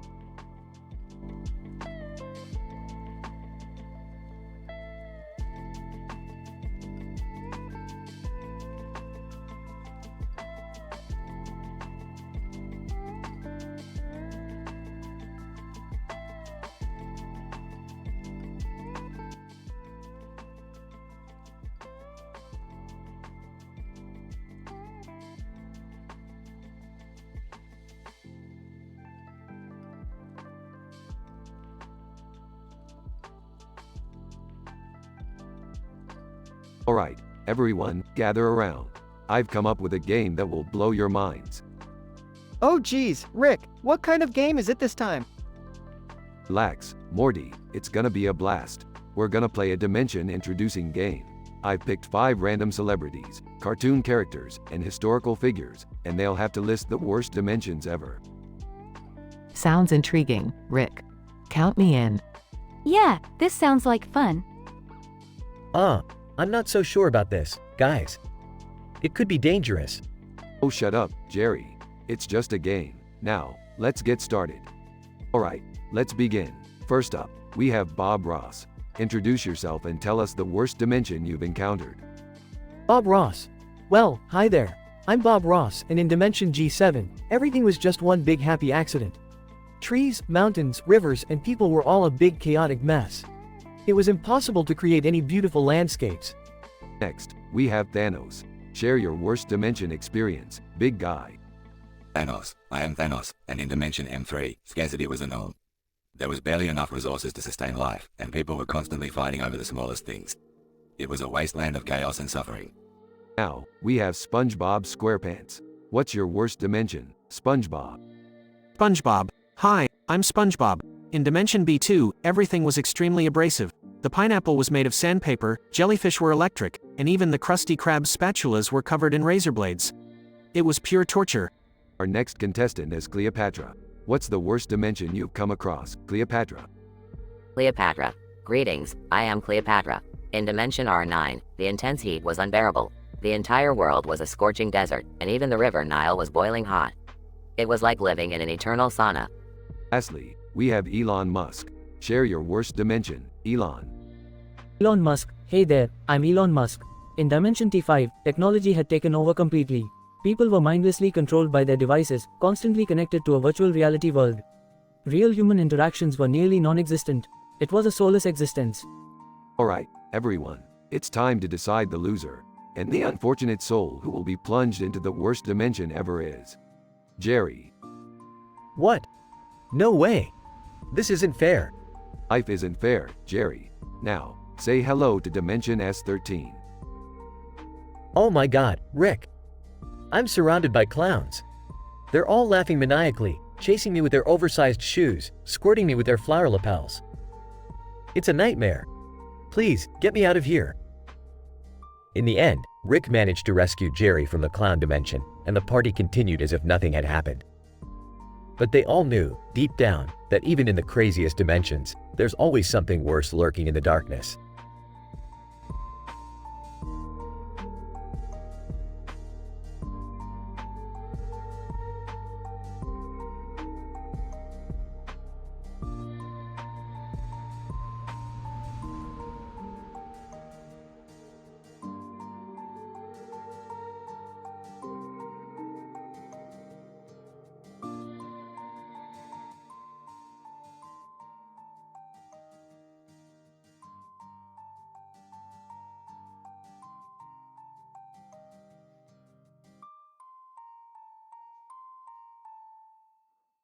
Morty, grab the damn portal gun. We've got a situation here. Geez, Rick, what the hell is that thing? Queen slug for a butt. Sinister laughter. Tremble before the mighty queen slug for a butt. Ah, seriously? Can we just call the exterminator or something? Holding the cat. Jerry, hold on to Snuffles. This is getting out of hand. With the dog on his lap. Beth, do something. She's getting closer. Alright, listen up. I'll distract her while you guys find a way out. Morty, have you figured it out yet? I think I found a code to override her birth canal system, but it's too complex for my brain, Rick. Queen slug for a butt. You puny humans can't escape my grasp. Prepare to be consumed. Morty, just input the goddamn code. We don't have time for. Oh, crap. Queen slug for a butt. Tauntingly, your time is up. The end is near. Everyone, hold on tight. We're being sucked in. I don't want to die. I just finished watering the plants. Shut up, Jerry. We need to stick together. Stay calm, people. We're deep within her abdominal birth canal now. Gross, Rick. Do you have to be so damn descriptive? I'm a man of science, Morty. Now focus. Look. There's some sort of opening up ahead. Is that a light at the end of the tunnel? No time for questions, Dad. Let's get the hell out of here. Alright, everyone, follow me. We're not becoming mutant alien insectoid larvae today. Queen slug for a butt. You cannot escape me. I am eternal. Shut up and watch us, you slimy creature. We're almost there. Keep going. Go, go, go. We're almost free. Hold on tight, everyone. We're breaking through. I hope we don't end up in another messed up dimension. They burst out of Queen Slug for a butt's birth canal and land back in their living room. We made it. We actually made it. That was one hell of a ride. My heart's pounding. I'm never looking at worms the same way again. Yeah, just another day in the life of the Smith family. Morty, go clean yourself up. Thanks for the concern, Rick. Really heartfelt. Alright, let's get some takeout. I need a drink after that nightmare. They all walk out of the living room, victorious and ready to face whatever madness comes their way next.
Alright, Morty, we've had a lot of crazy adventures, but this one takes the slime-coated cake. Yeah, Rick. I mean, we've dealt with aliens, interdimensional weirdness, but a giant slug with a butt for a head? That's a whole new level. Ah, this is disgusting. I can't believe this queen slug for a butt just appeared in our living room out of nowhere. We need to get out of here before she devours us all. Jerry, you better stand up for once in your miserable life and help. Oh, yeah, of course, Beth. I'll do my best. Although, it's not like I'm really good at anything. Alright, everyone, stop whining and listen up. We need to find a way to escape this. Anal Queen's clutches. Wait, Rick.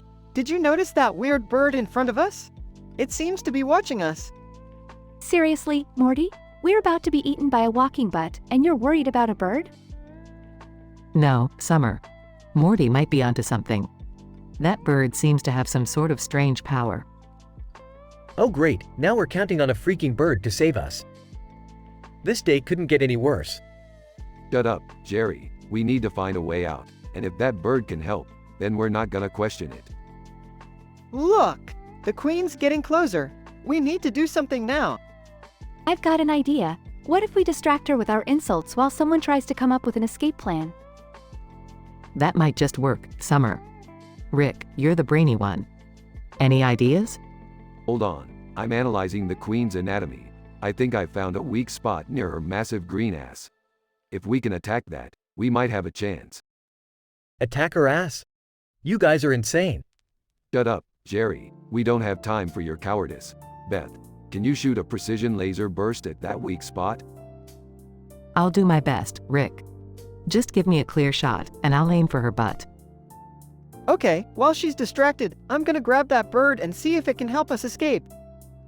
Hurry, Morty. We don't have much time. Middle of the battle. Oh no, guys. The Queen's getting closer. We're not gonna make it. Keep fighting, Jerry. We're almost there.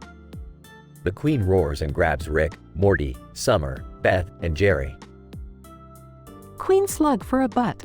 Look at you pathetic little creatures, trapped within my slimy grasp. You'll soon become my mutant alien insectoid larva. Not so fast, you oversized lumbricus terrestris. My portal gun shall be our salvation. Massive portal appears behind the Queen. Quick, everyone, jump into the portal. We're getting the hell out of here.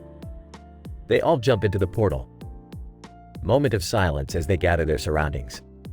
Oh, we made it back home, but, Rick, where are the others? Morty, it seems we underestimated the power of the portal. We got separated from Beth, Summer, and Jerry. Over an interdimensional communication device. Rick, I've contacted HQ. They're sending a rescue team to get us out. Crying, oh god. I don't want to be an insectoid mutant. I don't want to grow extra limbs. Shut up, Jerry. We're getting out of this, and we're all gonna be just fine. Members of the rescue team arrive and help Rick, Beth, Summer, and Jerry out. We made it, Morty. We survived the Queen's slimy birth canal and lived to tell the tale. Yeah, Rick. I guess it's just another day in the life of the Smith family. Nothing can stop us, Morty. Now let's go reunite with the others and find a way to erase all this slimy shit from our memories.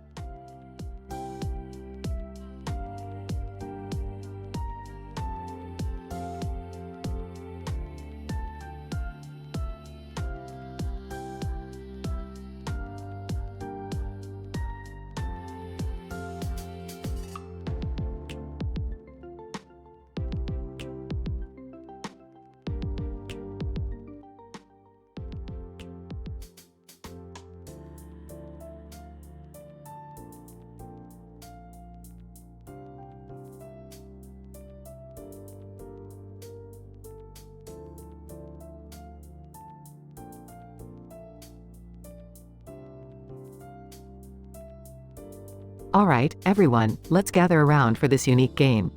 We've got our special guests here, and we're about to dive into some seriously messed up dimensions. You got that right, Beth. Get ready to hear about dimensions that will make your brain melt. Oh, isn't this a bit risky? I mean, what if we end up in one of those dimensions? Can you stop being such a pussy, Jerry? We're just playing a game. What's the worst that could happen? I don't know, guys. This sounds like a bad idea. What if we can't handle being in those dimensions? Morty, shut up. It's all in good fun. Now, let's get started. Celebrity number 1. Introduce yourself and tell us about the worst dimension you've been to. Lady Gaga. Hey y'all, I'm Lady Gaga, and let me tell you about Dimension F6. It's a freakish place where everything is made of raw meat, and the only way to survive is by wearing edible outfits. Trust me, it gets messy. Keanu Reeves. Yo, I'm Keanu Reeves, and Dimension R14 is not for the faint of heart. It's a never-ending matrix of mirrors, and everywhere you look, you see distorted versions of yourself. It messes with your mind, man. Cleopatra. Hail, mortals. I am Cleopatra, and let me regale you with tales of Dimension A9. In this dimension, time is frozen, and everyone is forever stuck in an eternal loop. The boredom is unbearable. Mario, it's a me, Mario. In Dimension M7, it's like being trapped in a never-ending Super Mario level. You're constantly bouncing on mushrooms, dodging turtles, and trying to rescue someone who always gets kidnapped again. Albert Einstein. Greetings, friends. I am Albert Einstein, and Dimension E3 is a real mind bender. Gravity in this dimension is absolute chaos. At any moment, you can find yourself floating into space or getting crushed by an anvil. It's pure madness. Alright, last but not least, our final contestant, Halle Berry. Introduce yourself and tell us about the worst dimension you've encountered. Halle Berry. Hey, guys. Look, I've been to some crazy places, but Dimension H2 is the absolute worst. In this dimension, everything is made of cat hair. And I mean everything. You can't escape it. It's like living in a perpetual furball nightmare. Alright, that's enough. Let's wrap this up before someone actually ends up in one of these dimensions. Mysterious portal opens, sucking Halle Berry into it. Halle Berry, oh no. This is unbelievable. It's so frickin' hairy in here. Why did I have to mention cat hair? Help me, you idiots. Well, looks like Halle got what she deserved. That'll teach her to tempt fate. Time to close this portal and call it a night.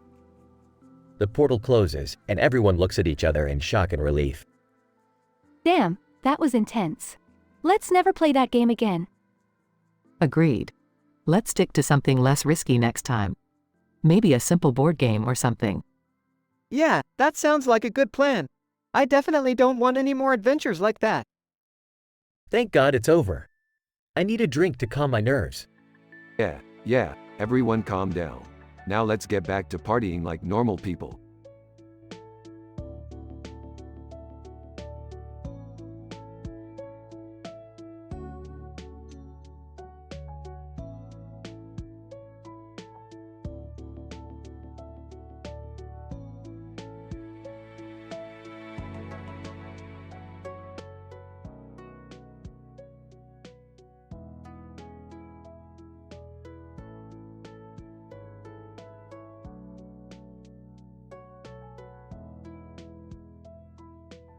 Alright, Morty, pay attention.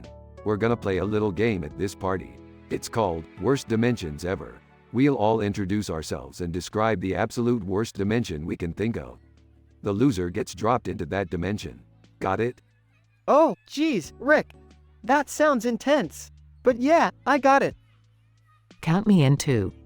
Let's see whose imagination can come up with the most fucked up dimension. This party just got way more interesting. I'm in. I'm not sure about this, guys. It sounds a bit dark.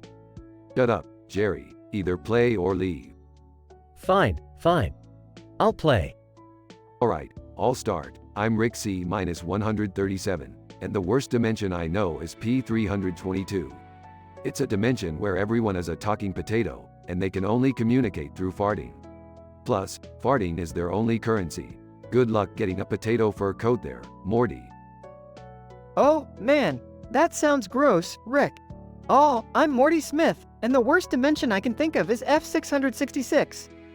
It's a dimension where everyone is an internet troll, and they spend their days commenting on cat videos with the most offensive and degrading language you can imagine. Oh, and they all look like Mr. Goldenfold. Nice one, Morty. Okay, I'm Beth Smith, and the worst dimension I can think of is L911. It's a dimension where everyone's face is replaced by a butt, and they talk out of their asses. Can you imagine the smell, guys? Ew, Mom, that's disgusting. Alright, I'm Summer Smith, and the worst dimension I can think of is Q404. It's a dimension where you're constantly chased by a swarm of horny unicorns. They stab you with their horns if they catch you, but if you manage to kill one, 2 more take its place.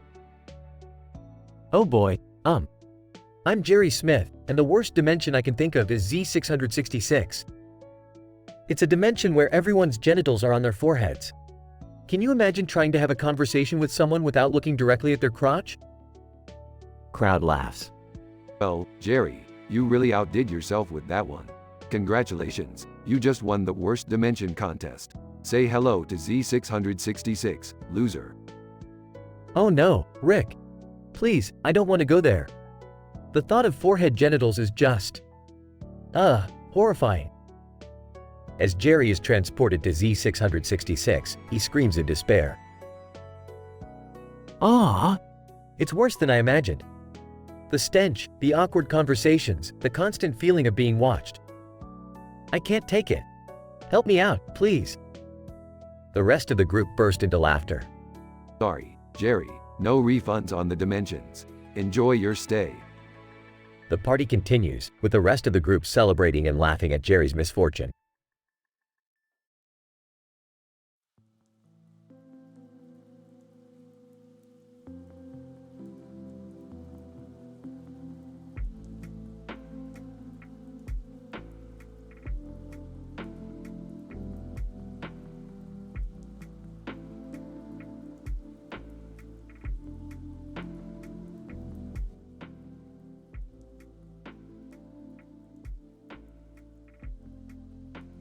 John, hey Mark, check out those neon signs on those buildings. They're so damn mesmerizing. Mark, yeah, these neon lights make this street look like a freaking acid trip. Sandra, guys, focus on the road. We can't afford any distractions right now. John. Relax, Sandra. We've got this. Besides, when have we ever followed the rules? Mark, that's right, we're the kings of chaos, reigning supreme on these streets. Sandra, you two are gonna get us killed one day with your reckless attitude. John. Come on, Sandra. Live a little. What's life without a little danger? Mark. Yeah, Sandra, loosen up. Let's make some memories tonight. Suddenly, a police siren wails behind them. Sandra, shit, it's the damn cops. I told you guys we were gonna get into trouble. John. Don't panic. I've got a plan. Hold on tight, everyone. John accelerates, swerving through the streets in a high-speed chase. Mark. This is insane, John. We're gonna end up in jail. John. Fuck that. We're gonna escape, just like in those movies. Sandra, guys, this is not a movie. We could seriously get hurt. They narrowly dodge oncoming traffic and slide around a corner, barely avoiding a collision. Mark. Holy shit, that was close. I can't believe we made it. John. Told ya, Mark. I'm the king of the wheel. They speed away, leaving the police in the dust. Sandra, I can't believe we just got away with that. We're lucky to be alive. Mark, that was the most exhilarating experience of my life. Let's do it again. John. Hell yeah, let's find another adventure. Life's too short to play it safe. Sandra, you two are insane. But I guess I signed up for this crazy ride. Let's see what's next. They continue driving, adrenaline coursing through their veins, ready for whatever awaits them.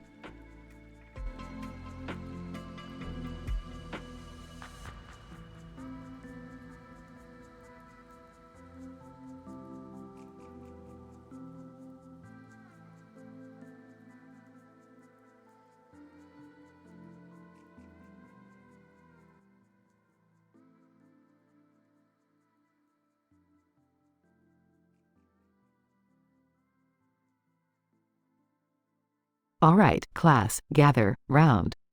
Today, we're going to talk about an interesting topic, banana and foam birth canal for safe procreation. Class murmurs. Kevin, Beth, are you serious? This sounds insane. Oh, it may sound insane, Kevin. But trust me, there's a method to my madness.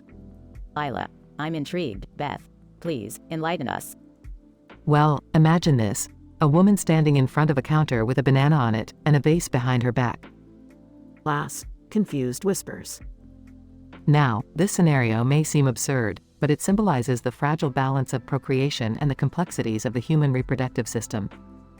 Roger, seriously, Beth, a freaking banana and a vase. Yes, Roger. Picture it as a representation of the sheer randomness and unpredictability of human life. The banana represents the male fertilizing agent, while the vase symbolizes the female's birth canal. Janet, wait, so are you saying our procreation is as precarious as a banana on a counter? Exactly, Janet. And the foam, my dear students, represents the protective barrier that keeps us safe during the reproductive process. Oliver. So, when the foam fails, our procreation becomes vulnerable. Precisely, Oliver. When the foam fails, it leads to unwanted consequences, such as unintended pregnancies or sexually transmitted infections. Leah, I never thought I'd hear someone equate procreation with a banana in a vase. It's all about visualizing complex concepts, Leah. It helps us understand and appreciate the intricacies of safe procreation. Class nodding. So, my dear students, always remember to use protection, maintain consent, and never underestimate the fragility of the human reproductive process. Kevin, this has been one wild class session. Can't wait to share this with my friends.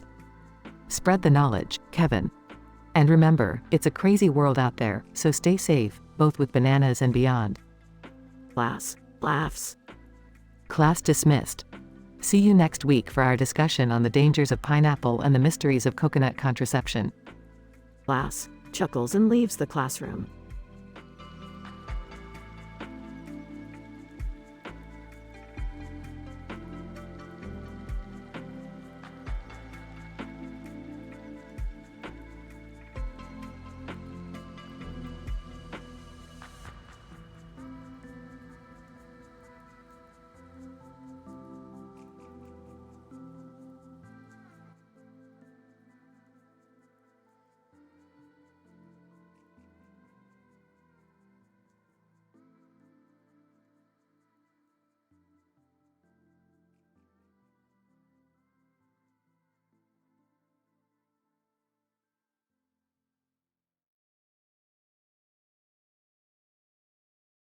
Morty, stay calm. We've been sucked into a different dimension, and judging by the talking sponge and the pineapple house, I'd say we're in the world of SpongeBob SquarePants. Oh geez, Rick! SpongeBob? Seriously? I can't handle this level of stupidity right now. Shut up, Morty. We have bigger problems. Look over there, it's Doodlebob. He's got my freaking portal gun. Rick, what is going on? And who is that weird-looking doodle guy? Beth, I don't have time for explanations. That creature over there is Doodlebob, a creation from SpongeBob's imagination. And now he wants to turn us into doodles. Are you kidding me? We have to deal with this cartoon nonsense now? This is so dumb. Geez, Rick. This is insane. How are we gonna get out of this mess? Relax, idiots. We just need to draw 3 unique doodles, and they'll come to life and help us stop Doodle Bob. Wait, so we're gonna turn into doodles too? This day just keeps getting worse. Okay, let's focus. Rick, you draw the first doodle, Morty, you draw the second, and I'll do the third. Summer and Jerry, you two better stay out of the way. Fine, but remember, these doodles will only be loyal to their creators. Rick, what if I'm a terrible artist? We're so screwed. Just draw something, Morty. We don't have time for your insecurities. Alright, I've finished my doodle. Everyone step back. As they move away, Beth's doodle comes to life. It's a fierce warrior with a sword and shield. Whoa, that's actually pretty badass. Fine, Morty, show us what you've got. Morty nervously unveils his doodle. It's an adorable but utterly useless creature. I tried. Typical, Morty. Now it's my turn. Behold, my masterpiece. Rick reveals his doodle, a giant mecha Rick armed with laser cannons. Wow, Rick. That's actually pretty impressive. Thank you, Jerry. Now let's take down Doodle Bob once and for all. They engage in an epic battle with Doodle Bob, dodging his pencil attacks and fighting back with their doodle creations. After a thrilling struggle, they manage to defeat him and reclaim the portal gun. We did it. We saved the day. Yeah, whatever. Can we go home now? I don't know, Summer. After everything we've been through, I kinda wanna stay in this crazy cartoon world. Morty, you're an idiot. Agreed, Morty. Let's get the hell out of here before something even weirder happens. They activate the portal gun, leaving the world of SpongeBob behind, and finding themselves back in their normal dimension. Well, that was certainly unforgettable. Can we just not talk about this ever again?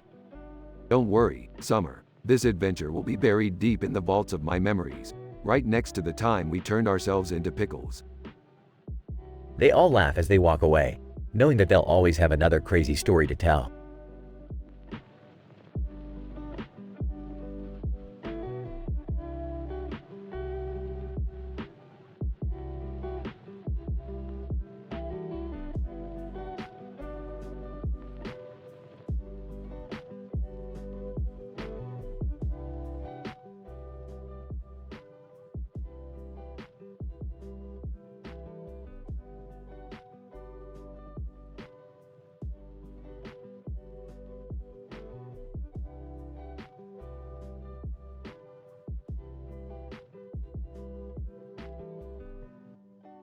Alright, Morty, buckle up.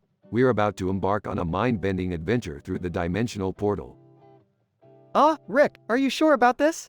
The last time we went through a portal, we ended up in that weird dimension with sentient hamburgers.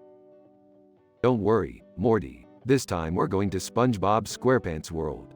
It's gonna be fun, Morty, like a goddamn kid show on acid. Are you guys seriously going on another one of your insane adventures? What about the family? Relax, Beth, we'll be fine. Just think of it as a vacation. You've earned it, being a horse doctor and all. Yeah, why can't we have a normal vacation for once? No more portals, no more strange dimensions.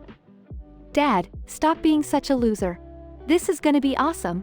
I can't wait to meet SpongeBob and Patrick. Alright, we're here. Now, where's that portal gun? Morty, check your backpack. Rick, it's not here. I think someone stole it. Who the fuck would steal my portal gun? Morty, describe them. It was a weird doodle version of SpongeBob. It looked like it had come to life. How do we get it back, Rick? We can't just let some Doodle Bob run around with your portal gun. Relax, Beth, I've got a plan. We're gonna draw 3 unique doodles and bring them to life to stop that Doodle Bob. Are you serious? We have to draw cartoons to save ourselves? Shut up, Jerry. This is the only way. Now, everyone, grab some paper and start doodling. Alright, I've got my doodle. Meet Spiky McBoom Boom. He's gonna kick some Doodle Bob ass. I've drawn Slimy McSquishy. He's gonna slime that Doodle Bob into oblivion. Fine. I've got Squishy McFlop.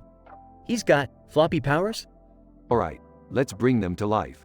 Doodles, attack. Doodles, now in their fully generated forms, engage in an epic battle with Doodlebob. Summer, splash some ink on that Doodlebob to immobilize him. Got it, Rick. Take that, you crusty piece of shit. Slimy, engulf him. Don't let him escape. Slimy.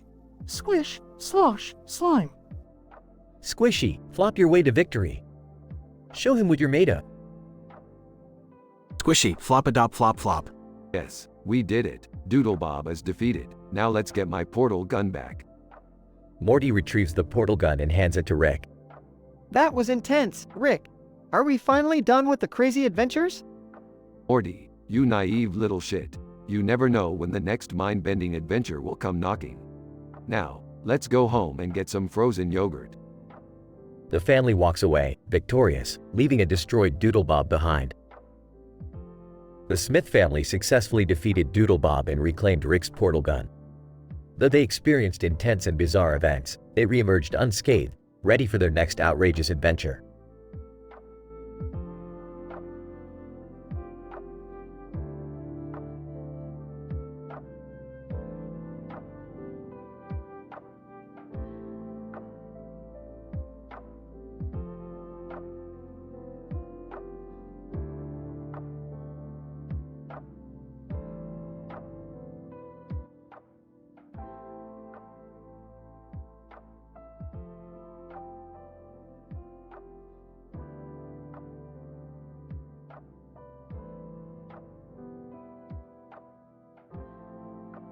Teacher. Alright, class, settle down. Today we have a rather unique lesson on safe procreation. Please take a seat and pay close attention. Student 1, safe procreation. What the hell is that, Miss Beth? Teacher, well, it's about understanding the importance of contraception and practicing safe sex, okay? Now, let's dive right into it. Picture this scenario. A girl floating in a pool of water with a banana and various animals around her. The girl represents the birth canal and the banana. Student 2, what the fuck, Beth? Are we talking about some weird cartoon porno now? Teacher, no, absolutely not. This is a scientific representation. Now, the banana simulates the role of the penis during intercourse. Are you with me so far? Student 3, I'm seriously considering switching schools right now. This is some fucked up shit. Teacher, oh, come on, it's not that bad. Now, the animals around the girl represent the sperm, swimming towards the egg to fertilize it. Student 4, so, we're basically equating girls to pools of water now? That's fucking disrespectful, man. Teacher, no, that's not what I meant. It's just an analogy. Moving on, it's crucial to understand the significance of using contraception, represented here by the foam surrounding the pool. Student 5, so, Miss Beth, you're telling us that drowning in foam during sex is a good thing? Teacher, no, that's not what I said. The foam signifies protection against unwanted pregnancies and sexually transmitted infections. You need to use contraception properly to keep yourselves safe. Student 6, this is some next-level freaky shit, Beth. Seriously, who comes up with this stuff? Teacher, it's all part of the curriculum, okay? It's important to provide comprehensive education.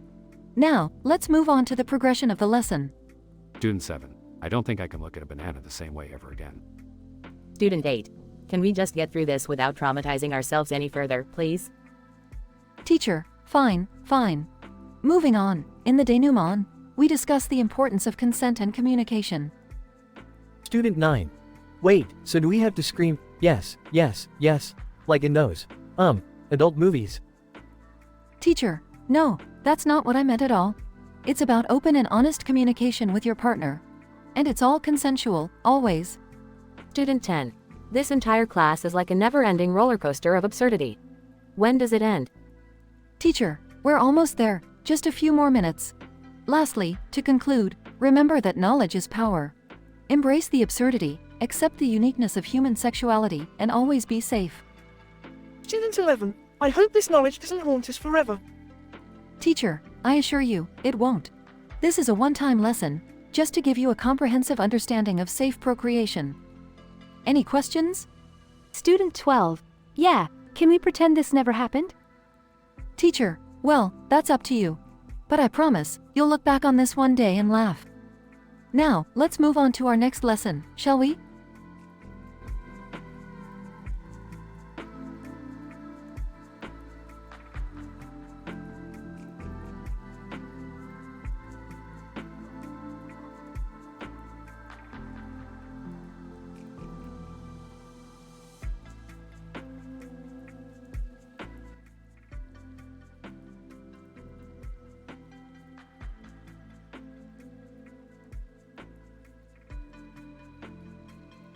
Good morning, children. Today, we have a very special lesson that will teach you all about safe procreation. Billy whispers to Timmy, what the fuck is she talking about? Now, before we begin, I need everyone to put on these lab goggles. Safety first. Sarah, giggling, lab goggles for sex ed? This is gonna be weird. Alright, in this brown paper bag, I have something that represents the birth canal. Can anyone guess what it is? Emily, is it a banana? Laughs. Very astute, Emily. Yes, it's a banana. Now, who wants to be the first volunteer? Tommy. Me. Pick me. Alright, Tommy, come on up. Now, watch carefully, kids. Tommy, hold the banana and show everyone how it fits through the foam birth canal. Tommy, awkwardly. Okay. So, I just insert it? That's right, Tommy. Be gentle, though. We want to ensure safe procreation. Timmy, hey Billy, did you know bananas are good for dicks? Billy, what? Are you serious? Alright, Tommy, slowly push the banana through the foam birth canal. Good, good. Can you all see how it fits? Children, EWW. Now, imagine if we didn't use protection, like a condom. The risks of unwanted pregnancies and sexually transmitted infections increase. Sarah, whispering, I can't believe we're talking about this. Now, let's move on to the second part of our lesson. Here are some foam replicas of different types of condoms. Emily, whispering to Timmy, condoms are like tiny hats for penises. Timmy, snorting, they're more like raincoats, dumbass. Alright, children, pair up and practice putting on the condoms. Make sure they fit properly. Billy, loudly, hey, Emily, wanna be my condom partner? Emily laughs, sorry, Billy, but I don't think I'm ready for that kind of commitment. Okay, let's wrap it up, everyone. Remember, always practice safe procreation and use protection. It's important to be responsible and make informed choices. Any questions? Tommy, can we eat the bananas now? Laughs, of course, Tommy. Enjoy your fruity reward. In this highly unconventional and admittedly questionable sex education class, Beth takes the unorthodox approach of using a banana and foam birth canal to demonstrate safe procreation. With plenty of awkwardness and innuendos amongst the giggling children, the lesson serves its purpose of emphasizing the importance of protection and responsible decision-making. While some may find the methods absurd, it certainly leaves a lasting impression on the young minds.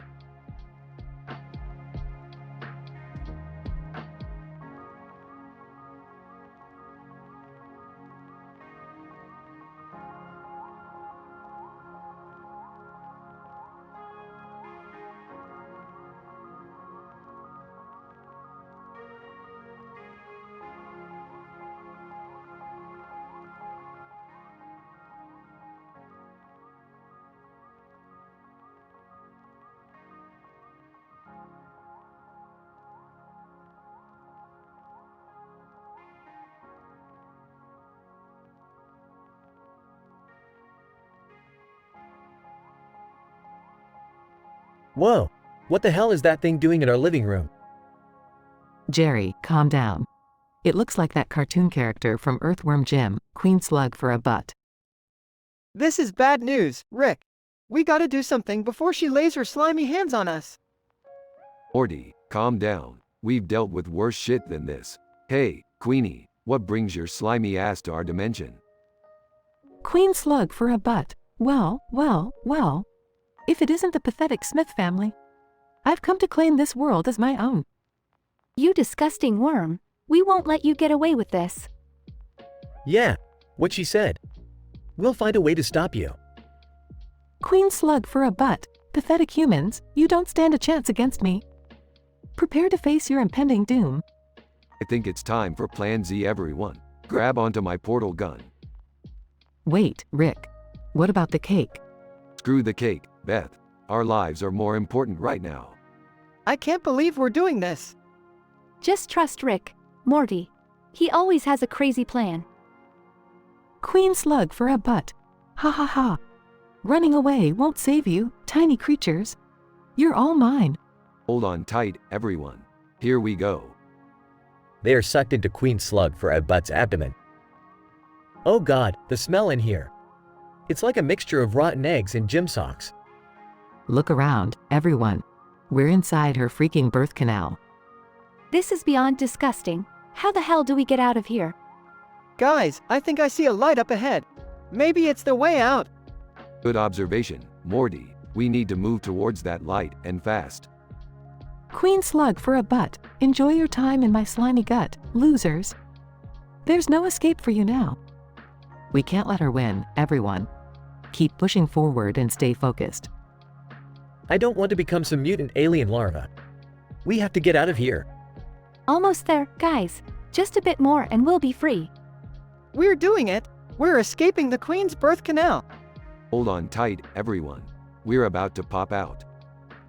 They burst out of the Queen's abdomen, covered in slime. Ew, that was the most disgusting thing we've ever done, Rick. But we did it. We survived and escaped that monster. I never want to experience anything like that again. Can we please go home now? Yeah, I think we've had enough adventure for one day. Sure thing, Morty. But first, let's blow the Queen Slug's palace sky high. Explosions rock the Queen Slug for a butt's lair as our heroes make their escape. We did it. We defeated the Queen and saved our world. I'm proud of all of you. We really came together as a family. Yeah, it was pretty epic. But can we please never speak of this again? Agreed. Let's just go home and eat some normal, non-slug related food. Fine, fine. Let's go grab a slice of cake. And no more adventure for a while, okay?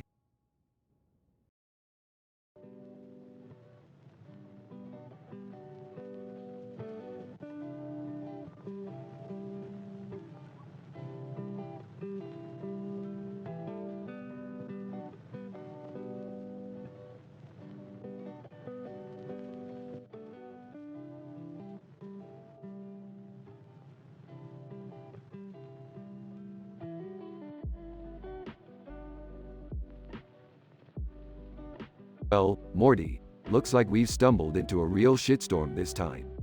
Queen Slug for a butt from Earthworm Jim? What's next? A visit from Gumby's dad. Geez, Rick, this is intense. She's coming right at us with that enormous butt of hers. What's her problem? Morty, she's a queen with a massive ass. What do you think her problem is? Besides, she's taunting us like a cat playing with its prey. Why do we always have to deal with these messed up characters? I just wanted to go on a normal adventure for once. Well, welcome to our normal summer. At least it's never boring with Rick around. Can we focus on surviving here? She's engulfing the room with her slimy body. I don't want to end up as her next meal or whatever the hell she wants with us. Relax, Jerry. We'll figure a way out of this. But for now, let me describe what I'm seeing inside this giant queen's ass. Oh God, Rick, do we really need that level of detail? Shut up, Morty. We're surrounded by pulsating walls covered in gooey mucus, squirming with alien larvae. This is science in its purest form. Ew, this is so messed up. How are we ever going to get out of here? Rick, please tell me you have a plan to save us. Of course I do, Beth. We just need to find the control center of this reproductive cesspool and shut it down. Control center? How the hell are we supposed to find that in this gross nightmare? Jerry, pull yourself together. We're not gonna let alien larvae turn us into mutant freaks. Morty, grab that plasma blaster and cover our backs. But Rick, I'm not a fighter. I don't know if I can do this. Morty, for once in your life, man up and shoot something before we all become baby factories. Blasting sounds. I can't believe we actually made it out of there. And look, the queen is shrinking. Well, I guess we didn't need the graphic details after all, Rick. Hey, I give the people what they want, Beth. And a grand escape from a queen with a giant butt? That's what they needed. Can we just go home now? Preferably to a place without alien queens or birthing canals? Sure thing, Jerry. But remember, life is full of crazy adventures. Buckle up and get ready for the next wild ride.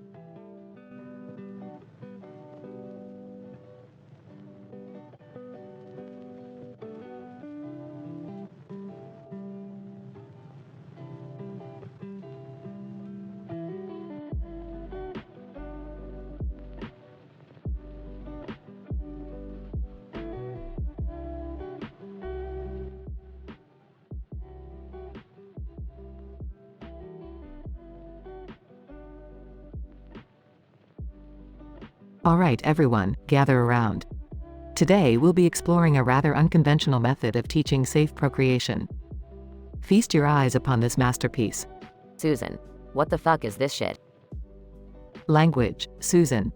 This is a piece of art, a symbol of birth. Now pay attention. John. Seriously, Beth, a banana and a foam birth canal? Are you out of your damn mind? John, keep your skepticism to yourself. Now, let's begin. The foam birth canal represents the safe and comfortable environment during childbirth. Karen, but why a banana? Good question, Karen. The banana symbolizes fertility, readiness, and the potential for new life. Greg, this is fucking insane. Beth, couldn't you have just shown us a normal childbirth video? Where's the fun in that, Greg? Now, watch closely as I demonstrate. Beth grabs a condom and slides the banana into it, creating a bizarre phallic representation. Sarah, this is getting really weird, Beth. It's about to get weirder, Sarah.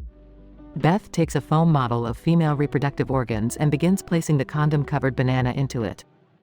Chris, alright, I'm officially uncomfortable. Can we please move on? No, Chris, we must go on. We must explore the depths of safe procreation. Beth starts thrusting the condom-covered banana into the foam birth canal with unsettling enthusiasm. Jack, this is straight up fucked up. I didn't sign up for this shit. Oh, Jack, you're just not open to new experiences. Hold on, folks, we're about to witness the miracle of birth. The foam birth canal suddenly bursts open, releasing a stream of confetti and glitter onto the astonished onlookers. Alex, what the actual fuck just happened?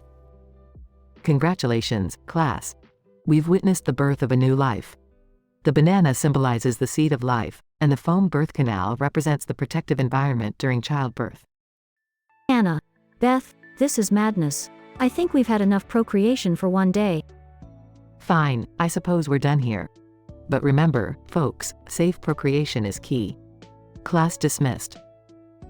The bewildered group scatters, murmuring in disbelief, leaving behind a table covered in confetti, glitter, and the remnants of a foam birth canal. Another successful and enlightening lesson. Now, on to next week's topic, the art of self-pleasure.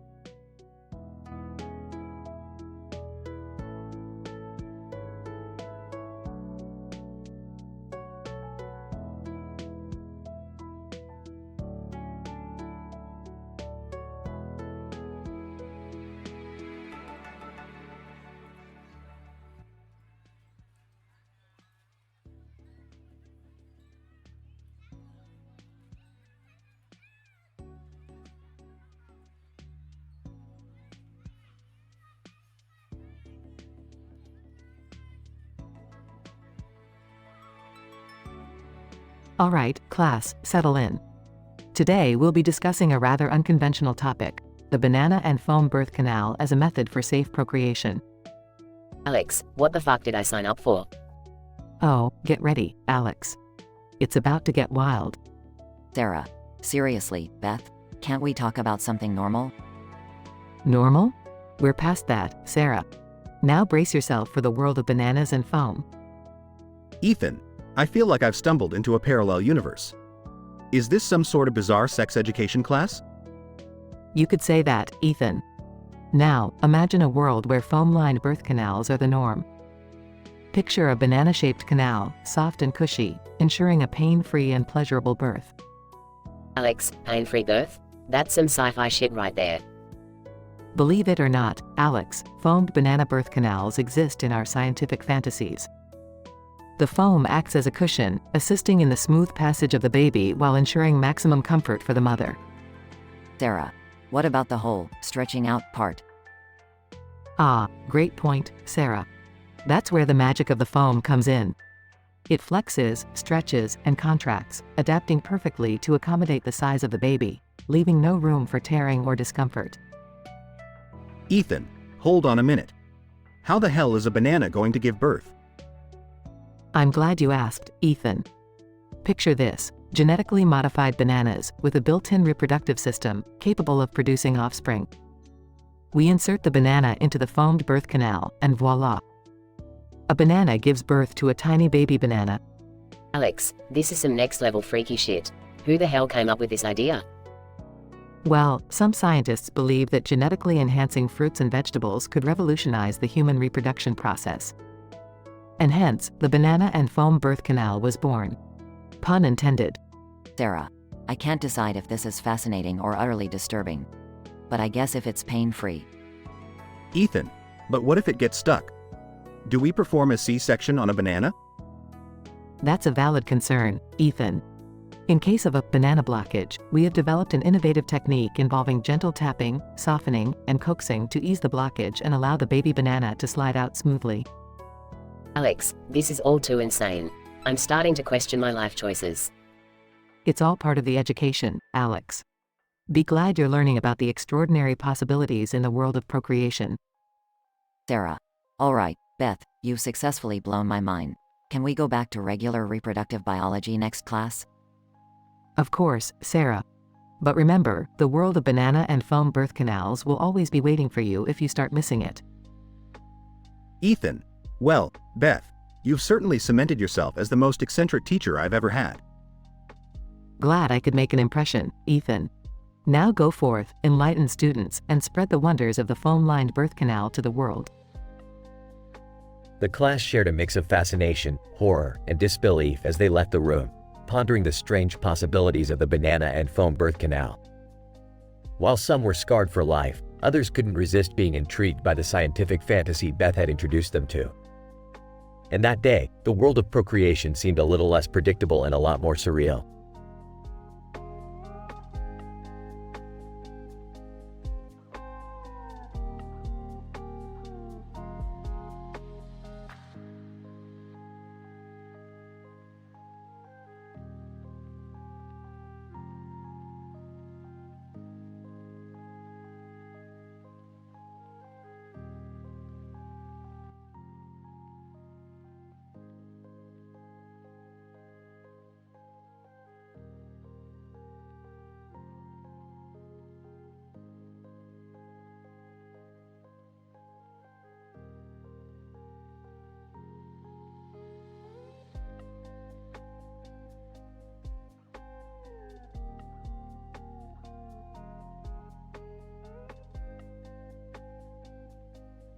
Alright, Morty, listen up. We've got another interdimensional mishap on our hands. Looks like we've stumbled upon a cartoon character and a man in a green hat surrounded by weird objects in a field. Oh geez, Rick, what are they doing here? And how did they end up in our dimension? Morty, if I knew the answers to all of life's questions, I wouldn't be dragging your sorry ass on these crazy adventures, now would I? Do we really have to deal with more bizarre beings invading our home? There's only so much weirdness I can handle. Well, I, for one, am not equipped to handle this level of weirdness. I mean, a giant slug lady from an earthworm gym world? Come on. Alright, everyone, let's not get our panties in a bunch. We've dealt with worse before. We'll just have to outsmart this slug for a butt queen and find a way out of her slimy grip. I can't believe I have to fight a giant slug queen today. I had plans for brunch, you know. Sarcastically, oh, sorry, Beth. Did our life or death situation interrupt your brunch plans? How inconsiderate of the slug queen. Guys, I think the queen has us cornered. Her body is enormous. It's like she's taunting us before she sucks us into her abdomen. Seriously? This day just keeps getting better and better. I hope this queen has good taste because I'm not going down without a fight. Don't worry, Summer. We'll use our wits and escape this grotesque situation. Morty, start describing everything inside the queen's abdominal birth canal with vivid detail. We need to assess the situation, no matter how disgusting it is. Okay. Everything is slimy, squishy, and pulsating. There are grotesque alien larvae floating around, and it smells like a mix of rotten eggs and sweaty gym socks. Oh, great. Just when I thought I couldn't feel more nauseous. I'm gonna hurl. Jerry, now is not the time. Stay focused, or we'll end up becoming mutant alien larvae. Morty, any sign of an exit? We can't afford to stay in here for too long. We need to formulate a plan and get the hell out. Rick, I see a glimmer of light. There seems to be a small opening at the end of this revolting tunnel. Let's not waste any time. We need to make a break for it before we're stuck here forever, surrounded by slimy monstrosities. Hold on tight, everyone. We're about to experience something that'll scar us for life. Oh no! I can't handle any more trauma. My therapist bills are going through the roof. Quit whining, Jerry. We're going to make it out of here and forget this ever happened. Now, follow me, and let's blast our way to freedom. They make a daring escape, narrowly avoiding being morphed into mutant alien larvae. Phew, we made it, Rick. I can't believe we're finally out of there. Thank goodness. I never want to be inside a giant slug's birth canal again. Agreed. From now on, I'm vetoing any slime-filled adventures. I need a cocktail. Can we please just go back to our normal lives now? Preferably without any more disturbing creatures invading our home? Don't worry, Jerry. Normal is overrated. We'll be back to our chaotic, interdimensional adventures in no time. So buckle up, because life is about to get even more statistically improbable. They all laugh and continue on with their wild adventures.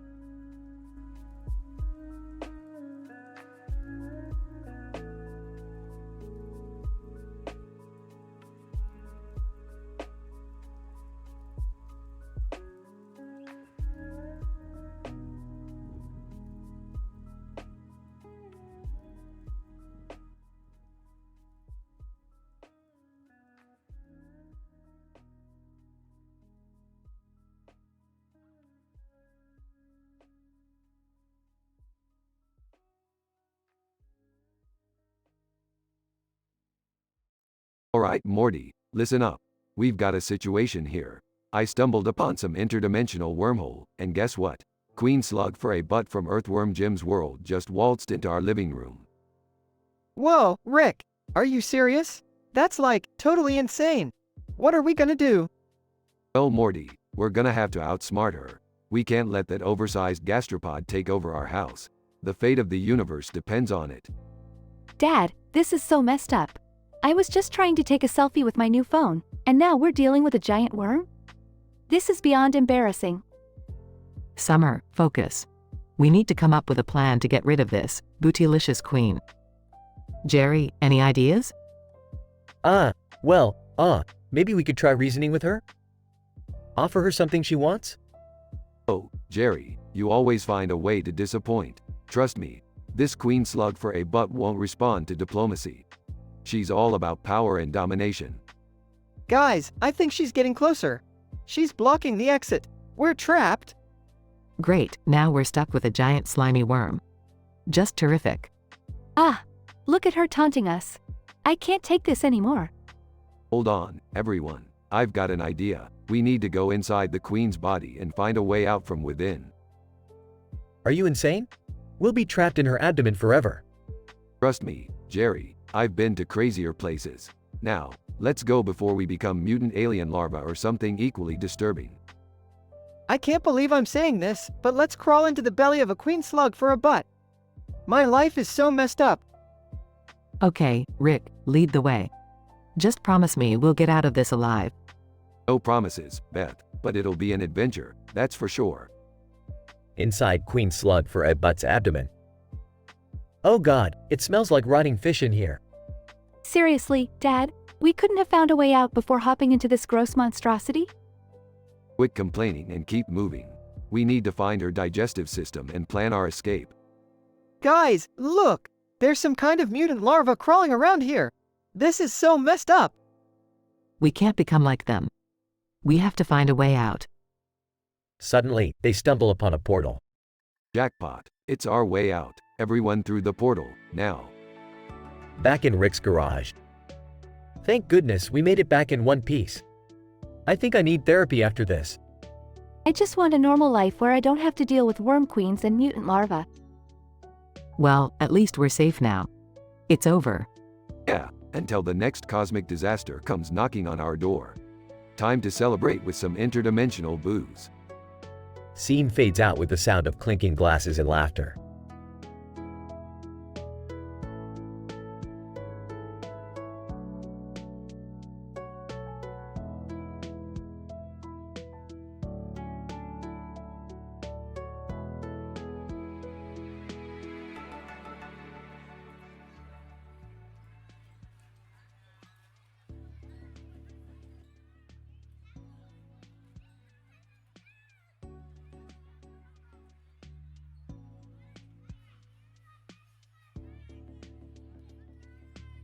Alright, class. Today, we're going to delve into the fascinating world of procreation and the wonders of the banana and foam birth canal. Student 1. Are you serious, Beth? This sounds insane. Trust me, it's a groundbreaking method that ensures safe and pleasurable reproduction. Now, take a look at this banana on the screen. Student 2 snickers in the background. The banana represents the male reproductive organ. Notice how it's curved and elongated, perfectly designed for optimal pleasure. Student 3. Beth, this feels a bit explicit for a classroom setting. Nonsense. We're adults here. Let's explore science without any inhibitions. Now, watch as I demonstrate. Beth points emphatically at the banana on the screen with a pen and the screen suddenly starts glitching. Oh no, not the glitch again. Class, don't panic. Just stay in your seats. Student 4 screams and jumps out of the window. Student 2, what the hell is happening? Remain calm, everyone. The glitch transports us to another dimension temporarily. It's all part of the scientific process. Student 1 starts sobbing uncontrollably. Okay, let's move forward. The foam birth canal, symbolized by this foam mattress, provides the ultimate safety and comfort during childbirth. Student 5 raises their hand hesitantly. Yes, what's your question? Student 5, are we actually going to experience giving birth through a foam mattress? Of course not. It's just a representation. Remember, safety first. Now, let me demonstrate. Beth lies down on the foam mattress and begins writhing in exaggerated pain. Student 3, I don't think I can handle this. I'm out. Student 3 runs out of the classroom in a panic. Now, class, observe as I push through the foam birth canal. It's a truly revolutionary concept. A loud crash is heard from the hallway. Ah, the janitor must be cleaning up. Anyway, let's continue. Witness the safe and effortless childbirth. Student 2 faints and falls to the ground. Oh dear, I hope they're okay. Let's give them some space. Student 1 starts hyperventilating. Okay, that's enough for today. Class dismissed. Everyone rushes out of the classroom, leaving chaos behind. Another successful lesson in the books. Time to clean up this mess and plan for an even more avant-garde lesson next week.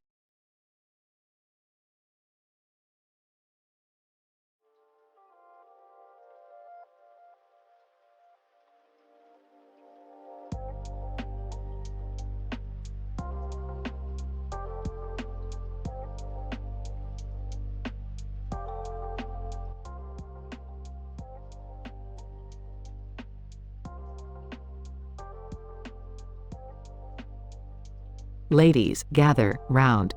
Today's lesson is about the dangers of pineapple and the mysteries of coconut contraception. Sarah, pineapple, contraception, what the fuck are you talking about, Beth? Just hear me out, alright? Pineapple contains bromelain, which can actually induce labor. So if you're pregnant, stay away from that shit. Lisa, holy shit, really? I never knew pineapples were so fucking dangerous. Yep, you gotta be careful. And now, onto coconut contraception. Did you know that coconuts have been used as makeshift condoms in some cultures? Stacy, no fucking way. Are you serious, Beth? Oh, I'm dead fucking serious. Coconuts have natural oils that can act as a lubricant and their hard shell can provide some protection. It's like nature's fucking condom. Lisa, wow, who needs a pharmacy when you have coconuts, right? Exactly. Now, let's not forget the importance of consent. Always ask your partner before introducing any fruits or coconuts into the bedroom. Sarah, I can't believe we're having a serious discussion about pineapples and coconuts as contraception. This shit is insane. Don't knock it till you try it, Sarah.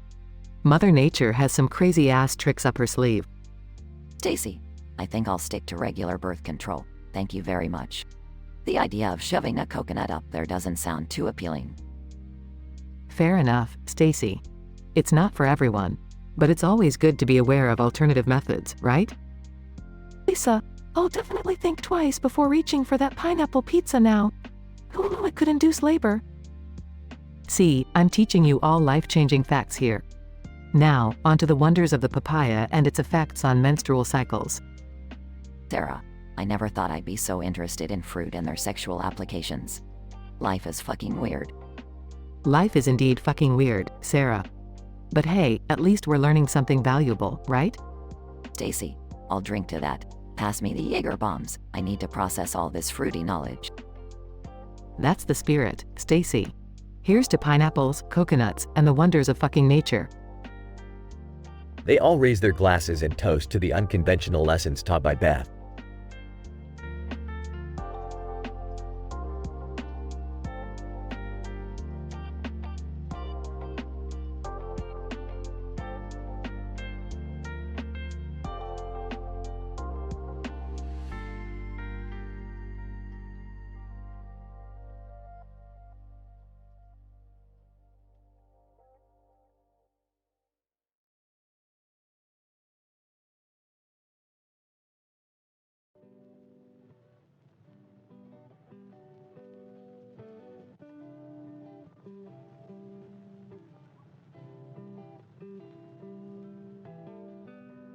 Damn it, Morty, how did we end up on Summer's belly?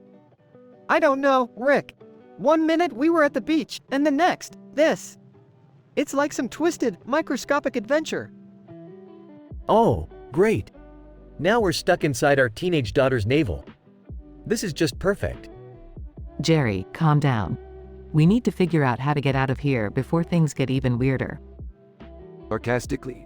Oh, you think, Beth? Any ideas, genius? Well, we could try exploring around and find an exit or something. Oh, guys, I think I see something up ahead. Oh God, it's a forest of belly button lint. Gross. We're gonna have to navigate through this sticky mess? Well, at least it's not as bad as last time. Last time? You mean this has happened before? Yeah, Jerry, your daughter has quite the labyrinthine navel. It's like a freaking jungle in here.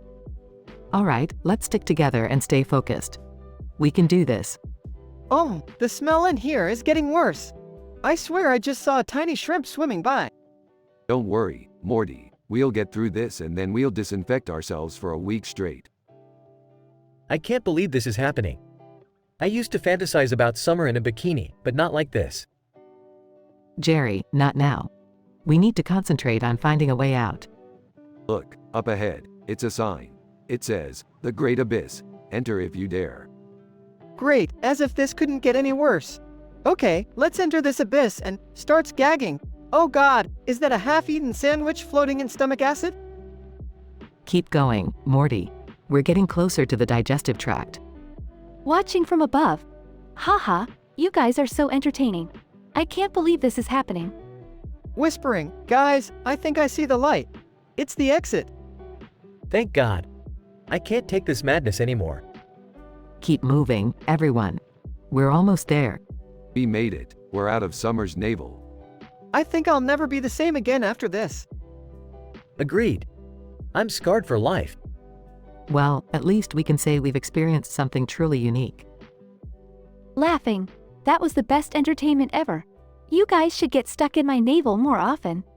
Don't push it, Summer. Yeah, let's just go home and try to forget this ever happened. I can't believe I'm saying this, but I'm looking forward to some normalcy. Normal sounds fantastic right about now.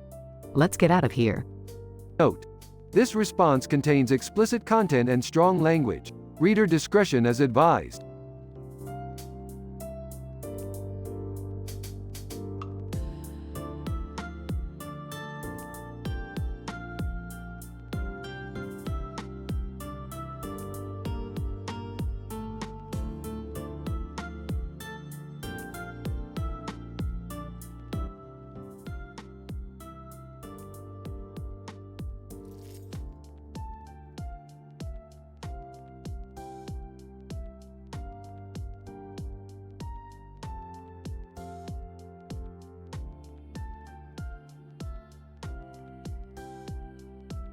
Morty, I've stumbled upon a paradoxical conundrum. There's a white object, resembling a mini fridge, chilling in the middle of a field. Surrounding it are toilets, but get this, Morty, they're all coconuts. Rick, I don't think toilets can just turn into coconuts. Are we in some twisted tropical dimension or something? Oh, Morty, You simple-minded fool. It's not about the toilets turning into coconuts. It's about the fundamental transformation of reality. This whole field is now a bizarre ecosystem. They're toilets in form, but now coconuts in function. Okay, but what about that green plant growing in the center? It's completely undisturbed by this madness. Wait, is it getting bigger? Excellent observation, Morty. That plant is the key to this whole mess. It's what's keeping the reality warp contained. But if it continues to grow, things are going to get messy. Literally. So, what do we do, Rick? We can't just let this plant take over and turn everything into coconuts. Morty, get the shrink ray. We're gonna turn that plant into a bonsai and restore some order. But be careful, Morty. One wrong move and the whole universe will be filled with tiny coconuts floating in zero gravity. This is insane, Rick. We're gonna save the world by miniaturizing a plant with a shrink ray? I can't believe this is actually happening. Morty, believe it or not, this is just an average Sunday for us. Now, carefully aim the shrink ray at that plant and shrink it down before it engulfs us all. Alright, here goes nothing. Zapping sound.